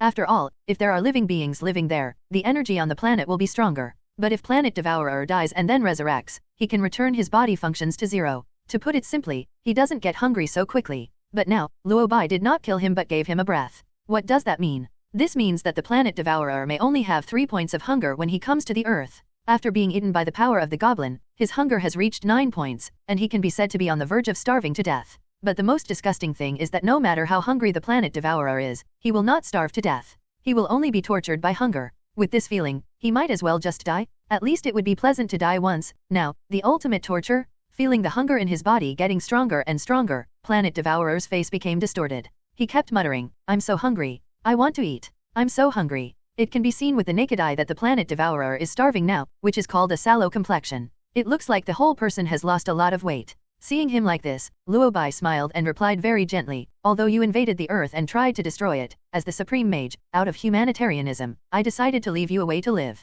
But I have no intention of forgiving you. I will go to find you for energy absorbing again after a while. Planet Devourer. If it weren't for the fact that he wasn't very good at swearing, Planet Devourer would probably be swearing. Humanitarian? Leave a way out? Thank you, you are so humane. At this moment, Planet Devourer is very angry. He glared at Luo Bai angrily, as if he wanted to devour both Luo Bai and the earth. Of course, anger is anger. The Planet Devourer can't do anything to Luo Bai and the earth now. After all, he is now tortured by hunger and in urgent need of energy. So the Planet Devourer could only threaten rage, I will not let you and the earth go. In fact, Luo Bai is not afraid of the Planet Devourer causing trouble for him. But if the Planet Devourer keeps staring at the earth will probably be in trouble. After all, in the final analysis, the earth is just a planet. The planet's ability to withstand is limited, and humans on the earth do not have the ability to resist the Planet Devourer. So after thinking about it, Luo Bai felt that he still needed to let the Planet Devourer calm down. Thinking of this, Luo Bai couldn't help but say, actually, I think you can really consider my proposal.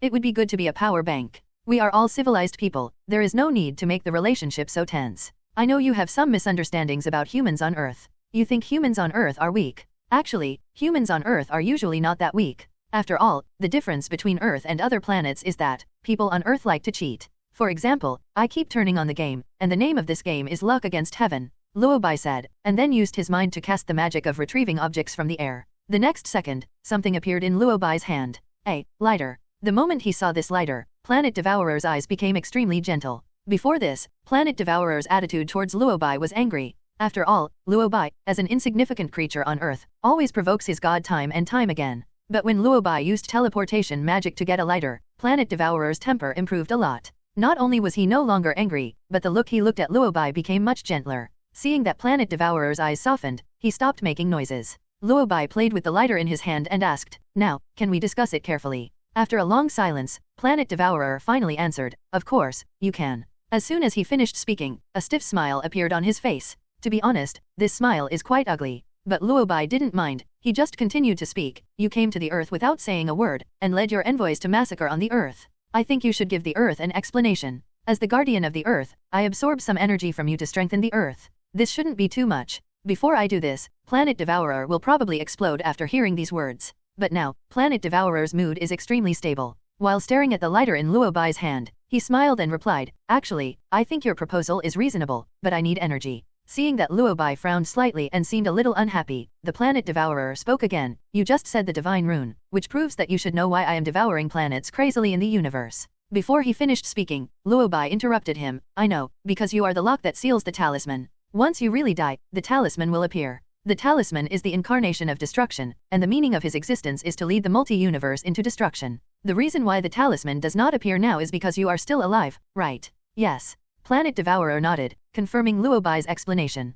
Korabai does not agree with the reasons given by Planet Devourer, so he looked at the lighter in his hand and retorted, "But I remember that this thing can destroy the talisman. You don't even know what you are holding in your hand. Do you really think you can use it after you get it?" Planet Devourer asked. Luo Bai smiled and said casually, "Really? Is this thing so difficult to use? How about I practice with you now, see if I can use it normally." After speaking, he picked up the lighter in his hand and shook it in front of the Planet Devourer. With this flicker, Planet Devourer's heartbeat slowed down by half a beat. As if he was afraid that Luo Bai would accidentally trigger the lighter switch, Planet Devourer quickly stopped him. "This is not a toy, don't play with it in your hands." As soon as he finished speaking, Luo Bai complained helplessly, "Don't you think I can't use it? Why are you afraid again?" Planet Devourer. Silence. There was another long silence. Seeing Luo Bai holding the lighter dangling in his hand, Planet Devourer felt an unprecedented panic. He knew very well that Luo Bai took out the lighter just to threaten him. In fact, Planet Devourer doesn't like the feeling of being threatened very much. But what if you don't like it? After all, what kind of lighter is what Luo Bai is holding in his hand?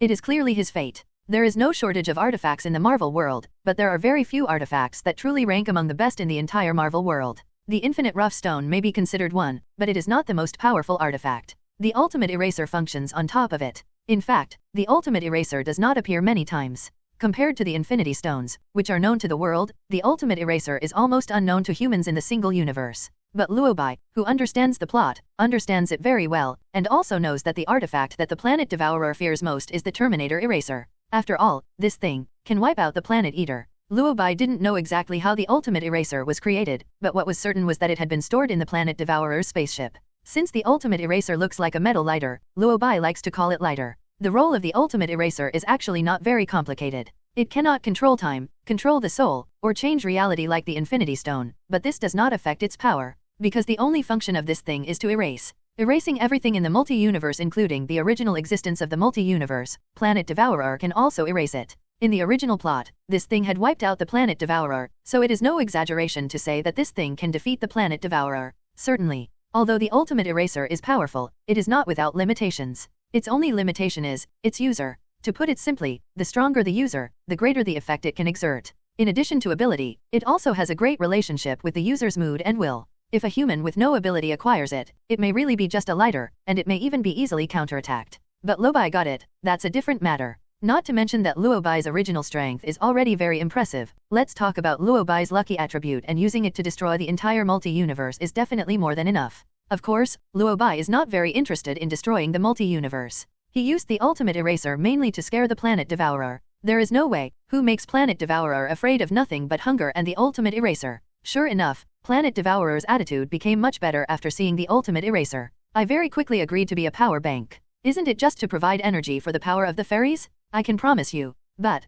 can you stop playing the Ultimate Eraser?" Planet Devourer said helplessly. Seeing that he agreed, Luo Bai smiled with relief. "It would be great if you agreed earlier, but it's not too late now. You are welcome to join the Volunteer Association Planet Devourer." After speaking, Luo Bai took out a magic contract and handed it over. Planet Devourer frowned and took the contract, and soon saw that the contract said, "I am Garland, nicknamed Planet Devourer." He voluntarily promised not to invade the Earth again in his lifetime, and provided Luo Bai with the power of the universe to establish a friendly and equal cooperative relationship with Luo Bai. Work together to protect the Earth, protect the multi-universe, and seal the talisman. After reading it, Planet Devourer said nothing. He did not sign his name on the contract immediately, but asked the question he had always wanted to ask: "How did you find the Ultimate Eraser?" Logically speaking, Luo Bai should not know where the Ultimate Eraser is stored. How could he, a human, know where he stored the Ultimate Eraser? But Luo Bai got the Ultimate Eraser very easily, which obviously doesn't make sense. Unless someone is helping Luo Bai. Planet Devourer had this suspicion, but Luo Bai gave him a completely unexpected answer. "You name it. I just guessed the location. You name it by coincidence, it happened to be there, and I got it," Luo Bai said casually. Although the emotion on his face was very calm, the tone of his speech was also very indifferent. But his words still shocked Planet Devourer. "Just guessed the location and got the Terminator Eraser?"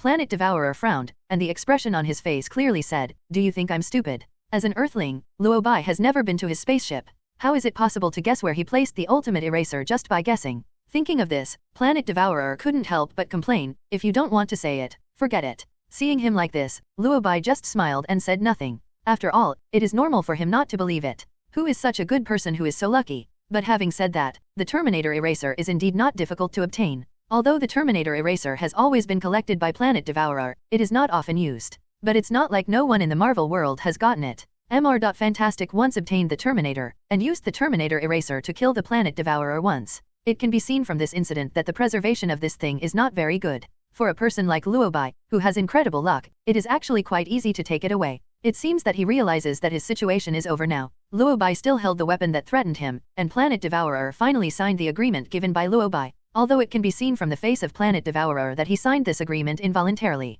it is very likely to delay the stay in Luo Bai. But for Luo Bai, even if he signs the agreement, he is a partner. With this thought, Luo Bai took the contract and said to the Planet Devourer while putting it away, "Because you are so sincere, I will not pursue your invasion of the Earth this time. I hope we can cooperate well in the future, and I hope you will never have any thoughts about the Earth again." After speaking, Luo Bai also picked up the Terminator eraser and waved it in front of the Planet Devourer. With this flicker, Planet Devourer's face turned pale. He almost gritted his teeth and asked, "So can I go now? I'm very hungry." "Of course." Luo Bai nodded, and then cancelled the mirror space. Planet Devourer is now so hungry that his chest is touching his back. He doesn't want to say a word to Luo Bai and just wants to leave quickly. So the moment Luo Bai said these words, the Planet Devourer left. At this time, the Galactus messengers who were fighting against the super ability people on the Earth also received the summons of the Planet Devourer, and then left with the Planet Devourer. Only then did everything finally return to calm. When Luo Bai came out of the dimensional space, he discovered that the Earth was already in a mess. Stark, Polaris, Wanda and others also looked very tired.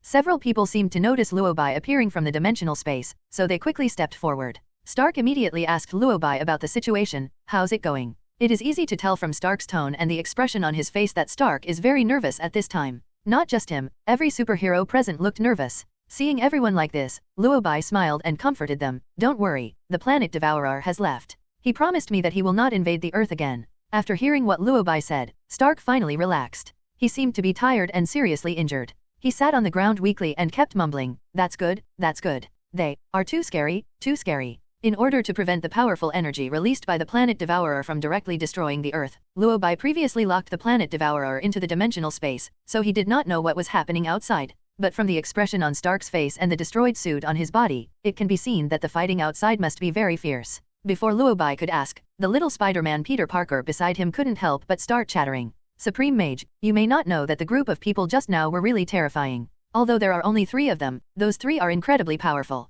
They can actually create a black hole on the Earth. We have tried our best to protect the Earth. If it were not for the help of mutants, we would not be able to protect the Earth at all. Oh, that's right. There are also the Fantastic Four and Ms. Carol. If it weren't for them protecting the Earth together, I can't imagine what would happen next. It's great that you can defeat Planet Devourer. I was worried about you just now. Messenger Galactus is already so strong, Planet Devourer should be even stronger." Peter Parker kept talking. If it were before, Luo Bai would definitely think that Peter Parker talked a lot. But now think about it, he was just a kid who was still in school. It's normal to be like this when suddenly having to confront such a powerful enemy. Looking at the wound on little Spider-Man's face and the blood that had not dried yet, Luo Bai interrupted him. "You are injured, are you okay?" Peter Parker was stunned for a moment before he whispered, "I'm fine, Mr. Luo Bai. But, something's wrong with the Earth," Peter Parker said, looking off into the distance. Understanding his concerns, Luo Bai comforted him, "The Earth will be fine." After saying that, Luo Bai cast a magic to modify reality. When the red energy emerged from Luo Bai's body and then covered the entire Earth,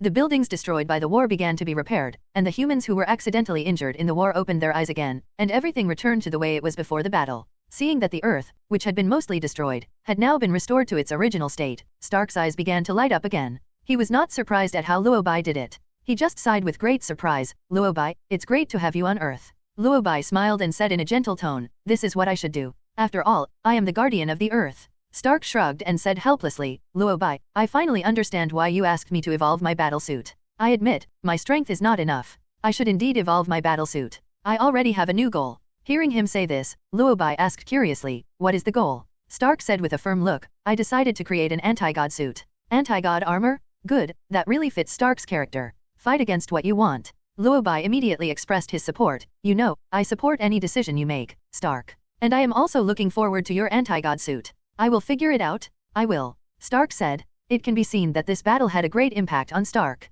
So after he finished speaking, he didn't even have time to chat with Luo Bai and went back directly. As soon as Stark left, a lady came forward to greet him. Are you Luo Bai, the Supreme Sorcerer of Earth? Luo Bai came back to his senses and turned to look at the lady. For some reason, the more Luo Bai looked, the more he felt that the girl in front of him looked familiar. Are you Captain Marvel Carol Danvers? Luo Bai asked. The lady seemed a little surprised and asked with a smile, do you know me? Only then did Luo Bai finally confirm that the lady in front of him was indeed Captain Marvel. I heard that you have been protecting the entire universe. I didn't expect to see you here, Luo Bai said. Before Captain Marvel could speak, Luo Bai continued to ask, I'm curious, why are you here? In the plot, Captain Marvel appears because Nick Fury sent her a message. But wasn't Nick Fury exiled by him? Why did Captain Marvel appear? Just as I was curious, Captain Marvel spoke up. Very powerful energy was transmitted from the Earth, and almost the entire universe could sense it. I sensed the energy, so I rushed over. I didn't expect that the Earth would encounter such a powerful enemy. Energy. Luo Bai understood. It was probably because of the previous fight between Luo Bai and Galactus, and the energy spread to the entire universe. In fact, Luo Bai had anticipated this situation. After all, the opponent is a planet devourer, and if a fight really breaks out it will definitely be earth-shattering. It's normal for the entire universe to sense energy fluctuations. The problem is that if the gods sense the power of the fairies, the Earth will probably be in trouble again. While I was thinking about it, suddenly a strong radio wave came. This radio wave came from the universe, and even Luo Bai couldn't sense its specific source. It sounded like a voice coming from the depths of the universe, a voice that Luo Bai had never heard of before, or rather, a language. But because the fairy power comes with translation skills, in simple terms, it can translate any language in the universe into words that Luo Bai can understand. So after translating with the power of the fairy, Luo Bai understood what the radio waves wanted to convey. Translated into Chinese, it means, the location of the fairy power has been detected and the gods are setting off. Target, Earth. Dispatched teams, 5 teams. Objective conclusion, rebuild the Earth and eliminate the power of the fairies? After understanding the meaning of the radio waves, Luo Bai frowned. Sure enough, what was supposed to come finally came. In fact, Luo Bai had never thought about hiding the fact that he possessed fairy power. After all, the god group has been hunting down the power of the fairies all along, and it is impossible to hide it, and it will be discovered sooner or later. But it is still useful to discover it later. Not only can he develop more, Luo Bai can also obtain more artifacts. It's like the ultimate eraser. In fact, Luo Bai has always known about the existence of the ultimate eraser. The main reason why he was not in a hurry to get it was because the nature of this thing was different from other artifacts. Not only does it require the user's combat power, but it also requires the user's mind and will. It's just right to have it now. It just so happens that the Celestials are coming, so we can use them to test the power of the ultimate eraser. However, it is still too difficult to defeat all the Celestials by relying solely on the Terminator eraser. After all, the God group is not as weak as imagined. After all, the God group has a nickname called the Cosmic God Group. The celestial gods are not just one person or one creature in the universe, but are composed of countless abstract cosmic entities that are huge in shape and powerful in strength. It is unknown how many gods there are in the group. After all, not all of them have appeared in the plot. There are currently 1,256 known ones, and the weakest one has reached the level of a single universe. They are like an army, but more accurately they are one of the earliest life races in the universe. It is not understood by human civilization. The purpose of their existence is to maintain the balance and energy flow of the universe and prevent the universe from entering a state of heat death. Create and maintain everything in the universe, including allowing intelligent life to evolve. It is precisely because of their duties that they are frantically carrying out demolition in the multi-universe. If you think a certain life form is too weak, you start to dismantle it. In fact, the Earth has also been targeted by the Celestials. The Celestials first came to Earth when the Earth was still in its primitive state, and they conducted genetic tests on the primitive humans. Their actions caused dissatisfaction among the Earth Fathers, who, including Odin, launched a counterattack against the Celestials. In the end, as expected, they were completely defeated by the God group. Although the final result is good. The gods left, and the Earth was saved. But this also left Odin with a trauma. Odin was so crazy at first that he wanted to rule the entire universe. But after that confrontation with the gods, Odin has become much more restrained. It's not just because Odin found that he couldn't defeat the Celestials, but also because Odin discovered that the members of the Celestials sent to Earth were not the top masters of the Celestials, but merely a group of pioneer explorers. Odin thus discovered the horror of the universe and began to converge. Certainly, not only Odin, but even the fairy power suffered a great loss at the hands of the gods. You know, fairy power is one of the powers that can grow infinitely. Its growth ceiling is very scary. Normally, as long as the fairy power is well developed, it can even grow into the most terrifying force in the universe. Because he understood his own fighting ability, the fairy power was very arrogant at the beginning. It controls its previous host and eats a lot in the universe. There is no doubt that he was targeted by the God group in the end. The members of the fairy power and the god group experienced an extremely difficult and fierce battle. In the end, the fairy power was defeated and was sealed away by the gods for research. Although no one knew how the fairy power escaped in the end, this time when it learned that the god group had set their sights on it, the fairy power was obviously a little worried. At this time, the power of the fairy had already begun to complain in Luo Bai's mind. It's them again? It's them again? These people from the god group are so annoying. Hearing the complaints of the fairy power, Luo Bai couldn't help but laugh. He immediately asked in his mind, are you afraid too? Fairy power, it's not that I'm afraid of them, but they are annoying. They seem to be invincible. After one team dies, another team comes. I fought against 5 teams to capture my ancestor, and each team was stronger than the last. The fairy power does make sense. There are too many heavenly god ancestors, and each of them is very powerful. Some of the celestial ancestors are not even affected by the infinity stones and the ultimate eraser. Although Luo Bai's luck is incredible, sometimes people can't rely too much on luck. If Luo Bai wants to completely defeat these gods, he needs a safer method. It seems that evolving into the King of White Phoenix has to be put on the agenda. Thinking of this, Luo Bai couldn't help but muttered, it seems I have to go on a long journey. As soon as the voice fell, Captain Marvel's voice rang in his ears, what door are you talking about? Only then did Luo Bai remember that he was talking to Captain Marvel before, but was interrupted by the declaration of war from the Celestials. Thinking of this, Luo Bai came back to his senses and replied calmly, nothing. Is there anything Carol wants to talk to me about? As soon as the voice fell, Luo Bai heard Captain Marvel ask, I just want to ask you about Nick Fury. Was it you who threw Nick Fury into the universe before? Nick Fury? Luo Bai only then remembered that Captain Marvel seemed to have a good relationship with Nick Fury, so it was normal for her to ask about this. But how did she know she had exiled Nick Fury? Could it be that after being exiled, Nick Fury found Captain Marvel first? As he thought about it, Luo Bai smiled and tried, it seems that Nick Fury came to you after being exiled by me. Captain Marvel did not deny it, but nodded and replied, yes. He came to me and said that he was in danger at the time, so I saved him. I was curious about why he appeared in the universe, and he said that he was exiled by you. So after you rescued him, you arranged for him to go to the Tianjian Bureau? Luo Bai asked. Captain Marvel was stunned for a moment before nodding and saying, yes, I arranged for him to go to SWORD.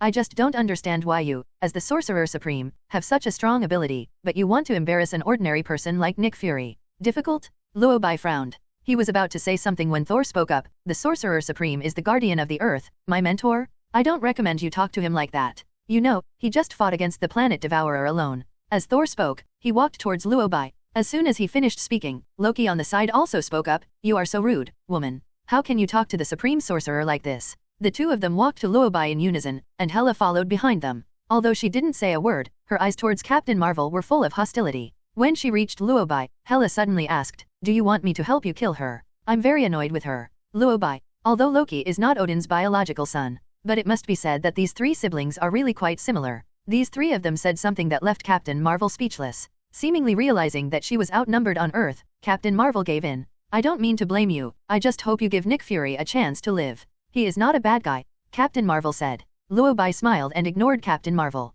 He just looked at Thor and the other 2 and asked curiously, to be honest, I'm quite surprised. Hela, you are willing to live in peace with Thor and Loki. As soon as the voice fell, Thor complained, peace? Not at all. Luo Bai, you don't know, I can't stay in Asgard any longer. Originally, I only had to endure Loki, but now Loki has reached a cooperation with my sister Hela, and I feel that I can no longer be the God King. I finally understand why my father asked you to be my teacher. Are you free recently? How about coming to Asgard to live for a while? I think I need you, Luo Bai. Saul said. You can tell from his eyes that he is very helpless. But think about it. Loki's personality is to curry favor with whoever is stronger. Between Hela and Thor, Loki obviously favors Hela. As long as Hela doesn't do anything to hurt Thor, Loki will definitely join forces with Hela to harm Thor. It was indeed very hard for Thor to be alone in Asgard. It is no exaggeration to say that he should be the most miserable god king in history. Just as he was thinking about it, Hela casually said, Thor, my dear brother, you should know that if it weren't for the agreement that Luo Bai signed with me, I would not be able to watch you become the god king.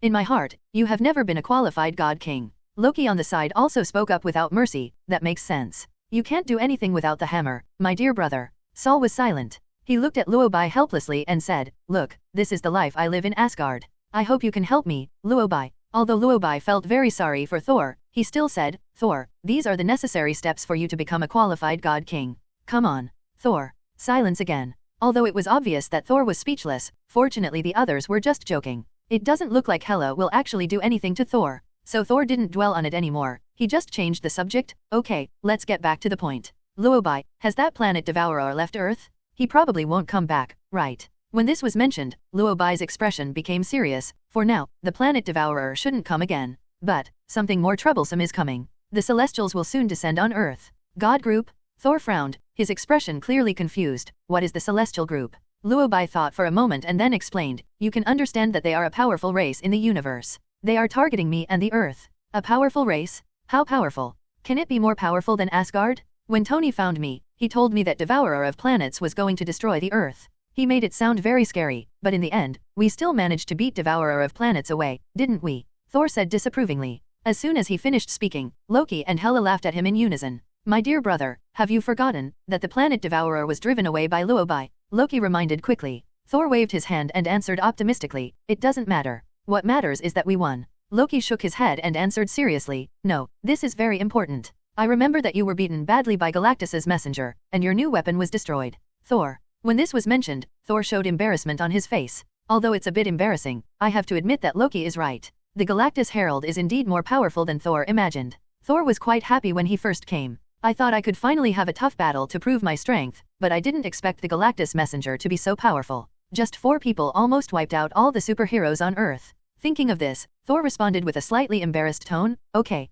I admit that those 4 people are pretty powerful. But doesn't Luo Bai still exist on Earth? There shouldn't be any problem, right? Thor said this and looked towards Luo Bai. If it were before, Luo Bai would have guaranteed that there would be no problem, but considering the large number of people in the God group, there were some members that even Luo Bai himself didn't know very well. Therefore, Luo Bai did not give a definite answer, but only replied pertinently, there are many members in the Celestial God group. Even your father was beaten by them back then. I can only try my best. As for whether I can defeat this race of theirs, I cannot guarantee it. Thor was a little surprised to hear him say that. My father fought against the Celestials. Thor asked in surprise. Hela and Loki on the side seemed a little surprised as well, and they all looked at Luo Bai. Seeing the 3 people's puzzled expressions, Luo Bai told them the truth about the past. From what I know, it's like this. Your father, Odin, the father of all gods, was very arrogant when he was young. The entire universe was not stable at that time. Your father Odin wanted to rule the 9 realms and conquer the universe. Because Odin was very good at fighting when he was young, and with the help of Hela, he succeeded halfway and unified the 9 realms.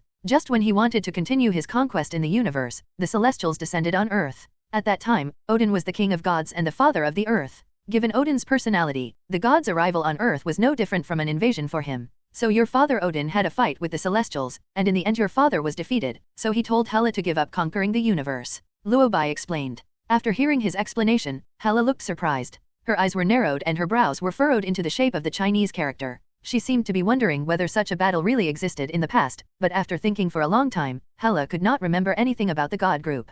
Confused, Hela couldn't help but ask, why don't I remember Asgard fighting against the Celestials? Luo Bai smiled and said, of course you don't remember, because Odin didn't call you to this battle. Fortunately, Odin didn't call you, otherwise with your strength, it would be difficult to survive this battle. Difficult to survive? Hearing these 4 words, the arrogant Hela snorted in dissatisfaction and said, you underestimate me too much. Luo Bai shook his head and said seriously, I'm not looking down on you, this is the truth. But he didn't tell me anything about the Celestials either. Hela continued. As soon as she finished speaking, Luo Bai couldn't help but smile and replied, Hela, you also know your father's character. He can't tell you that he was beaten. Your father also wants to save face. You also know how arrogant your father was when he was young. If it weren't for what happened in the middle, how could he give up conquering the universe? Luo Bai explained. Although Hela didn't say anything else, it was easy to see from the seriousness on her face that she was curious about the Celestials. Although Hela does not approve of what Odin did, she still recognizes his strength. Odin when he was young, his strength was absolutely terrifying. But Odin was beaten up by the gods, and his personality changed drastically.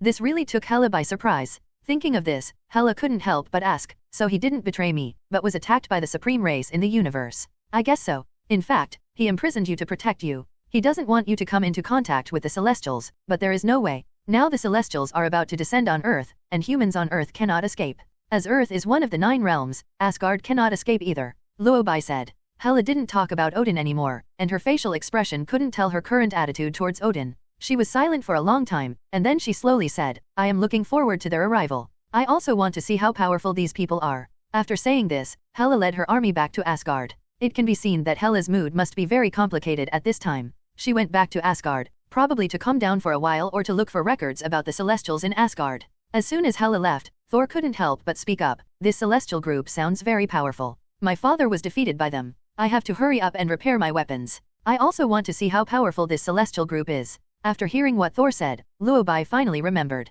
He looked at Thor and asked, "By the way, Thor, I remember your hammer was destroyed by Hela before." Thor nodded and said, "Yes. After the hammer was destroyed, I went to the King of Dwarf to help me make another weapon, the Storm Axe." "Another weapon?" Seeing Thor empty-handed, Luo Bai couldn't help but ask, "Where is the axe?" Speaking of this, Saul was a little depressed. He shrugged and said helplessly, "It's gone. It was destroyed by the Galactus messenger." Luo Bai remembered that Thor's Stormbreaker was very powerful and was made from the power of the neutron star's core. Generally speaking, it should be difficult to destroy. But think about it, the Galactus messenger uses the power of the planet Devourer, the power of the universe. The weapons they carry have also been endowed with cosmic power by Galactus, and their power is definitely no less than that of Stormbreaker. If the two forces collide forcibly, with Thor's current strength, it is possible that the Storm Axe could be destroyed. Although everyone jokes that Thor is the hammer god, it seems that Thor cannot be without a weapon. Thinking of this, Luo Bai couldn't help but ask, "Do you still have the broken pieces of your axe and hammer?" Thor nodded and said, "Of course." Thor said as he took out the broken pieces of hammer and axe.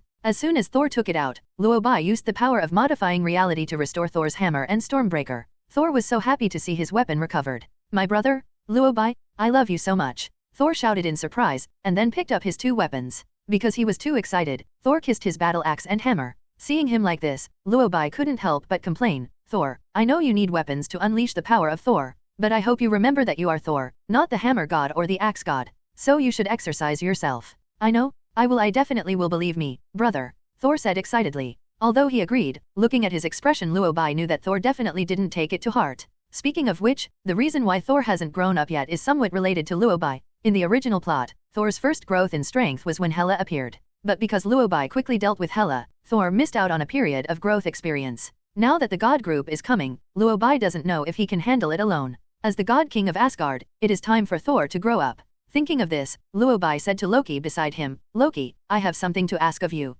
"What is it?" Loki asked immediately. Luo Bai didn't say anything, just looked at Thor, who was getting carried away with pride. After a moment, he slowly said, "The earth has been very unstable recently, and a war may break out at any time. As the king of gods, Thor is responsible for the safety of the 9 realms, but his strength is far from enough. I think he should grow up." These words touched Loki's heart. Loki nodded and replied, "I think so too. So I need you to talk to Hela for me and ask him to teach his brother a lesson. What I mean is, if you can't kill him, beat him to death," Luo Bai said seriously. When Loki heard this, his eyes lit up and he agreed immediately. "Don't worry, I'll take care of it," Loki assured, patting his chest. At this time, Thor was still immersed in the joy of his weapon's recovery and did not notice what Loki and Luo Bai were discussing. When he returned to Asgard, Thor realized, times had changed. He had arrived in Asgard with great joy, but he never expected that once he arrived in Asgard, Hela brought a large army to stop him. Before Thor could ask what happened, his sister Hela beat him up. They also confiscated his weapons. This beating lasted for a whole month. Thor never expected to understand.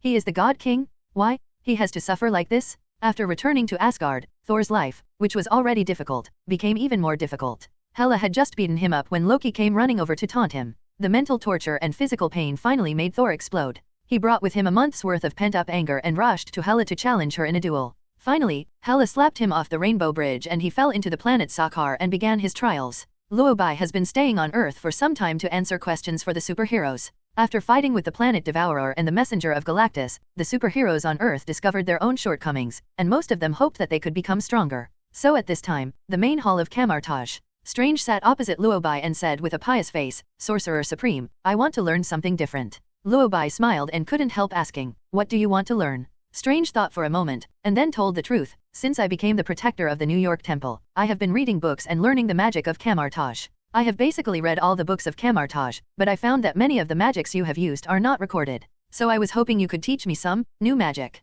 Strange said seriously. There was desire in his tone and eyes, a desire for knowledge and strength. If other mages said this, Luo Bai might say that you should study hard first. But Strange could teach him something else. Thinking of this, Luo Bai asked, "What kind of magic do you want to learn? Or what type of magic do you want to learn?" Strange had already thought of what he wanted, and he said without hesitation, "I want to learn offensive magic. The magic of Kamar-Taj is mainly from the lineage of Vishanti, and magic is basically defensive. I think I have learned enough defensive magic, and I want to fight. I want to learn dark magic." At this point, Strange was stunned. He realized that he had said the wrong thing, so he quickly explained, "Supreme Master, I didn't mean anything else." He wanted to explain something, but before he could finish his words, Luo Bai interrupted him, "You don't need to explain anything to me, because I can understand your thoughts." After Luo Bai finished speaking, he used his mind to fetch a book and handed it over. Strange said nothing. He just took the book with a puzzled look on his face and opened it, then he read out the words in the book. Lucky guy, when you get this book, congratulations, you are about to gain the supreme ability. Because this book is called the Dark God Book. Strange didn't know what the Dark Book meant, but he could feel that this book was different from all the books he had ever come into contact with.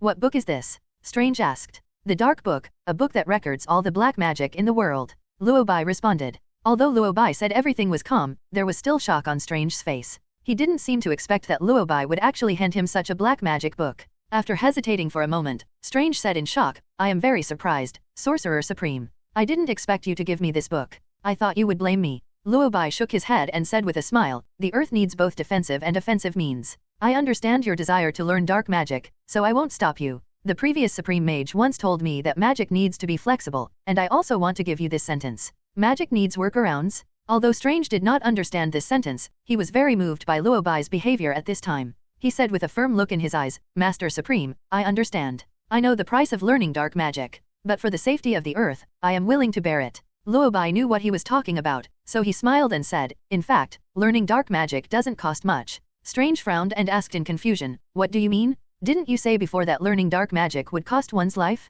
I heard from other wizards that Cassius was like that. Luo Bai shrugged and said helplessly, I was just letting Dormammu act with me. These evil gods have signed an agreement with me. They promised not to seduce wizards again and have decided to protect the earth. So it doesn't matter even if you all learn dark magic. Strange. After hearing what Luo Bai said, Strange was stunned. Sorcerer Supreme, do you mean, even if we learn dark magic, that black magician will not bewitch us? Strange asked in surprise. Luo Bai nodded and answered affirmatively, of course, even they themselves have to protect the earth now. Why are they tempting you? I was acting just for the sake of superficial work. After all, I am the Supreme Mage, and I can't encourage all my subordinates to learn dark magic. Strange. What a superficial effort. He really thought that learning dark magic would cost him his life. Feelings, it's no big deal. Thinking of this, Strange couldn't help but complain, I was wondering why Dormammu and the others came to fight against Galactus's messenger. It turns out that it's because you have subdued them. Luo Bai nodded and said, to be precise, that's right. However, there are many evil gods in the universe, and so far I have only conquered Dormammu, Chthon, and Mephisto. I haven't come into contact with other evil gods yet. So you can only borrow power from these three. Strange suddenly realized what was going on, and he didn't know what he was thinking, but he asked, Sorcerer Supreme, do you plan to conquer other evil gods? Luo Bai frowned and couldn't help asking, what do you want to say? What I mean is that if you can conquer all the evil gods in the universe, then our wizards in Kamar-Taj will be able to borrow power from everywhere. In the future we will also be able to stand up and better protect the earth. Strange said. Strange knew very well that the little power given by Vishanti was not enough. If Luo Bai can conquer more evil gods, then the wizards of Kamar-Taj will be able to borrow power from everywhere in the future. When faced with this powerful cosmic enemy, the wizards of Kamar-Taj have more means of fighting back. Strange's idea is actually very good, and Luo Bai also agrees with it. I think your suggestion is very good, but you don't have to rush for now. The power of these three is enough for you, Luo Bai said with a smile. Strange nodded, then left excitedly holding the dark hold. After Strange left, Luo Bai began to think. Having said that, it seems possible for Kamar-Taj to set up a black magic academy. Although Luo Bai has no idea about the evil gods in the universe, but everyone who understands the unfortunate nature of the earth understands it. From time to time, evil gods would come and want to devour the earth. Take this opportunity to sign them all and simply set up a black magician academy in Kamar-Taj. Although everyone says black magic is dangerous, everyone knows it after going through so many things. When it comes to combat, white magic is still not as good as black magic. After all, white magic mostly focuses on defense. You can't just stand there and get hit after your defense is maxed out, you still have to fight back. Although Luo Bai is the Supreme Mage, it is not a good idea from a moral point of view to set up a black magic academy. But if he has to step in to solve every problem on Earth, Luo Bai would be extremely busy. Thinking of this, Luo Bai felt that it was worth considering establishing the Black Magic Academy, but at present Luo Bai had more important things to do, which was to find the fragments of the Phoenix power. After all, becoming the King of White Phoenix is quite important. But before that, Luo Bai had to find the location of the other fragments first. Just as I was about to look for it, Polaris sent me a text message.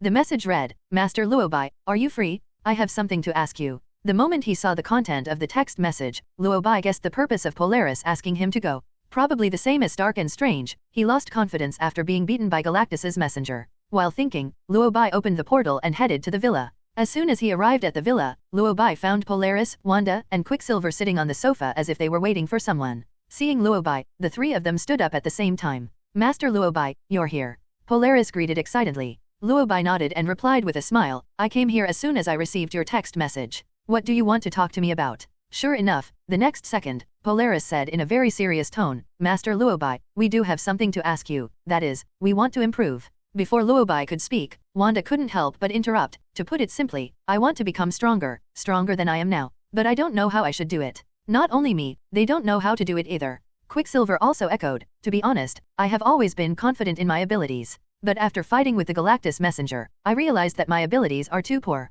I want to become stronger, at least not be as powerless as this time. Seeing the three people's determined and serious expressions, Luo Bai couldn't help but sigh. I know. After all, Stark and Strange also came to me and told me the same thing. I feel like a psychologist. Luo Bai complained. Hearing him say this, Polaris seemed a little surprised. Did Mr. Stark and Dr. Strange also come to you? Asked Polaris. Luo Bai nodded and replied with a smile, yes. One of them said he wanted to become stronger and went back to make anti-god suits. As for the other one, he went to learn black magic. In short, he felt that he was too weak. Now he is working hard to become stronger. After hearing this, Polaris seemed a little unhappy. She lowered her head and said helplessly, Master Luo Bai, I have actually been practicing hard. After learning about magnetic fields, I have actually made a lot of progress. I thought I was good enough, but now I find that it is far from enough. Polaris asked, with a helpless look on his face. Quicksilver on the side also complained with some doubt about his life. I thought I was fast enough. I didn't expect that those Galactus messengers could all run at the speed of light.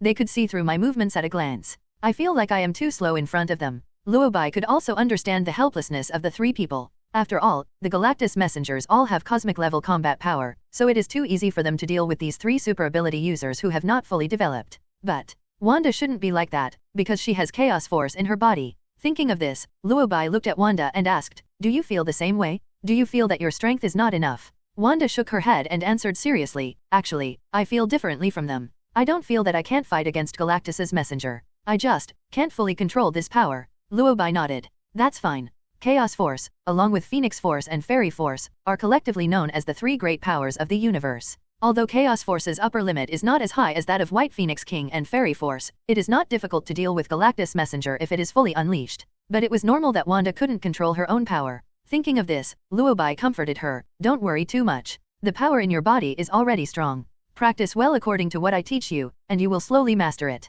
Wanda nodded and said, that's true. I feel like I'm a lot better than before. But I think this is far from enough. Magic has to be learned step by step. Many things cannot be rushed. Luo Bai persuaded again. Wanda seemed a little helpless, and sighed, indeed. Maybe I am too anxious. I hope I can have a stable environment and live a peaceful life. But the earth is not peaceful. Luo Bai could understand her inner thoughts, so he thought for a moment and replied, I know you are worried about the safety of the earth, but you have to believe that I will make the earth a better place. The devourer has been dealt with, right? Will the earth be at peace for a while after this? Wanda asked. Luo Bai was silent for a moment, then said, maybe not. As far as I know, the Celestials are coming soon, and they may be more difficult to deal with than the planet devourers. Hearing what Luo Bai said, Polaris and Quicksilver seemed a little anxious. Is there another powerful enemy going to invade the earth? What should we do then? Polaris asked, with a hint of anxiety in his tone. Luo Bai smiled and said, for now, you can only work hard to upgrade. But I feel like I can't make a breakthrough. Polaris said helplessly. The ability of mutants can indeed be improved through training, but there is an upper limit to the improvement.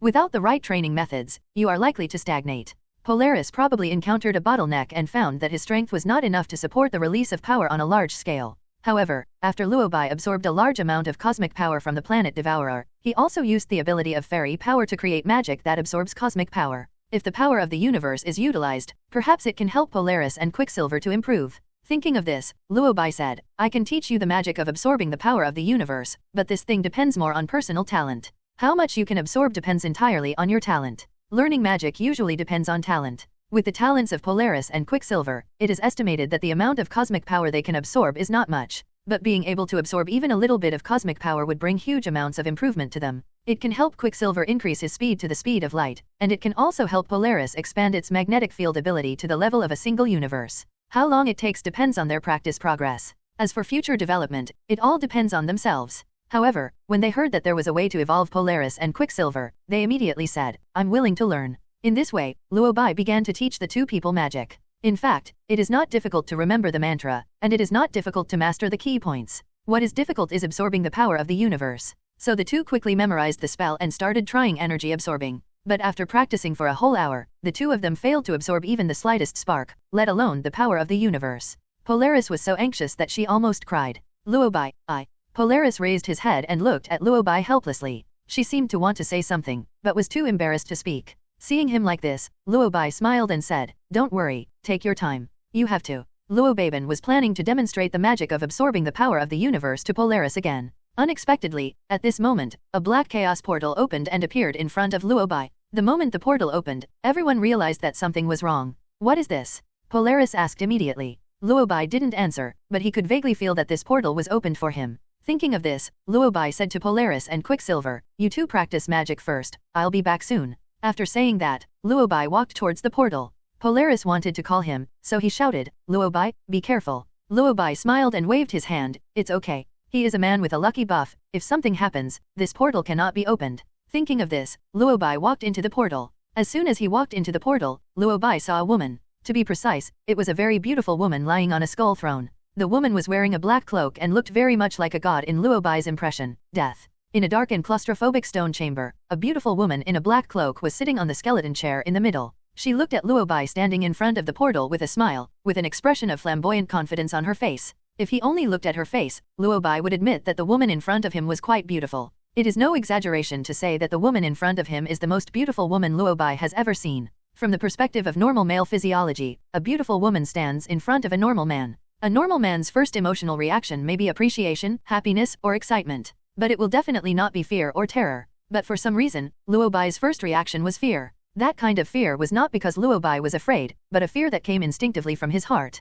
It was as if he was instinctively afraid of the woman in front of him. This physiological reaction surprised Luo Bai a little, but Luo Bai soon guessed that his reaction was probably because the woman in front of him was named Death. After all, there are not many female characters in Marvel, and even fewer strong female characters. There are even fewer women like Death who are associated with mystery and horror. Death, one of the 5 creation gods of the universe. Although she is as famous as Planet Devourer, under normal circumstances, Death is still much more powerful than Planet Devourer. She is the concrete manifestation of the end of all life in the universe. More precisely, she is a cosmic entity that embodies the concept of death. She is the source, creator, and manipulator of all life souls in the multi-universe. You can think of her as the god of death, the king of hell, or Hela in Norse mythology. But she was far more terrifying than that. Because she is the creator and master of the death god in all myths and legends. To be honest, Luo Bai didn't expect Death to find him. Being found by the Planet Eater is not a troublesome thing. After all, Uncle Tun doesn't have enough to eat every day. As long as he doesn't have enough to eat, his strength will not reach the level of the god of creation.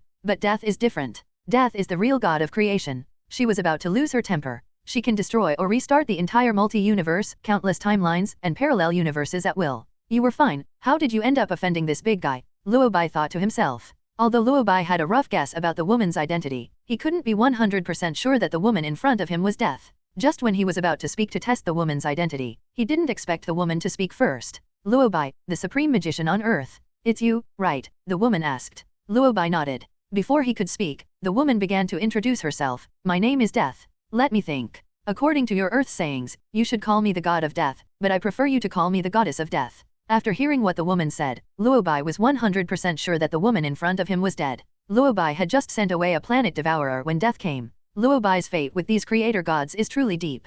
Thinking of this, Luo Bai said helplessly, "I know that you are the creator god of the universe. The same creator god as the planet devourer." Death interrupted Luo Bai before he could finish his words. "I know that planet devourer just invaded the earth and lost very ugly. Although as the god of creation, he looks quite weak, but I hope that you people on earth can face the god of creation. Because he is an exception." Death teased in a leisurely tone. It can be seen from the tone of her voice that she usually teases Planet Devourer behind his back. Although it seems that Death is quite easy to talk about. He always has a smile on his face and speaks in a relaxed tone. But Luo Bai knew that all this was just her disguise. She is already dead, and it is not easy to kill someone. So Luo Bai didn't seem relaxed, but asked curiously, "Goddess of Death, you didn't come to me just to tease the Planet Devourer, right?" After talking about this, Death returned to the topic. "I remember that when the Planet Devourer invaded the Earth, it must have destroyed many living beings. Let me see, it seems that there are about 1 billion dead living beings on the Earth. Although it's not a lot, I'm quite curious, why did these 1 billion creatures suddenly disappear from me? Supreme Mage, you should know the reason," Death said while showing a friendly smile. Luo Bai. Well, now he knew why Death came to him. Death controls the soul, so most souls after death will basically arrive in the kingdom of death. At that time, Luo Bai saw that the Earth had been beaten too badly, so a reality modification restored the Earth to its original state. It seems normal that Death would find him. Thinking of this, Luo Bai responded with some embarrassment, "No way, as the Supreme Mage, I can't watch the Earth suffer. All major events in the universe are arranged." which planet will be destroyed, which people will die. All of this has been arranged with a specific timeline. Your act of resurrecting living creatures on such a large scale makes it really difficult for me to handle. I think you look pretty good. Why don't you stay here with me? I'll pretend I don't know about this. Death smiled and spoke. Hearing what she said, Luo Bai felt dizzy. Although the name of the 5 creation gods sounds quite deceptive. But if you really want to put it into perspective, the personalities of these 5 people are quite funny. Galactus is a foodie and can never have enough. As for Death, it is the top love brain. As the founding god, he is always entangled with the superheroes in Marvel. She, Deadpool and Thanos, are said to have had a love triangle. Now that Death has to leave itself in the kingdom of death, it's really a big headache to think about it. If Thanos saw this, he would probably faint again. Although Thanos is a licking dog of death, don't tell me that Thanos actually turned positive in the plot. After all, Death wants to use Thanos, so she can't really break up with Thanos. Thinking of this, Luo Bai said helplessly, Goddess of Death, I may not be able to stay here. After all, if I stay here, Thanos will probably be even more angry when he finds out. When it comes to Thanos, Death can't help but frown. You mean Thanos? Death sneered and said, don't worry about him, it doesn't matter even if he knows. You don't care, but I do. Luo Bai said helplessly. After hearing what he said, Death's face darkened instantly. You mean, you don't want to stay with me in the kingdom of death? Death said as he stood up from his seat. The moment he stood up, Death changed its appearance. Death, who was once a beautiful woman, was transformed into a walking skeleton. This is what Death looks like, a skeleton without any flesh and blood. Looking at Death, who had now turned into a skeleton and was approaching him step by step, Luo Bai felt the danger. It seemed that Death was a little angry because Luo Bai refused to stay in the kingdom of death. She changed back to her original appearance and approached Luo Bai with murderous intention. Although Death is now just a skeleton without flesh and blood, no expression can be seen on her face. But Luo Bai could still feel Death's arrogance and disdain at this moment from the aura emanating from Death. In fact, for a creator god like Death, it is not difficult to forcibly retain a human soul and keep this human soul in the kingdom of death forever. Realizing that Death was planning to kill him, Luo Bai frowned and his face immediately darkened. He didn't say anything, but just stared at the skeleton in front of him. He was prepared to fight at any time, and even imagined that this battle might not be easy to fight. After all, in terms of strength, Death is more than 1 level stronger than a normal planet devourer. The Planet Eater also has a weakness, which is that it cannot eat enough under normal circumstances. But Death has almost no weaknesses. After all, she represents the concept of death. To truly kill Death means to erase the concept of death. This involves a lot of things. So Luo Bai never had the idea of killing Death. He was just thinking about how to escape from Death. Although Death is a concept god, why is Luo Bai not considered a concept god? After all, his biggest trump card is luck. I don't know how luck plans to favor me this time. Luo Bai was thinking while staring at the movements of Death. At this time, Death had already come to Luo Bai. Looking at the skeleton in a black robe in front of him, Luo Bai was frantically thinking about what he should do next. Death raised his hand, as if he was about to take action. Luo Bai subconsciously took a step back. He was just about to release the fairy power to pull Death. Unexpectedly, at this moment, Death suddenly spoke, the fairy power in you has been targeted by the gods, and they have already planned to destroy you. If you stay with me, they will never find you, and you can avoid the pain of flesh and blood death. Isn't that good? Death spoke word by word. The tone of her voice no longer had the toughness from before, but instead had a hint of persuasion. It sounded like she was trying to persuade Luo Bai to stay. The sudden change of Death made Luo Bai realize that something was wrong. Luo Bai originally thought that the reason why he turned back into a skeleton was because he was angry and was planning to attack himself. But what Luo Bai never expected was that Death seemed to want to help him. Seemingly a little unsure, Luo Bai couldn't help but ask, what do you mean by this? Aren't you dissatisfied with my act of resurrecting life? Why do you say this as if you want to help me? As soon as he finished speaking, Death said in a nonchalant tone, dissatisfied? Why should I be dissatisfied with your act of resurrecting life? Didn't I tell you before? All life and death in the universe are arranged. Since you resurrected those lives, it proves that they were supposed to be alive. I have nothing to complain about. Death said. Through her explanation, Luo Bai seemed to understand a little. What you mean is that those people who were resurrected by me should not have died in the first place. Even if I didn't resurrect them, they would have been resurrected anyway, right? Luo Bai asked. Death nodded and replied calmly, you can understand it that way, almost. Luo Bai suddenly realized. He thought he had resurrected too many people, and this behavior had offended the goddess of death. That's why I was pulled over by the goddess of death to be questioned, but I didn't expect that my behavior seemed normal. If it is normal, then why did death come to him? Thinking of this, Luo Bai couldn't help but complain, I don't understand. Since I haven't offended you, why did you pull me here today? The next second, Death replied with a smile in his voice, of course it's because I like you. Luo Bai. The good news is that Death didn't intend to kill him. Bad news, Death seems to have taken a fancy to him. Luo Bai strongly suspected that Death chose him because of his passive luck. After all, luck in love is also a kind of good fortune. Although Death is indeed a love-brained person, Luo Bai doesn't find it strange that she would fall in love with anyone. But, he has never even met Death, This is the first time they meet? Death likes him? This is too much. Thinking of this, Luo Bai couldn't help but complain, as the god of creation, you should at least be more reserved. We just met, and you said you like me. He hadn't finished speaking yet, he was only halfway through. Death then spoke, although you are not born for war like Thanos, there will be death wherever you are. That's why I like you very much. I see the entire universe through your eyes. Death said, his tone full of excitement. Although Death did not explain much, Luo Bai seemed to understand something through her words. Odin once said that he was the center of the universe. Although Luo Bai knew that this was related to the fact that he was a time traveler and had a lucky buff. But this does not affect Marvel's main storyline, which has slowly shifted to Luo Bai. To put it simply, the initial story may be caused by Stark, Captain America, Thor and others. But now it seems that the major events happening on Earth have been centered on Luo Bai. So gradually, Luo Bai has become the center of the incident. Since Luo Bai is the center of the incident, all good and bad things will happen around Luo Bai, including death. Death would say he liked him, but that didn't mean he loved him. Instead, she liked Luo Bai's physique as the center of the universe. To be more precise, she was attracted by Luo Bai's soul. I want to make myself follow her. Just as the Ancient One followed eternity. After figuring out the true purpose of death, Luo Bai refused, but I don't want to stay in the kingdom of death. I thought Death would be angry, but he replied calmly, it's okay. If you don't want to stay now, I'll ask you next time. Luo Bai wanted to say something, but before he could open his mouth, Death continued, human lifespan is only a few years. Even if you are a mage, a few hundred or a few thousand years is enough. If you feel that life is meaningless and want to abandon your body, why not follow me? Besides, you've been targeted by the Celestials recently. They are different from me. I was born from the concept of the universe, so everything I do must follow the rules of the universe. I can't kill cosmic creatures at will, but they can.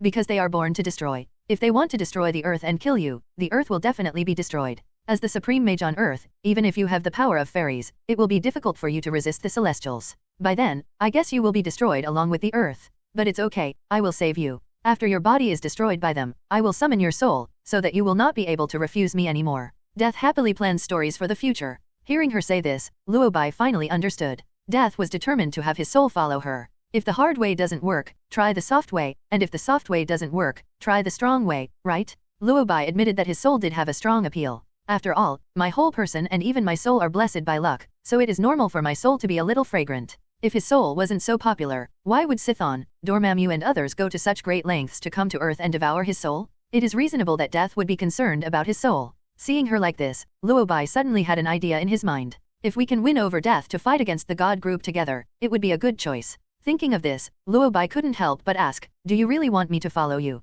Death answered without any concealment, of course, I told you that I like you very much. I know that you are not interested in me, but my soul. To put it bluntly, you just want me to be your messenger. In fact, there are many people who are interested in my soul. Like Chthon and Dormammu, they have all been interested in my soul. Luo Bai said casually. Death was somewhat displeased to hear him say this. Chthon? Dormammu? Are they worthy? Death snorted coldly. You have to know that evil gods like Chthon and Dormammu are not even worth mentioning in terms of status and power in the face of Death. Death would of course be dissatisfied when Luo Bai mentioned these evil gods. Luo Bai also understood, so he continued, as the conceptual god of the universe, I know you are much stronger than them, but their attitude is better than yours. At least others have given me benefits. If you want my soul to follow you after I die, you should at least give me some benefits. Benefit? Death asked in confusion, isn't it good to follow me? Come on, she is the creator of the universe. Following her, not to mention the Celestials, even the well-fed planet devourers wouldn't dare to trouble Luo Bai. Thinking of this, Death couldn't help but say, you know, there are many people and creatures in the universe who want to follow me. The fact that you were chosen by me proves that you are very lucky.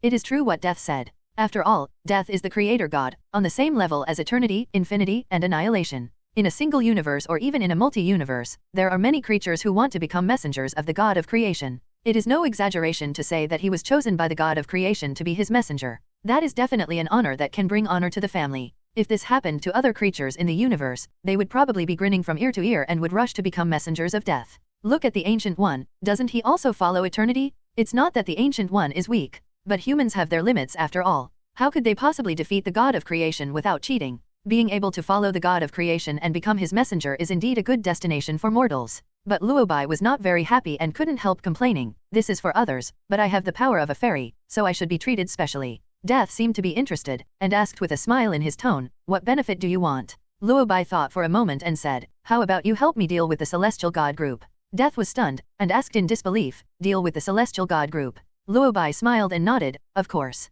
If they want to cause trouble for me, I must deal with them. Could it be that you can't beat the god group? Although the 5 great creation gods are the power transformed from abstract concepts in the universe, they belong to the level of conceptual gods. But this does not mean that the heavenly god group is necessarily weaker than the 5 great creation gods. After all, the first group of gods was a mysterious organization created by the first sky. The first sky is more powerful than the 5 creation gods, and his strength even surpasses the life court. The birth of multi-universe is because of the first sky. If ranked according to combat power, the first sky's strength has completely reached the level of the omnipotent universe. The first sky created the god group in order to better manage the universe. However, due to some conflicts, the god group betrayed the first sky and became an independent god organization. Although it is unknown what exactly happened in between. But at that time, even the first sky was unable to completely eliminate the members of the god group who betrayed him. It was still too difficult to eliminate all the members of the god group relying solely on Death, the god of creation. However, if Death was willing to help, Luo Bai would feel much more relaxed. After all, she should be able to easily deal with most of the members of the god group.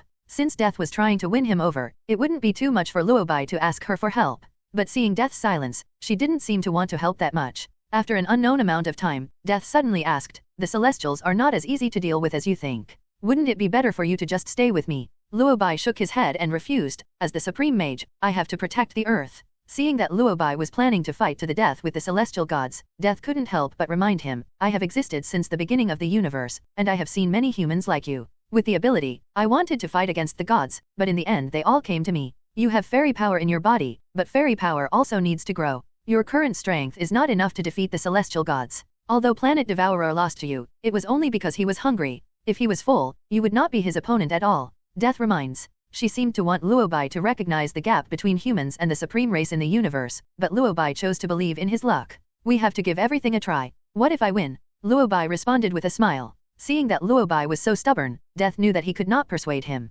Death sighed and said helplessly, "There is no other way. Since you don't want to stay here, then go away. But I think we will meet soon." Death intends to let Luo Bai go. She probably thought that Luo Bai would die soon, so he was too lazy to force Luo Bai to stay. She waved her hand to open the door to the kingdom of Death, then sat back on the skull stone chair and watched Luo Bai leave. But before Luo Bai could move, Death seemed to remember something and sighed and said to Luo Bai again, "Forget it, who made me like you so much. Although I can't intervene in the matter between you and the celestial god group, but I can give you some power. Give me strength." Before Luo Bai could react, Death raised his hand and began to give Luo Bai power. The moment the fairy felt the power, it went crazy with joy and immediately began to integrate this power for Luo Bai. It was not until Death stopped supplying energy that Luo Bai came to his senses and realized that something was wrong. Etc. Something is wrong. Normally, Luo Bai would take the initiative to absorb the power of others. No one had ever given him strength as actively as Death. Luo Bai originally thought that Death had called him here to cause trouble. "I didn't expect. She asked me to come here to give her benefits? The goddess of luck is awesome. This is pure welfare. I have already given you the benefit you requested. I can only help you up to this point. If you still cannot defeat the celestial gods, then your soul will have to stay with me." Just as I was thinking about it, Death suddenly spoke. To be honest, the act of Death took Luo Bai by surprise. Although he knew that Death gave him energy in the hope that Luo Bai's soul would remain in the realm of death after his death. It's hard to say whether Luo Bai will die. Thinking of this, Luo Bai immediately said, "No problem. But this little energy is not enough to eat. How about I eat some more myself?" Die. Before Death could react, Luo Bai immediately released the power of the fairy. The moment the fairy power appeared, it took a big bite towards the kingdom of Death. The big bite went straight to the aorta. Feeling that the energy in the kingdom of Death had instantly been reduced by more than half, Death's face turned black. Just when he was about to lose his temper, Luo Bai ran away with the power of the fairy. Die. Running pretty fast? Although he was very angry, he didn't care about Death anymore when he thought that Luo Bai would die in a few days. After all, she is not a planet devourer who survives by devouring energy. She will be hungry without energy. Besides, when Luo Bai's soul comes to the kingdom of Death, all this energy will be returned to you with interest, so there is no need to be angry. Thinking of this, Death raised his hand and closed the door to the kingdom of Death with a snap. After coming out of the kingdom of Death, Luo Bai used the portal to return directly to the villa. At this time, inside the villa, Wanda, Quicksilver, and Polaris were sitting on the sofa, with complicated expressions on their faces, as if they were discussing something. Seeing Luo Bai, the three of them stood up at the same time. Polaris was the first to ask, "Luo Bai, are you okay?" There was a hint of nervousness in her tone and her face was filled with worry. Seeing her like this, Luo Bai smiled and comforted her, "Don't worry, I'm fine." As soon as he finished speaking, Quicksilver couldn't help asking, "What happened to the portal before? Who opened the portal?" "It's Death, another creator god." Luo Bai responded. Hearing the words God of Creation, several people showed surprise on their faces. "Another creator god? How many creator gods are there in this universe?" Wanda asked with a frown. Luo Bai smiled and said, "There are 5 in total. Planet Devourer, death, infinity, annihilation, and eternity. Why did death come to you? Does she want to invade the earth as well? That's not the case. She only came to me to ask me to follow her. Follow her. Wanda frowned, apparently not understanding the word follow. Luo Bai smiled and said, you can understand that she has no ill will towards the earth and has helped us. Is this god of creation so easy to talk to? Polaris couldn't help but ask. Perhaps because of the planet Devourer, when people mention the god of creation now, Polaris naturally thinks that they are all high and mighty gods who are very difficult to talk to. Now, hearing Luo Bai say that not only did death not have any intention of invading the earth, but it even helped them, Polaris couldn't help but feel curious. She's not easy to talk to, but she is indeed the easiest one to talk to. After all, this god of creation, she is a love-brained person. Luo Bai teased with a smile. Although the people from Polaris don't quite understand the term love brain, but I still understand the word love. When I heard that the god of creation was in love, even Polaris was stunned. The god of creation would actually fall in love. Polaris said with a look of surprise on his face. It can be seen that she seems unable to understand why the god of creation would fall in love. Although Luo Bai also found it incredible. After all, death is a conceptual god, an abstract entity created by death. In the original plot, she not only has human emotions but also falls in love with Deadpool. Luo Bai thought this was quite outrageous. However, I think about it, the 5 great gods of creation each have their own personalities. Galactus would also be beaten every day because he was not full, so Luo Bai was not that surprised. Thinking of this, Luo Bai couldn't help but laugh and complain, although they are the gods of creation, they are still different from the gods you imagine. The only god that is more in line with human understanding is eternity. What I mean is that compared to other gods, he is a little more normal. Okay, North Star muttered.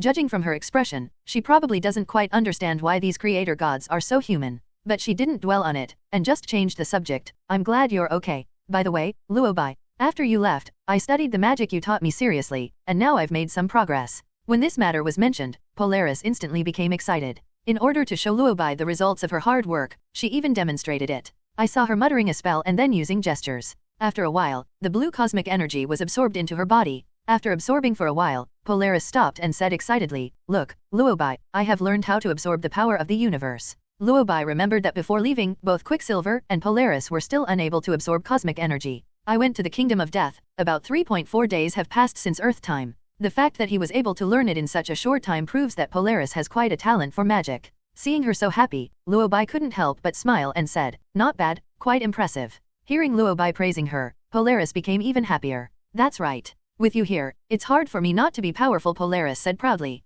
As soon as she finished speaking, Quicksilver beside her couldn't help but complain in frustration. I really don't understand why she learns so quickly, but I can never learn. Before Luo Bai could speak, Polaris spoke up, if you are new, practice more. Can't you learn such a simple magic? Quicksilver?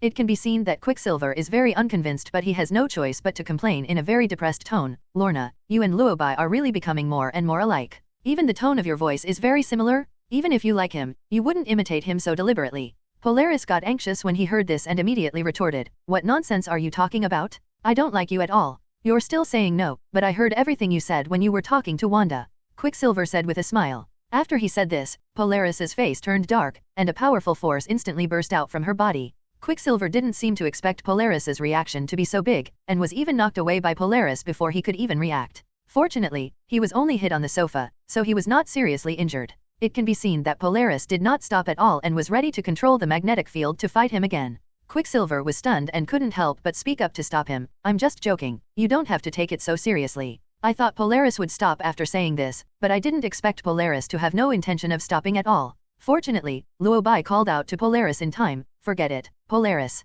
After hearing what Luo Bai said, Polaris finally calmed down. She lowered her head and said to Luo Bai in frustration, Supreme Mage, don't listen to his nonsense. I didn't mean that. Polaris seemed to be hesitant to tell Luo Bai that she liked him. I don't know whether she lacks confidence in herself or in Luo Bai. She might think that Luo Bai would reject her, making their future interactions awkward. But Luo Bai is not a fool, and he knows what Polaris is thinking. But since Quicksilver has said all these words, Polaris would probably be embarrassed if I don't respond. Thinking of this, Luo Bai spoke very frankly, actually, I like you, Lorna, too. I have always known your feelings, but I don't have that much time to accompany you for the time being. The Celestials will be coming to Earth soon, and I may have to go on a long journey. After the Celestials are done with their affairs, I will set aside time to accompany you. Polaris. Polaris didn't say anything, but you could tell from her wide eyes that she was surprised. She didn't seem to expect Luo Bai to say that he liked her, so there was still some uncertainty on her face. Did I hear you right? You actually like me? Polaris said in disbelief, eyes wide open. Luo Bai was at a loss as to what to do with her reaction.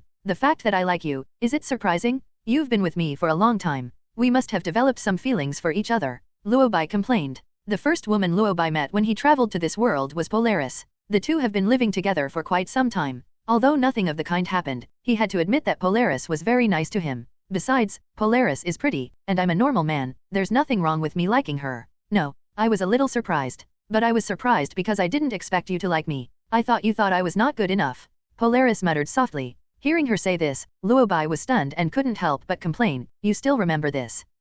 Polaris touched her head awkwardly, as if she felt it was not a good idea to discuss this topic in front of so many people. She quickly changed the subject and asked, by the way, Luo Bai, you just said you were going on a long trip, where are you going? Go travel in the multi-universe. I plan to collect fragments of the Phoenix Force. When I become the king of the White Phoenix, the God group will not be so troublesome. Luo Bai answered frankly. Wanda seemed a little surprised to hear him say this. Are the Celestials so difficult to deal with? Why do I feel like you are more serious about fighting them than fighting Planet Devourer? Luo Bai sighed and said, it can't be helped. The Celestials are more difficult to deal with than the Planet Devourer. When Galactus is hungry, anyone can punch him. But it's different for the Celestials. They are indeed troublesome. Then when are you leaving? Polaris continued to ask. If nothing unexpected happens, I'll be leaving today, Luo Bai said. As soon as he finished speaking, a portal suddenly appeared in front of Luo Bai. Before Luo Bai could react, Wang and Strange appeared in front of him. Seeing the two, Luo Bai was a little surprised. Why are you two here? Sorcerer Supreme, the Earth is in trouble. Mordo has been controlled by the evil Mephisto, and now he is helping the evil Mephisto to invade the Earth, said the king. After he reminded him, Luo Bai finally remembered. Baron Mordo, he is a villain. In the original plot, Mordo would eventually go to Blacken. There are two main reasons for this result. One reason is that Mordo is too stubborn and doesn't know how to adapt. The Ancient One does not allow mages to learn dark magic, so Mordo has always believed that it is wrong to be involved in dark magic. Then he discovered that the Ancient One himself was learning dark magic. The second reason is that he has always had desire in his heart. It is the desire for power, and also the desire for the title of Supreme Sorcerer. He had followed the Ancient One long before Strange appeared. He originally thought that he would be the future Sorcerer Supreme, but he didn't expect that Strange would appear halfway. Mordo was unwilling to accept it, but there was nothing he could do, so he could only leave Kamar-Taj in anger. Although Luo Bai's arrival changed part of the plot, if Luo Bai did not forcibly intervene, he would not be able to change the final direction of the characters. When he changed the rules in Kamar-Taj, he said that if you are not satisfied, you can leave. According to Mordo's character and the direction of his original story, he finally chose to leave. At that time, Luo Bai was not actually surprised by Mordo's choice. He knew that Mordo would leave, and he also knew that he would be Blacken in the end. However, when Wang suddenly mentioned it, Luo Bai still felt a little sad. Mordo, Luo Bai muttered, after all, I chose this path. Strange seemed a little surprised and couldn't help asking, Sorcerer Supreme, did you guess that he could Blacken? Luo Bai nodded and responded, I guessed it. Not only me, but also the Ancient One mage should have guessed it. She told me a long time ago that Mordo is not flexible. In fact, it's okay for him to learn dark magic, why did he follow others? Luo Bai sighed helplessly. Hearing him say this, Wang was a little puzzled and complained, so, who did he follow? If I'm not mistaken, he should be following the Chaos Lord, the Eye-Demon Shumagorath. Luo Bai said. The Beholder Shumagorath? He is even more powerful than Dormammu. The king asked in astonishment, with surprise in his tone. The library at Kamar-Taj contains records of most of the evil lords. Although it is not comprehensive, it also provides a general introduction to these dimensional lords. The one introduced the most is naturally Dormammu, the lord of the dark dimension. But the Eye-Demon Shumagorath is also partially introduced. Shumagorath is a typical third-level demon, native to the outer dimension realm. He can be considered an ancient god. He came to the earth a long time ago. At that time, he ruled the earth and ruled the ancestors of mankind. At that time he had revealed that he was the ruler of hundreds of dimensions. Since he is the Lord of Dimension, there is no doubt that he is almost invincible in his dimension. But once he leaves his own dimension, his power will be greatly weakened. When he ruled the earth, he used the power of dimensions to fight against Eternity, Vishanti, and others. But in the end, he was forced into a sleep state by Sisneg. Therefore, the earth was able to escape from his control. According to records in books, Emperor Weishan once suffered a great loss at the hands of this eye demon. The mages who have read the Kamar-Taj collection of books are naturally aware of the value of the eye demon. Now that Mordo has followed the eye demon, the king can't help but feel a little worried. Although we defeated Galactus and his messenger, according to the records, the planet Devourer is always hungry under normal circumstances and is not difficult to deal with. To be honest, this eye demon is indeed much more difficult to deal with. And Mordo has now chosen to help the beholder. He knows Kamar-Taj too well. Wang said this with a worried look on his face. Compared to the king, Strange is much more optimistic. Actually, I don't think this beholder is difficult to deal with. After all, don't we still have the help of two-dimensional lords, Dormammu and Mephisto? What Strange said, actually there's nothing wrong with it. Now that Luo Bai has subdued these two-dimensional Mephistos, if a fight really breaks out, these two will have to come to help out in accordance with the spirit of the contract. But it is too strange to hear these words coming from the mouth of Strange, the sorcerer of Kamar-Taj. Thinking of this, Wang couldn't help but complain, do we really have to rely on Dormammu for help? As soon as he finished speaking, Luo Bai calmly replied, actually, if Dormammu didn't come, I could still solve it. It's just that he signed a contract with me, so he has to come to help. King. The king felt helpless when he thought about Dormammu's decision to turn to the light. How did the Kamar-Taj school of white magic become a school that caters to both the black and white worlds? But it's better this way, after all, evil will be punished by evil. Thinking of this, Wang sighed, Mordo is really confused. If he is willing to follow Dormammu, nothing will happen. Now Dormammu has been conquered by Luo Bai. That also proves that Dormammu will no longer tempt wizards to invade the earth. If Mordo followed Dormammu, the Sorcerer Supreme could turn a blind eye, but Mordo followed the Eye Demon. This dimension, Mephisto, has not been conquered by the Supreme Sorcerer yet, although it should be conquered soon, but it's okay if you follow him later. But when he thought of Mordo, Wang still felt a little emotional. Supreme Sorcerer, if we tame the Eye Demon, what will we do with Mordo? Wang couldn't help but ask. Luo Bai naturally understood the king's mood. After all, he has worked with Mordo for so long, and Mordo has now gone astray and wants to invade the earth. Although he would definitely not show mercy for the sake of the Earth King, he still felt a little sad. After all, Mordo chose to betray the earth. Seeing Wang's thoughts, Luo Bai smiled and said, he followed the Eye Demon, which proves that he has sold his soul to the Eye Demon.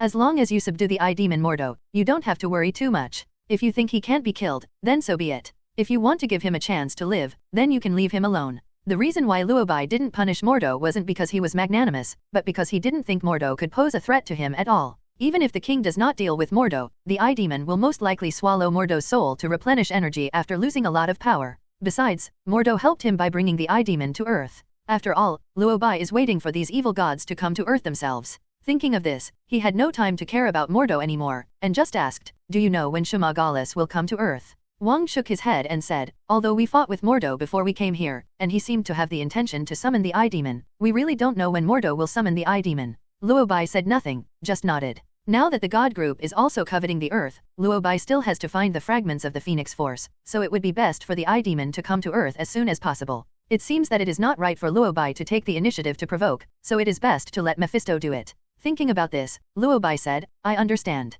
I will let the Eye Demon come to Earth as soon as possible. After hearing what Luo Bai said, both Wang and Strange were a little curious. They didn't know what method Luo Bai was trying to use to get the Eye Demon to come to Earth as soon as possible. While the two were confused, Mephisto, the Lord of the Hell Dimension, received a letter from Earth. When Mephisto opened the letter, he realized that Luo Bai was trying to cause trouble again. After reading the letter, Mephisto became angrier and angrier. No, it's fine if this guy wants to cause trouble, but why does he always have to be the bad guy? Mephisto was reluctant in his heart, but who could blame him for not being able to beat Luo Bai? In desperation, Mephisto could only write a letter to the Eye Demon. When the Eye Demon received the letter and read it, he became furious. Because the letter clearly said, Lord Chaos, do you need to plan for a long time to come to Earth? Can you do it, brother? The moment he saw the letter, the Eye Demon couldn't understand anything. Mephisto, a small lord of the Hell Dimension, is so rampant? Not only did you send him a letter, but you also mocked him in the letter? Is it because he has been sleeping for too long, so the Mephistos in these dimensions don't know their own last names or their weight?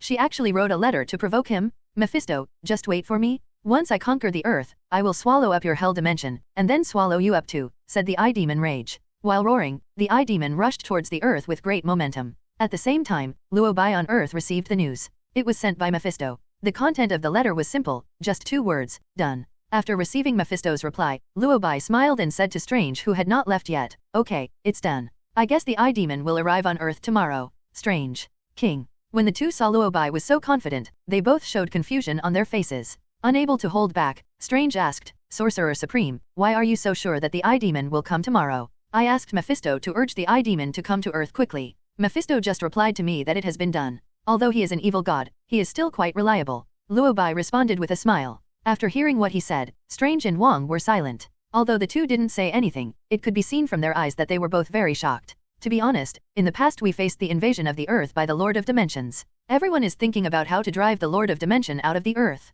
Ever since Master Luo Bai became the Supreme Mage. Not to mention driving them away, Luo Bai actually wishes these dimensional masters could come to Earth. Originally, he might have just been thinking about it in his mind, but now, it has been exposed. Forget about asking him to urge me, but why ask another dimension master to urge me? This is really... Thinking of this, Strange couldn't help but start complaining. I'm late. I want to ask if Kamar-Taj has always been like this. Wang shrugged and said helplessly, "It wasn't like this originally, but it is like this now. To be honest, I now feel that Kamar-Taj is not a serious wizard school." Strange muttered. Wang frowned, looked at Strange in surprise and asked, "You just discovered it? I thought you discovered it a long time ago. You should have discovered this when Dormammu helped us protect the Earth." Strange, okay. Well, let's get back to the point. Should we go back and prepare? After all, the Eye Demon will come to Earth tomorrow. Strange asked while looking at Luo Bai. According to past customs, if an alien supreme being invaded the Earth, Kamar-Taj must be put into combat readiness. Although under normal circumstances, Master Luo Bai can deal with these so-called Lords of Dimensions alone.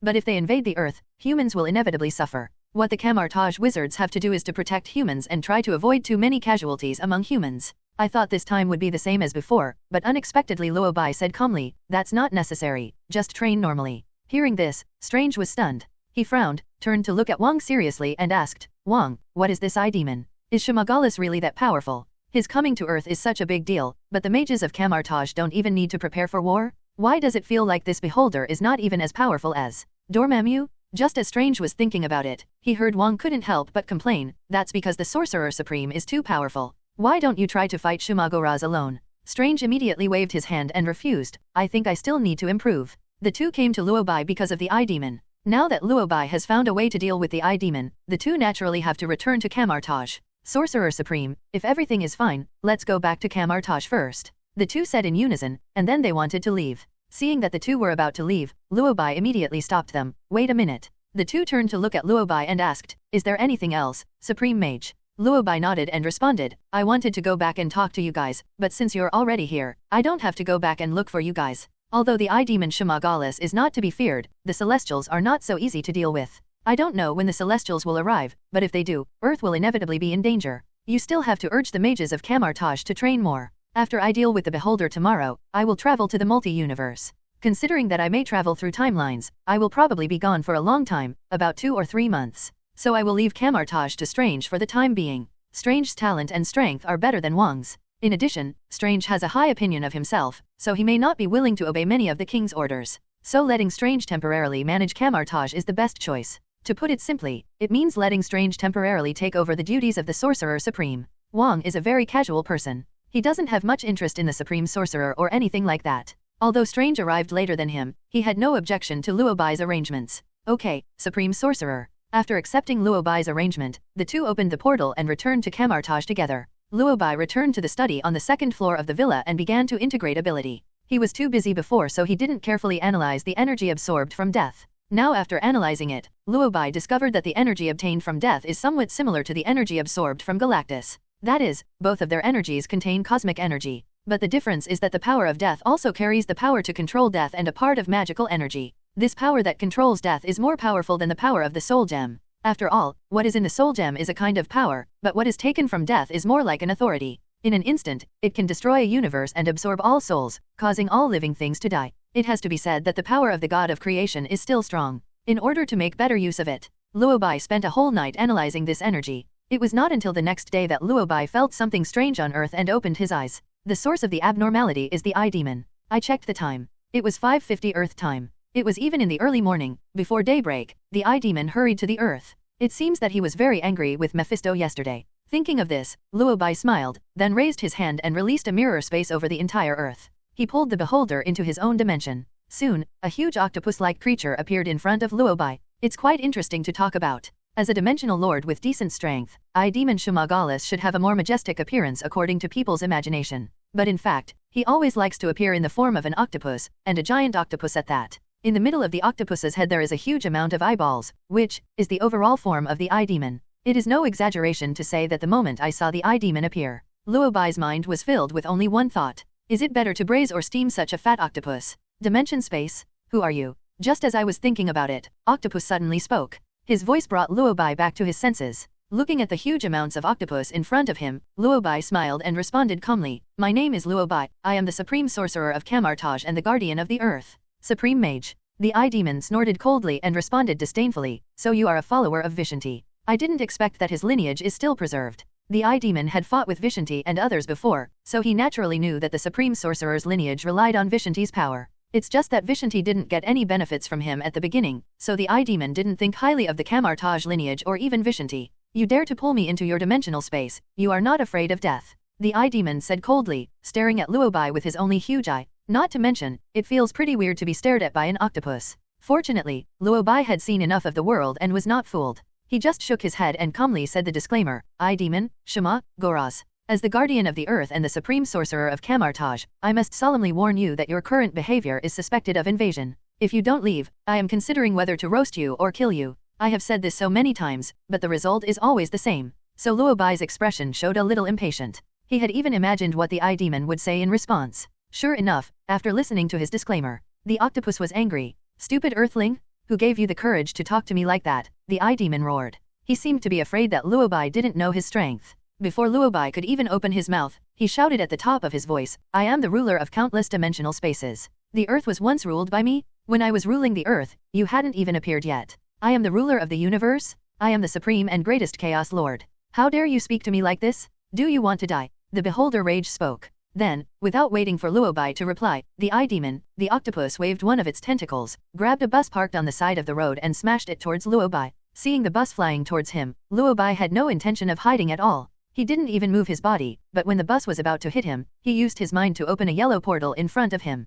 The next second, the bus passed through the portal directly and reappeared. The bus hit the octopus's eye with a bang. The octopus didn't seem to expect Luo Bai to do this, and his face turned red the moment he was hit. What are you doing, you stupid earth wizard? The eye demon roared angrily. Seeing him like this, Luo Bai shrugged helplessly. I didn't expect you to be hit so easily. I thought you would at least dodge. Aren't you the great lord of chaos? Who knew you could be hit so easily? These words were absolutely the truth from Luo Bai's heart. When he saw the eye demon throwing the bus towards him, Luo Bai just wanted to open a portal to move the bus to another location. At that time, he thought that it didn't matter where the door opened, so he might as well open it towards the eyeball of the eye demon. To be honest, this kind of magic that uses portals to move objects is already very childish magic. Even if a great wizard came, he would have been able to dodge this attack. The eye demon is a chaos lord after all, how could he be hit so easily? Luo Bai really didn't believe that this was not the work of the goddess of luck. Of course, you may not believe it, but I really want to complain about Luo Bai. Besides, who would have thought that you, the Lord of Chaos, would attack others by throwing a bus at them?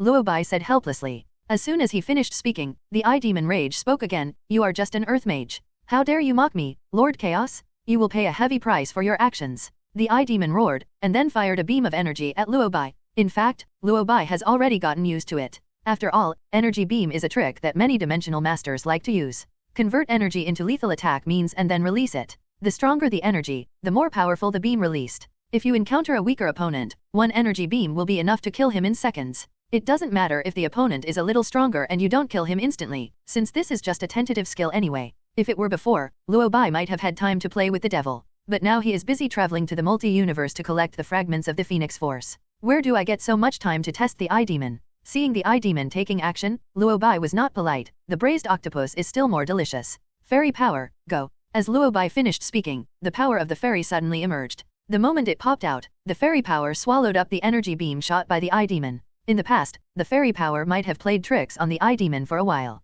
Now the fairy power seems to see that Luo Bai is in a hurry to solve the problem, so it has no intention of playing at all. The moment he appeared, he ate and took and directly swallowed most of the energy from the eye demon. As the Lord of Chaos, the eye demon naturally knows what the power of the fairy is. Sensing that something was wrong, the eye demon wanted to run away. Luo Bai people are good. He directly opened a portal and sent the eye demon back to his dimension, and by the way, he also brought the power of the fairy to visit. Before the eye demon could even stop himself, the power of the fairy drained his dimensional space. Eye demon. He opened his only eye wide. He seemed to want to say something, but before he could open his mouth, Luo Bai threw out a contract and said impatiently, I have seen many dimensional masters like you. Don't waste time, sign the contract quickly. Eye demon. It took the eye demon less than 10 minutes to go from being arrogant at the beginning to being silent now. Until now, Luo Bai threw the voluntary contract in front of the eye demon. The eye demon didn't even come to his senses. No, it was fine just now. How come my power suddenly disappeared? So, what exactly did I just go through? In just 10 minutes, just the time it took him to say a word, he had lost most of his strength. No. Are all the mages on Earth so grumpy now? I just hit him once, and he killed himself in 1 second? He is the Chaos Lord after all, can you please give him some respect? Seeing that the eye demon was stunned, Luo Bai couldn't help but frown. Why are you still standing there? Sign quickly, I have something urgent to do. Luo Bai muttered impatiently. Hearing Luo Bai's unfriendly tone, the eye demon was a little stunned for a moment. Is this still the Earth he knows? Or is it the human being he knows? He is the Chaos Lord after all. Now he is being dictated to by a human. The most infuriating thing is that this human made him sign an agreement? The agreement reads, I, Shamagoraz, Chaos Lord I Demon, voluntarily join the Volunteer Association, become the guardian of the earth and promise never to invade the earth. Volunteer to become a follower of the Supreme Mage Luo Bai, and contribute power regularly and in fixed quantities. If you violate the rules, you will be punished by the power of the fairies. After reading the contract, the I-Demon could no longer hold back. I know you have fairy power and I can't beat you now, but what you wrote in this contract is too much. Is there such a voluntary law? The I-Demon roared. From his wide-open eyes, it can be seen that the I-Demon is very angry, and quite angry. He never figured out why the fairy power came out. It would have been fine if it had escaped, but the fairy power actually chose a human as its host. The most important thing is that the fairy power and this human are integrated perfectly. The Luo Bai in front of him now is much stronger than him. Thinking of this, the I-Demon suddenly felt that he had come to Earth at a really bad time. If he had come to Earth earlier, this guy probably wouldn't be so perverted. But there's nothing we can do, since this guy's fairy power has already taken shape. Now, not only can he not beat Luo Bai, but he is also forced by Luo Bai to sign this contract. Thinking of this, the I-Demon became angry. He stared at Luo Bai angrily, and almost gnashed his teeth as he spoke. You are the Supreme Sorcerer of Kamar-Taj after all, and you did this, wrote such a contract. If the previous Supreme Sorcerer knew about it, how would your lineage of Supreme Sorcerers put their face? Your current behavior is even more evil than Mephisto. Hearing him say this, Luo Bai became even more impatient. He narrowed his eyes and couldn't help asking, so you don't want to sign it? Luo Bai muttered to himself as he was about to use the power of the fairy. Unexpectedly, the I-Demon did something in the next second, and then the Ancient One appeared in front of Luo Bai. To be more precise, it was the spirit of the Ancient One that appeared before Luo Bai's eyes. Looking at the Ancient One who suddenly appeared, Luo Bai was stunned. Before he could speak, Ancient One spoke up, Luo Bai, we meet again. Seeing that it was really Ancient One, Luo Bai couldn't help but ask, Master Ancient One, why are you here? It's obvious. Ancient One didn't explain much, just looked at the I-Demon. The look in her eyes showed that she obviously appeared because of the I-Demon. Luo Bai opened his mouth, as if he wanted to ask something. But before he could say anything, the I-Demon spoke up, Ancient One. Look at what this Supreme Mage is doing now. He's almost turning Kamar-Taj into a demon academy. Look at the contract he signed with me. The I-Demon spoke angrily. The I-Demon's words interrupted the conversation between Ancient One and Luo Bai. When Ancient One heard the I-Demon say there was a contract, he took it and took a look at it out of curiosity. After seeing this, Ancient One was stunned. She looked up at Luo Bai and asked, is this what you gave him? Luo Bai nodded and said, yes, Master Ancient One. You are. Ancient One opened his mouth as if he wanted to say something, but after hesitating for a moment, Ancient One closed his mouth again. After thinking for a while, Ancient One only asked, why? Master Ancient One, didn't you tell me to be flexible? I thought that instead of fighting against the Black Magician, we might as well subdue them all. Luo Bai said with a smile. Ancient One, open your eyes wide. Although she didn't say a word, Luo Bai could see that her eyes seemed to convey thousands of words. The I-Demon at the side seemed to be unable to bear it any longer and asked angrily, don't you care about this? Ancient One regained his silence and spoke slowly, although I don't understand why he did this, he is the best wizard in Kamar-Taj's history. I think he must have his reasons for doing this. I choose to believe him. After Ancient One said this, the I-Demon was completely speechless. The expression on his face was full of disbelief and he complained, are you really white magicians? Luo Bai smiled and complained, Shamagolas, you are a Chaos Lord after all. It's okay for you to go and complain when you can't win. But you even summoned the Ancient One wizard. Why don't you just call Vishanti? Aren't you ashamed? I-Demon. He couldn't hold it in any longer and started to complain wildly, don't talk nonsense. I didn't call Ancient One here. How would I know why she came here? As soon as the I-Demon finished speaking, Ancient One spoke up, I was not summoned by him. I sensed that he had come to Earth, so I came here on purpose. I had fought with him before. I knew how powerful he was, so I came here. In fact, I wanted to come and help, but I didn't expect it to be like this. Luo Bai smiled and said, actually, I didn't expect you, Master Ancient One, to come. Originally, the I-Demon thought that after the Ancient One came, he would at least stop Luo Bai's outrageous behavior. Unexpectedly, Ancient One didn't care at all. Now we can neither defeat them nor control them. Luo Bai still has the power of the fairy in him, and the I-Demon has no choice but to sign the contract. While signing, the I-Demon complained, what white magician? I think you are the Black Magician. Voluntary? Is there such a voluntary thing? The I-Demon signed the agreement while cursing. After he signed the agreement, Luo Bai took back the contract and said, perform well. After saying this, Luo Bai left as the I-Demon looked incredulous. Only after leaving the I-Demon's dimensional space did Ancient One have time to talk to Luo Bai about the contract. Supreme Sorcerer, can you now tell me what this contract is all about? So are you really planning to subdue these dimensional masters? Ancient One asked in confusion. Luo Bai smiled and replied, yes, and I have been doing this all the time. Now Dormammu, Mephisto, Chthon, and the Beholder just now have all been subdued by me. Before, when the Earth was attacked by the planet devourer, Dormammu and his companions came to help. Dormammu is here to help? What is he here to help with? The Ancient One asked without answering. Help the Earth drive away the planet devourer. Luo Bai responded calmly, but Ancient One couldn't remain calm. Dormammu helped the Earth drive away the planet devourer? You mean, Dormammu is now starting to protect the Earth? Ancient One asked in disbelief, with confusion written all over his face. Is it that times have changed? Has Dormammu started to protect the Earth now? Ancient One has never thought about letting Doma, Chthon, Beholder, and many other dimensional lords protect the Earth.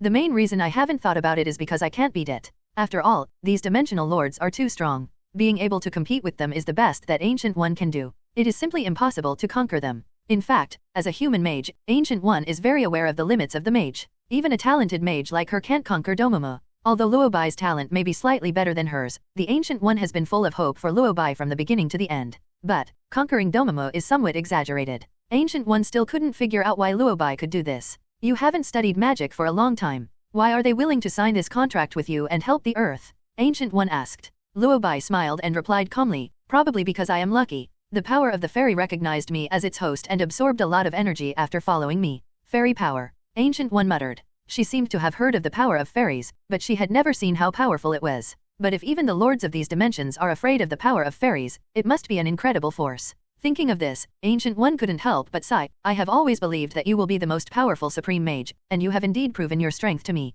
You have done many things that I didn't expect. You were able to conquer these dimensional masters. You really surprised me. At first, Ancient One didn't understand why the timeline changed because of Luo Bai, but now she seems to understand. Luo Bai is indeed the most suitable candidate to be synthesized as the Supreme Mage. As for Strange, maybe it was an accident. However, Ancient One was still very curious, and before Luo Bai could speak, Ancient One asked again, have you seen Strange? I've seen it before. Luo Bai replied with a smile. How is he now? Ancient One asked again. Luo Bai thought for a while and said, he is now studying magic under my sect, and his learning is pretty good. His talent is also rare. Ancient One said nothing, but his brows could not help but frown. I don't know how long it took before the Ancient One muttered, that's right. Although part of the time has been changed, it is due to your influence, and the original plot has not been affected. Strange should indeed stay in Kamar-Taj. He is a born mage. Indeed. Luo Bai nodded in agreement. As soon as he finished speaking, the Ancient One spoke. I sensed the Beholder's arrival, so I followed your traces to find it. I wanted to help,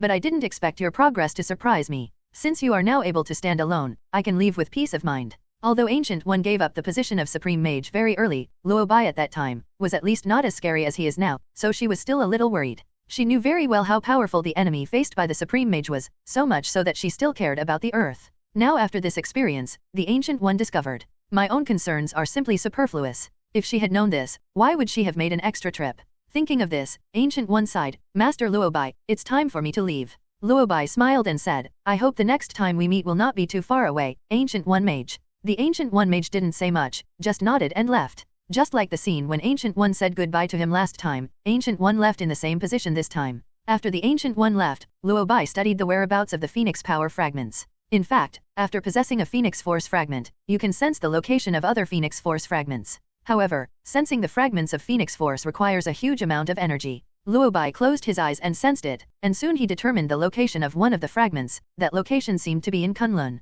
Kunlun, Luo Bai frowned. He did remember it. Among all the previous hosts of the Phoenix Power, one was indeed from Kunlun. The host's name seems to be Wu Fengji. It is rumored that Wu Fengji's mother was one of the last pilgrims to come to Earth, and later gave birth to Wu Fengji with a man on Earth. But for some unknown reason, her mother sold Wu Fengji shortly after she was born. No one knows what Wu Fengji went through afterwards, but in the end she was accepted as a disciple by Lei Gong and gained the power of the Phoenix and the power of the Dragon. In terms of strength, Wu Fengji obtained the power of the Phoenix very early and practiced it for a period of time, so her strength should be quite good. This time, it will probably take some effort for Luo Bai to absorb the power of the Phoenix in her body. But it is worth mentioning that this woman also has the power of Dragon. The power of Dragon is also one of the most powerful forces. If Luo Bai is more ruthless and eats and takes it at the same time, I estimate that this wave will be able to improve a lot. But no matter what, Luo Bai is also the Supreme Mage and still has some conscience. If Wu Fengji is willing to have a good talk, perhaps everyone can live in peace. The worst outcome would be a fight. Thinking of this, Luo Bai sighed, I hope this time it can be handled a little easier.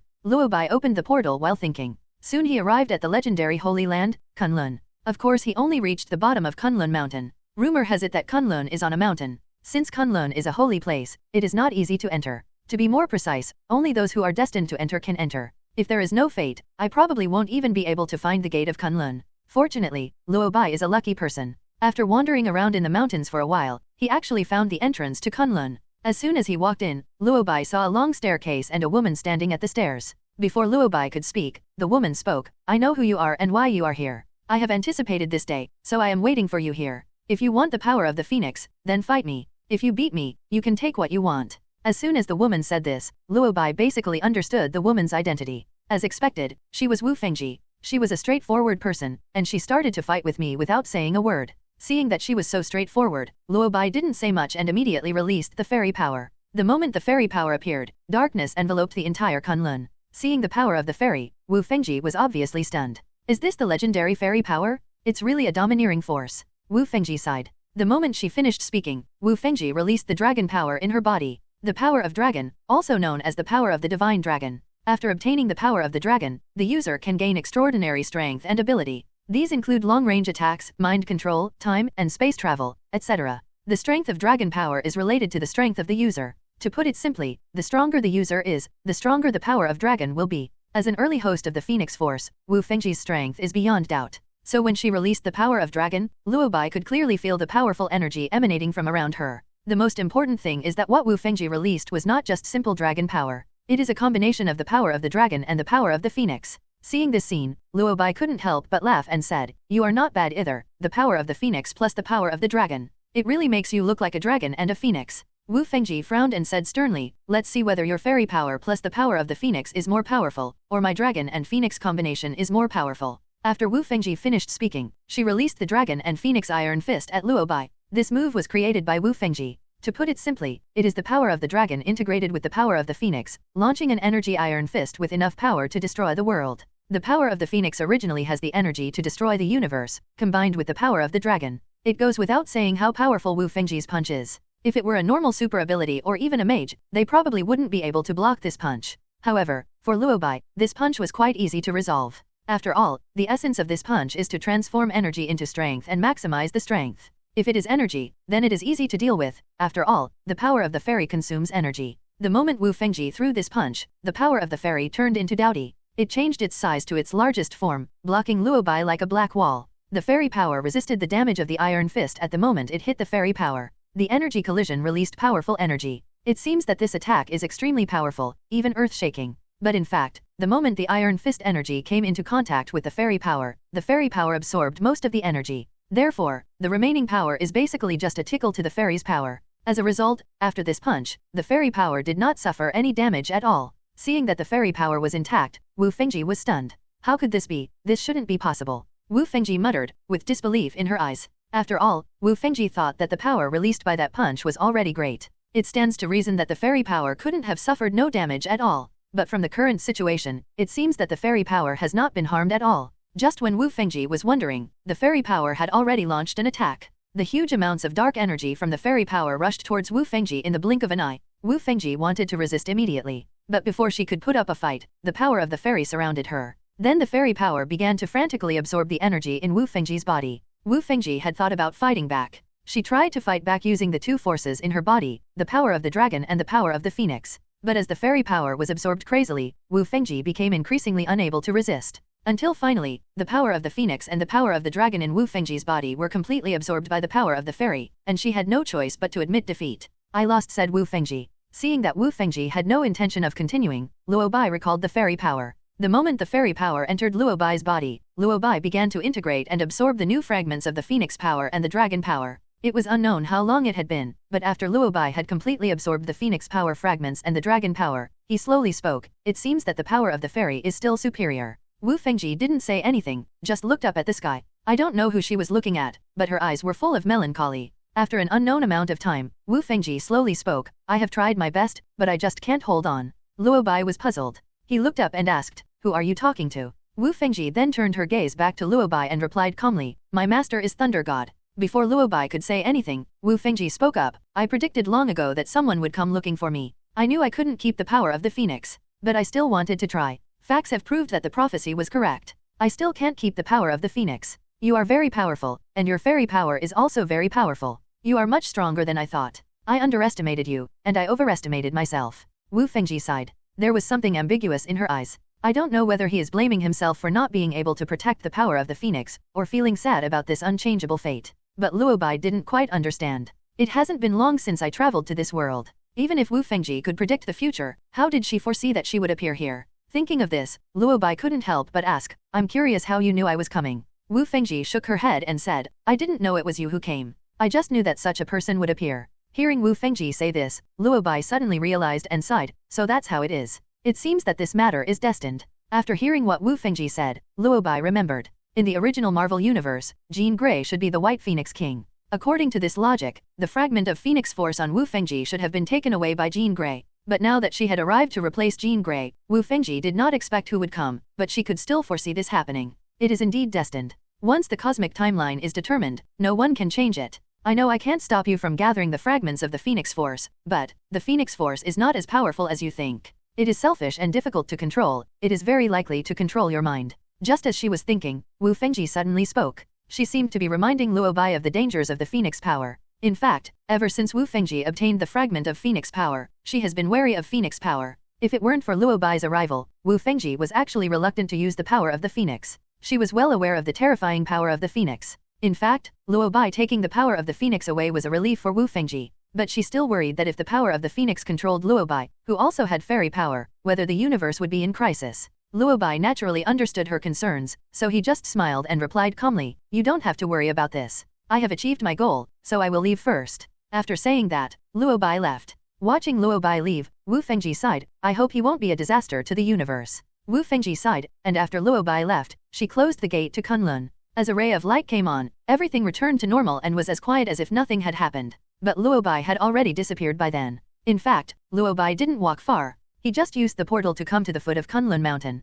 When they arrived at the foot of Kunlun Mountain, Luo Bai began to meditate on the spot to analyze the power he had just gained. Through analysis, Luo Bai roughly understood what kind of power the dragon power was. Perhaps it was because he had absorbed too much power into his body, so the power of the dragon did not seem so special in comparison. However, it is worth mentioning that Wu Fengji's fragment of Phoenix power made Luo Bai much stronger. Although this improvement is negligible for Luo Bai now, a little bit of gain is still gain. After adjusting his breath, Luo Bai began to sense the location of the remaining fragments of the Phoenix power. Just as Luo Bai expected, there are only 2 fragments of the Phoenix Force in the main universe. And these 2 pieces are now on Luo Bai's body. The remaining fragments of the Phoenix Force are not in the main universe, but in other parallel universes. Currently, the only piece of Phoenix Force fragment that Luo Bai has sensed is located in the prehistoric Earth, that is, the Earth 1 million years ago. Luo Bai was not quite sure what the name of this host of the Phoenix Force was, but he was clear about his nickname, Prehistoric Phoenix. A very unpretentious nickname. This also means that Luo Bai will have to travel through time to the Earth 1 million years ago to find the power of the Phoenix.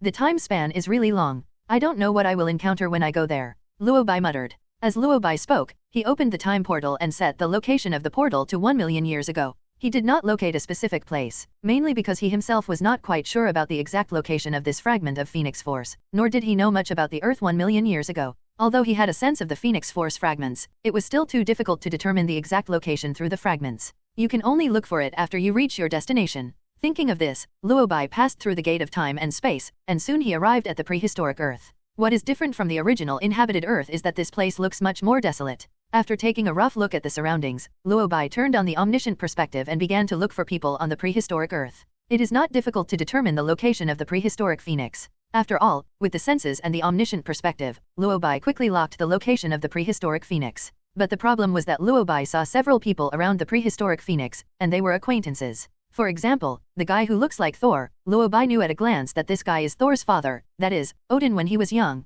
For example, the wizard next to Odin. Although Luo Bai is not very familiar with him, but his portrait can also be found in the library of Kamar-Taj. That wizard was also a supreme wizard, his name was Agamotto. Although Luo Bai had never seen the remaining few people, he could guess their general appearance based on their attire. It appears to be a little ghost, that is, a prehistoric ghost rider and a prehistoric Black Panther. He was the first king of Wakanda. Seeing so many familiar faces, Luo Bai felt a little worried. Now that these people have gathered together, they all seem to know each other. We need to take the fragments of the Phoenix Force from the prehistoric Phoenix from these people. I hope nothing goes wrong. After all, he came from a million years later, so he still has to take care of the timeline. So what he has to do now is to avoid meeting Odin and others as much as possible. It seems that I can only wait until the prehistoric Phoenix is alone, and then I can get the power of the Phoenix. Luo Bai thought to himself. Then he began to monitor the actions of the prehistoric Phoenix while waiting. Of course, he didn't wait long. When it was night and everyone returned to their residence to rest, Luo Bai found an opportunity. Without hesitation, Luo Bai directly used a portal to teleport to the front of the prehistoric phoenix.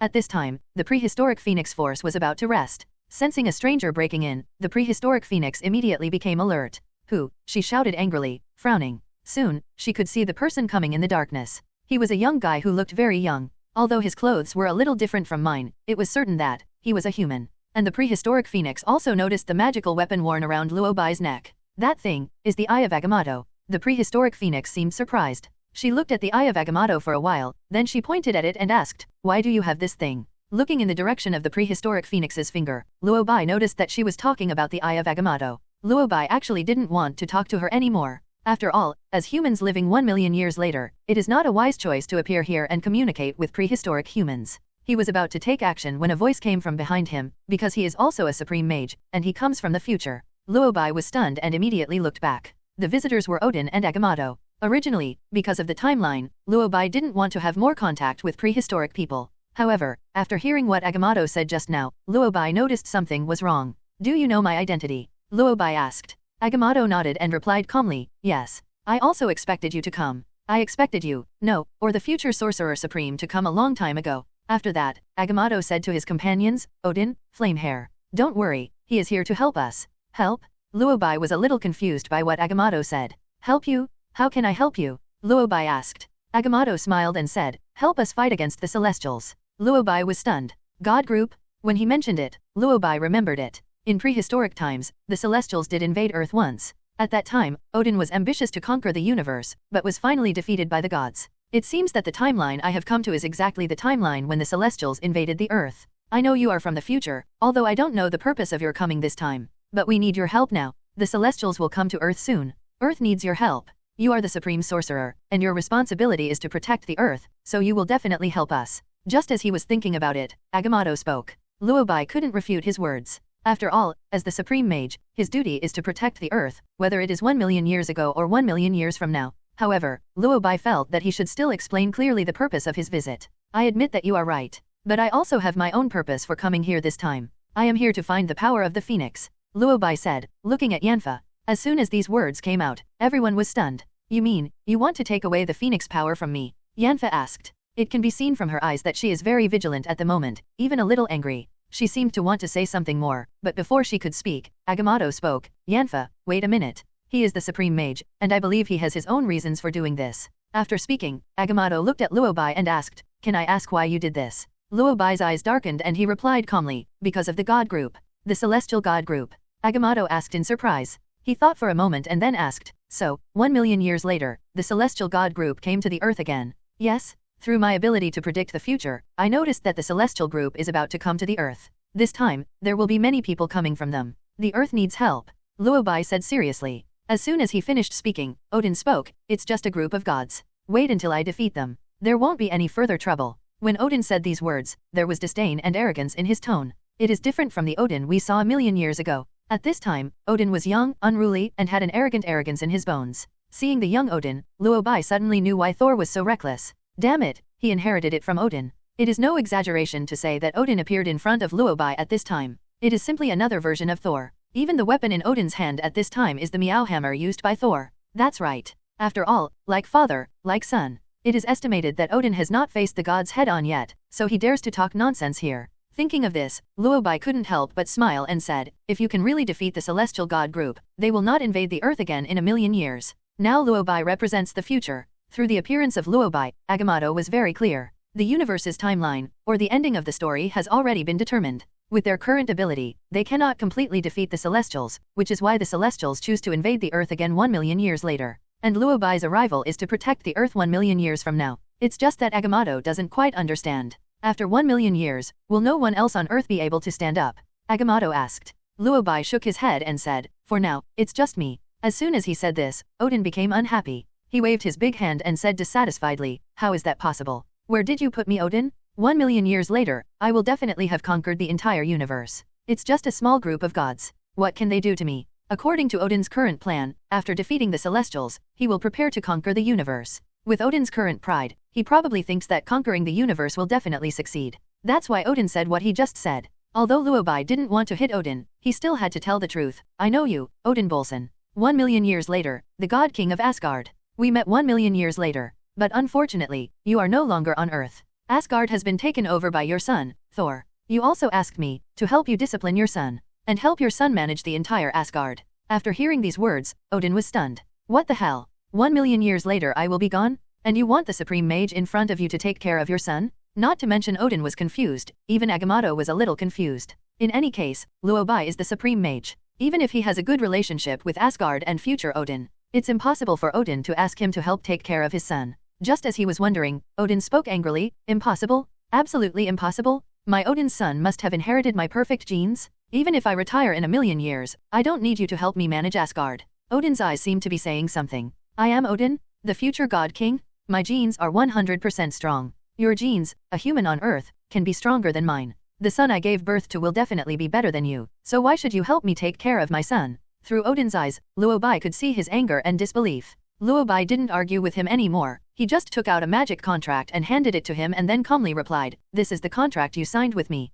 After finishing speaking, Luo Bai summoned the Eternal Spear and said again, "This is the weapon you gave me, Odin." Silently, he took the Eternal Spear from Luo Bai's hand and took a look at it first. After reading it, Odin immediately recognized that this gun came from the Dwarf tribe. The Dwarf tribe can be said to be the royal weapon masters of Asgard. They only build weapons for the king of Asgard. So Odin knows very well what this eternal gun represents. After reading the Eternal Spear, Odin took another look at the contract. Since this is a magical contract, Odin's power still remains on it. Therefore, the authenticity of this contract cannot be doubted. Seriously, it would have been fine if he hadn't looked at the contract, but after seeing it, Odin was stunned. No, is my son so useless? 1,000,000 years later, I would actually sign this kind of contract with a supreme wizard? What is the difference between the contents of this contract and handing Asgard over to Luo Bai? After reading it, Odin felt terrible. He shouted in disbelief, "Impossible. How could my son Odin be so useless? He inherited my perfect genes, he should be like me, become a ruler." Luo Bai said nothing, but just smiled and took back the contract and the Spear of Eternity.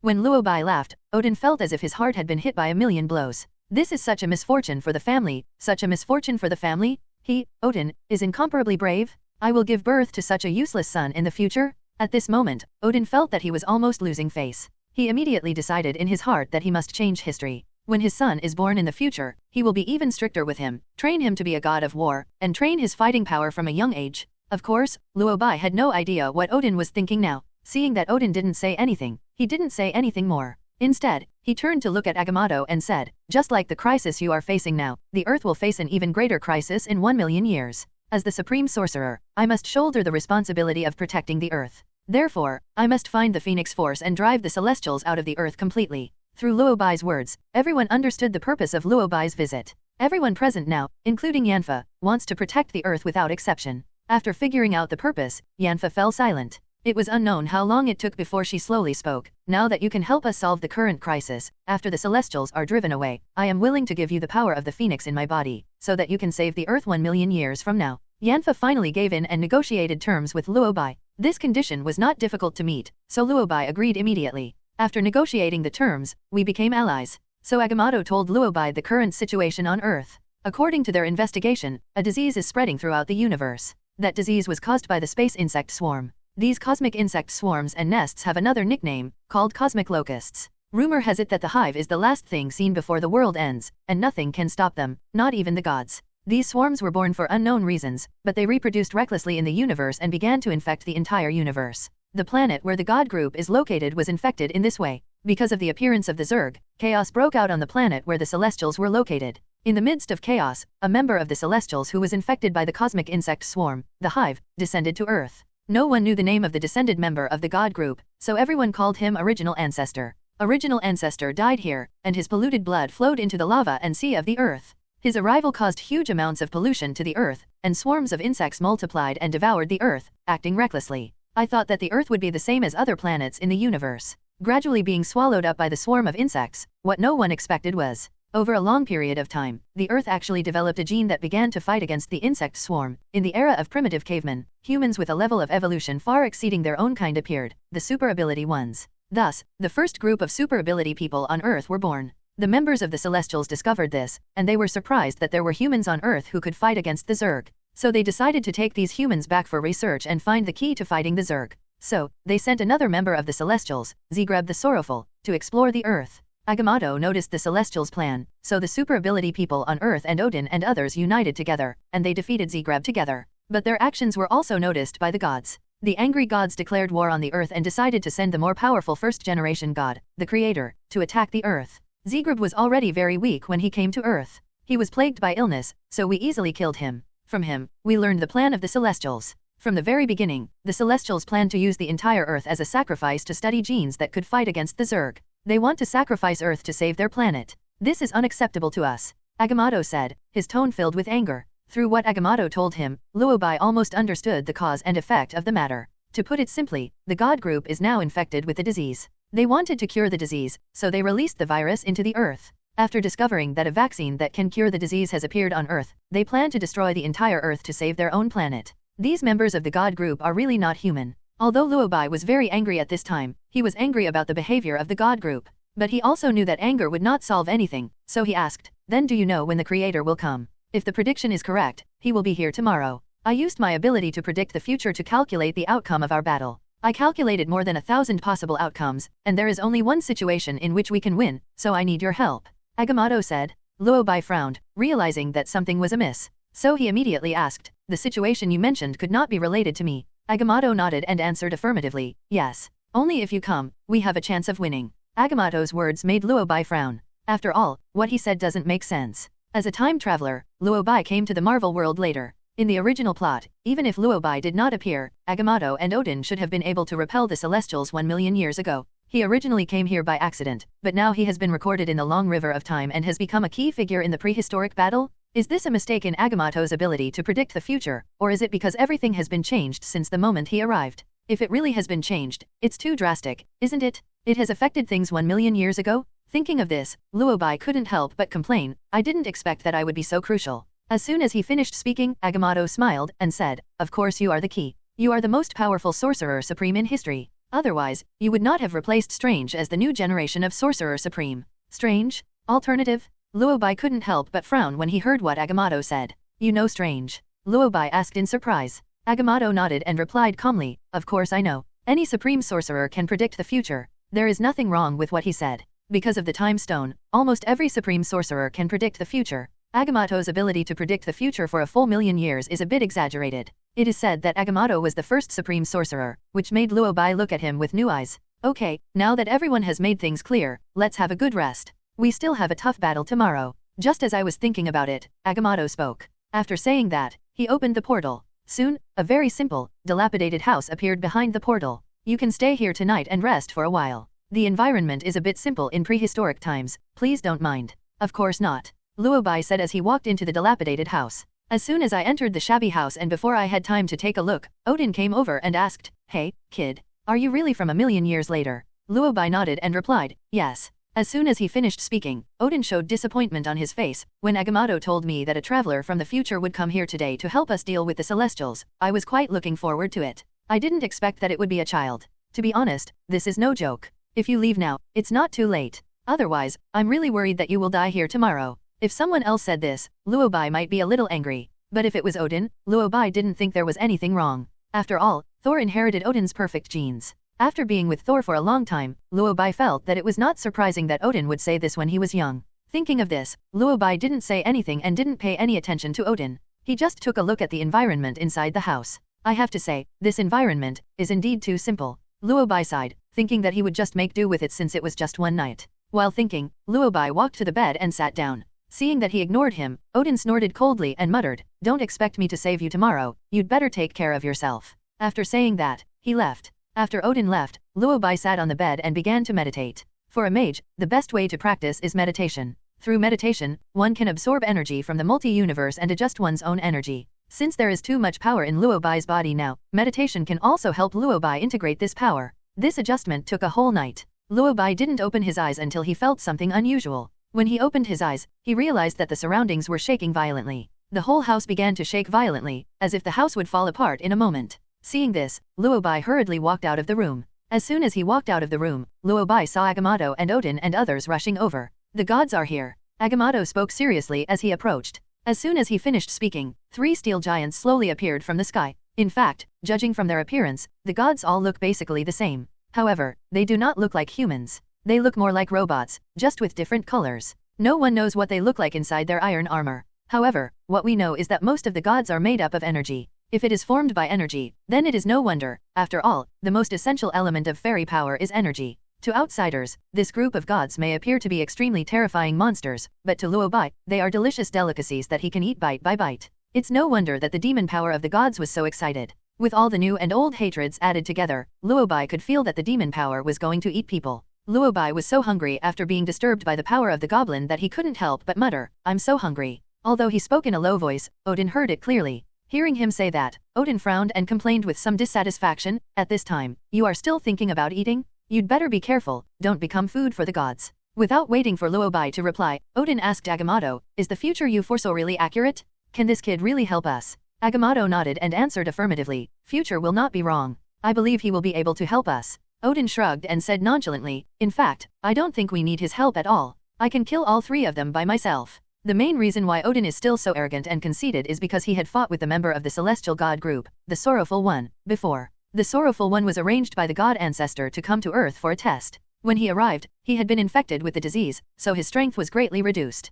Perhaps it was because the Sorrowful One's performance was too weak, so Odin is now extremely rampant. Perhaps because he was too conceited, Agamotto wanted to remind him. But before Agamotto could warn him, Odin rushed forward. Odin was seen holding Thor's hammer, and then he jumped in front of the three gods and shouted, "I, Odinberson, am warning you. If you don't leave the earth, I will end your lives with my own hands." The three members of the celestial god group were obviously confused by Odin's sudden appearance. Before the three could react, Odin threw the hammer of Thor in his hand. Boom, dash. Accompanied by a loud bang. The moment Thor's hammer was thrown out, strange phenomena occurred in heaven and earth. A strong lightning reflected from the sky and struck several people in the god group. It has to be admitted that Odin was very young at this time. But, when he wields Thor's hammer, it's far more powerful than young Thor. Odin was very confident in his own strength. He seemed to think that if he struck again, the three members of the gods would be seriously injured if not killed. But what Odin never expected was that, the power unleashed by Thor's hammer was useless to the three members of the celestial gods. The member of the celestial god group in the middle just moved his hands and knocked away the hammer of Thor thrown by Odin.